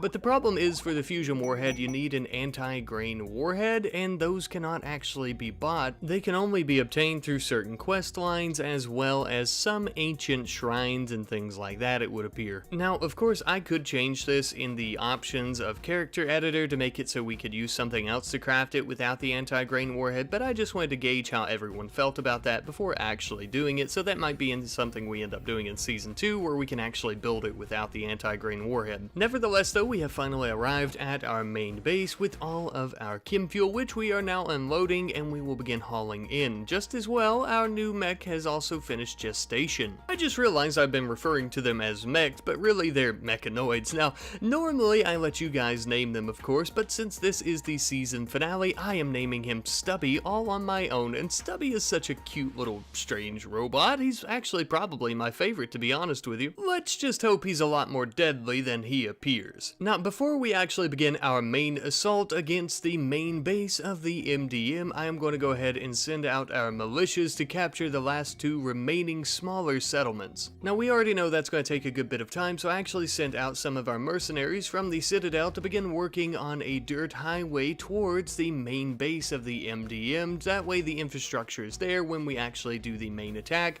or at least I hope so, because apparently this takes a really long time given that it's winter right now. Hours later though, we had finally managed to conquer 2 of the 3 remaining MDM settlements out here in the Outlands. Truly, we are the Empire, and only 1 base is now left. And of course, we will be saving this one for our main army. Our militia will not have the pleasure of destroying it. As we were making preparations back home though, we had a faction assault between the Marshals and the Rebels. I suppose it only makes sense that there are a lot of groups in the area fighting after the 2 nukes went off. Both sides came armed to the absolute teeth, of course. The Marshals had 2 tanks and several of their dumb AI mechanoids, with many of their soldiers, of course, as well, all of this being led by General Hawthorne himself. The Rebels, however, actually came with more soldiers. They had outnumbered the Marshals by quite a bit with their own drones as well as their own set of tanks. You know, a lot of the time, I always think the deciding factor in these battles is just how many soldiers, of course, that they have, but in this case, the Marshals do have General Hawthorne, and his armor alone is worth several Marshal Service cities combined, so I don't know. But I suppose we're about to find out, as the 2 large groups of enemies are coming right for one another next to some small hills in front of our base. Hawthorne, of course, was much faster than the others, so he was the first to meet the Rebels and then was hit with several volleys and hellstorms of Rebel bullets, but they pretty well just deflected straight off of his armor, barely making any dent. This battle was absolutely pure chaos, with gunfire and explosions and just fires in general every which way. I did notice that some of the soldiers were trying to go through the crevices here of the hills to try and sneak up on one another, meeting each other and fighting, of course, and from a bird's eye view I could hardly tell who was who. This made it quite difficult to actually tell who was winning in the beginning here, but as time rolled on and the battle continued for several hours, I realized that the Rebels were being defeated. They would begin attempting to flee, at which point the general would actually jump upon one of their tanks, beating it with his massive hammer until he actually destroyed it, and then would begin attacking another as the other Rebels attempted to finally flee the area. And finally, the battle had been finished, and of course it was in the Marshals' favor. They would go through and begin finishing off any of the Rebels that were left behind, and some of them they actually seemed to have taken prisoner. Just as well, they would take any weapons and resources that they could as well. And what they left in their wake was a several massive piles of resources and decaying bodies that were rotting away in the hot desert sun. Truly disgusting. Nothing new here though, just people continuing to be people. These are sights that we are extremely familiar with in our line of work, though I will say that never seems to make the smell go down any easier. Hey, on the bright side though, it looks like we have plenty of new weapons as well as a lot of steel that we can actually begin hauling in, so we don't have to do any more mining anytime soon. Now, focusing back on our soldiers for a little bit here, you may notice that many of them still are not in their matching attire with the other mercenaries, and just as well you may also notice here on the right, Filita actually has a combat shield along with her rifle, so I think I'm going to try to focus on the armor to make sure everyone's matching, and also that they have the appropriate armor to protect them, along with some more combat shields for many more of our mercenaries for this big upcoming battle. I would also have Graphis begin working on a brand new type of shield that is specifically tailored to Shinichi. This is an advanced combat shield that is actually using some type of energy propulsion technology to deflect oncoming projectiles. I don't know, a bunch of sciencey shit, but it's really cool. The process of trying to make all these preparations and all this production for the armor and everything would take several hours all throughout the night, and also of course we were hauling in many things from the massive battle between the Rebels and the Marshals, and I just want to say before all this really begins here, I am very excited to finally conquer the Outlands. And of course I couldn't have done it without all of you guys helping me. And by that morning we finally had all of our soldiers locked and loaded and ready to go. Now I do know that our army looks quite small at the moment, though they are very well armed. Of course, we will also be linking up with all of our soldiers over at the Citadel so that we have a much bigger attacking force. But we are essentially ready, with many of us brandishing rifles and combat shields, and of course our mechanoids are ready to protect Downs, along with what few slaves we're leaving behind here at the HQ. Just as well, I want to mention that I have Mathis and Greffus as our main and basically primary mech users for the Demon Slayer and Demon Hunter. The reason that I chose these two as our mech users is because I don't think the prosthetics on Greffus will affect his use of the mech, and of course Mathis already has plenty of experience in one of these mech suits. But now, my friends, it is finally time for us to begin our departure from our main base and go out towards the Citadel to begin attacking the last remaining MDM base. As we were doing this, of course, we also had our folks down there below the Citadel who were finishing up the road. Unfortunately, though, they wouldn't be able to complete this in time, and I actually had them come back in their truck to the Citadel to meet up with the rest of the army, which would also take a few hours, but eventually we did meet with them. And finally, our entire army was reunited once more on their last and final mission in the Outlands here against the Mountain Devils. It's almost sad to me that Season 1 is finally going to be ending with us completing this massive goal, because it is the end of an era, but I don't really mind because we still get to stomp these filthy bastards under our boots one last time. Finally though, the last remaining city of the Mountain Devil Mafia, made out of some very flammable materials no less, although I shouldn't be surprised about the lacklusterness of this city as we've been beating them like a drum for the last few months. Even though we've been destroying their operations though and hitting them right where it hurts in their pockets, they do still have quite the little assembly of soldiers that are fairly well armed. Just as well, it comes to my attention, among the sea of impids appears to be the Devil King Kuith, who just so happens to be the current leader of the MDM, though I suspect not for long. There will not be much left to lead. We would immediately begin preparing our riders, our trucks, our mechs, and most importantly our artillery, which we immediately began using thereafter. Our barrage of shells would hit the pitiful little impid city, which actually ended up enraging them, but at this point I will once again let the mechs speak for themselves.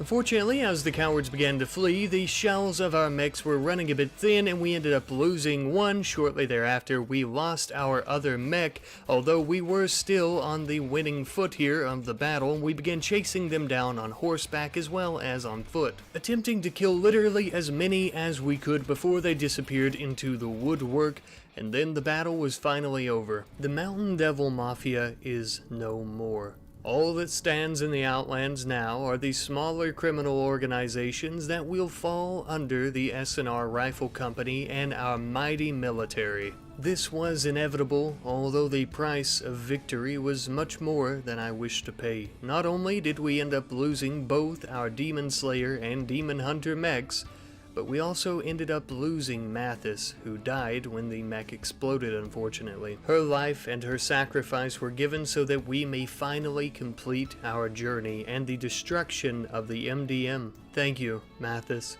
You were a good friend to us, and you died with honor, and that is something very uncommon for someone in our line of work. Before razing the city to the ground, we would also destroy their radio broadcast, finally silencing the last remaining voice that the MDM had on this planet. First we took their lives, and now we take their voice. All was silent, and the city was empty. A new day rises upon the Outlands as the sun begins to shine on the inhabitants, no longer subjected to the Devil King and his tyrannical ways.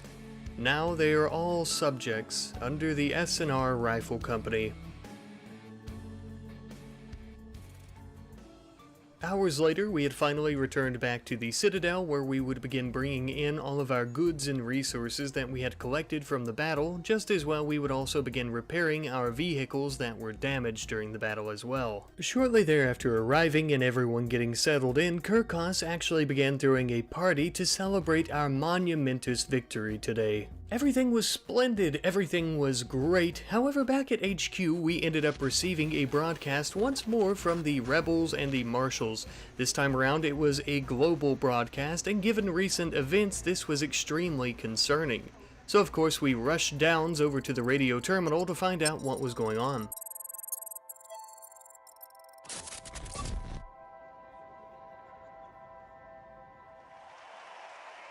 Oh my god, they've signed a peace treaty. What the fuck? Thank you all ever so much for watching Season 1 of the Gun Empire series. My friends, I have had a lot of fun in this season. Of course, you know, originally I wanted this season, well really I just wanted one season of the entire series, and I wanted the series to kind of continue going for quite a while and whatnot. I mentioned this last episode, of course, with this being the finale, but you know, the 1.5 update's coming out soon with the new DLC, and I want to do a series in that, and I know that 1.5 is going to break some of my mods and stuff, so I want to give it time for all that to be repaired so we can actually use the benefits of the new DLC and 1.5 in Season 2 of the Gun Empire series, because I think that would be really, really fun as well. But like I said, Season 1 here has been a really fun time for me, and I know it has been for you guys as well. I really appreciate you guys supporting me as well as this series, and of course the channel. I'm really glad that I could make this series, and that we can continue it, of course, because I know you guys love it, like I mentioned, and obviously, of course, I do too. I'm kind of rambling and going in circles here, but I just want to express my gratitude to you guys, because this has been one of the most fun series that I've ever done. I always say that with new series that really kick off and have a lot of mods and stuff like that, of course, because I mean, I always have fun, but whenever we have a big series that is doing really well with a lot of mods and we're all having a lot of fun, it brings a lot of joy to me, you know. It brings a lot of joy to me that you guys are really enjoying the series and the content as well, of course. And I really appreciate you guys always providing me with feedback and ideas for things that you would like to see throughout the series. If you guys want to do that for this episode as well, for things that you would like to see in Season 2, or just ideas for the narrative in Season 2, the goals, what, you know, basically whatever, you know, goals as to how we should finish up the season.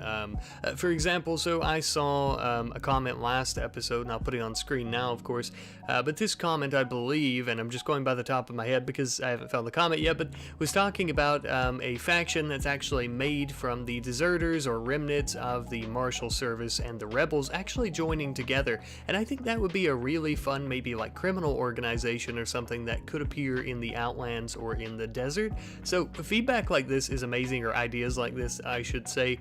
I really like stuff like this, and I think that something like this would be perfect for the next season. So yeah, anything and everything in terms of feedback and ideas, always welcome here, and I always appreciate you guys providing me with stuff like that. Like I always say, and I know I say it a lot, but it really helps these series feel less like my series and more like our series, because I truly do feel like we are a really good community here, and I just love being able to do things like this with our community.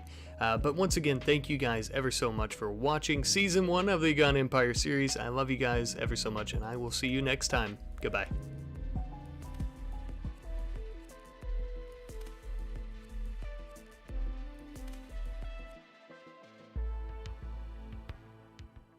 Ah, the beautiful No Quan Desert, a very sunny place full of vibrant life, also including, but not limited to, horrific death. The desert is absolutely littered with sun-bleached bones and rotten corpses. But more importantly, it is also home to the S&R Rifle Company, the largest independent defense company / war merchant on the entire planet.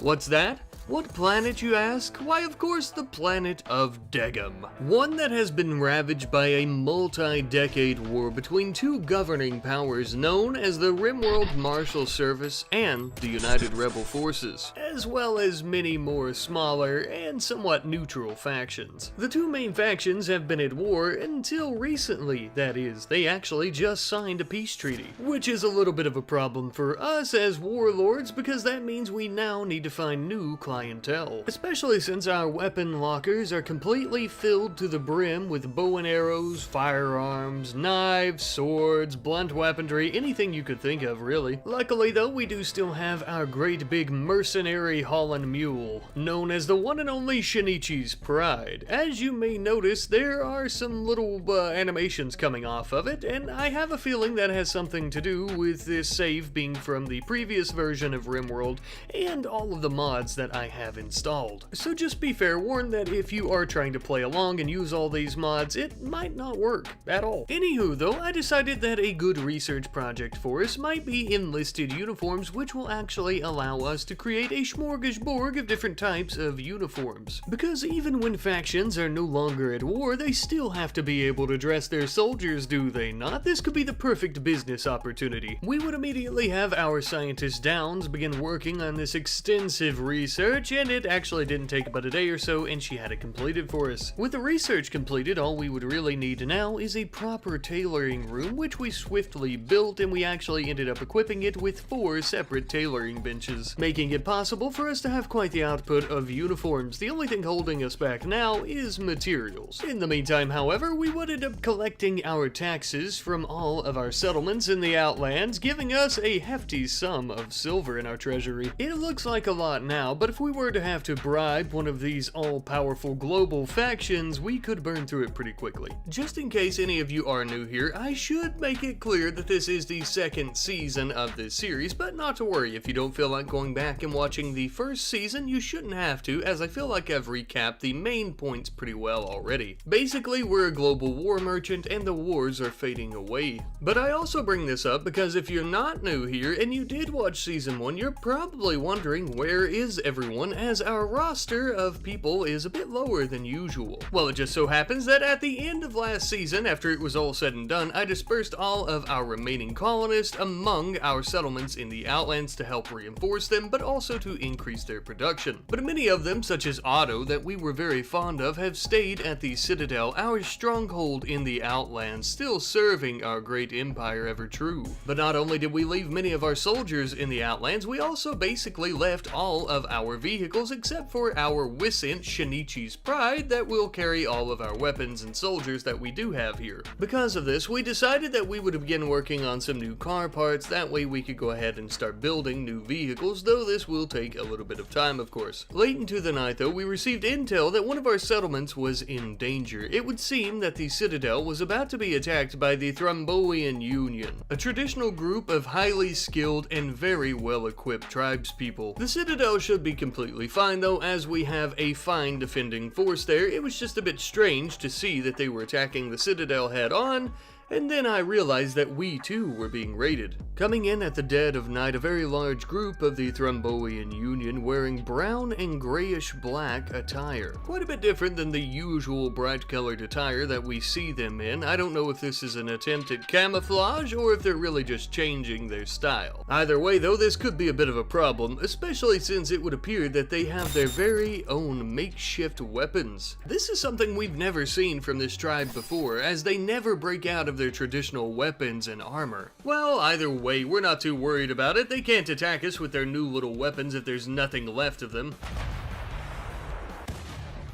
That's assuming we can actually hit our target with our mortars, which unfortunately we weren't really able to do. I did, however, receive notification that these bastards killed our lifter named Heavy Duty. He was in the middle of taking out the trash and they blasted him into scrap metal. We'll make sure they pay for that. After a few hours of planning their attack and killing our lifter, these sons of bitches would start coming right for us. Hiding behind our turrets and embrasures would give us a good edge against our enemies. That and our superior superior firearm technology, of course, but we were still very heavily outnumbered. And even our turrets wouldn't last very long in this firefight. Richard, Scott, Commando, and the others would be able to flank the enemy for a hot moment there as they were attempting to attack our turrets, but they quickly realized that they too were going to be overwhelmed by these numbers. In an act of heroism and also desperation, our slave Machu would take Shinichi's pride out and try to attack our enemies with it by running them over, but it stalled out in the sand and was destroyed. Machu himself would also be taken down shortly thereafter. During all of the chaos, it would seem that the tribespeople were very unorganized and were actually beginning to run around carelessly, giving us the opportunity to blast many of them straight into hell. Though it should be noted that some of them were indeed using our defenses against us. Right in the middle of the battle, we received notification that yet another of our settlements in the Outlands was being attacked by the Thrombian Union once more.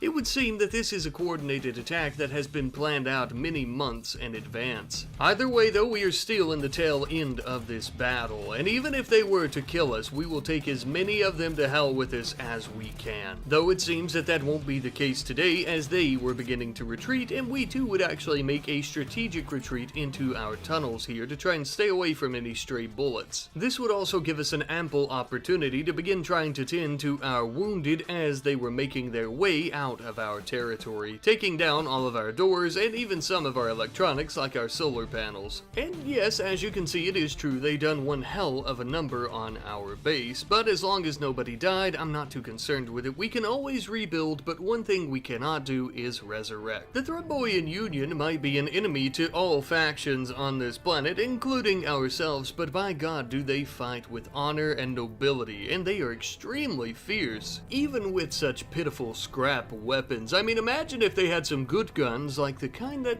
maybe we could sell to them. An interesting idea. They must be becoming quite desperate if they're trying to make their own weapons out of scrap metal, perhaps running low on their traditional weaponry and supplies. Imagine what kind of damage they could do if they had some of our quality firearms. This could be a good opportunity to stir up some chaos and make some money. Sadly, after the battle was over, I realized that Scott would now be joining Richard in the One Eye Club. Those scrap rifles are pretty dog shit compared to what we have, but they're still pretty darn dangerous. I should be grateful that they didn't have any high quality weapons, otherwise it probably would have went out the back of his head and taken some of his brain with him. Scott's demise not taking place wasn't the only good news. We did also manage to take one of the Thrombian tribespeople as a prisoner. They don't have that great of skills, but they do have a burning passion in construction, which is good for any new hands that we're going to hire, or brainwash into becoming a mercenary. The reason being, of course, is because we have a lot of repairs to do each time we end up getting attacked, and being a global powerhouse, that happens pretty often, unfortunately. We were now in the midst of cleaning up after that major battle, which did include hauling in all of those awful weapons that I've been yapping about for the past 5 or 10 minutes. Who knows, maybe we'll be able to find some unlucky sods who are willing to purchase these pieces of trash off of us. But as we all know, there won't be much trading if we don't have any vehicle to load up our goods into and to, well, take out the trade, so we're going to begin working on a new smuggler airplane. Just as well, while that's in construction, Richard would actually begin working on a brand new bionic eye for Scott. As you can see though, this is unlike any of the bionics that Richard has made prior. This one is special and has been especially made for Scott in particular. A very delicate and time-consuming surgery, but thanks to Richard's very high medical skill, it wasn't an issue and everything went completely fine. And take a gander at that new right eye. Damn, looking very dapper, old man. Muy guapo, papi, muy guapo. By morning, we had also finally finished our new smuggler airplane, which is going to need a fantastic name. If you guys would like to provide some in the comments, and I'll pick and choose. Before we would send Scott out on any diplomatic trade missions in the new plane though, I wanted to keep him here so he could help us with our repairs and construction. I wanted to at least try to get 1 or 2 of our turrets back online before he left, just to ensure that we have appropriate protection while he's gone. In the meantime, though, that night, we ended up having a group from the Oak Foundation who came to visit, I suppose. It would appear that they were actually scouting out the base, possibly keeping an eye on our movements. In case you're new here, the Oak Foundation is a separate faction all on its own, but they're kind of like the real-world equivalent of the CIA to the rebel forces. And one thing is for sure, if we're able to see them, it's because they want us to see them. Perhaps they're trying to send a message. Well, either way, it would seem that our defenses are now at least somewhat up to snuff, so I'm going to send Scott out on a trade mission to the Thrombian Union. Now hear me out, because I know what you're thinking. Rat Knight, they're your enemies. They're not going to trade with you, and even if they were willing to trade with you, why would you want to sell guns to your enemies? Well, my friends, not only do we come with guns to trade, but we also come with a peace offering in the form of 10,000 silver.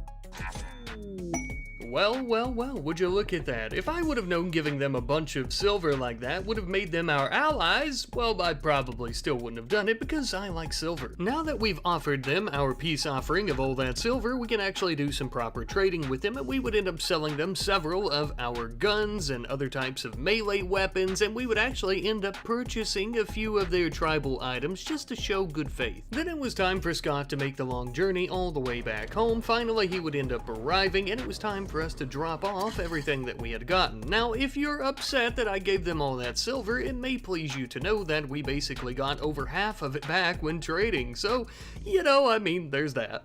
We are devious indeed. We would focus on building our defenses once more and repairing them, as they still weren't finished even up until this point, and I only bring it up because I suppose I've just gotten a bit spoiled with having so many members that this type of thing doesn't take very long at all. I do have a little bit of a solution in mind, but first we're going to be putting our lifter, Heavy Duty, that was killed by the Thrombian tribespeople in a mech gestator to bring him back to life, and then we get on with the solution. I'm going to be gestating a few construction mechs. They don't take near as long compared to trying to recruit pawns, and of course they only require resources, which at the moment we still have plenty of. Speaking of which, we are also going to be expending some of those resources on some proper weapon production so that we may trade them to our new allies once more. Our current production is going to be riot shields that are made out of steel. Pretty self-explanatory, I would think. These are going to help the Thrombians defend themselves while firing at their enemies. The current weapon that we've chosen to produce is BB guns. No, you did not hear me incorrectly, BB guns. Yes, the kind that shoot very small pellets that don't actually do damage. Now, I'm not trying to trick the tribespeople or anything like that by giving them BB guns. No, these are going to actually be practice rifles. Hear me out on this.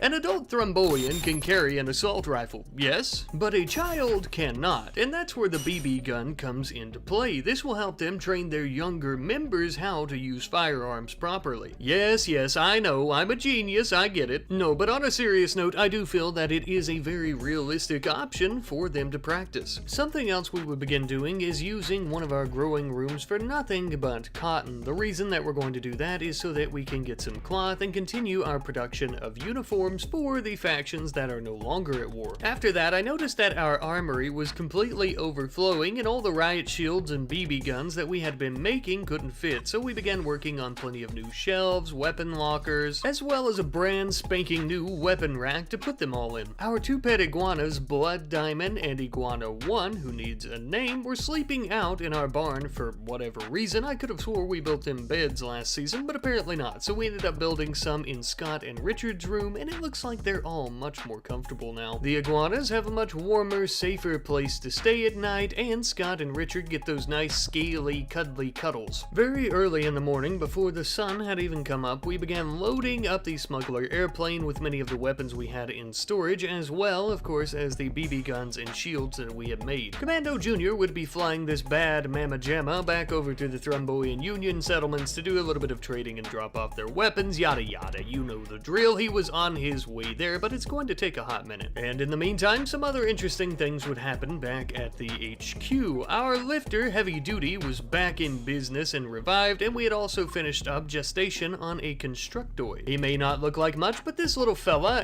or lass, it's a robot, would be very proficient at repairing our defenses. Finally though, Commando Jr. would begin trading with the Thrombian tribes once more. Shockingly though, they would end up buying our BB guns, but had no interest in the riot shields. shields. Truthfully, we could have contacted them ahead of time to see if they would be willing to buy these, but we didn't, and now we need to find somebody else to purchase them.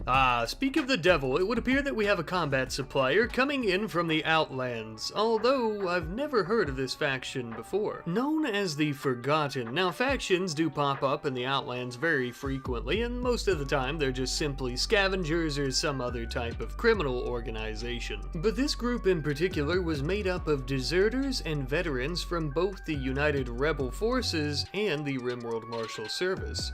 Very unique indeed. But either way, to simplify things, they came here looking to purchase some guns, and by God, we're going to sell them some guns, as well as some melee weapons, even clubs. They were extremely under-equipped. And because of that, they were willing to buy just about any of the shitty weapons that we had. Desperation is our specialty. I wish them luck in whoever they plan on attacking or encountering with those weapons. By God, with those scrap rifles, they're gonna need all the luck they can get. Though, I do wonder if supplying a militia group that is made up from deserters from both large factions on the planet will piss them off.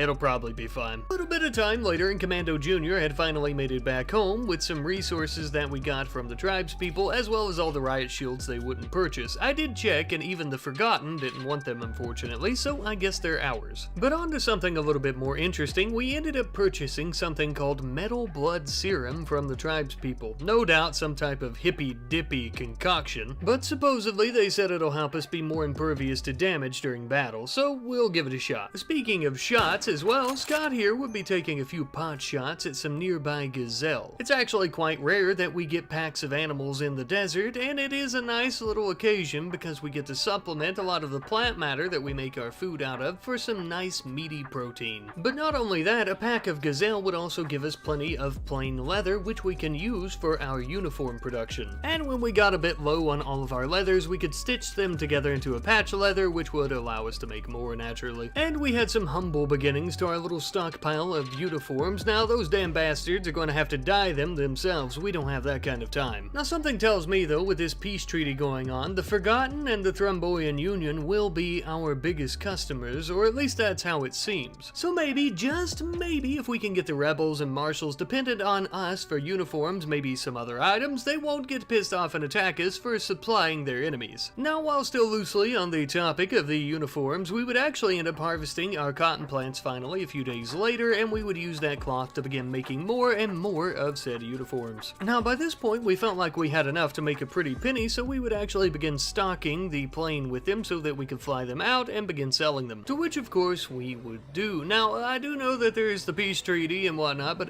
I'm sure there's still a little bit of animosity between the two factions, so I didn't want to show favoritism towards one side or the other, so I would end up trying to sell about half of the uniforms to the marshals and half to the rebels, so that way it's even. However, on our way back home, we would end up picking up a rebel distress signal near the Outlands, just on the outskirts of the Union's territory. Faction bombardment. We would end up sending Scott down there just in case after the battle to maybe try and scavenge some of the weapons. Because remember my friends, a used gun is brand spanking new to a new client. Ain't no shame in my game, baby. Upon our arrival, even from the sky as we flew over before landing, we could see that this Thrombian village was in complete and utter chaos. A hellish, gruesome battle in every sense of the word. It would appear that rebel forces were attempting to take the village for whatever reason, but were completely caught off guard by the Thrombians' new technology. Who could have sold them that? It wouldn't take very long at all for the rebels to have their asses completely handed to them. I think the problem here for them was they were relying a little bit too much on their hunter mechanoids to help them out. They did, however, have one brave soul in the form of Orion, who wasn't giving up that easy. The lone protagonist taking on an army of enemy soldiers behind enemy lines. Or at least I'm sure that's how he saw himself. To these poor tribespeople, he was an invasive species. A foreigner from another planet here to take everything they had, and they would not give up their home easily.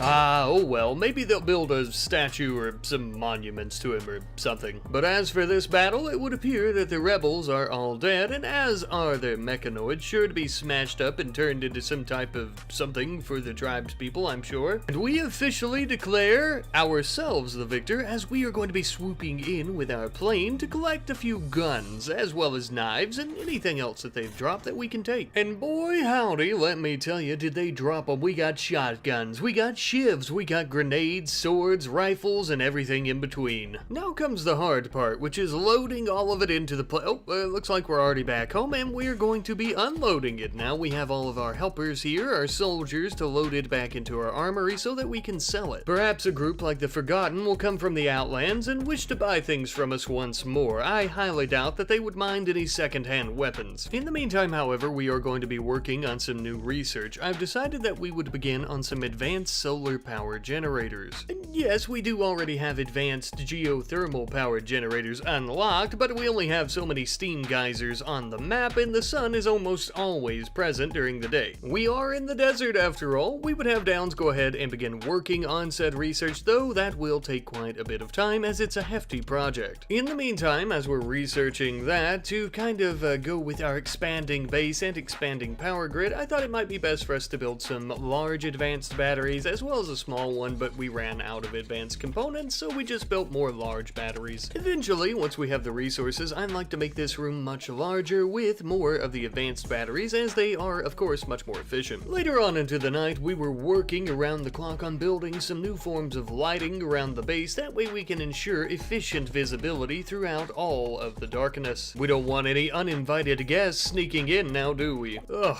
speaking of which, it would appear that we have an entire pack of man-hunting cougars that have been affected by scaria coming down from the desert mountains to, well, try to eat us alive, it would seem. We in the professional business call this a little bit of, oh shit, that's not good, kind of situation. Well, nevertheless, these rotten kitty cats were coming right for us. Now, luckily, our flame turrets and bear traps were doing quite a number on them, as were our rifles. But that being said, there were a lot of these no-good putty cats, so the cleanup effort here is going to take a few hours, no doubt. The battlefield was full of blood, sweat, and even a little bit of tears and some bullet casings, as the night was filled with the hefty groans of many a cougar.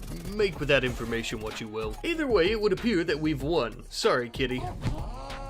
Now it's time for the cleanup, though. We're going to have to haul all these rotten corpses away and all the non-rotten ones in so that we could chop them up and eat them, as well as put out fires and rearm our traps. After that, I decided it might be a good idea for us to go ahead and begin expanding our treasury, as we have some big plans in store in terms of our silver. As it stands right now, we do get a lot of money from the taxes of our settlements in the Outlands who have been selling guns on our behalf, and of course we plan on making more and more money by doing that ourselves here as well. So as one might imagine, all this extra room here, we've essentially doubled our storage capacity in the treasury, is going to be very much needed. We have big plans, big plans. As for our weapon production, I've decided to begin working on some flame-based weapons, as they do fetch a pretty penny. And the best thing about the incendiary launchers is they don't actually require kin fuel to be created. Meaning, of course, we spend the same amount of time, but less resources for the same type of weapon, which is nice. We would once again have the Forgotten coming to visit us from the Outlands, and this time around they looked a little different. It seems that they've recently been in some sort of combat. It seems the majority of them have suffered several injuries. Well, I hope they're not coming here for refunds on their last purchase, because 1, we don't do refunds, and 2, we'll completely destroy them. Upon conversing with them further, it would seem that they came to buy more weapons of even higher quality. That way they don't lose just like they did in their last battle, or so we're assuming. Funny enough though, they actually had some items of interest that we wanted, some components and a chainsaw. And of course we also made just over 1,000 silver off of them. But now this chainsaw was of particular interest, unlike any that we had ever seen before. It was apparently made from a material called, let me check my notes, bioferrite. Never heard of her, but this bad son of a bitch was extremely durable. As you can see, we actually decided to test it out against the side of this this mountain, and it done quite a number on it without any number being done on the chainsaw itself. Now by this point we had finished up our extensive research into advanced solar panels, and we were now going to begin researching autocannon turrets, which I can't believe we haven't done already. But either way, once we finally complete this research, which shouldn't take very long, we'll unlock 4 different types of autocannon turrets, 2 of which are actually handheld, and we'll be able to sell them after mass producing them some time later. And I also noticed that the relations between the Marshall settlements and the United Rebel forces with us were beginning to decline, even though they had a tendency to go towards goodwill. Perhaps a bad omen or foreshadowing for what is to come in our relationships with them. After that, one of our settlements in the Outlands was under attack by the Confederacy of Boille. Just in case we do have some newbies among us today, or in case you need a little bit of a refresher, the Confederacy of Boille is actually another of the more dominant tribal factions. We have the Thrombian Union and then them. Not that it was actually all that pressing of an issue, of course, as we did have quite a large defending force that we would assign to the settlement, and everything should be hunky-dory. With that over with, it was time for us to begin working on our very first advanced solar panel, which we only could build one of, unfortunately, because we didn't have enough advanced components, but, you know, we'll get around to building more. Even though we do have a bit of a lack of resources at the moment, we weren't lacking in a few car parts, and I decided to make a few extra. That way we could go ahead and finish off a Traveler for Scott, which is his and the Empire's very first muscle car. Now, I know what you're thinking. I probably should have expended those resources to try and rebuild a Wissant like our Shinichi's Pride that we previously had, but I was afraid we wouldn't have enough, and I don't know, I really like the muscle car, to be honest. Besides, this unnamed hot rod can be used in combat. I mean, just look at that grill. Diabolical. But that's enough about cars. This isn't the car empire, it's the gun empire, and we're going to be working on plenty of more guns. Well, actually, we're going to be working on the things that go in guns, i.e. ammo. We are going to make absolutely sure that our new tribal allies, as well as any other faction that has the silver, has enough ammo to do whatever they wish. A bit of time later, though, we had finally recruited the one Thromboian that we took prisoner earlier in the episode, known as Gak Rigic, I believe, although I'm just going to call him Gak for now, for short. We would quickly send our new compadre here into the armory to equip himself to defend his new home if he were to need to do so. We gave him a shield, a pistol, a rifle, and even a traditional Thromboian hammer. No doubt he'll need to take some time to get used to such high-quality firearms, but something tells me he's already quite skilled with that melee weapon. I also remembered that we had a Toxalope that I had promptly named Mistake in the last season, who was currently starving to death because, well, I had forgot about him, as I had mentioned there. But yeah, luckily I remembered to feed him before he ended up dying. There's always next time. But now it's time for us to really begin buckling down and just kind of locking in on producing ammo and weapons. We would continue stockpiling the same industrial ammo that we have been making, as it is quite cheap. We would also begin producing some auto pistols as well as a few steel axes as well. Not exactly what I would call big ticket items that are going to fetch us pounds and pounds of silver, but they are what people need, I suppose. Especially for smaller and maybe less fortunate factions, we'll say. This may be all that they could really afford from us. But I mean, what else is there really for us to do? This peace treaty has really limited our clientele as well as our production of weapons, or at least the quality of the weapons that we can produce and the different types. Gang members and freedom fighters don't exactly go around buying Apache helicopters or anything of that sort, unfortunately. I will also say that I really hope the weapons that we have been selling and the people that we've been selling them to don't get too chaotic because, well, we're not exactly the most diplomatically charismatic types. I'm sure they won't cause too much trouble though, right? Right?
Hello everyone, and welcome back to the RimWorld Gun Empire series. Today, my friends, we continue expanding our empire and company across the planet, as well as making plenty of moolah off of our new clientele. And the two of them kind of go hand in hand, so as I'm sure most of you recall from the end of last episode, we had a lot of weapons as well as plenty of ammunition made up, and we were going to go out and trade that, so that's what we plan on doing right now. We're going to load all of our product up into our smuggler airplane, and then Commando Jr. is going to fly it over towards the Outlands as well as to the Thrombian Union to just try and sell it to whoever wants it, really. Now, of course, I'm going to level with you. We don't exactly have any preferences for who we're willing to sell these weapons to, as long as they don't turn them back on us before we leave, you know, or after that, of course. Our moral standards are extremely low, so as long as they have the silver to pay, we're down for it. Interestingly enough, I had actually bought a pig off of the Thrombian Union. I was going to bring it home and keep it as a pet, but I guess we couldn't fit it inside the plane, so we actually ended up leaving it back at their settlement. And I guess it's just going to starve to death now, I don't know. Classic oopsie daisy. A little bit of time later though, when we had finally arrived back home, we pulled the plane into the hangar and dumped out all of our cargo. Most of it was silver. We had a little bit of gold, some tobacco product, plasteel, normal steel, components, yada yada, and even a little bit of juggernaut serum. Speaking of silver though, our treasury is becoming quite the little pot-bellied pig. Now, like I mentioned in episode 1, though, we probably will end up burning through this pretty fast, and you'll see what I mean in a little bit. As for now though, we have just finished up our extensive research into autocannon turrets, allowing us to build a normal one as well as a double one, and then also some handheld autocannon turrets as well. With that completed, we would also begin researching gun links. Now, gun links don't cost that much in terms of the amount of resources, but the resources that they do require are quite expensive. Although, even with that being said, I do feel that they would be the perfect accessory to sell to our Thrombian companions, as they're not exactly very adept at aiming. While Downs is toiling away in her lab working on gun link research, we would actually begin working on our defenses and building some new autocannons to go along with them, trying to incorporate the new designs.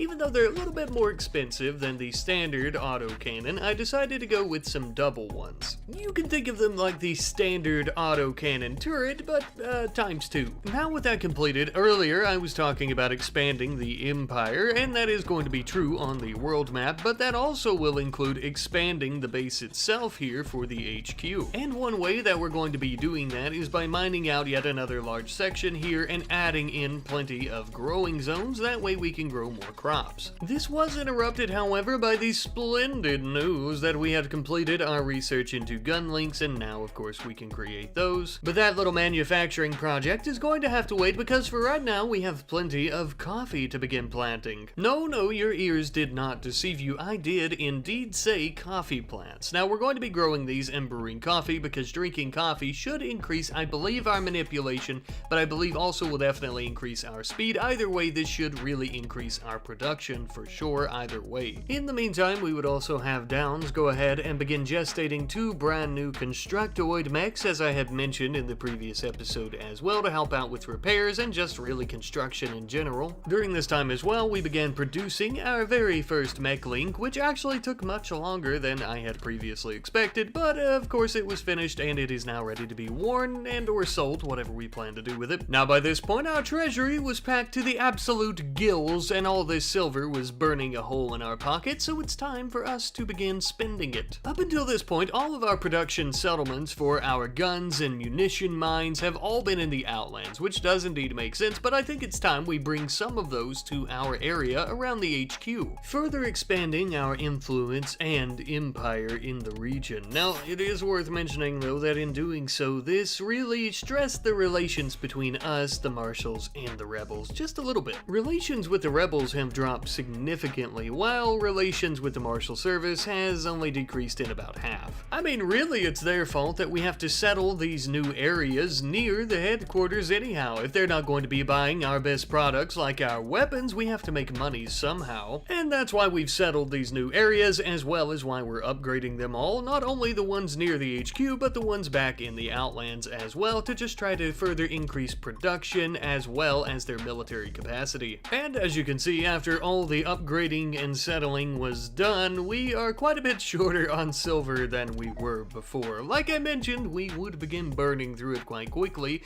but that's quite alright. It is well worth it. I did, however, feel like we needed some proper security measures inside the treasury itself, since it is growing quite large and is containing literally the entire sum of our empire's wealth. However, it's worth noting these turrets that we built on the inside were no normal turrets. No, they were actually ceiling-mounted mini-turrets, making them a bit harder to spot by any ne'er-do-wells. I also noticed that the pig that we purchased previously and left behind in the tribal territory wasn't dead. Apparently it's not going to starve to death, and I don't know why I thought it would this soon, because it can indeed graze. Perhaps we should send out a rescue mission. Maybe. I'll try not to forget to do that, but for now we have some other things that we need to focus on, such as this new shelf that I'm actually going to be adding to our pillbox here, where we defend the base normally. Now, specifically, this new shelf that we have built is going to be for our serums, such as Juggernaut Serum and Metal Blood Serum, because this is, as mentioned, where we always go to defend the base, and we're going to be right next to them, so they're there if we need them, essentially. Some time later, we ended up having a trader from the Outlands coming to visit and looking to buy some of our wonderful firearms and ammunition, I'm sure. They weren't affiliated with any faction, but of course we would do some trading with them, at which time I realized that they had plenty of car parts for sale. As for most car parts, we could build them on our own, but it would be much easier to go about buying them, but some of them we actually couldn't even build because we need to go on the roads looking for wrecked vehicles, as is part of the mod, and that's just something we haven't had time to do yet. Thanks to the parts that we had purchased, though, we would be able to build a brand new type of truck. However, in the middle of constructing said truck, we would have a little bit of an issue. I'm afraid to say that a group of insectoids have burrowed in stasis cocoons just outside of our defenses because of our tox packs that are in the area laying out on the ground. I knew this could happen, but I'd still let it happen like a fool. Well, there's not really any point in dwelling on it now. It's already happened, and we have a huge group of insectoids to take down.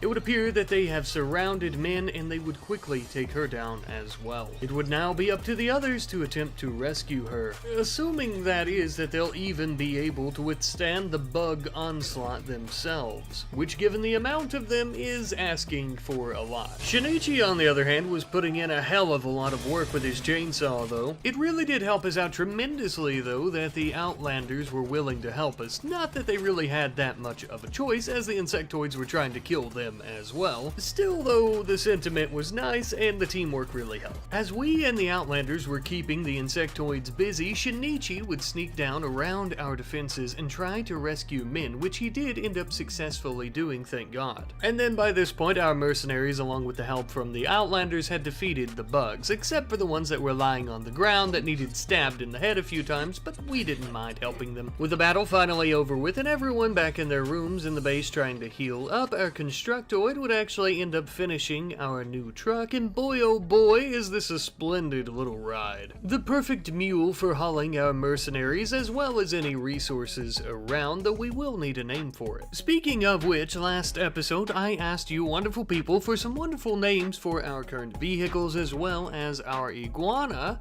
and one of the first names that we actually have here today is for Scott's muscle car, and we are going to be naming it the Outrunner. A cool ass name from our cool ass friend Caden Short 254. It is apparently a Borderlands reference, but I never played the game, but I've seen it. But thank you for the name, I love it. Next up, we have our smuggler airplane, which we are going to be promptly naming the Eye. Now, we were given two choices here by our friend, the Eye or Scott's Eye. Well, Radiant Peace 8457, I've decided to go with the Eye instead of Scott's Eye, simply because Scott, in my opinion, is less militaristic and more diplomatic, I guess, so we don't exactly want his name striking fear, I suppose. We just want him well known. And also, I just like the Eye better, I guess. Last but not least, we will also be naming Iguana 1 Parthenax. A really solid ass name. I really like this one. It's probably one of my favorites, especially since the iguana is basically plain white, just as Parthenax. And we have our friend Kraken Egg 6261 to thank for that, so thank you ever so much, and thank you to everyone who submitted names. I always really appreciate the suggestions you guys make, especially for names and everything, and I have a really good time even looking at them, even if they don't get chosen, just just know that I do very much enjoy them, of course, and I do try to look at all of them. Now, with all that being said, though, after some time had passed, we had finally gestated 2 of our constructoid mechs, and I think for now that'll be all that we add, as we do need to build some rechargers, and we're running a bit low on resources, so I essentially don't want to build too many mechs and we not have enough charging stations for them. But even with just the 2 that we currently have, we should be able to do some construction as well as repairs much faster now. Now, by this point, our coffee plants had fully grown and were ready to be harvested. Don't mind the flashing power outage there. We were experiencing an eclipse and it was causing a few problems. It would seem we'll need to make some more improvements to our power grid, but for now we have coffee to brew, baby. Ah, nothing like a warm cup of joe to get the blood pumping and to get us energized to go and produce some more weapons. Well, actually, in particular this time we're working on some helmets that only require some plasteel, some components, and a little bit of metallic resources, which we are using rebar concrete for because, well, we're running just a tiny bit dry on steel and other resources, I'm afraid. Now, we could most definitely send out a team and set up camp and begin trying to mine some of these resources, but since we don't have a lot of mercenaries under our control here at the HQ, that's going to take a really long time. So instead, I've decided to go out and trade with the Marshal Service as well as the Rebels, even though, as you can see, the plane doesn't really have that high of a cargo capacity, so we barely get any steel back, but that's okay. I guess we'll just have to make several trips. Trading with the Marshals and the Rebels should also help us keep at the very least some decent relations with them. In the meantime, though, while we're doing that, we're also going to be working on some Molotov cocktails that don't require any steel. They do require chem fuel, though, so we'll have to continue purchasing more of that and making some out of what little bit of wood we have. Now, I have noticed a little bit of a shift in the tension around the base between Downs and her husband, Richard. Yeah, if you're new here, maybe you don't know that they're actually married, or perhaps you forgot. They were taking a little bit of a break and sleeping in separate rooms for quite a while there after Richard found out that Downs was cheating on him with one of our Neanderthal slaves. But it would appear that they are now making up and things are somewhat hunky-dory. Well, not quite. Rulant is still considered her lover. Something needs to be done about that. Rulant was initially enslaved as part of his punishment for being Downs's little honey mustard suckle. But that's not good enough now. Being the grand rifle company that we are and making the allies that we have so many other punishments in store. And as you can see, Rulant is no longer in the slave quarters. He is now in our prison, and as a prisoner, we can do whatever we please with him. Well, we could anyways, but this is more symbolic. We've recently heard that the Citadel is setting up a labor camp in the Outlands for mining and farming, and just anything in between, really, cleaning up the shit in their new stables.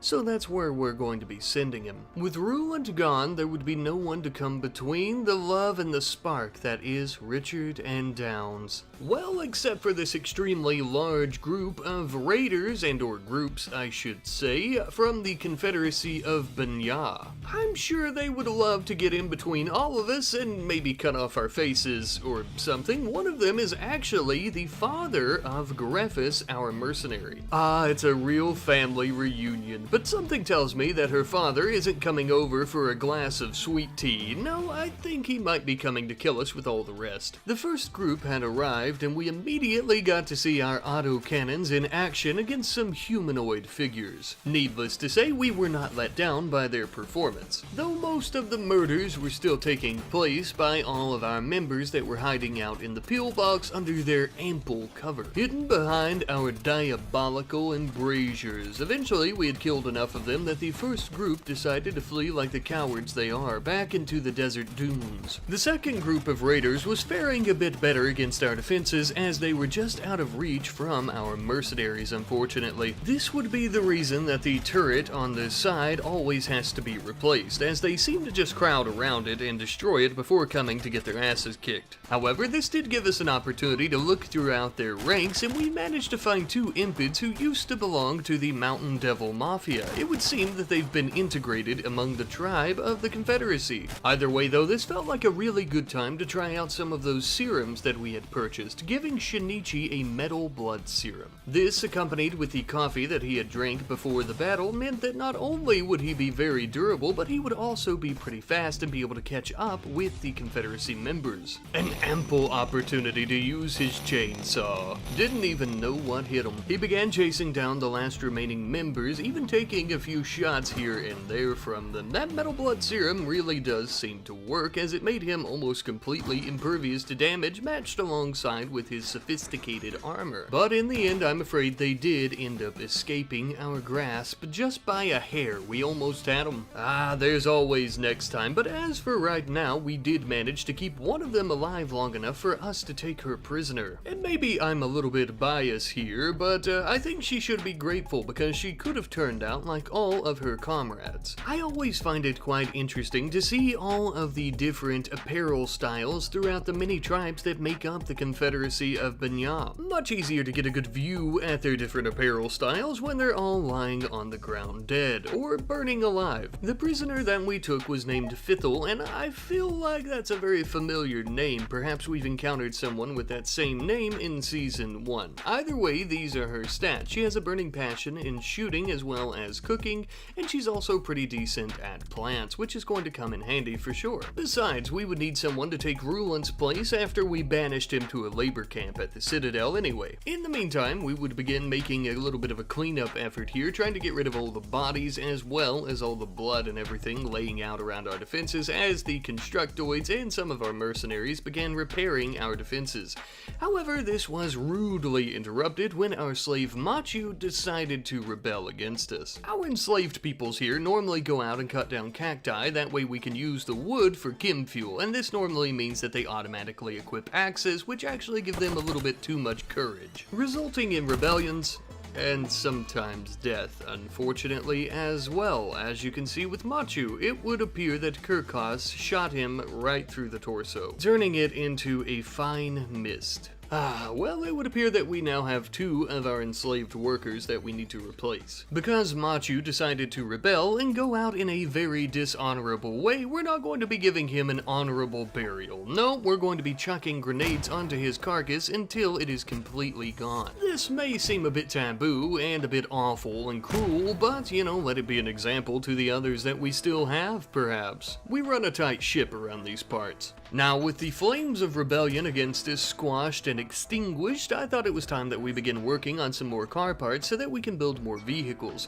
Last season, we had a lot of vehicles, and I feel like this season we've hardly had any, even though it is just episode 2. I mean, we still are warlords after all. It seems like it would be fitting for us to have some damn vehicles to extend our power, if you will. You know, like crush any of our enemies abroad if we need to, or run them over and turn them into hood ornaments, and that is why we have built yet another highwayman. We would then, a little bit of time later, end up having a slaver come from the Outlands to the base, and yes, as you could imagine, they are indeed here to sell us people, and we were looking to buy since we're currently a little bit low on mercenaries and or workers. I am a bit more interested in purchasing slaves that will join us as colonists instead of actual slaves, that way we can use them during combat situations. Upon further inspection though, it would appear that this slave caravan was run by the Forgotten and their leader Ortega. I felt that that was important to mention because the slaves that they have appear to be rebel and martial soldiers who have, well, been captured. Now at first, because of this, I thought, well, maybe we shouldn't buy them, but then I realized that all 3 of them would join us as colonists instead of slaves, and I was quite tempted, especially because relations are already sinking with both factions. Besides, surely to God they wouldn't be stupid enough to declare war on us over 3 of their soldiers being enslaved and joining us. That would most definitely not be in their best interest, or ours, of course. We would immediately send them all 3 in the armory to equip some of the armor so that they're at least matching with our other mercenaries, as well as equipping some weapons so that they could defend themselves as well as their new home. Now, with these 3 being soldiers in the 2 factions, I would have expected them all to be quite adept at fighting, except BB here is actually incapable of violence, which makes me think think she probably had some type of non-combat role. But either way, here are their stats. First up, we have Kate, who is very good at melee and pretty good at social, and is also very pretty, and that's really about it in terms of positives. Next up, we have BB, who, as mentioned a moment ago, is incapable of violence, but does excel with a burning passion in plants, artistic, and intellectual. Really, the only good stat here is her intellectual skill, so she may very well be helping out Downs in her lab. She's also psychically sensitive, a body modder with a chemical fascination. Last but not least is Evans, with very little passion for many types of work, but he's pretty good at construction, planting, and artistic. He's also an iron-willed, abrasive sanguine, which is absolutely perfect, as the desert can be quite stressing on the mind. Finally, we are once again increasing our number of mercenaries at the headquarters. It's nice to finally be growing once more. I can only hope that our purchasing of these soldiers, though, into our ranks doesn't cause any really ill will or bad blood with the marshals and the rebels. Uh-oh. Hello everyone, and welcome back to the RimWorld Gun Empire series, Season 2, as it were. Today, my friends, we have a lot of work ahead of us. Now, I say that a lot, and we normally do, of course, but this time it rings true more than any other, given that the two largest factions on the planet are hostile with us now. One of the first projects we're completing today is via Downs, and it is in the form of research into complex electronics. Not exactly what you were probably expecting, given the fact that we're now in some sort of Cold War. However, this declaration by the Marshal Service and the rebels has everyone feeling a little bit tense, and I think some R&R is in order, some proper R&R in our recreation room. So we're going to be using our new research to create some new types of recreational items, such as a flat screen TV for everyone to enjoy in something of a movie theater. Interestingly enough, as we were putting the finishing touches on this new section to the recreation room, we actually had an armorer from one of our outposts contact us. Essentially, the long and short of it, he was going to make some specialized armor for us, but he was seeking some funding from the company, so we actually sent him 2,000 silver to complete his little project. Speaking of completing projects, though, now our recreation room is finally completed. Now, you may have noticed that I had already removed our brainwashing room as well to make room for our little movie theater, so we need a new one. But this time around, I would actually build several of these rooms. That way we can brainwash several people at the same time, opposed to how we were previously just doing one at a time. Now, I haven't exactly looked into this all that deep, but I have noticed it seems like the Uncle Boris's brainwashing chair mod doesn't have an option anymore to reduce the resistance of a pawn, only their will, making it easy to enslave them, but not making it easy to recruit them, which was previously a feature before the 1.5 update when Anomaly dropped as well. So I'm not exactly sure what's going on there. I know Anomaly added a way so that you can reduce the resistance of a pawn, just like you used to be able to do with the mod, so maybe that's it, but let me know what you guys think. Now, with the more minute task completed, we can focus on the more important things, such as the fact that our nuclear bomb storage room has been empty for far too long. Given the fact that things seem to be escalating quite a bit with the rebels and the marshals, we need some mutually assured destruction, if you know what I mean. And we now have 3 small pieces to that much larger puzzle. It's important to keep in mind that we could react quite quickly to an attack or a nuclear threat by using our artillery cannons in the front of the base, as they can target a martial settlement not far away as well as a rebel one, giving us enough time to mobilize a ground invasion as well. However, our resource well is running quite dry at the moment, meaning that we can only create those 3 small nuclear warheads. That's not exactly enough to deter any of these larger factions. We'll need to think of something a little bit more clever if we hope to keep ourselves from becoming nuclear ash in a large mushroom cloud. And I think I might just have an idea. But before we could act on our little plan, it would seem the armorer that was requesting funding earlier has made good on his promise. Not only has he made some advanced recon armor, never to be seen on this planet before outside of the high-tech martial technology, but he has also given it to us. class, and we have decided to give it to Shinichi as he is the commander and or general of our mercenaries. Although that color sticks out like a sore thumb, so we would need to dye it a more grayish green color to kind of fit in with the surroundings just a little bit better. We would leave the gold trim, however, because if they're close enough to see that on his armor, they're already dead. Now then, on to our grand plan. One of our outposts nearby had detected a rebel mining site hidden away between the mountains. Now, not only were we going there, but we were also going to attack them. Now, you may say, Rat Knight, if you're worried about escalating tensions and hostility, why would you attack them outright? Well, one, we desperately need some steel, and two, the rebels have more of a sense of morality compared to the marshals, so if we were maybe to, I don't know, kidnap some of their civilians who are mining or their soldiers, they might not nuke us. As our forces were making the journey over to the mining site though, I remembered that last episode we had Pig 1 here, and Pig 1 is now starving to death because it is winter time. Just wanted to give you an update on that. We're also going to begin researching heavy turrets, which is part of Bean's Turret Pack, a new mod for Season 2 here, giving us access to a heavy turret as well as a missile launcher turret. These should make for some great additions to reinforcing our defenses. Now, we've basically sent all of our mercenaries away from the base to attack this mining site, so I have decided to leave Scott here with Downs to keep her protected, as well as all of her mechanoids. Between the old man's eagle eyes and his sniper rifle, along with all of our robotic companions here, she should be safe and sound, as should the base as well. Sometime later though, and our mercenaries had finally arrived at the mining site, let Operation Valley Assault begin. The work site was probably of mediocre size, but was indeed chock full of civilian miners. There were also a few familiar faces among them. Don't get it twisted though, just because the majority of the forces here were civilians doesn't mean it wasn't well protected. They were even hiding a uranium slug turret under some scrap metal and chunks. Not to mention all the soldiers crawling about, of course. Thanks to the tall valley walls, our mercenaries were able to sneak in quite silently and begin taking a few pot shots at the miners. We were focusing our efforts on taking down that uranium slug turret, trying to draw its fire with our highwaymen. Since one of those large slugs to the chest could be detrimental to our health, we decided to try and pull our troops back. We would eventually be able to take down their automated defenses, leaving nothing but their soldiers and their miners to fend for themselves. Fending for themselves would be much harder than it sounds though, as there was hardly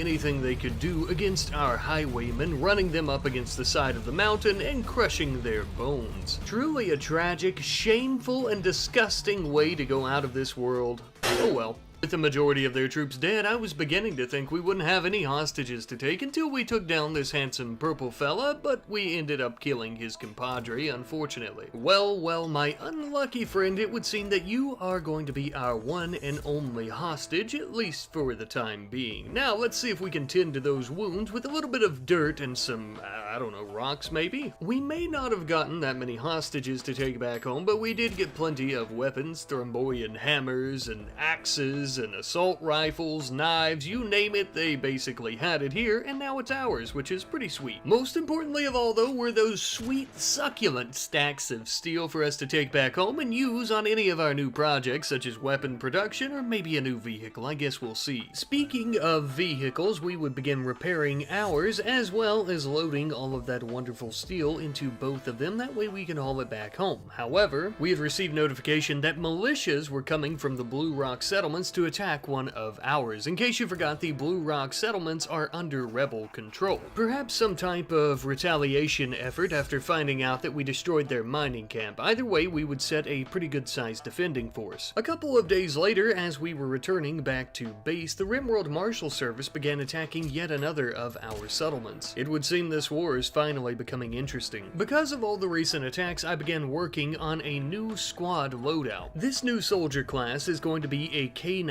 unit. They will have a pretty standard armor set for our mercenaries, but they're also going to be equipped with a Hellcat rifle and a Husky. I would then expend a good bit of our treasury on upgrading those settlements that are nearest to our headquarters, with them being in such close proximity to our enemies. It was around about this time that our caravan had finally returned home. Not only only with our resources, but with our hostage, but most importantly with our resources. Plenty of steel, of course. As we began working on hauling all that back inside, we would also put our hostage in his prison cell for the time being. Once that was completed, it was time for us to drop off all the weapons that we had acquired. Speaking of which, by this point, our armory was filled to the brim with weapons and armor. Weapons and armor, of course, that we plan on taking to the Outlands and distributing among the locals for some silver, of course, as well as our good compadres, the Forgotten. The intelligence we've received from our bases in the Outlands has been telling us that the Forgotten are having some issues, you could say, with their armor. Essentially, the rebels and the marshals are working together in some joint operations to try and clear out the Forgotten, and they're getting popped like water balloons. So wrapping their heads in some bulletproof brain buckets might be just what the doctor ordered. However, unfortunately, on our way back home, we received notification that our defense had failed and the rebels had completely sacked one of our nearby bases. Those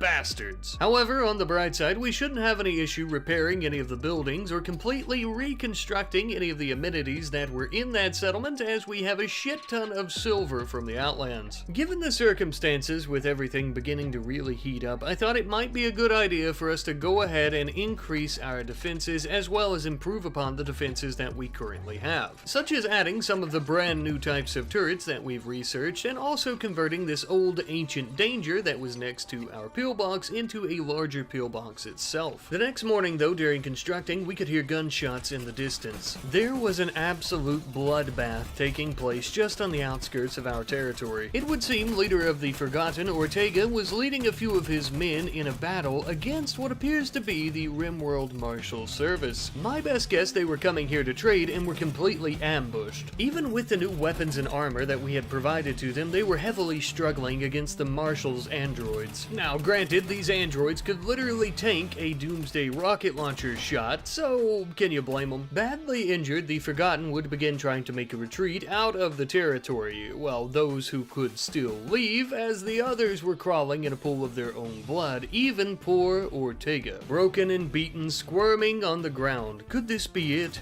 Lucky for him, the cavalry had just arrived. Yes indeed, my friends, fear ye not, for the S&R Rifle Company has come to the rescue once again. Save your applause for after the show. During our rescue of Ortega, we get to partake in one of our favorite pastimes, running over people, and this time around we'd also get to run over some androids, which was also pretty cool, though eventually the bastards would cause the highwaymen to stall out, meaning that this operation would have to be continued on foot. Using our chainsaw, we would dismantle that bastard. Perhaps we should call it the Can Crusher. Well, not only were we victorious in the battle, but it would also seem that we were the saving grace and or guardian angels of our customers here. I'm gonna level with you, we wouldn't have really minded just leaving them out there to die, but the problem is if we do that, who's going to buy all of our guns nowadays? No, we just couldn't allow it, even if keeping them here until they're healed up puts an even larger target on our backs. But with that little kerfuffle finally out of the way, we could once again begin prioritizing our attention to our defenses. Interestingly enough though, into the night, we would end up having a shaman merchant come from the Outlands. No doubt they have all sorts of hippy-dippy serums and doodads of some sort that they're wanting to sell to us, and we would actually end up buying some of those. They were quite persuasive and ended up talking us into buying some of this bioferrite. Perhaps we could make some type of melee weapons out of this material. We had also purchased a book along with some whiskey, but most importantly, we had also purchased a psychic insanity lance, an ancient artifact of a weapon from a time long since past. We do have a particular target in mind for this weapon, but that's for me to know. A bit of time later, we had finally recruited Fithel into our ranks. I believe she was a Thrombian tribesperson from the Confederacy of Banya from last episode, but all I know now is she's our friend. And so we've decided to equip her with the best weapons and armor that, well, we haven't sold yet, and put her ass right to work in the kitchen. Not because she's a lady, but because she's good at cooking. Thank you. By this point, we had also finally finished up our heavy turrets, as well as another double autocannon, which would indeed exponentially improve our defenses. Last but not least though, in our refurbished and repurposed new peel box, we've also built 2 large missile launcher turrets. For that explosive damage, mama. We also built 2 steel barriers behind them just to give some extra cover to our mercenaries as well as some sandbags outside. And just like that, our defensive upgrades, at least those on the outside, are finally completed. Perfect timing as well. Any raid right now in this thick snow will have a hard time getting away from our turrets. I wanted to make some upgrades on the inside of the base as well. We are making sure that we're well defended, but you know, our mercenaries aren't exactly the nicest bunch of people, so we have to make sure that we're keeping them happy to avoid an insider threat. You may also notice that during this, I'm deconstructing quite a few things like tables and chairs that I wouldn't exactly have to normally. The reason for that is because those were placed before the game was updated to 1.5,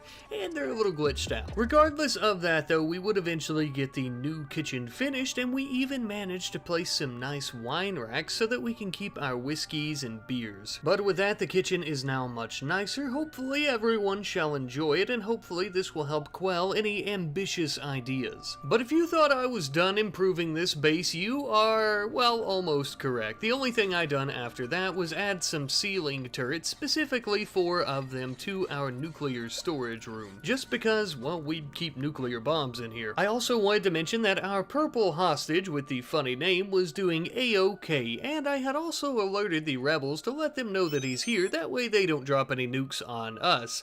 Funny though, they haven't responded yet. Well, somebody who did respond well to their medical treatment was Ortega and his friend Dirk here, who were leaving the territory after being completely healed. Leaving without saying goodbye, I might add, but whatever, as long as they buy some more guns. Later on that night, our taxes arrived from many of our settlements, and we actually planned on spending this silver on settling a few new settlements that were near the headquarters. You might be asking yourself why I keep doing this, and other than just expanding the company and the gun empire further, there's also a feature that allows you to call reinforcements from settlements, so I thought it might be useful and more realistic if they were closer by. After founding these 2 new settlements, we would also go through and do many upgrades for them. Most importantly, of course, was an ammunition mine, that way we can begin making some weapons. But I also noticed that many of our settlements near the headquarters were in close proximity to rebel and martial cities, and I thought it might be quite useful and convenient to have a few artillery outposts in these areas in case shit were to hit the fan anytime soon. As we were upgrading bases on the world map, we were also building some advanced solar panels back at the base, just to ensure that our power output is as effective as possible. However, this would be interrupted by a raid. Well, it would seem the rebels have finally come to try to rescue their hostage. Now, I do realize this is quite a small group of attackers, but I can guarantee you what they lack in size, they make up for in firepower, but also in experience, with their leader here being one of the more prominent members of the United Rebel Forces. And the reason I say all this is because we would be absolute fools to underestimate this raiding party. As you can see, they've even brought a high-tech android and or mechanoid into the battle as well, something we didn't even know that they had. We'll need to put a heavy focus on overloading its shields during the battle as it intercepts ground projectiles, protecting everyone within its shield as well. We had hoped that they would ride in on their vehicles, but as mentioned, these rebels appear to be quite knowledgeable, as riding in between the valley to get to the base in these would be a death sentence. Speaking of which, they were nestled into the valley walls quite well, so firing our mortars unfortunately would have very little effect. Our mercenaries would rush to their battle stations as the rebel forces began to advance against our headquarters. As mentioned, we were going to focus our efforts on their mechanoid and its shield. Using our automated turrets to burst the shield seemed to work out in the beginning here. This way none of its companions could hide behind it. But even without its shield, the rebels and the android would continue pushing on, destroying many of our defenses very quickly. Though in doing so, the rebels had set a trap for themselves. It was hard for them to see through all the smoke and the flames, giving us an ample opportunity to gun them down. Once the chaos began to clear a bit and they realized what was happening to their numbers, they would begin to try and flee. We had already had Richard circling around to try and take Carol down so she wouldn't escape. We preferred to capture her, so hopefully she doesn't bleed out on the battlefield as we're waiting for her robots and the others to clear out a little bit before we make our move. Don't get me wrong, they would make a valiant effort to try and recover any of their companions that were still lying out there injured. It was just that they couldn't stop our overwhelming forces that had now taken over the battlefield completely. Realistically, it was the best decision they could have made, as anything else would have been a death sentence. Speaking of which, other than Carol, there were a couple of other rebels lying out on the ground wishing to die, but of course we wouldn't allow that to happen as we needed more hostages. Not everyone would be as lucky as these few rebel soldiers, though. Sorry, lady, too many mouths to feed. As you can see, like I mentioned earlier, they pack one hell of a punch, and they had already done one hell of a number on our defenses. If we got paid in silver every time we had to rebuild one of these turrets, well, I would be tickled pink, to be honest with you, because we expend a lot of our silver having to replace them. Resources are expendable, though, people are not, and I'm glad that no one died during this battle, and that we can continue to ensure our safety by keeping these hostages in our prison. Hopefully now, the rebels will have some understanding of how powerful our upgraded defenses truly are. I also realized that the leader of the rebel attackers, Carol here, is 94 years old. My god, these rebels are built different. We had to dump an entire magazine into her to get her to drop. Well, now that we've taken care of the attackers themselves, we would have to figure out what we were going to do with their vehicles. I wish there were a way for us to claim these for ourselves, as I think they'd make a great addition to our vehicle repertoire. But I'm afraid that is just not a possibility, so instead we would have to settle for gunning them down and destroying them. Now, the best thing about this is we got a little bit of scrap metal, which wasn't all that important, but importantly, we did end up getting some vehicle parts, so that was pretty good. We would also receive some intelligence and notification that the RimWorld Marshal Service was about to attack another of our settlements, so of course we would end up setting a defending force, and while we were waiting on the outcome of that battle, we would take our time and begin deconstructing many of the mechanoids that the rebels had brought along with them for some different things like steel. You could basically call this recycling, turning these war bots back into guns and shields and armor, just as God intended. We would also begin adding a new layer to our defenses with a steel high security fence just outside of our turrets. Now, this added layer of defense is somewhat trivial for the most part, I suppose, but the most important thing about it is that you can only shoot through the gates, as the actual fence itself has a very high cover effectiveness, so much so that you can't shoot over it or through it. Essentially meaning that if the shit hits the fan, we can run behind this new security fence. And it's also important because I feel like the attackers, once they overwhelm our turrets, and that's sure to happen again, even with our upgraded turrets, they come straight through this area, so hopefully the fence can try to delay the inevitable, if you will. Now, by this point, within the walls of the base, as well as all over our territory here on the map, we have accumulated a very large pile of steel slag chunks and or scrap metal chunks. Now, though the process of this is going to be quite tedious and take a very long time and also be quite time consuming and take away from things like weapon creation and whatnot, I have decided to build an electric smelter. That way we can begin smelting these chunks into proper steel that we can use. Because it hardly matters if it's taking time away from producing weapons if we don't have enough steel to actually use. A bit of time later, and we were informed that our defense of our settlement against the RimWorld Marshal Service had failed and they had destroyed 2 of our buildings. Very well, since these bastards are taking the gloves off with us and attacking our settlements, maybe we should take the gloves off as well and prepare for a retaliatory strike. Not to worry, I don't plan on using any nukes, but at the bomb crafting station, we made some little surprises for them. It's time that they found out the length that we'll go to protect our own.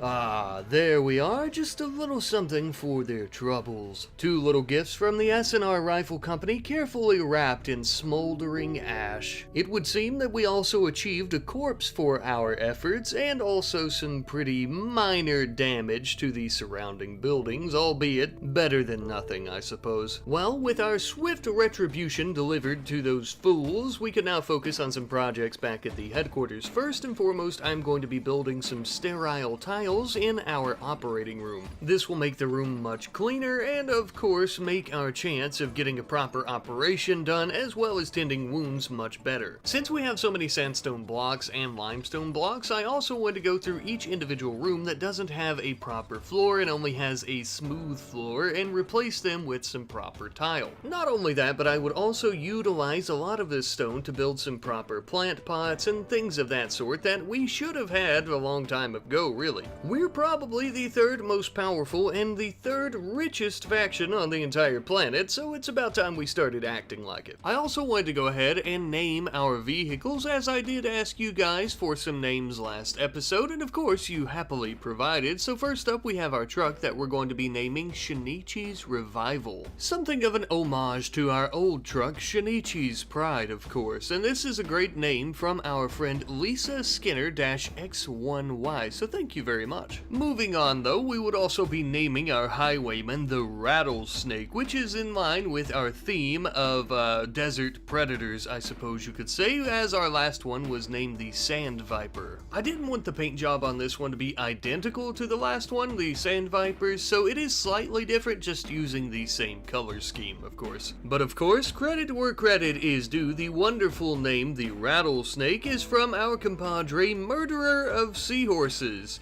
An interesting name, my friend. And a big thank you to everyone who provided a name suggestion. Keep in mind that I very well may use your suggestion in the future, so keep an eye out for that.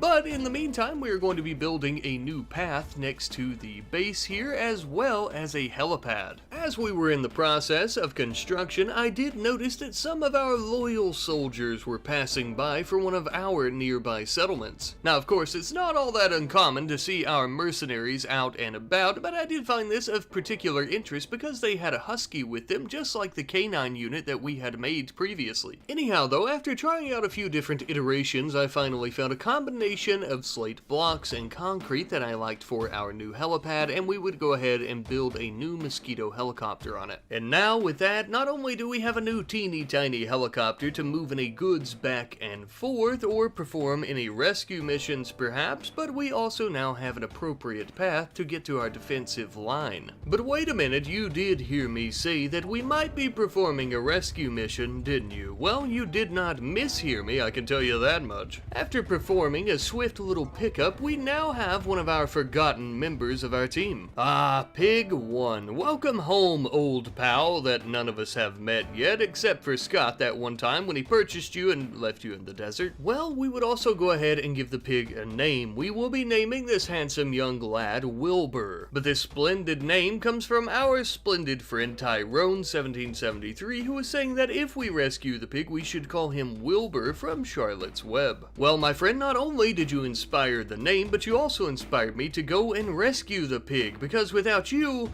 I probably would have let it starve to death, to be honest with you. Shortly thereafter, I realized that today is actually a holiday. For those of you that watched Season 1 of this series, it is the Banyayan Invasion. For those of you that did not watch Season 1, this is a holiday that we created after defeating the largest raid ever that was actually from the Confederacy of Banya, as you might have guessed. Throughout the day, there was a bit of a somber tone as everyone was working due to the serious events of the holiday. However, by that evening, we were all having celebratory drinks. We were even hanging out in our recreation room playing some poker, some pool, and even some arcade machines as well. Scott and Richard were hanging out around the garage next to the Rattlesnake and smoking a couple of cigars together, just shooting the shit. Holidays like these, and just times like these in general, we find that it's best to kick back and just sort of admire the empire that they've built. Because truly, we're not only celebrating the holiday today, we're also celebrating our great successes throughout this episode, such as capturing hostages, successful operations against the rebels, and defenses against them as well. Truthfully, things were great, and they were finally going our way.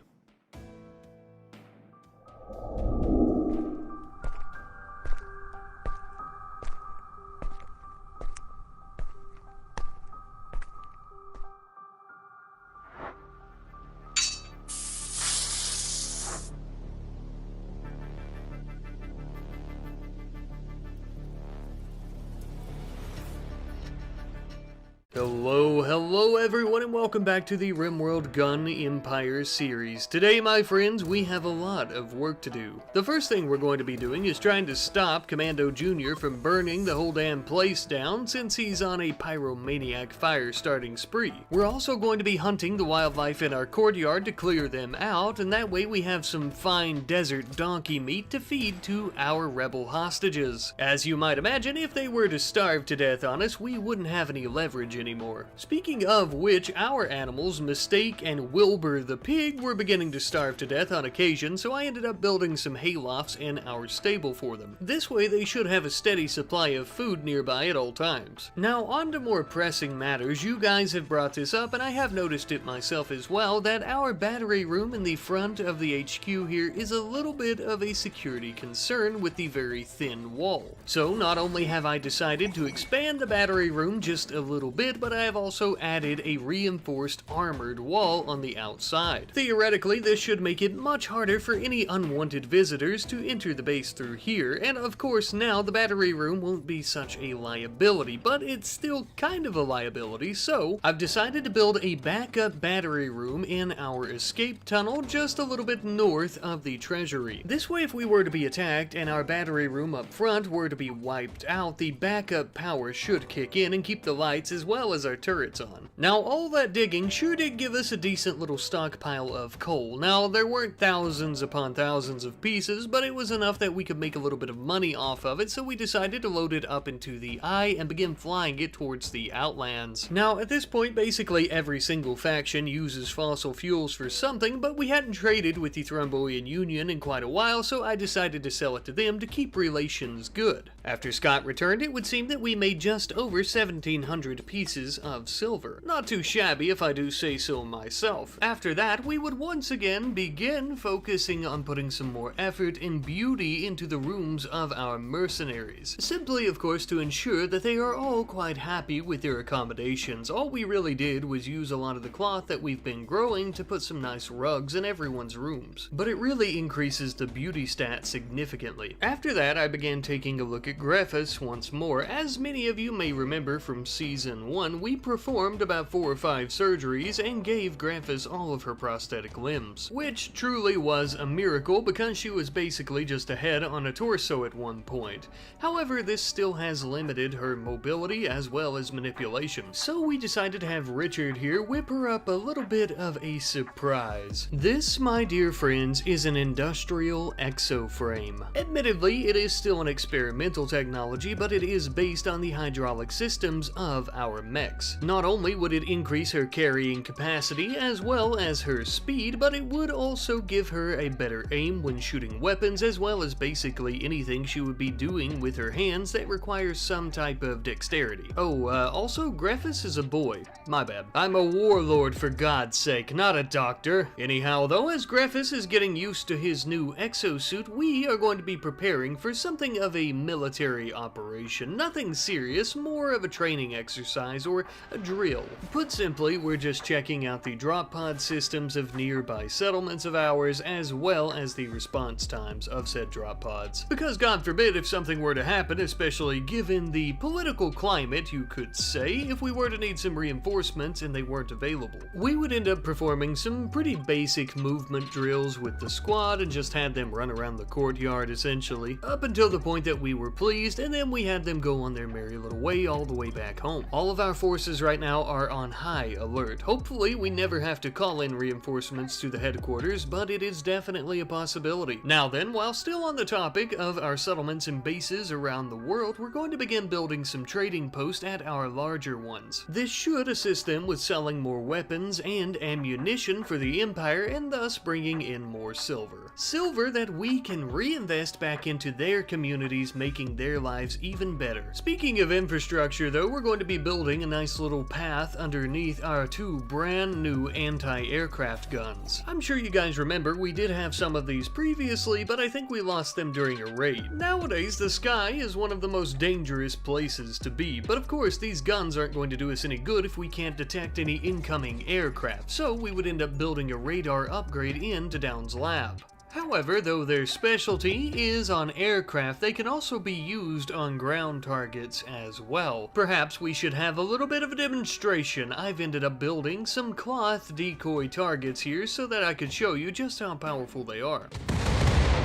Needless to say, those are pretty darn good. Perhaps if enemies somehow make it past our security fence and other defenses, we could fall back to here. A few hours later, however, I began hearing gunshots in the distance. Come to find out, two small traveling groups between the Thrombian Union and Confederacy of Boille were fighting. And I'll be honest with you, I never get tired of seeing our clients put our handiwork like that shotgun and that rifle there into action. As I'm sure you could imagine, the Thrombian Union had no problem stomping the absolute shit out of them with the weapons that we'd given them. And as always, those who do business with us come out on top, and their enemies go 6 feet in the ground. Ah, to imagine how traumatizing it must be to see the lifeless corpse of your comrade eaten by an iguana after a battle.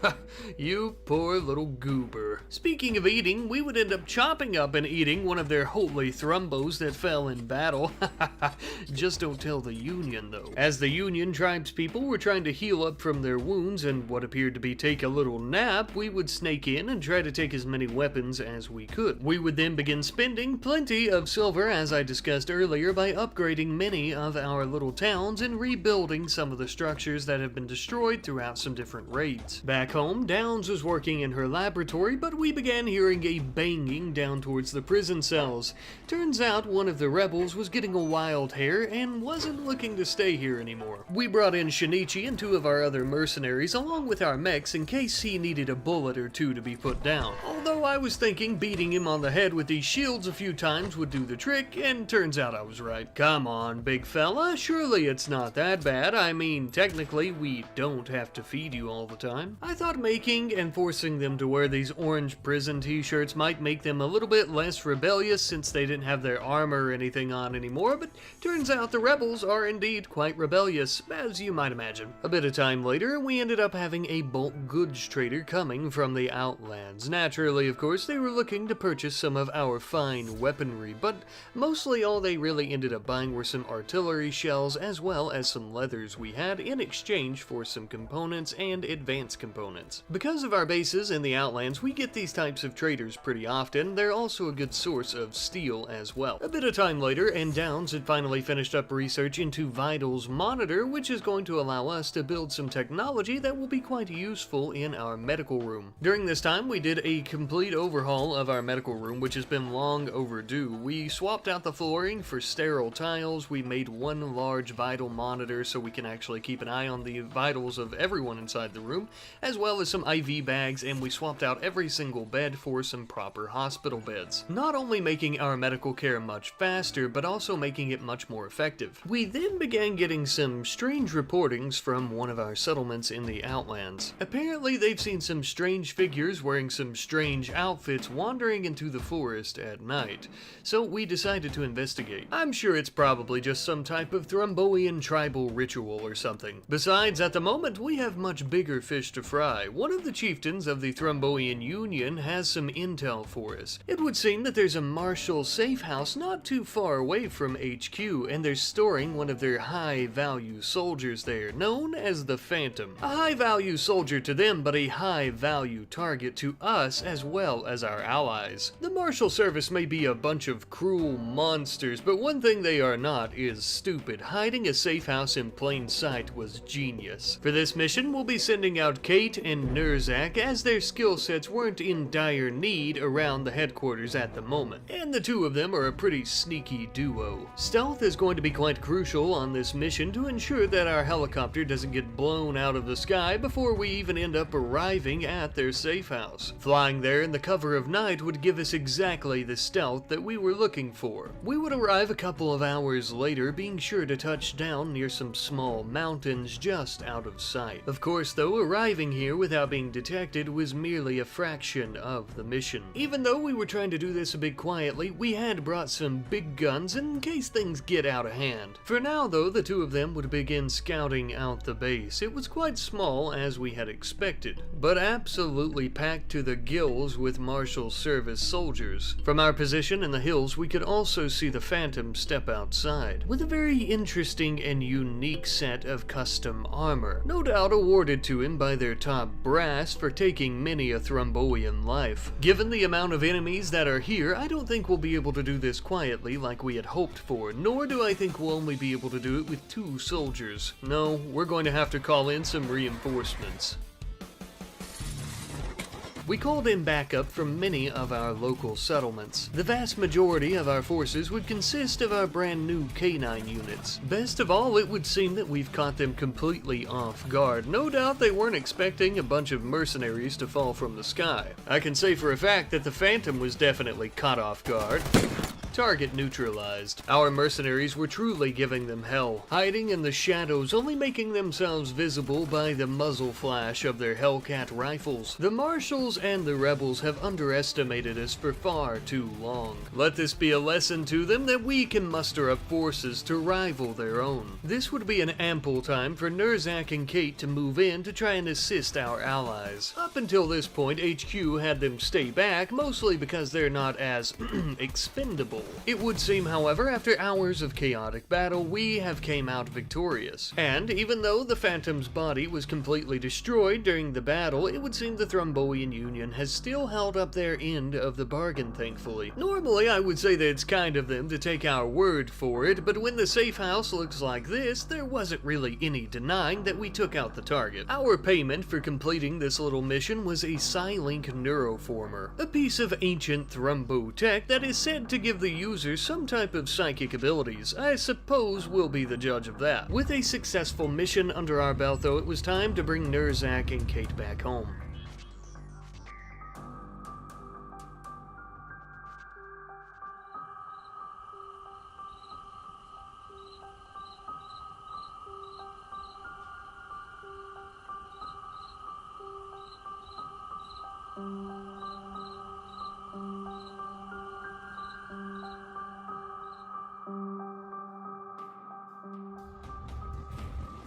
Our brave mercenaries ended up arriving back home later on that night, no doubt needing a little bit of well-earned R&R after a successful mission. A bit of time later, our mercenary contact in the Outlands reported back what they had saw about the people going into the woods at night. Apparently this group of people were performing some type of carnal, ritualistic acts. I didn't want to shut it down without further information about who these people were, so we decided to continue to investigate. The very next night, our contact reported back that these same rituals were taking place once more. However, this time they brought out some type of ornate chest with religious symbolism on it. He was detected by the group but managed to get away from them before they could confront him. We would end up having to request that he go back once more so we can truly get to the bottom of what's going on. We are technically the only law in the Outlands, and I'm not looking to stomp on anyone's religious freedoms. In the meantime, while we patiently await his findings and his report on the cult-like activities in the Outlands, we would be attempting to tame plenty of boomalope. This is something you guys have recommended I do a lot even since Season 1, which is a great idea so I don't have to refine my own fuel or purchase it, but I've never really cared up until this point, until recently that is. It is becoming a little bit of a hassle with everything going on. While some of our mercenaries were out taming boomalope, 2 of them, Fithel and Commando Jr., were falling in love. Now, you may notice that this appears to be a proposal, so they're actually fiancés now, and that's most likely because they've been dating for quite some time in secret, or because I missed that when it happened. Sorry. Richard here had also completed 2 bionic legs. Now, the reason that we've ended up creating these, as you might have guessed, is actually for Greffus. Slowly but surely, Greffus is really becoming quite the super soldier. Replacing all of his prosthetic limbs with bionics is a big goal of ours, as well, of course, as giving him that exosuit technology. However, we are still currently limited by our technology and understanding of basic bionics, so all the bionics in the world that we can currently create or find won't fix that mangled scar in his brain. We'll have to figure something out for that. We would also need to figure out what we're going to do with our supply of bioferrite, a material with some very unique properties.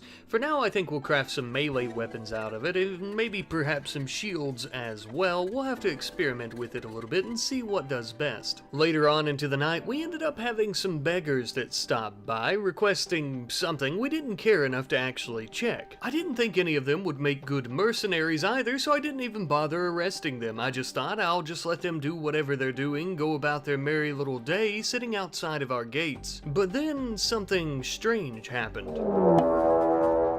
They quickly brandished weapons and began firing upon Evans, who had to make a quick retreat if he hoped to survive. Which he was able to do, thankfully. I give credit to his riot shield for that one. I was a bit confused, to say the least, until I realized. Trying to sneak into our base as a bunch of poor beggars. Ha! You idiots, we don't even care about those in need. Quite the blunder in their little plan, I would say. We would all begin rushing to our battle stations and to our vehicles to try and take these bastards down. This would be the perfect, ample opportunity to ensure that we welded the bumper onto the front of the rattlesnake good enough, and if you believe it or not, we really did. Our bumper would turn many of the Oak Foundation members into a fine red mist. Upon inspecting the body of the leader of this sorry outfit, I noticed something interesting. It would seem that she had a satchel charge on her. Think of it kind of like a special kind of C4 that is perfect for blowing open prison doors and rescuing all your filthy rebel comrades. Well, it's a damn good thing we stopped them before they made any real headway inside the base. If Evans would have been killed, then no one would have been able to alert us about what was going on, and they definitely would have made some significant progress.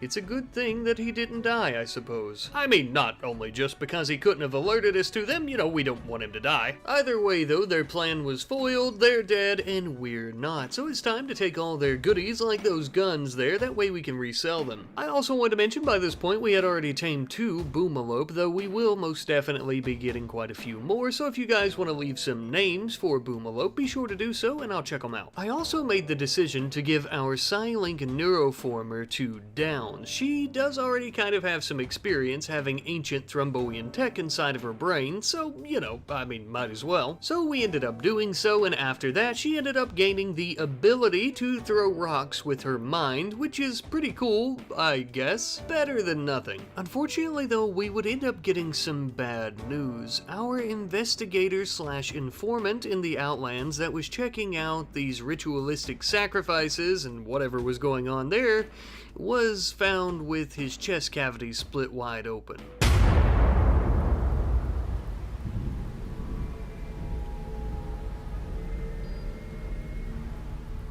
It would seem that we have some type of cannibal cult on the loose in the Outlands now. Well, no one ever said it would be easy running what's essentially the 3rd largest government on the planet. Given the circumstances, I decided to go through our bases in the Outlands and begin upgrading them with some barracks as well as in-house merc companies. Not only does this increase our military level in each of these that they're built in by 1, but it will also ensure that our citizens are safe and sound. Speaking of safety, it would appear that Ortega and his forgotten soldiers have come to buy some more weapons to protect themselves. Well, it's about damn time. We've been needing to do some trading, and we're always happy to see some familiar faces coming by, of course. Oh shit, a gigantic ambush led by General Hawthorne himself. Completely outmanned and outgunned, the Forgotten were caught off guard. There was basically nothing they could do. They had all died in a mere matter of moments, including Ortega himself. He was a valiant and honorable fighter, a veteran of the United Rebel Forces. But most importantly, damn it, he was our customer. He will be missed. No time to mourn then, though, I'm afraid, as the General's army is coming straight for the HQ. Hawthorne himself was leading the charge, far ahead of his men. Unfortunately for him, that's exactly what we were wanting. Even the mightiest of tigers can fall victim to a trap. Do you happen to remember our psychic insanity lance?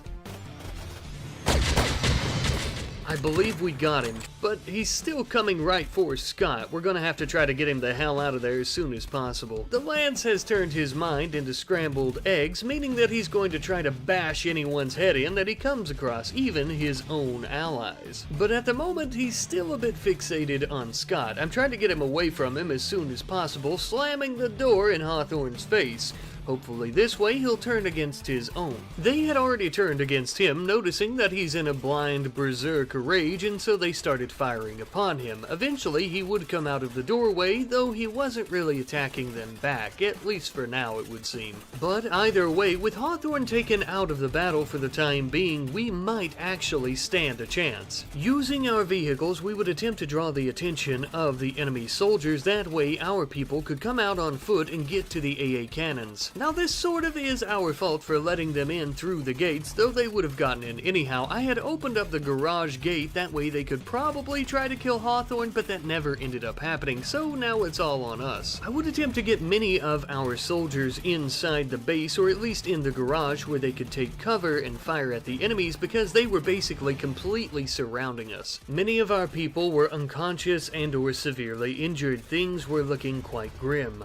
Looks like we're going to have to call in some reinforcements. I would have requested the aid of our nearby settlements a bit earlier, except that mission from earlier at the safe house, I had to wait for the cooldown effect to go away. But now everyone was ready and dropping in at a moment's notice. And not a moment too soon at that. This would give us a much needed opportunity to begin tending to our wounds as our comrades fended off the marshals. They were even quite successful in their mission to take them down as well. At one point, the marshals, what remained of them at least, decided to try and flee the area. But our brave mercenaries wouldn't let them get away so easily. The more of them that we slaughter now, the less of them we'll have to slaughter later. Sounds like a good deal to me. It is quite a shame we didn't have enough forces to stop all of the cowards from fleeing the area, but they'll get what's coming to them soon enough. Speaking of which, I did see Hawthorne wandering towards the edge of the map. He too would be leaving, though not with his soldiers. Thanks to our comrades who fell from the sky, we had managed to save Shinichi's life. If we hadn't rushed him into our medical bay and began tending to his wounds, he definitely would have bled out. As would have Gak and Commando Jr., who were in the Rattlesnake right before it blew up. If the enemies hadn't retreated when they did, they would have definitely bled out here on the ground before we could get to them as well. However, I am afraid that that does not mean this battle was without its losses. I'm afraid that poor Kirkos was gunned down in a firefight against the endless hordes of enemy soldiers. Just as well, our friend BB, being incapable of violence, had no way to stop the enemies from tearing her apart. Even our poor iguana Parthenax was killed during this invasion, though I couldn't find his body as it too was completely destroyed. A true injustice has been committed against us here today, but the S&R Rifle Company stands tall, bold and unwavering in the face of our enemies. Speaking of which, we had managed to take 2 of the martial soldiers hostage, although I'm going to maybe recruit them into mercenaries, I think, because the martial service doesn't have the same compassion, you could say, for their own troops. They'll still bomb the shit out of us. Now, with the threat of the enemy assault finally over with, we could bury our dead, and just as well, we could finally begin our cleanup effort. Our courtyard was littered with the corpses of our allies, our enemies, steel chunks, weapons, and anything and everything in between, really. Ironically, though, about a day or so after they completely failed to assault our base, the Marshal Service has requested that we meet with them for some peace talks. It would seem that our resolve and gumption has forced them into attempting to make peace with us. That and the fact that their secret weapon, General Hawthorne, is most likely wandering around the desert in an insane berserk state still. Though I must say, I don't know if I'm exactly interested in making peace with them. Let me know what you guys think. Should we make peace with the Marshal Service? We would still be at war with the rebels, and we would most likely not be trading any weapons to the Marshals still, since they're not at war with the rebels, but let me know what you think. Perhaps we should start stocking up in our nuclear arsenal once again and dropping all sorts of large nuclear warheads, blasting the entire planet back into the Stone Age. That might not be a good idea, though. Either way, though, before we go today, I want to show you that I am going to be naming the mosquito helicopter the Valkyrie. And this is an excellent name provided to us by our good friend Pre-Knife, who was saying that the Valkyrie is a great name for it since it is a rescue helicopter, and Valkyries were the saviors of dying soldiers. A pretty fitting name as well, since we have many soldiers that were on the brink of death just a few moments ago, but I digress. Until next time, friends.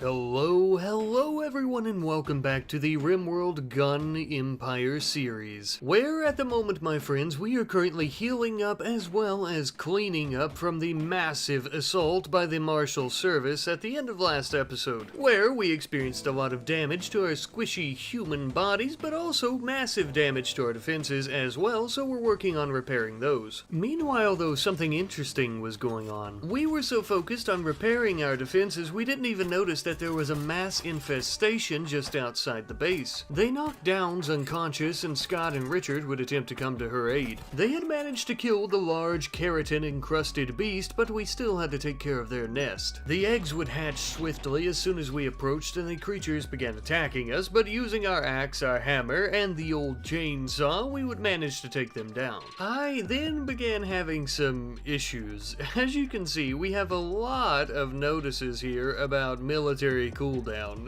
literally almost 3,000. I believe that this issue may be caused by the save file being from the previous version of RimWorld. I don't really know. Either way, though, the only solution I could really find is to delete the settlement there in the Outlands, unfortunately, and then we would actually resettle it near the base. And I would actually even get some fine footage of our mercenaries during the rehoming process, moving to their new location to set up shop. Now, our days in the Outlands in terms of battles is basically over. We're just the governing force there, and many people, our people, live there nowadays. So realistically, moving a military installation settlement from the Outlands to near the headquarters here was inevitable anyhow. After our personnel got settled into the new settlement, though, as an homage to the old Iveta settlement in the Outlands, we decided to name this one New Iveta. Felt fitting enough to me. Now then, though, on to the peace talks with the RimWorld Marshal Service. At the end of last episode, I asked you guys to let me know what you thought about actually making peace with them, and based on these two top comments from the last episode, it would seem that you all want me to make peace with them, so that's what we'll be doing. For this mission, we'll be sending out Shinichi and Commando Jr. in the helicopter. Naturally, Shinichi being our general, it makes sense that he would be the mouthpiece of the S&R Rifle Company during these meetings, and Commando Jr. here is quite charismatic. Maybe he could talk them out of a tight spot if something goes awry. Besides, taking too many people could be seen as a threat against them. Not that I expect any trouble out of them. They know good and well that they are well within the range of our nuclear capabilities. We had arrived some odd hours later, and we would end up touching down just outside of the meeting spot. The place was absolutely crawling with soldiers, and no doubt there's plenty that we can't see right off the bat hiding in the sand dunes and small hills. Rightfully so, as the leader of the entire RimWorld Marshal Service, Commander Ross, was here himself for these peace talks. Well, color me flattered. We must be much more important than I had initially thought to them. We were quick to observe their defenses just in case the shit were to hit the fan. Every soldier here appeared to be of the specialist rank, meaning we would stand little to no chance if we took them on without any backup. They had also traveled here in large armored transport vehicles, meaning that anything lesser than a large nuclear warhead, like our smaller nuclear warheads, probably wouldn't do the job. Well, I suppose let's just hope and pray that Shinichi and his silver tongue can win them over. Here goes nothing. Well, it would seem that everything went to plan just as we had hoped for. Shinichi and Ross came to an understanding, and peace has been made, with the two of them even sharing a laugh or two. Negotiations went so well, in fact, that they actually gifted us 5 Juggernaut serum that their scientist had perfected, the formula, of course, originally being from the Thrombian Union. Awful kind of them, really. I suppose they could give it to us now that we can't use it against their soldiers. Making peace with the Marshals is a massive step in the right direction, but remember, we're not going to be able to sell them plenty of weapons or ammo or anything like that until we get them going against the rebels once more. We're going to need to come up with a solution to get the two of them fighting. Also, you may notice the power going in and out, and that's because the Marshals had destroyed our advanced solar panels last episode, so we're going to have to fix those. But before that, I wanted to mention that we had finally recruited Cheeseman into our ranks. We're always more than happy to have well-trained and experienced soldiers joining our mercenaries. We sent his happy little ass straight into the armory to equip any weapons and armor that he might find useful. Now that we've made peace with the marshals, we thought it might be a good idea to load up the Eye and send Scott out in it to do a little bit of trading with them. Now you might be asking yourself as to why, since we're not going to be able to sell them any of our weapons or ammo, and the reason is because we're actually going to be selling them plenty of herbal medicine in exchange for advanced components, just as well as some other resources like steel. The reason being, well, as I had mentioned earlier, we need to try and repair our advanced solar panels, and we would need these materials to do so, so we had Shinichi go ahead and start on that little project. And yes, we do have power coming back into our batteries now and into the base, but the problem is, ever since Season 1, we've had this same issue where we'll make these power generators and then a raid happens and we lose them. We need something inside the base that is safe and secure. Allow me to present to you the solution, Fueled ASRGs, which is an advanced radioisotopic power generator. Basically, we feed a couple of these bad boys some uranium and we're good to go. Of course, it's not quite that simple. First and foremost, we have to try and research the technology, which is going to take a little bit of time, so we'll check back in on that in a moment. Speaking of research, you may have noticed, as many did in the last episode, that the Outlands actually has a highway system that we initially researched actually a pretty good while ago. As mentioned, the save file is from the previous version of RimWorld. I think we've had this research for quite a while now. I don't remember if it was in Season 1. I want to say it was at the beginning of this season, but for whatever reason, the roads just never showed up. Until now, that is. Either way, though, a big thanks to Luke Mindell8197, who brought this up in the comments of last episode so that I could remember to mention it to you guys. Then a little bit of time later, and one of the chieftains of the Thrombian Union had made us an offer. They said that they had rescued 2 of their own from an enemy jail, and they wanted us to guard them for 17 days. In exchange for doing so, they would give us some uranium, which we needed for our generators, a masterwork musical instrument, and a legendary weapon from previous wars. So, of course, we would be foolish not to accept. They had arrived sometime later, and we ended up vetting them to ensure that they truly are Union tribespeople. You can never be too careful these days. We checked out everything, down to the last freckle on their body, their accents, the weapons they carried, and anything and everything in between. Turns out they are good to go. And so we immediately put them to work doing some construction and some cooking projects for us. We don't take in freeloaders. By this point as well, our boomalope had made a smorgasbord of chem fuel for us to haul in and use for all our vehicles, and I want to say thank you because I didn't realize just how right you guys were when you were recommending getting them instead of purchasing it. This is much more passive and much easier. I also went ahead and named all the boomalope Oil Rig, we have Octane, and then finally we have Ortega, and these are all suggestions that you guys provided, so thank you ever so much for those. I also ended up spotting some equipment just on the outskirts of our territory, some plasma ammo, a hooded tribal hood, grenades, a shield, all kinds of stuff, but I have no idea where they came from. However, I'm assuming some type of caravan was attacked maybe by outlanders or somebody, because I noticed these items were laying there and then there was a trail of blood going through our tunnel, but no bodies. Perhaps we have some stalkers skulking around in the desert dunes. One of our nearby settlements had contacted us a little bit later saying that they had a weapon engineer of legendary status. However, he too would be needing a little bit of funding for this legendary weapon that he was supposedly creating. Of course, we tossed him 2,000 silver, no big deal. Cheeseman then ended up finishing the extensive research into fueled ASRGs. But now it was time for us to actually put that research into action by building a few of them. We would end up digging out a pretty fairly sized room just west of our storage room. We were sure to leave the walls at least 4 tiles thick, and we also built some steel doors onto it. That way, if something catastrophic were to happen, we should be fairly safe. And the explosion should be contained within this room, or at least that's the idea. In the meantime, I would have Richard begin working on a cloth lab coat for Cheeseman, since he's going to be working with Downs in her lab. With an intellect like theirs together, there's no scientific discovery that we won't be able to achieve. Speaking of which, I wanted our scientific achievements of our mech suits that we had in Season 1 to be built once again. Our mech garage has been empty for far too long.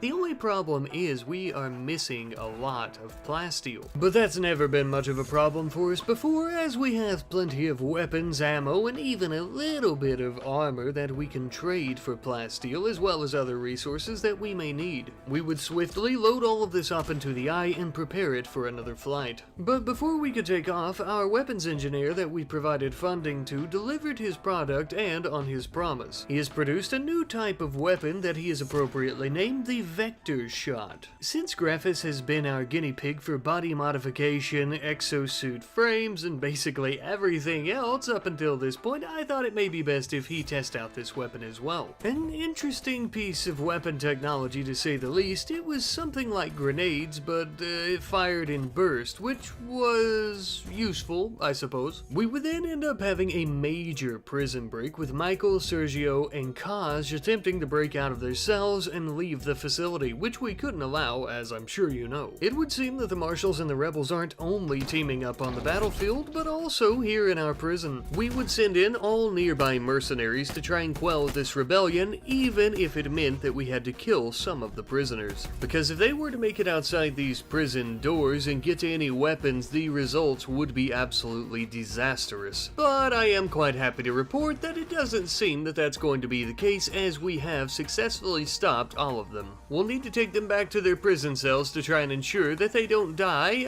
either from blood loss or from infections. As you might imagine, our mechanoids like little Lefty here don't get cleaned all that often, so when he bashes you over the head with his little shotgun arm, there's a good chance of bacteria getting in the wound. I don't think Kaj will have to worry about that though. Looks like the blood loss took him out before we could try to patch him up. That's a shame. Well, that being said, even though he's making his way out to the body pile, at least we still have 3 more hostages as leverage. Now with our little prison escape artists tucked firmly back into their beds, we're going to be sending Commando Jr. out to the Union's territory to do some trading with them. And in the meantime, while he's out doing that, I also spotted this really beautiful looking iguana with a super cool pattern that I ended up finally taming after a few days of trial and error. Feel free to leave some names suggestions in the comment section down below, please and thanks. Commando Jr. had finally returned with what could only be described as a shit ton of plasteel and a few handfuls of normal steel as well. And finally, thanks to his efforts and these resources, we'll be able to build ourselves a brand new mech. This is the first time we've had one in a very long time, but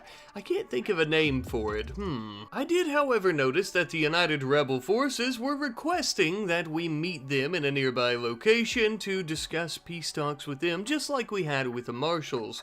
I'm sure you guys will let me know if we should do this with them, but this did give me an idea for the name of our mech as well. My friends, I introduce to you the mech known as Diplomacy. Fit with its new paint job, it is more than ready to stomp a few heads and start bashing in a few brains, if you know what I'm saying, along with Greffis, its operator. Thanks to his exoframe, he should be much more proficient at operating this mech suit than others. Perhaps someday we'll have an entire fleet of these that Greffis can be the captain of. All jokes aside though, these peace talks with the rebels are a very serious situation. I would like to make peace, of course, with them, but I would also like for them to be back at war with the Marshal Service or another force. I want to sell them guns and I want to make money, essentially. We're not making near as much money as we would be selling to these smaller factions like the Union and the Outlanders, of course, right? If the opportunity presents itself, I'm thinking maybe some false flag operations. Just a little something to ignite the flames of war once more. Speaking of war, it would seem that we have quite the raid coming across our border. A massive group of raiders from the Cult of the Yam. I have no doubt in my mind that this is the exact same cult that was performing rituals in the Outlands and that even killed one of our informants. Splitting him open and disemboweling him. One thing is for sure, we don't want to get taken hostage by any of these bastards. We swiftly rushed all of our mercenaries into the pillbox so that they may man our turrets and our missile launchers. I hope to make quick work out of these underwhelming forces. Though what they lack in equipment and firepower, they do make up for in numbers. It would also be the perfect opportunity for Greffis to try out the new mech suit. Perhaps these cultists just need a little bit of diplomacy. Ha ha ha ha! The vast majority of them would be completely crushed by our mech. Those who were foolish enough to survive would be met with several rocket barrages as well as our machine guns. We'll make these filthy monsters beg for mercy, but there will be none to find.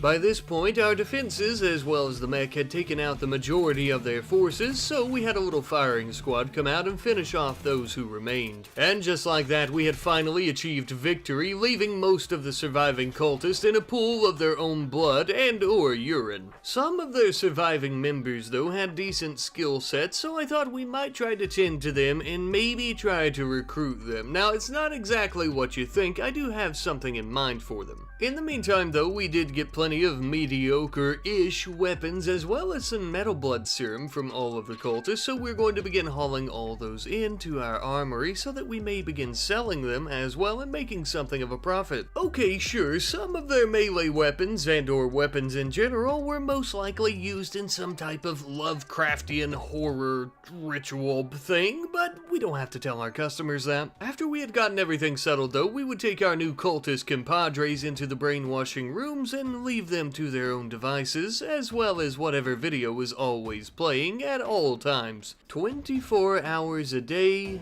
7 days a week. Now, by this point, with our production of weapons, as well as all the weapons that we keep getting from these raids and other events that are happening, we need more room in our armory to store all these. So naturally, the only acceptable solution here is for us to dig out yet another small section of the mountain right next to the armory to give it a little bit of an expansion and or upgrade. As we were doing so, one of the more prominent leaders in the Outlands had contacted us and actually had something of a proposition for us. It would seem that he actually has 2 captured prisoners from one of their enemy factions there in the Outlands. There's so many factions, it's hard to keep track, but anyhow, if we were to keep them for quite a while until his prison is ready, he would give us some gold, a heavy engine, and even some hyperweave, so of course we accepted. These prisoners are actually suffering from paralytic abasia, which essentially just means they're sick and cannot move at all, so it's kind of like cat sitting, except the cat is glued to the floor. Sounds like easy money to me. All we have to do is ensure that we feed them every so often and change out their bedpans maybe, I don't know, once a week or something, who knows. With that finally taken care of, though, we could actually begin finishing up our new expansion to the armory. We would end up adding 6 new weapon lockers, 2 new weapon racks, and 2 new big shelves. And all this brand new storage space should help us out immensely. We had also finally recruited the martial soldier known as Michael, and he would actually be the first to go into the new section of the armory and begin equipping some weapons as well as armor that we had available. I have seen you guys leaving some great comments about trying to get everyone some proper uniforms in place so that everyone has the same, standard uniform, so that's something we'll work on in the near future as well. But as for now, we have a few surgeries to perform. We would actually end up replacing Graphis' prosthetic arms with 2 brand new bionic arms, further increasing his manipulation and his badassery, if I do say so myself. We also ended up building a new type of assembly bench which will actually allow us to build some modular types of equipment like armor. And the first type of modular armor and equipment we would be working on was a little bit of armor for Graphis himself. As mentioned earlier, he is all too often our guinea pig for these new sets of armor and exoframes and everything, but I like to think of him as an innovator. As you can see, this new armor has quite a sleek design, but it also allows Graphis to carry around much larger weapons like this flamer, which I personally believe will come in quite handy during combat situations. However, this armor is not power armor, and it should be noted because that does mean that Graphis will not be able to use anything as large as, say, an autocannon. But that is okay, of course, because this is just the prototype, the beginning, if you will, into something so much greater. The type of armor that Graphis is wearing is our future, my friends. A brand new era in not only the armor of our mercenaries, but the equipment and the weapons as well. There's so much that we can do here. We are spearheading the movement towards these innovative technologies, and I am damn proud of it. Now, I will say I do like this modular armor, but I think I'm going to work around off camera, just kind of mix and match with some more of these items and see what I like as a standard uniform for our people. A bit of trial and error, of course. Either way, though, we're going to have a hard time trying to get enough resources, I would say, to make an entire uniform for every single mercenary under our control, but we'll figure it out.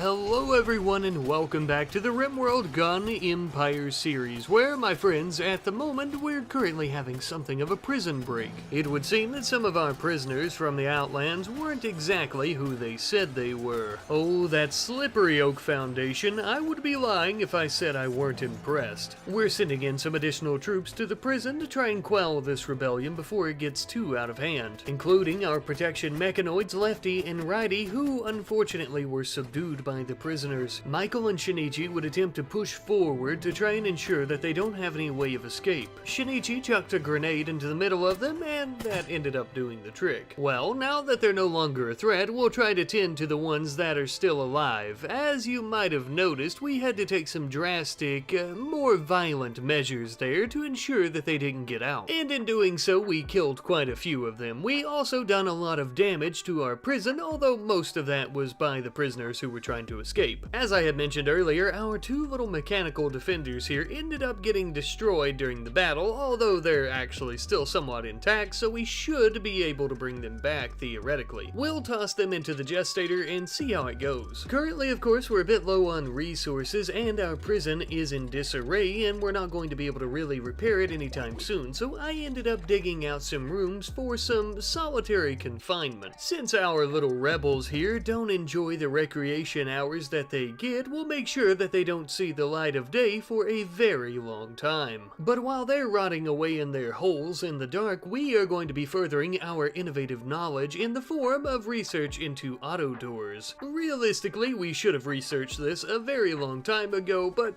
here we are. A little bit of time later though, and Cheeseman had finally finished up the research. Now with this fairly basic prerequisite technology under our belts, we could actually begin researching security doors for our prison. Not only are they much more convenient to walk through, but they are also much stronger than ordinary auto doors. Hopefully this will help us ensure that we don't have another breakout. As you well know though, the research won't do us any damn good if we don't have the resources to actually repair our prison and to install these new doors, so we're actually going to be loading up plenty of weapons, ammo, and some armor to fly out to the Thrombian Union to do a little bit of trading, of course. Not only to make a pretty penny off of them, but also, of course, to ensure that they are well enabled to protect themselves and maybe sow a little bit of chaos. But also, yeah, to make money. As we were flying overhead on the way back home, though, we noticed that there was a bombardment site in the mountains in rebel territory. Now, this had happened several hours after we had just dropped off a shit ton of guns and ammo to the Thrombian Union, so I'm guessing it might have something to do with them. Since we don't know who the other faction giving the Union so much trouble is, we're going to be taking our aerial vehicles, and we're also going to be sending Shinichi and Greffus. Our vehicles should allow for a quick getaway if things were to get too hairy, and of course, Shinichi and Greffus have the best armor out of all of our mercenaries. Just as well, they both have some kick-ass bionics, making them the strongest members. Don't let yourselves forget, there's a good reason that Shinichi is the leader of our army. We're also sending Commando Jr. because he's the most handsome. But with that, lads and lasses, we are off. It's time to make the donuts, baby. And by by that I mean watch a battle and pick up all the guns after everyone's dead. Speaking of which, a couple hours later we had finally arrived. It would appear that it is the Marshal Service who is fighting with the Union, and they're not faring too well either. You know, change is quite different for some folks, and I don't think that the Marshals nor the rebels have ever quite gotten used to the fact that the Union now uses automatic weapons instead of a bow and arrow. This appeared to be a fairly small trade caravan from the Marshals, most likely hoping to go about their day undetected. Unfortunately for them, that was not the case, and they all seemed to be dead, or at least on the brink of death. Well, either way, this would be a great opportunity for us to jump in and maybe pick up some of these auto cannons here, because they are worth a lot of money, just as well as all the other equipment that we most likely sold to them in Season 1, so, you know, reduce, reuse, recycle. Some of the most useful things that we got from that little skirmish between the two factions, though, wasn't actually the weapons, no, it was the plasteel and the steel, which, as you might imagine, would significantly help us out when it came to repairing our prison. We added in the security doors, as I had previously mentioned, but I also ended up adding the two larger rooms that previously was for the slaves of the company, but we don't really have slaves anymore, so we're going to use that for prisoners again. As you can see as well, the security doors are just as fast as auto doors, except they can take a lot more of a pounding. I also ended up noticing that our iguana blood diamond damn near died because a fox got a hold of him. Thankfully, the ugly little bastard was stopped when he was shot by Gak with his rifle a few times. But that evening, the perpetrator would attack Iguana 1 once more, trying to eat him before he was shot to death. Thankfully, our sweet, scaly little babies were safe and sound. However, this near-death experience did make me realize that I needed to name Iguana 1, who we tamed last episode, and you wonderful people have provided many wonderful names, and we are going to be calling him Ambassador, a very bougie and fitting name for this gorgeous, majestic creature. And this wonderful name comes from our good friend Boille 3909. The name was chosen as something of an homage to the peace that we made with the Marshals last episode. Speaking of which, based on the two most liked comments on the last episode, it would seem that you would all like for me to make peace with the rebels as well, which is completely understandable, and I do agree with you. However, I will say that I don't think I really want to make peace with both sides until I get them back fighting again, or until I get another faction large enough and strong enough that it's a common enemy. I need chaos for money. So for now, we're going to put peace on the back burner. But staying on the topic of kitchen metaphors, the brains of the cultists that we captured last episode have been scrambled by our brainwashing rooms. Now, initially, this might not sound like a good thing, but with their brains scrambled and their ideological beliefs completely destroyed, that does mean that we'll be able to recruit them and possibly, with a lot of time and therapy, rehabilitate them. In the meantime, Richard had just returned from a meeting with some of our nearby settlement leaders in the area, and he even picked up a newspaper on his way home. Would you look at that? An independent news outlet that's not under the thumb of any of the factions.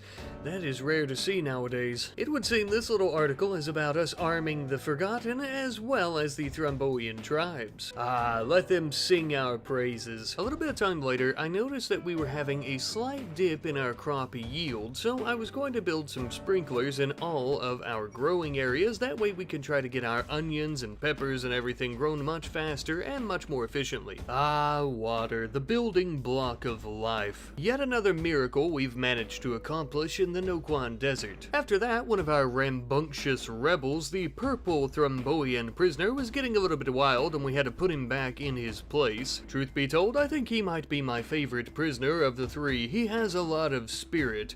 It will be quite a challenge to break it, and I love a challenge. And with that being said, it is now time for our Thrombian Union compadres that have been visiting us for a while to go back home. It's actually been overdue for them to go back home for the last few days. I just wasn't really paying attention. Anyhow, though, we would send them home and the quest was complete. The Union would then send us our reward, a bit of uranium, a harp, and a legendary rifle from a previous war. I'm thinking we may put that rifle on display, but I'm not sure yet. We may end up giving it to Richard or Scott as a gift. Speaking of weapons and armor, though, we would have Greffis begin making plenty of new helmets that will actually be a core part of the uniform and apparel of our soldiers. You could think of these as something of a prototype, as they're not quite as effective at protecting the user as Greffis' helmet, but they are still quite useful. And probably the best part, they they are a uniform look for everyone. We want our mercenaries to have a uniform but also a memorable look to them, and I think the green really pops out here in the desert. It's a nice stark contrast, and a big reason for this is because I hope to maybe get into the field of personal security, kind of hired defense. Selling weapons is great and all, but I think this season it's really helped me understand that during times of peace, people are most likely and more than likely to just hire you to protect their caravans from bandits and looters and things of that sort. But what's even better than that is if everyone's at war and we're also doing personal security, so, you know. We would also go throughout our settlements and commission these new armors for all of our mercenary squads as well, and we would even create a new squad that, as you might have guessed, is only going to include soldiers with this type of armor. Now, given the more expensive nature of this new armor, it's going to be a little while before we phase out the old helmets, but we'll get around to it eventually. It can be a bit of a rough learning curve here, because in normal RimWorld terms, we are swimming in silver and completely rich, but in terms of the third most powerful and third largest empire on the planet of Degum, we're still floundering around on occasion to try and scramble up enough silver to pay all of our hired guns across the planet. It would be nice if we had some type of central trade authority or some type of bank or something. Sometime later, we ended up having a small group of police officers coming from the martial settlements to do a bit of trading with us. It would seem, since their government has stopped purchasing weapons from us, that they are a bit under-equipped to handle crimes in their communities, so they're having to take matters into their own hands. This could be a good sign that there may be a bit of political pressure building against the Marshal Service to do a bit more trading with us once more. This could be a good opportunity for us to give them a push in the right direction. But as we ponder our options and begin to formulate a plan, we also received intel by some of our nearby cities that the cultists that attacked us last episode have a temporary base not too far from HQ. They've set up shop at the ancient ruins of an old military installation. It's just off the side of the highway. It would seem that they've been hiding in plain sight for quite a while. This base is probably how they managed to sneak such a large raid in on us last episode as well. For this operation, we were going to be going on the offensive this time around, sending all of our mercenaries out in Shinichi's revival. Just as well, we would also be sending Greffus out in his mech known as Diplomacy to bring them a little bit of swift justice. We would end up arriving some odd hours later, and even from our position on the road, we could see that this place was absolutely crawling with those filthy bastard cultists. Though I could understand as to why we hadn't noticed them being here previously. Unless you had gotten quite close to this structure, you would never even notice them wandering around. With us being this close, we also had spotted a Thrombian gentleman who was dressed as a scientist.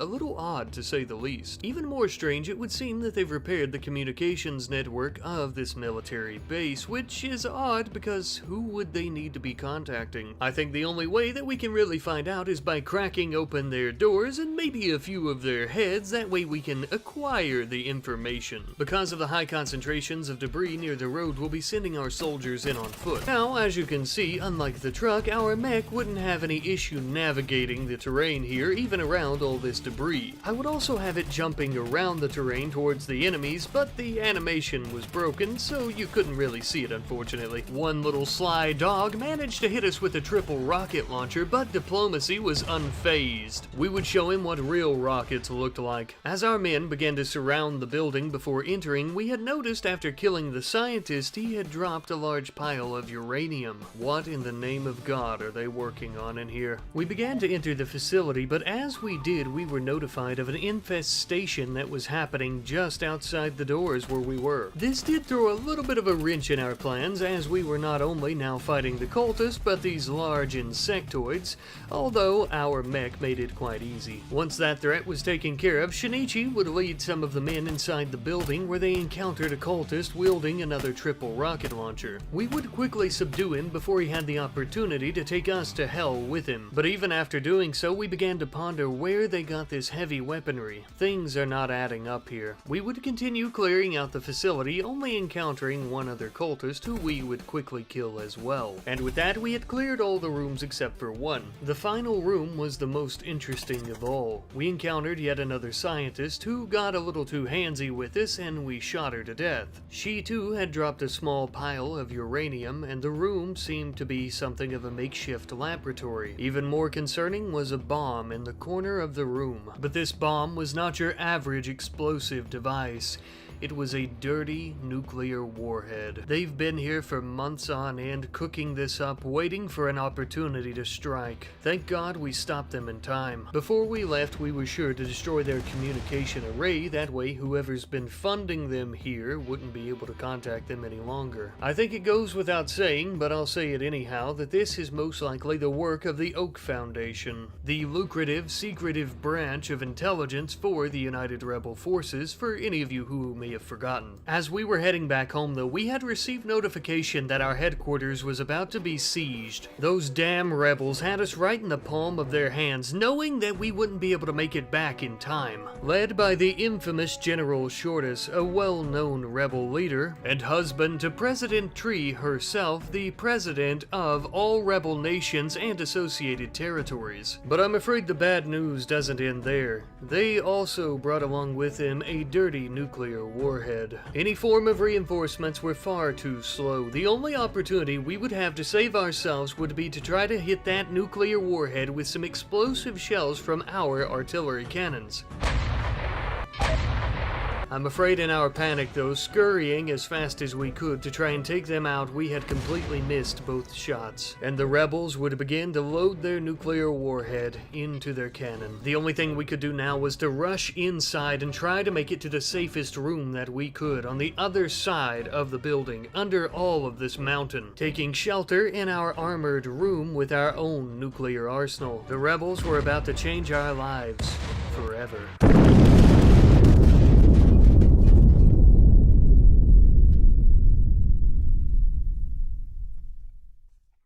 Thankfully, we were all still alive. We had managed to get ourselves deep enough within the mountain that we were not disintegrated by the nuke.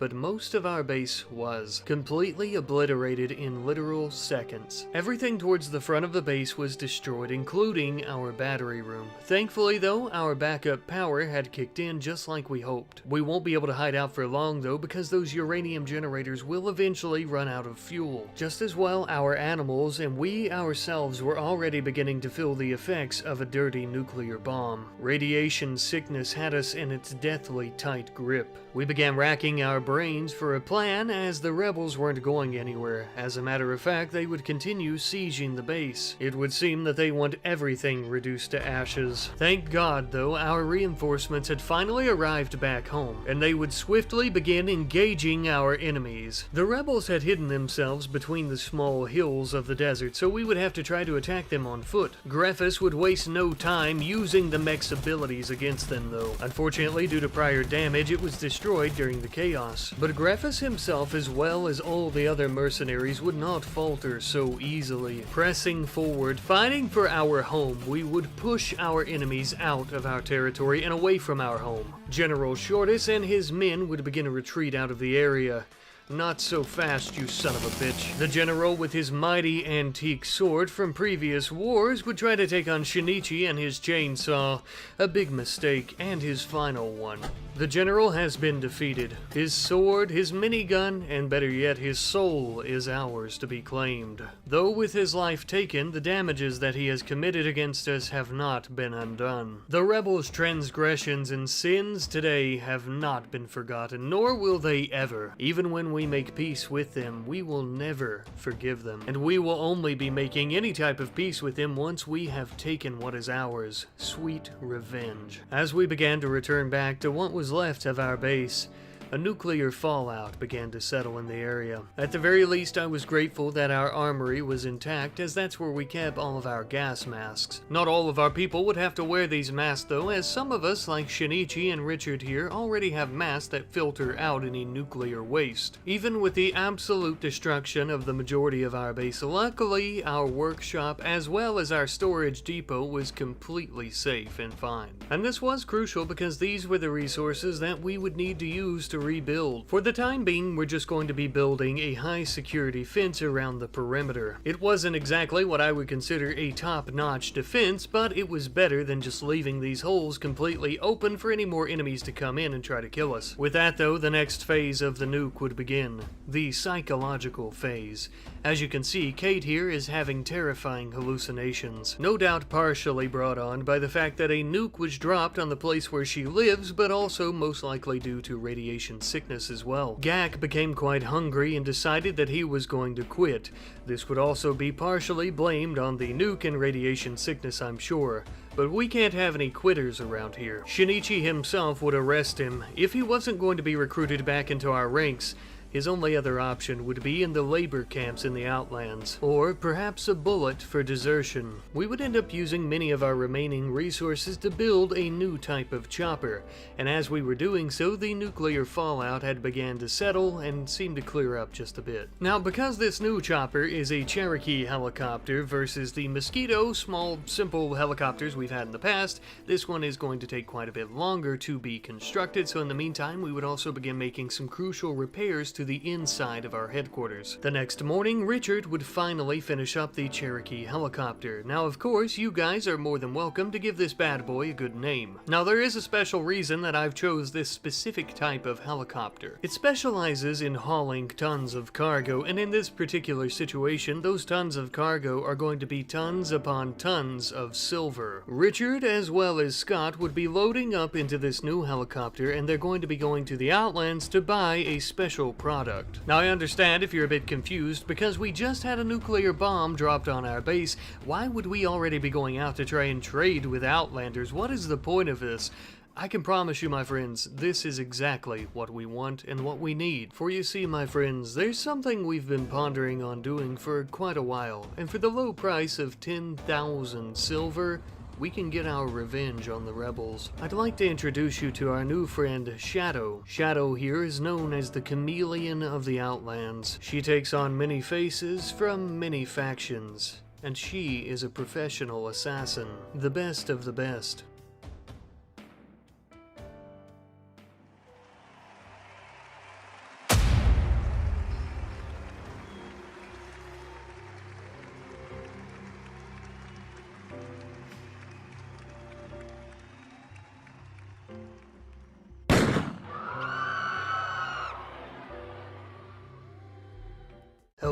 Hello everyone, and welcome back, my friends, to the RimWorld Gun Empire series, where, my compadres, we are currently having a few power issues. As you could imagine, at the end of last episode, when a small, dirty nuclear warhead was dropped near the base, it completely wiped out all of our sources of power generation. So, you know, well, all power sources except for our small nuclear reactors. However, these barely keep on 2 or 3 light bulbs, so we're going to end up building a mid-sized one to try to help us out with that. I'm afraid though, even with our mid-sized reactor, we won't be able to keep all our lights on nor our electronics going, so we're going to need to build some additional small ones as well. And in the meantime, we're also going to be working on an advanced nuclear generator as well, as this is going to be much larger and thus put out a shit ton more power that we'll be able to keep on the inside of the base instead of outside, so it should be completely safe from attacks. Now you might be asking yourself, Rat Daddy, you stupid rodent, how are you going to do any research if you can't even power your research bench? Well, my good friend, that is where this little tiny portable chem fuel generator comes in handy. This bad little mamma jamma is going to get our asses back out of the dark ages and get some lights going on around here, as well as getting our ammo and weapon production back up and running. I'm not going to lie to you though, most of today will most likely be us doing some repairs around the base like we're doing right now, trying to fix the gate entrance on our eastern side. Unfortunately, I did notice noticed that our Toxalope mistake, as well as all of our Boomalope, were beginning to starve to death. We ended up feeding them some of our food, corn in particular. If you remember last episode and the bomb, yeah, all that stuff, that actually ended up rendering our fields outside completely useless, so we can't grow hay out there. Speaking of which, we noticed something strange outside. Those appeared to be Marshal Service vehicles, though we could hardly tell from the ground. Couldn't imagine where they might be rushing to. Nevertheless, we still have plenty of work that needs to be done around here, like repairing our western gate and fixing the garage doors for our mech garage. Also, as you might imagine, our new nuclear generators that we're researching are going to be quite large, so we're going to need a lot more room in our generator room. We began digging out a very large section of the room and adding in all of our pretty little flooring. Just to be safe though, because we were getting awful close to our bedrooms and our mech gestating room, I decided to add in some super armored walls. We've already seen what a nuclear explosion right in front of the base can do. I'd really hate to see what one that was uncontrolled could do from the inside. We would also end up adding in another mid-sized nuclear power generator, although this really didn't do all that much. I suppose we did get a few extra lights on around the base, so it's worth something. As you all probably remember from last episode, we ended up building a Cherokee helicopter towards the end. However, we don't have a good landing spot for it yet. So as we were replacing a lot of our paths that the bomb had destroyed, we would also end up building a nice landing pad for the helicopter. Everything has a place and everything is now in its place. And with that, it's time that we give the helicopter a proper name. I've decided to go with the name of Vengeance, for what I think would be obvious reasons. And this awesome name was suggested by our good compadre, Flying Squirrel 99, so thank you, sir, and or madam. Marsupial? I don't know. In the meantime, while we're waiting on our new research to be completed, we ended up building some storage shelves in our reactor room. That way we can put all of our uranium in there, as these are the only things we have that actually use uranium. Well, for now, that is. But before we get to what I'm alluding to, I think it's a good time for us to go ahead and build plenty of floodlights all around the HQ. One, because most of the wall lights that we were using previously were blown all to hell with the nuclear explosion, of course, and two, because I think it gives it a more uniform, militaristic look. But now, my friends, we get to our little uranium devil. I introduce to you a brand new type of mech known as Mother. Now, this abbreviation stands for Mechanized Overseer with Tactical Heavy Energy Response for Enforcement and Retaliation. This is the future, my friends. A brand new class of these mechs that will be piloted and tested by Greffus himself, as he is basically our little super soldier by this point. I thought it fitting, of course, since he was the operator of our previous mech, and sticking with that, we'll also be naming this one Diplomacy Mark II. Perhaps, though, you doubt the true power of this new mech, allow me to demonstrate. For you see, my friends, Diplomacy Mark II has two dual-barrel plasma cannons, as well as a bombardment targeter, which will allow any nearby settlements of ours to actually lock on to a certain section that we target and hit it with a bunch of mortar fire. Now that is some top-tier warfare technology, if you ask me. Speaking of technology, we had finally harnessed the power of nuclear fusion. Well, we've already had that power in the form of a bomb, but this time it's going to generate power and energy for us in a different way. However, we will also be needing some resources as we're running quite low, but just on time came a Marshal Settlements caravan. These fine men and women of uniform have brought plenty of bulk goods like steel components and even a few car parts that we would end up purchasing in exchange, of course, for pistols and rifles and body armor so they can effectively protect their towns. With these resources, we could finally build our very first advanced nuclear-powered generator, and boy oh boy is she bodacious. With all the nukes and everything we've been building, we should really start making somebody some hazmat suits and have them assigned to these areas. Either way though, our power issues were no more, and we should be able to support some new weapons as well with the additional power generation. Now, all this talk about nuclear weapons and power, the little plan we had from last episode where we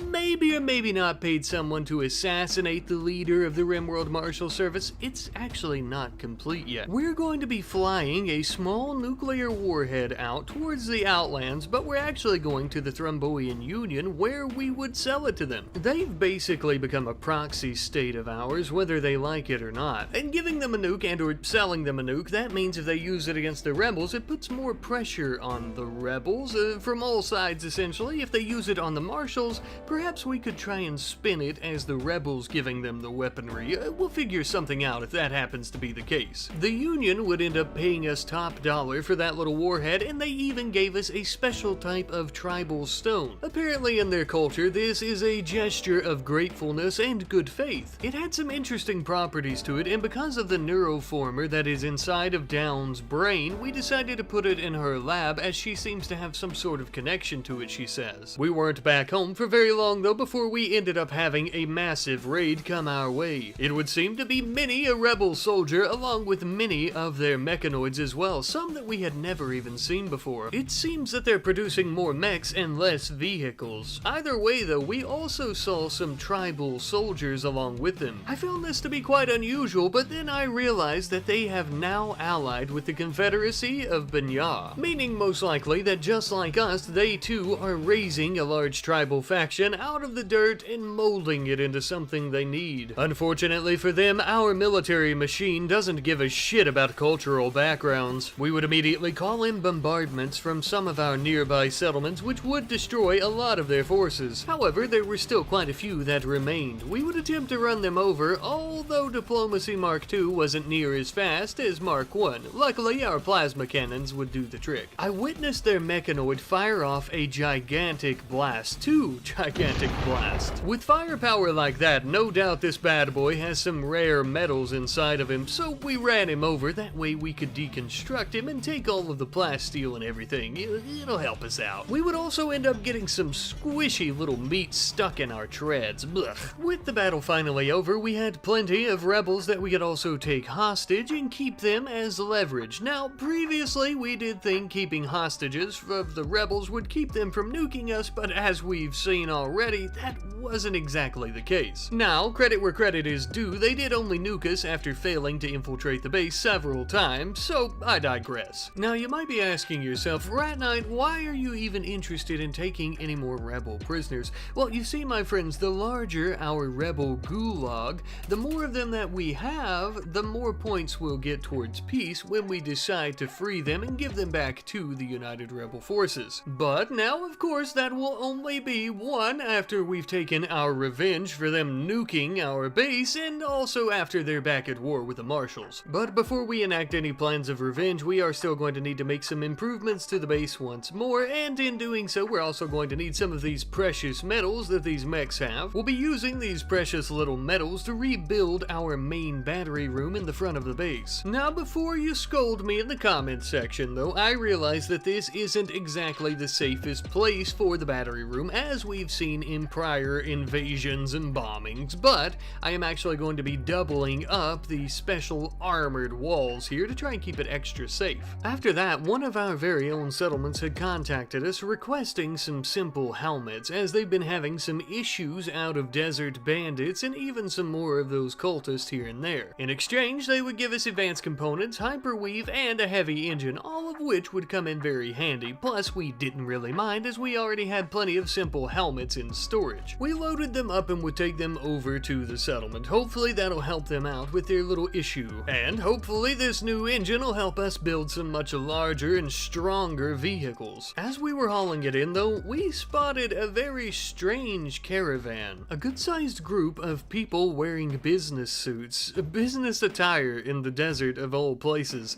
These weren't your standard Outlanders. The leader of this little outfit appeared to be an older, more distinguished looking gentleman by the name of Dibbo. It looked like he had some personal security along with him and some armor that we had never seen before, although we obviously weren't all that impressed. Since he and his companions had caught our eye, we decided that we would speak with them. Apparently, he is one of the founding members of a new economic and banking faction called the United Traders, and and he was hoping that we might be his first investor. Once things get off the ground, he even said that he would like to maybe hire us as his own personal security force.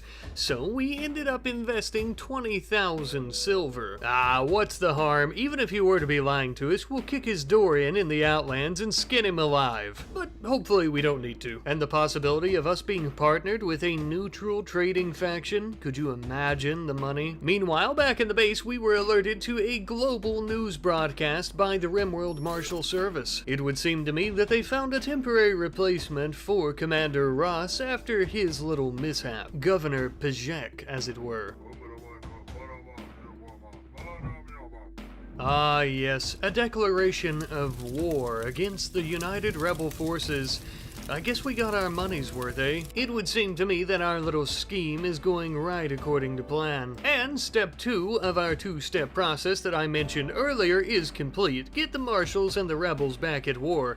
But we still need to get our revenge for the rebels nuking us. And I think Greffus and his new mech could really help us out with step 1 in getting the revenge that we so require. I realize I'm working backwards. Now, we are a greedy, money-hungry, blood-lusting corporation, but unlike in real life, we do actually care if innocent people get hurt. So instead of attacking a rebel city where there are hundreds, if not thousands, of civilians that could lose their lives, and almost definitely would, we're actually going to be attacking a smaller Oak Foundation military installation near the hills. It's also located just within range of 2 of our settlements, meaning that we'll also be able to use our bombardment targeter for our mortars. This base is most likely the staging ground for many of their attacks against us and the Marshals, and it was absolutely crawling with soldiers along with many of their mech types. It appeared that they also had 2 heavy Saturn-class tanks that were sitting on the outskirts on either side of the base. We'll need to be very careful because one shot from these bad boys could render our mech completely immobile, if not destroy it. We may be tough as nails, but we're not invincible. We began to approach the base, and it was quite a tight squeeze going down the city streets, I'll admit, scraping our guns on the sides of buildings. This would essentially render our plasma cannons useless, but we would be able to use our targeter to have the artillery strikes right in the middle of the base, completely annihilating many of the soldiers and their buildings, meaning they would have to flee their city if they had any hope of trying to defeat us, which they didn't. We then received some exquisite news. It would seem that the Marshals have come to reinforce us. Now, granted, they had only sent a small battalion of men and mechs, but it was better than nothing, and we were happy to have them on our side. Especially since the heavy class tank decided to focus on them, they basically became cannon fodder as we attempted to destroy it, which ultimately we ended up doing. With their heavy class vehicles completely destroyed, the only option that the rebels and the Oak Foundation had were to try to flee the area, which we would allow some of them to do because,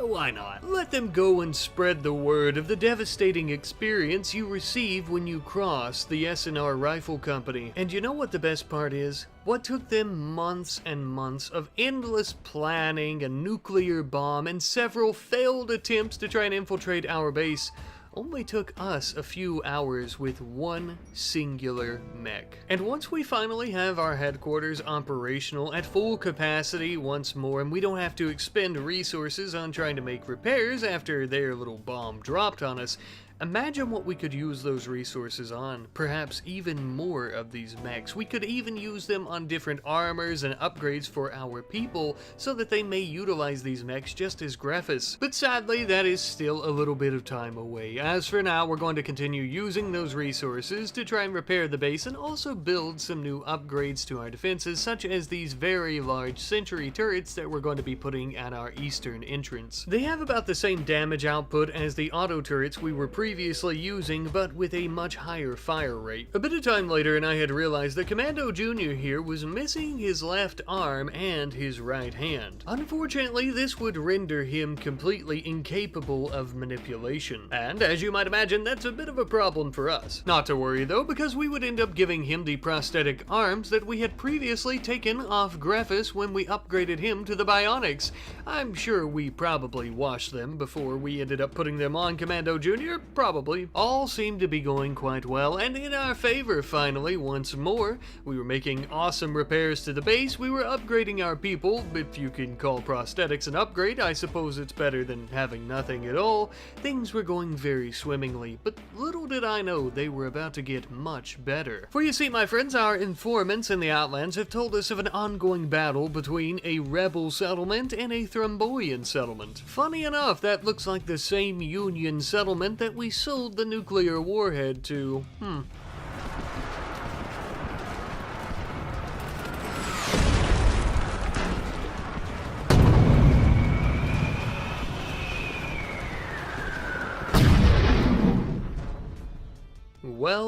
Well, just as we had hoped. It would seem that the rebels in the Confederacy of Boille are completely on the back foot once more. War would once again dominate the two factions, and we now have our revenge. Our plan was a complete success. Now the only thing left for us to do is to make peace with the rebels, once we're ready, I suppose. I'm sure they'll be ecstatic to do so, seeing how they're going to need plenty of weapons if they ever hope to defend themselves. Well, just in case they get a wild hair about them and decide to retaliate against us once more, we're going to continue working on our own defenses. In this case, we're actually building more large sentry turrets on the western entrance of the headquarters. We then ended up having a wild man enter the area. Now this happens quite a bit out here in the desert. Maybe somebody gets a bit too stoned on yayo or something, but this particular man was a bit familiar. None other than the infamous General Hawthorne himself. We sent a squadron down because even without his armor he was still quite dangerous, but it would seem that the naked lad had no recollection of who we even were. As a matter of fact, he wouldn't even speak or form sounds. I think his brain is still mashed potatoes. Since the man is basically a walking super weapon, we decided to arrest him politely and take him back to our prison, where we would actually be delicate and take very good care of him because he's still very dangerous. I'm not exactly sure what we could do with him, but I know it's better than having him wander around the desert where the Marshal Service could find him again. Speaking of which, we're going to be loading up Vengeance to go out and do a little bit of trading with the Marshal Service. Since they are finally back at war with their old enemies, we can sell them some guns once more, which is amazing because not only are we going to be able to trade for a lot of different things like car parts and other things that I wanted, but we're also going to be able to make a holy shit ton of silver and gold. Oh god, I gotta tell you, it feels so good to be back in business once more. Ah, just like the good old days. Now, some of you might be wondering as to why we were buying more car parts. Did you have a vehicle in mind, Rat Knight? Well, my friend, indeed I did. We are going to be creating a Striker CAV vehicle. You can think of it kind of like an upgrade from our Rattlesnake and our Sand Viper vehicles that we've had in the past. Not only does it have an additional weapon, meaning that it has much more firepower, but the armor of this vehicle is much stronger. And of course, I will bestow the honors of giving it a name onto you guys. It would also seem that while Scott was out previously doing his gun trading in the helicopter, he had picked up a newspaper from one of the Marshal settlements. It seems that they're reporting on the assassination of Commander Ross and the war between the rebels and marshals. I suppose those are some pretty hot topics at the moment. But my friends, we are now winding down to the end of this episode, and I do have some pretty grievous news. I think next episode will be the last episode of Season 2 of this series. There also will not be a Season 3, or at least not in the sense of it being the Gun Empire. Of course, the overall universe, and really even the Gun Empire series, is going to continue, but with a different name and kind of premise, and also we'll be following some different people. As far as I can think, I'm thinking that I'm going to call it RimWorld Rags to Riches, something like that. You've probably seen similar titles and ideas with other types of games. Now, this isn't exactly the same type of thing as what you might see in like The Sims or somewhere like that. But it is going to be a new original series that is going to continue the Gun Empire as well as the RKRU universe as a whole. I would love to show you something on the screen for it, like a thumbnail or something, but I haven't came up with anything just yet, except for the mod list, which is going to be very similar to this one. You know, I'm having a lot of fun in Season 2 here, but I am very limited by this save file being from the the previous version of RimWorld, and all the mods that we've been using, a lot of them are still outdated and stuff like that, so I couldn't exactly do everything that I wanted to do, but I'm pretty happy with what we've accomplished in Season 2 and kind of the direction that we're taking it. I do want to ask you guys, though, because we are looking for some official names for the the United Rebel Forces in our Gun Empire series in the RKRU. So if you guys have any great names for the rebels, be sure to leave that in the comment section down below. You very well could be the person that names the entire nation of the rebels. But I love you guys ever so much. I hope you've enjoyed, and I'll see you next time. Goodbye. Hello everyone, and welcome back to the RimWorld Gun Empire series. My friends, it is ever so good to see you back here today for our final episode of Season 2. We're starting off a bit hot and heavy today with some improved defenses. We're actually going to be repairing and reconstructing our old pillbox. It is much smaller than it used to be, but I do plan on expending more of our resources instead of here into some more automated defenses. That way it keeps us safe and sound for the most part. We then had loaded up plenty of weapons and ammo as well as silver, and we planned on going out to do a bit of trading with the RimWorld Marshal Service. Since they're finally purchasing some of our finest weapons once more, it was now affordable again for us to begin buying resources from them like steel, plasteel, and even a little bit of uranium and components. And after returning home, as you can see, we have an absolute shit ton of these resources, which, as I mentioned earlier, I do plan on using on some new types of defenses. And in terms of new, what I mean is that they're new to the base. These are the same types of turrets that you've seen before from last episode, the large century turrets, as I believe they are much more effective than autocannons. But I also built some dual cannon autocannons just to be safe. In the meantime, we also thought it might be a good idea to try and work on the psychological well-being of General Hawthorne. He still hasn't spoke at all since we took him prisoner, so we decided a bit of brainwashing / rewiring might help him out a little bit. Although after the process, upon further inspection, he still seems to be something of an empty vessel at the moment. Because of this, with his regenerative properties given to him by his cybernetics, we thought he might make a good experiment. We tested out several different types of drugs on him, and nothing really ever happened. We even gave him a bit of go juice to see if it would get him going, and that didn't work either. It was becoming crystal clear that further research would be needed, so we decided to take a blood sample and take it up to Down's lab so that she may study it further. Perhaps we could figure out what's wrong with him and restore him to his old self. Or, perhaps just maybe, we could unravel the secrets that the Marshals used to create this monstrosity and create our own brand of super soldiers. Only time shall tell. In the meantime, while we're studying Hawthorne's blood though, we would also end up creating yet another armored vehicle. Which made me remember in the last episode I asked you wonderful people for some names, and you guys provided me with King Cobra for our first armored vehicle. And I had spotted yet another name that I really liked that I think would be perfect for our second one, which is the Copperhead. I would end up giving the King Cobra a more appropriate paint job, and these wonderful names were also provided by our good friend Far Corporate and Jackpot 3673, so thank you both ever so much. In particular, I also like that both of these names were sticking with our venomous snake themes. After that, I began to have a bit of compassion for our rebel prisoners that we had in solitary confinement.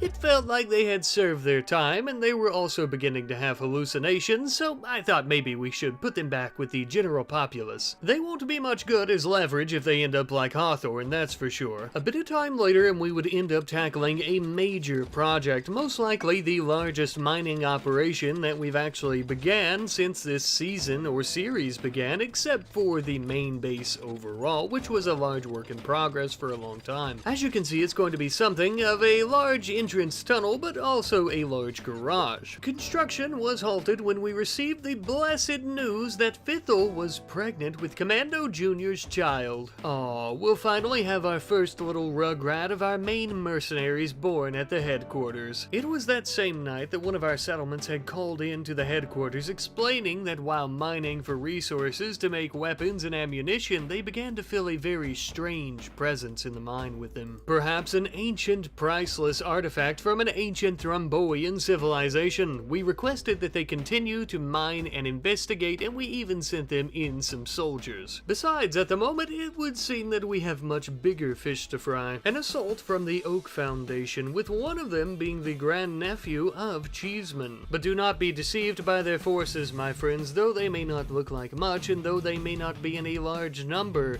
these are not your average rebel soldiers. They are much more well-trained than your average enlisted rebel. They also tend to sport some very sophisticated armor and weaponry as well. A singular shot from that pulse rifle could easily penetrate our plate carriers, and their standard issue battle mechs now come equipped with a Cyclone minigun. Even one of them single-handedly could lay down an absolute blanket of bullets on the battlefield easily. All of them in this raid led and commanded by the infamous Agent Jinjin, known as the Green Death. An attack from the Oak Foundation is no laughing matter, but luckily we did have something of a strategy up our sleeve. Our sentry turrets would draw their fire just enough until we could open up the gates and send out our armored vehicles. Luckily, the armored plating on these vehicles was just enough to deflect any bullets from the pulse rifles, as well as smash their mechanoids without even a dent on our bumpers. Surprisingly, we would actually make very quick work out of the raiders, and they would begin to flee the area. The Agent Jinjin would end up getting away, unfortunately, but her companions would not be so lucky. We would do our absolute best to try and subdue them before they could leave the area. The more of them that we killed, the more of their weapons we could try to reverse engineer and take for ourselves. Speaking of which, once the chaos had settled after the battle ended, we also noticed that one of the mechanoids still had a persona core intact. A very rare item to come across and damn near impossible to fabricate due to the complexity of its inner workings. We would also end up taking one of the Oak Foundation agents as our prisoner to use as leverage once more whenever we do decide to make peace.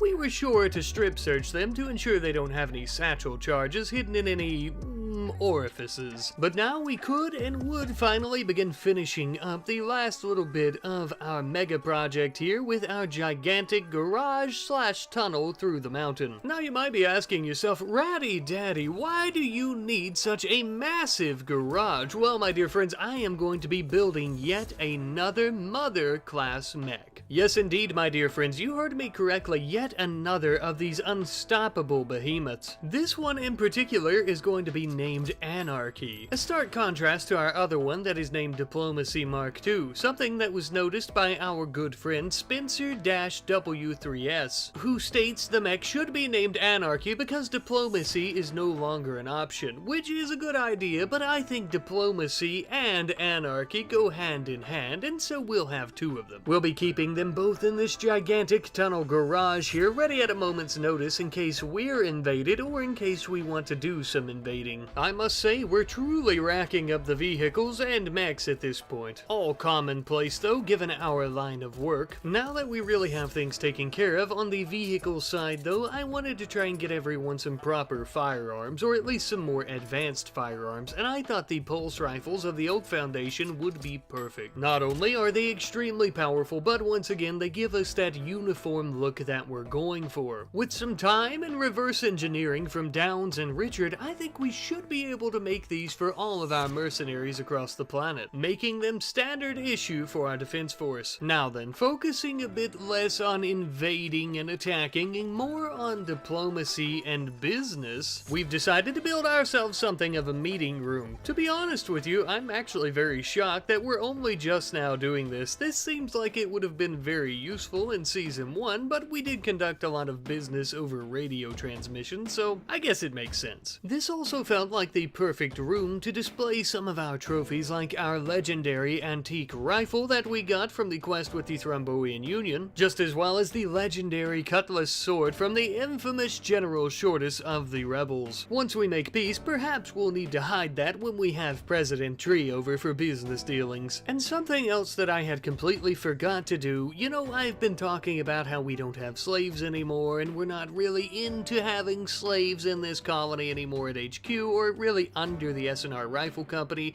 We do have Nenal here, who needs to be emancipated. We would have him strip of his collar and bindings, and then have Kate go ahead and release him of his bondage from us. We were sorry that we had kept him here for so long while we had freed others, but we wouldn't give him any type of parting gift like silver, unfortunately. We felt that his freedom and his job experience here would be plenty enough. Perhaps we'll see him in the next series. Foreshadowing. annoying. Anyways, we had received word from our allies in the Outlands, the Forgotten, as well as the Thrombian Union, stating that they needed more weapons and ammunition, so we immediately began loading this up into our chopper to take off and go there. Of course, this wasn't charity work and we weren't doing it out of the kindness of our hearts. We had something in mind that we needed from them. However, this trading will take quite a bit of time, especially to find the Forgotten. They're a bit hard to pin down nowadays ever since Ortega was murdered. In the meantime, while we're doing some trading, Gak had rejoined our ranks back at the headquarters after he tried to cowardly run away once he saw a nuclear bomb dropped on the base. Hopefully, he has some newly instilled bravery. We would also end up performing a couple of surgeries on Commando Jr., swapping out his prosthetic arms with some new bionic arms, which Richard has been working on behind the scenes for a little while. Given the good condition of our medical room here, as well as Richard's medical skill, everything went down perfectly. We would also commission Greffis to go ahead and begin working on some new special unique armor for Commando Jr. as well.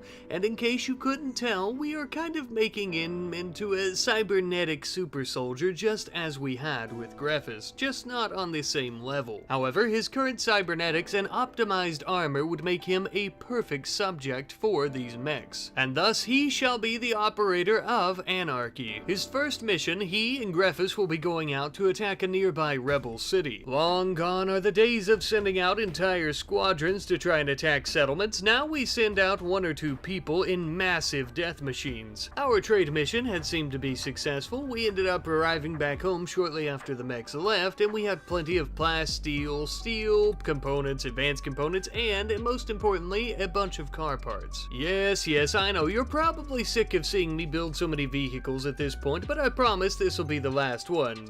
You know, maybe. We've built a Raptor fighter jet that will be deemed the I Mark II after our smuggler airplane that was destroyed in the nuclear blast. Mark II being a hell of an understatement, possibly the understatement of a lifetime, as this is most likely the most advanced aerial vehicle that we have ever created. It even utilized one of the persona cores that we had ripped out of a rebel mechanoid. We would send it out to provide aerial support to our massive mother class mechs and their operators. And we also packed a special payload for the rebel city just in case things were to go awry. Upon further inspection, this was a mid-sized city at best. The perfect target for what we had in mind. This wasn't about taking resources or weapons. This was simply to send a message, and maybe to get a little bit more revenge on them for nuking us. There were many a soldier here, but it should be noted that there were no civilians to be detected. It would seem that they've been evacuated shortly before we arrived, which was absolutely perfect for what we had in mind. The complete and utter freedom to annihilate every living being inside this city. We would force our mechs down their city streets and destroy what little defenses they actually had at their disposal, including many of their soldiers who were stuck between the treads of our mechs. This city seems to be used for its power generation, so we would also attack its wind turbines and solar panels as well. And for the final coup de grace, we would call in mortar strikes in two separate sections of the city from our nearby settlements, absolutely decimating their infrastructure. Many of their men and women would make a heroic last stand against us, trying to stop us from destroying their city's batteries. But I'm afraid for their sake that this would all be in vain, as they would be quickly annihilated. And with that, after many a rebel life was taken, they would begin a retreat out of the city. And as they began to flee from the city, we would as well. We had to get our mechs out of there if we were going to completely demolish it. Although we could use our mechs for this, I had something else in mind. A little cherry on top.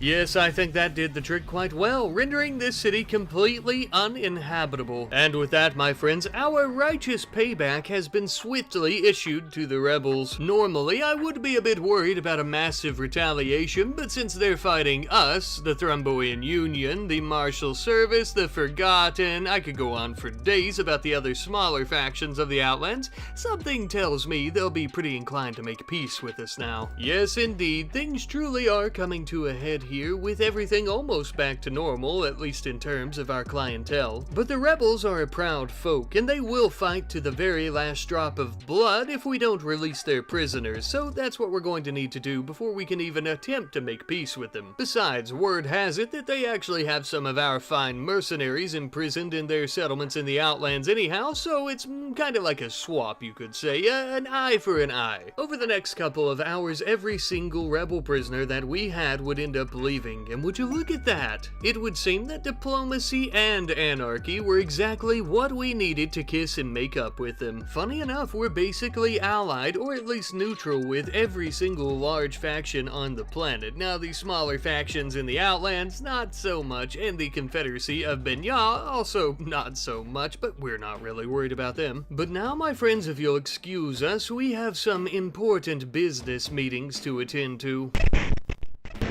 Now that we're all here, and better yet, we're all at peace with the SNR Rifle Company, we need to set up some global and international laws for trading. Dibbo here, the founder of the United Traders, would end up setting up deals with us, the Marshals, and the Rebels. And the United Traders shall become their own faction, a global, completely neutral trading faction. You could kind of think of this as the Geneva Convention, except we're not setting up any rules for warfare or anything like that, specifically only for trading. Specifically who and what can and cannot be traded, and the rules of doing so. And in case you're wondering why any of the factions would even make this a priority, it is because this would drastically affect their economies, negatively or positively, and this is going to be a net positive for the entire world. And better yet for us, we are going to be a completely neutral security force to protect them. They shall be our client indefinitely. You could think of it like a business merger where we and they will be making a lot of money, which is exactly what we've wanted all along.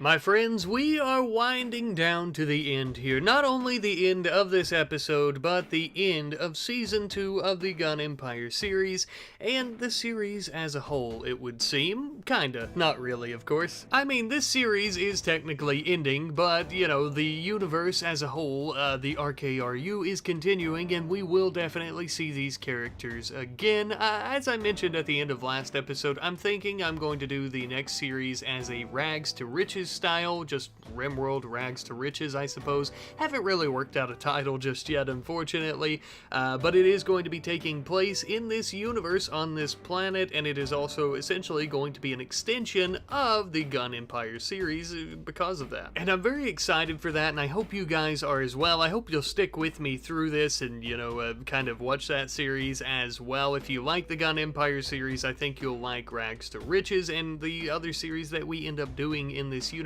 as we continue it forward. I think I haven't counted before this narration here, but I think we're like 6 or 7 series in, if you count the Gun Empire seasons as one series, of course, which I would.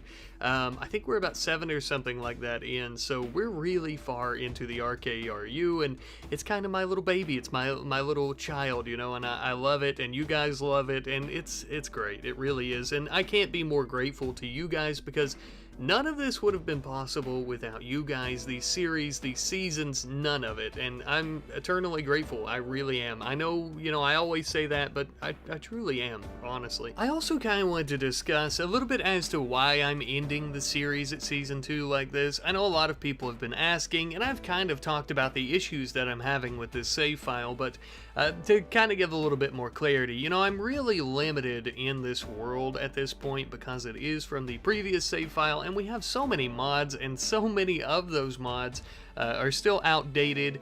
You know, a big reason is because, for one, I want to move on and I want to tell some other stories, because we're really too powerful here in this series as well, in this base. We could do just about anything we really wanted to. And it seems like a lot of you guys have noticed this as well, as I see here in a comment by our good friend Tekisas Bukani. I apologize, I know I've butchered your name, so I'm very sorry about that. But, you know, I don't want this series to become boring either, just because, you know, like, we're too strong and stuff like that. But also, like I mentioned a moment ago, we are severely limited. You know, for example, with this save file, I can't reinstall things, so like, you know, urns or TVs or dining chairs, you know, basic stuff, and that actually limits me a lot more than you might think. Now, you may think to yourself, well, who gives a shit about dining chairs and stuff like that, and I agree with you, it's more of an inconvenience. However, it's something I wanted to do in this season that I don't think that we really got to do as much last season, were these smaller operations. Like, for example, when we're at war with the rebels, I thought it might be fun if we went to some of their smaller settlements, maybe on foot or in smaller vehicles and stuff like that, you know, and had these tinier battles like smaller operations. But I can't do that because that would require me to do things like reinstall these turrets that we can bring with us, and I can't do that. If I use the resources to try and build turrets while we're there, it'll take too long and our mercenaries will end up dying. Some other examples, not necessarily of reinstalling things, but the steel torrent mod doesn't work, so if you notice, a lot of our enemies throughout the series didn't have any vehicles that would actually move and attack us. They would stay stationary, unfortunately, and that's because steel torrent was the mod I was using to spawn a vehicle in with our enemies to give them that leverage and that little oomph to try and, you know, take us out. But I can't do that because it's not working. And then the other types of vehicles from other mods don't actually move to fight us. So, you know, I kind of had to work around that. Another example of an issue is the factional war mod. The updated version is not working with this save file either for whatever reason, which is causing issues for me, because that means every time you're seeing these factions battle, I'm individually placing every single pawn. And you might think, well, that's not a big deal. I've used dev mode. I could just spawn in pawns, and then you could use character editor to try and give them a loadout. And that is what I used to do, but the problem is now as well with this save file, dev mode is severely limited as well. I can't actually open anything up. I'm being forced to use the pinned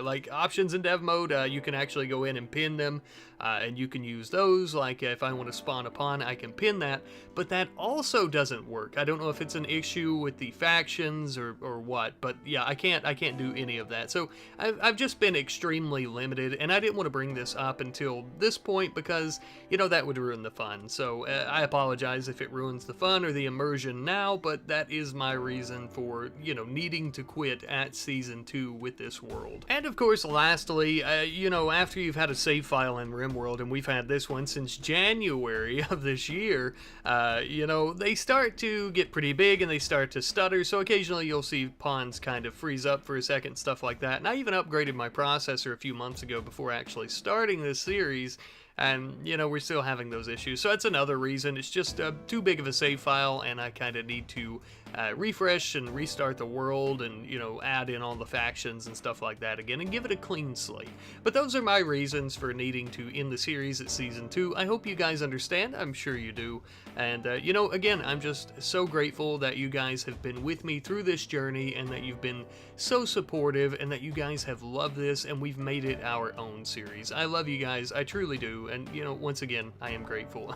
So thank you ever so much. I hope you have enjoyed, and I hope to see you next time. But I almost forgot, real quick before I go, we have a name for our rebel faction. We are now going to be naming them the Republic of Libertas. Libertas being the word in Latin for liberty and or freedom. And of course, this name has been provided by our good friend MD.Akib Al-Azad. So thank you ever so much for that. Alright though guys, one final time, I love you ever so much. I hope you have enjoyed, and I will see you in the next series. Goodbye. Did you seriously just watch 10 hours of my Gun Empire series? Jesus Christ! Thank you ever so much. Thank you guys for supporting me. Thank you for watching. You, yes you, the individual watching this, as well as the collective. I love you guys ever so much. And happy 2-year anniversary to our Gun Empire series. The greatest series, thus far, that we have ever done. See you later.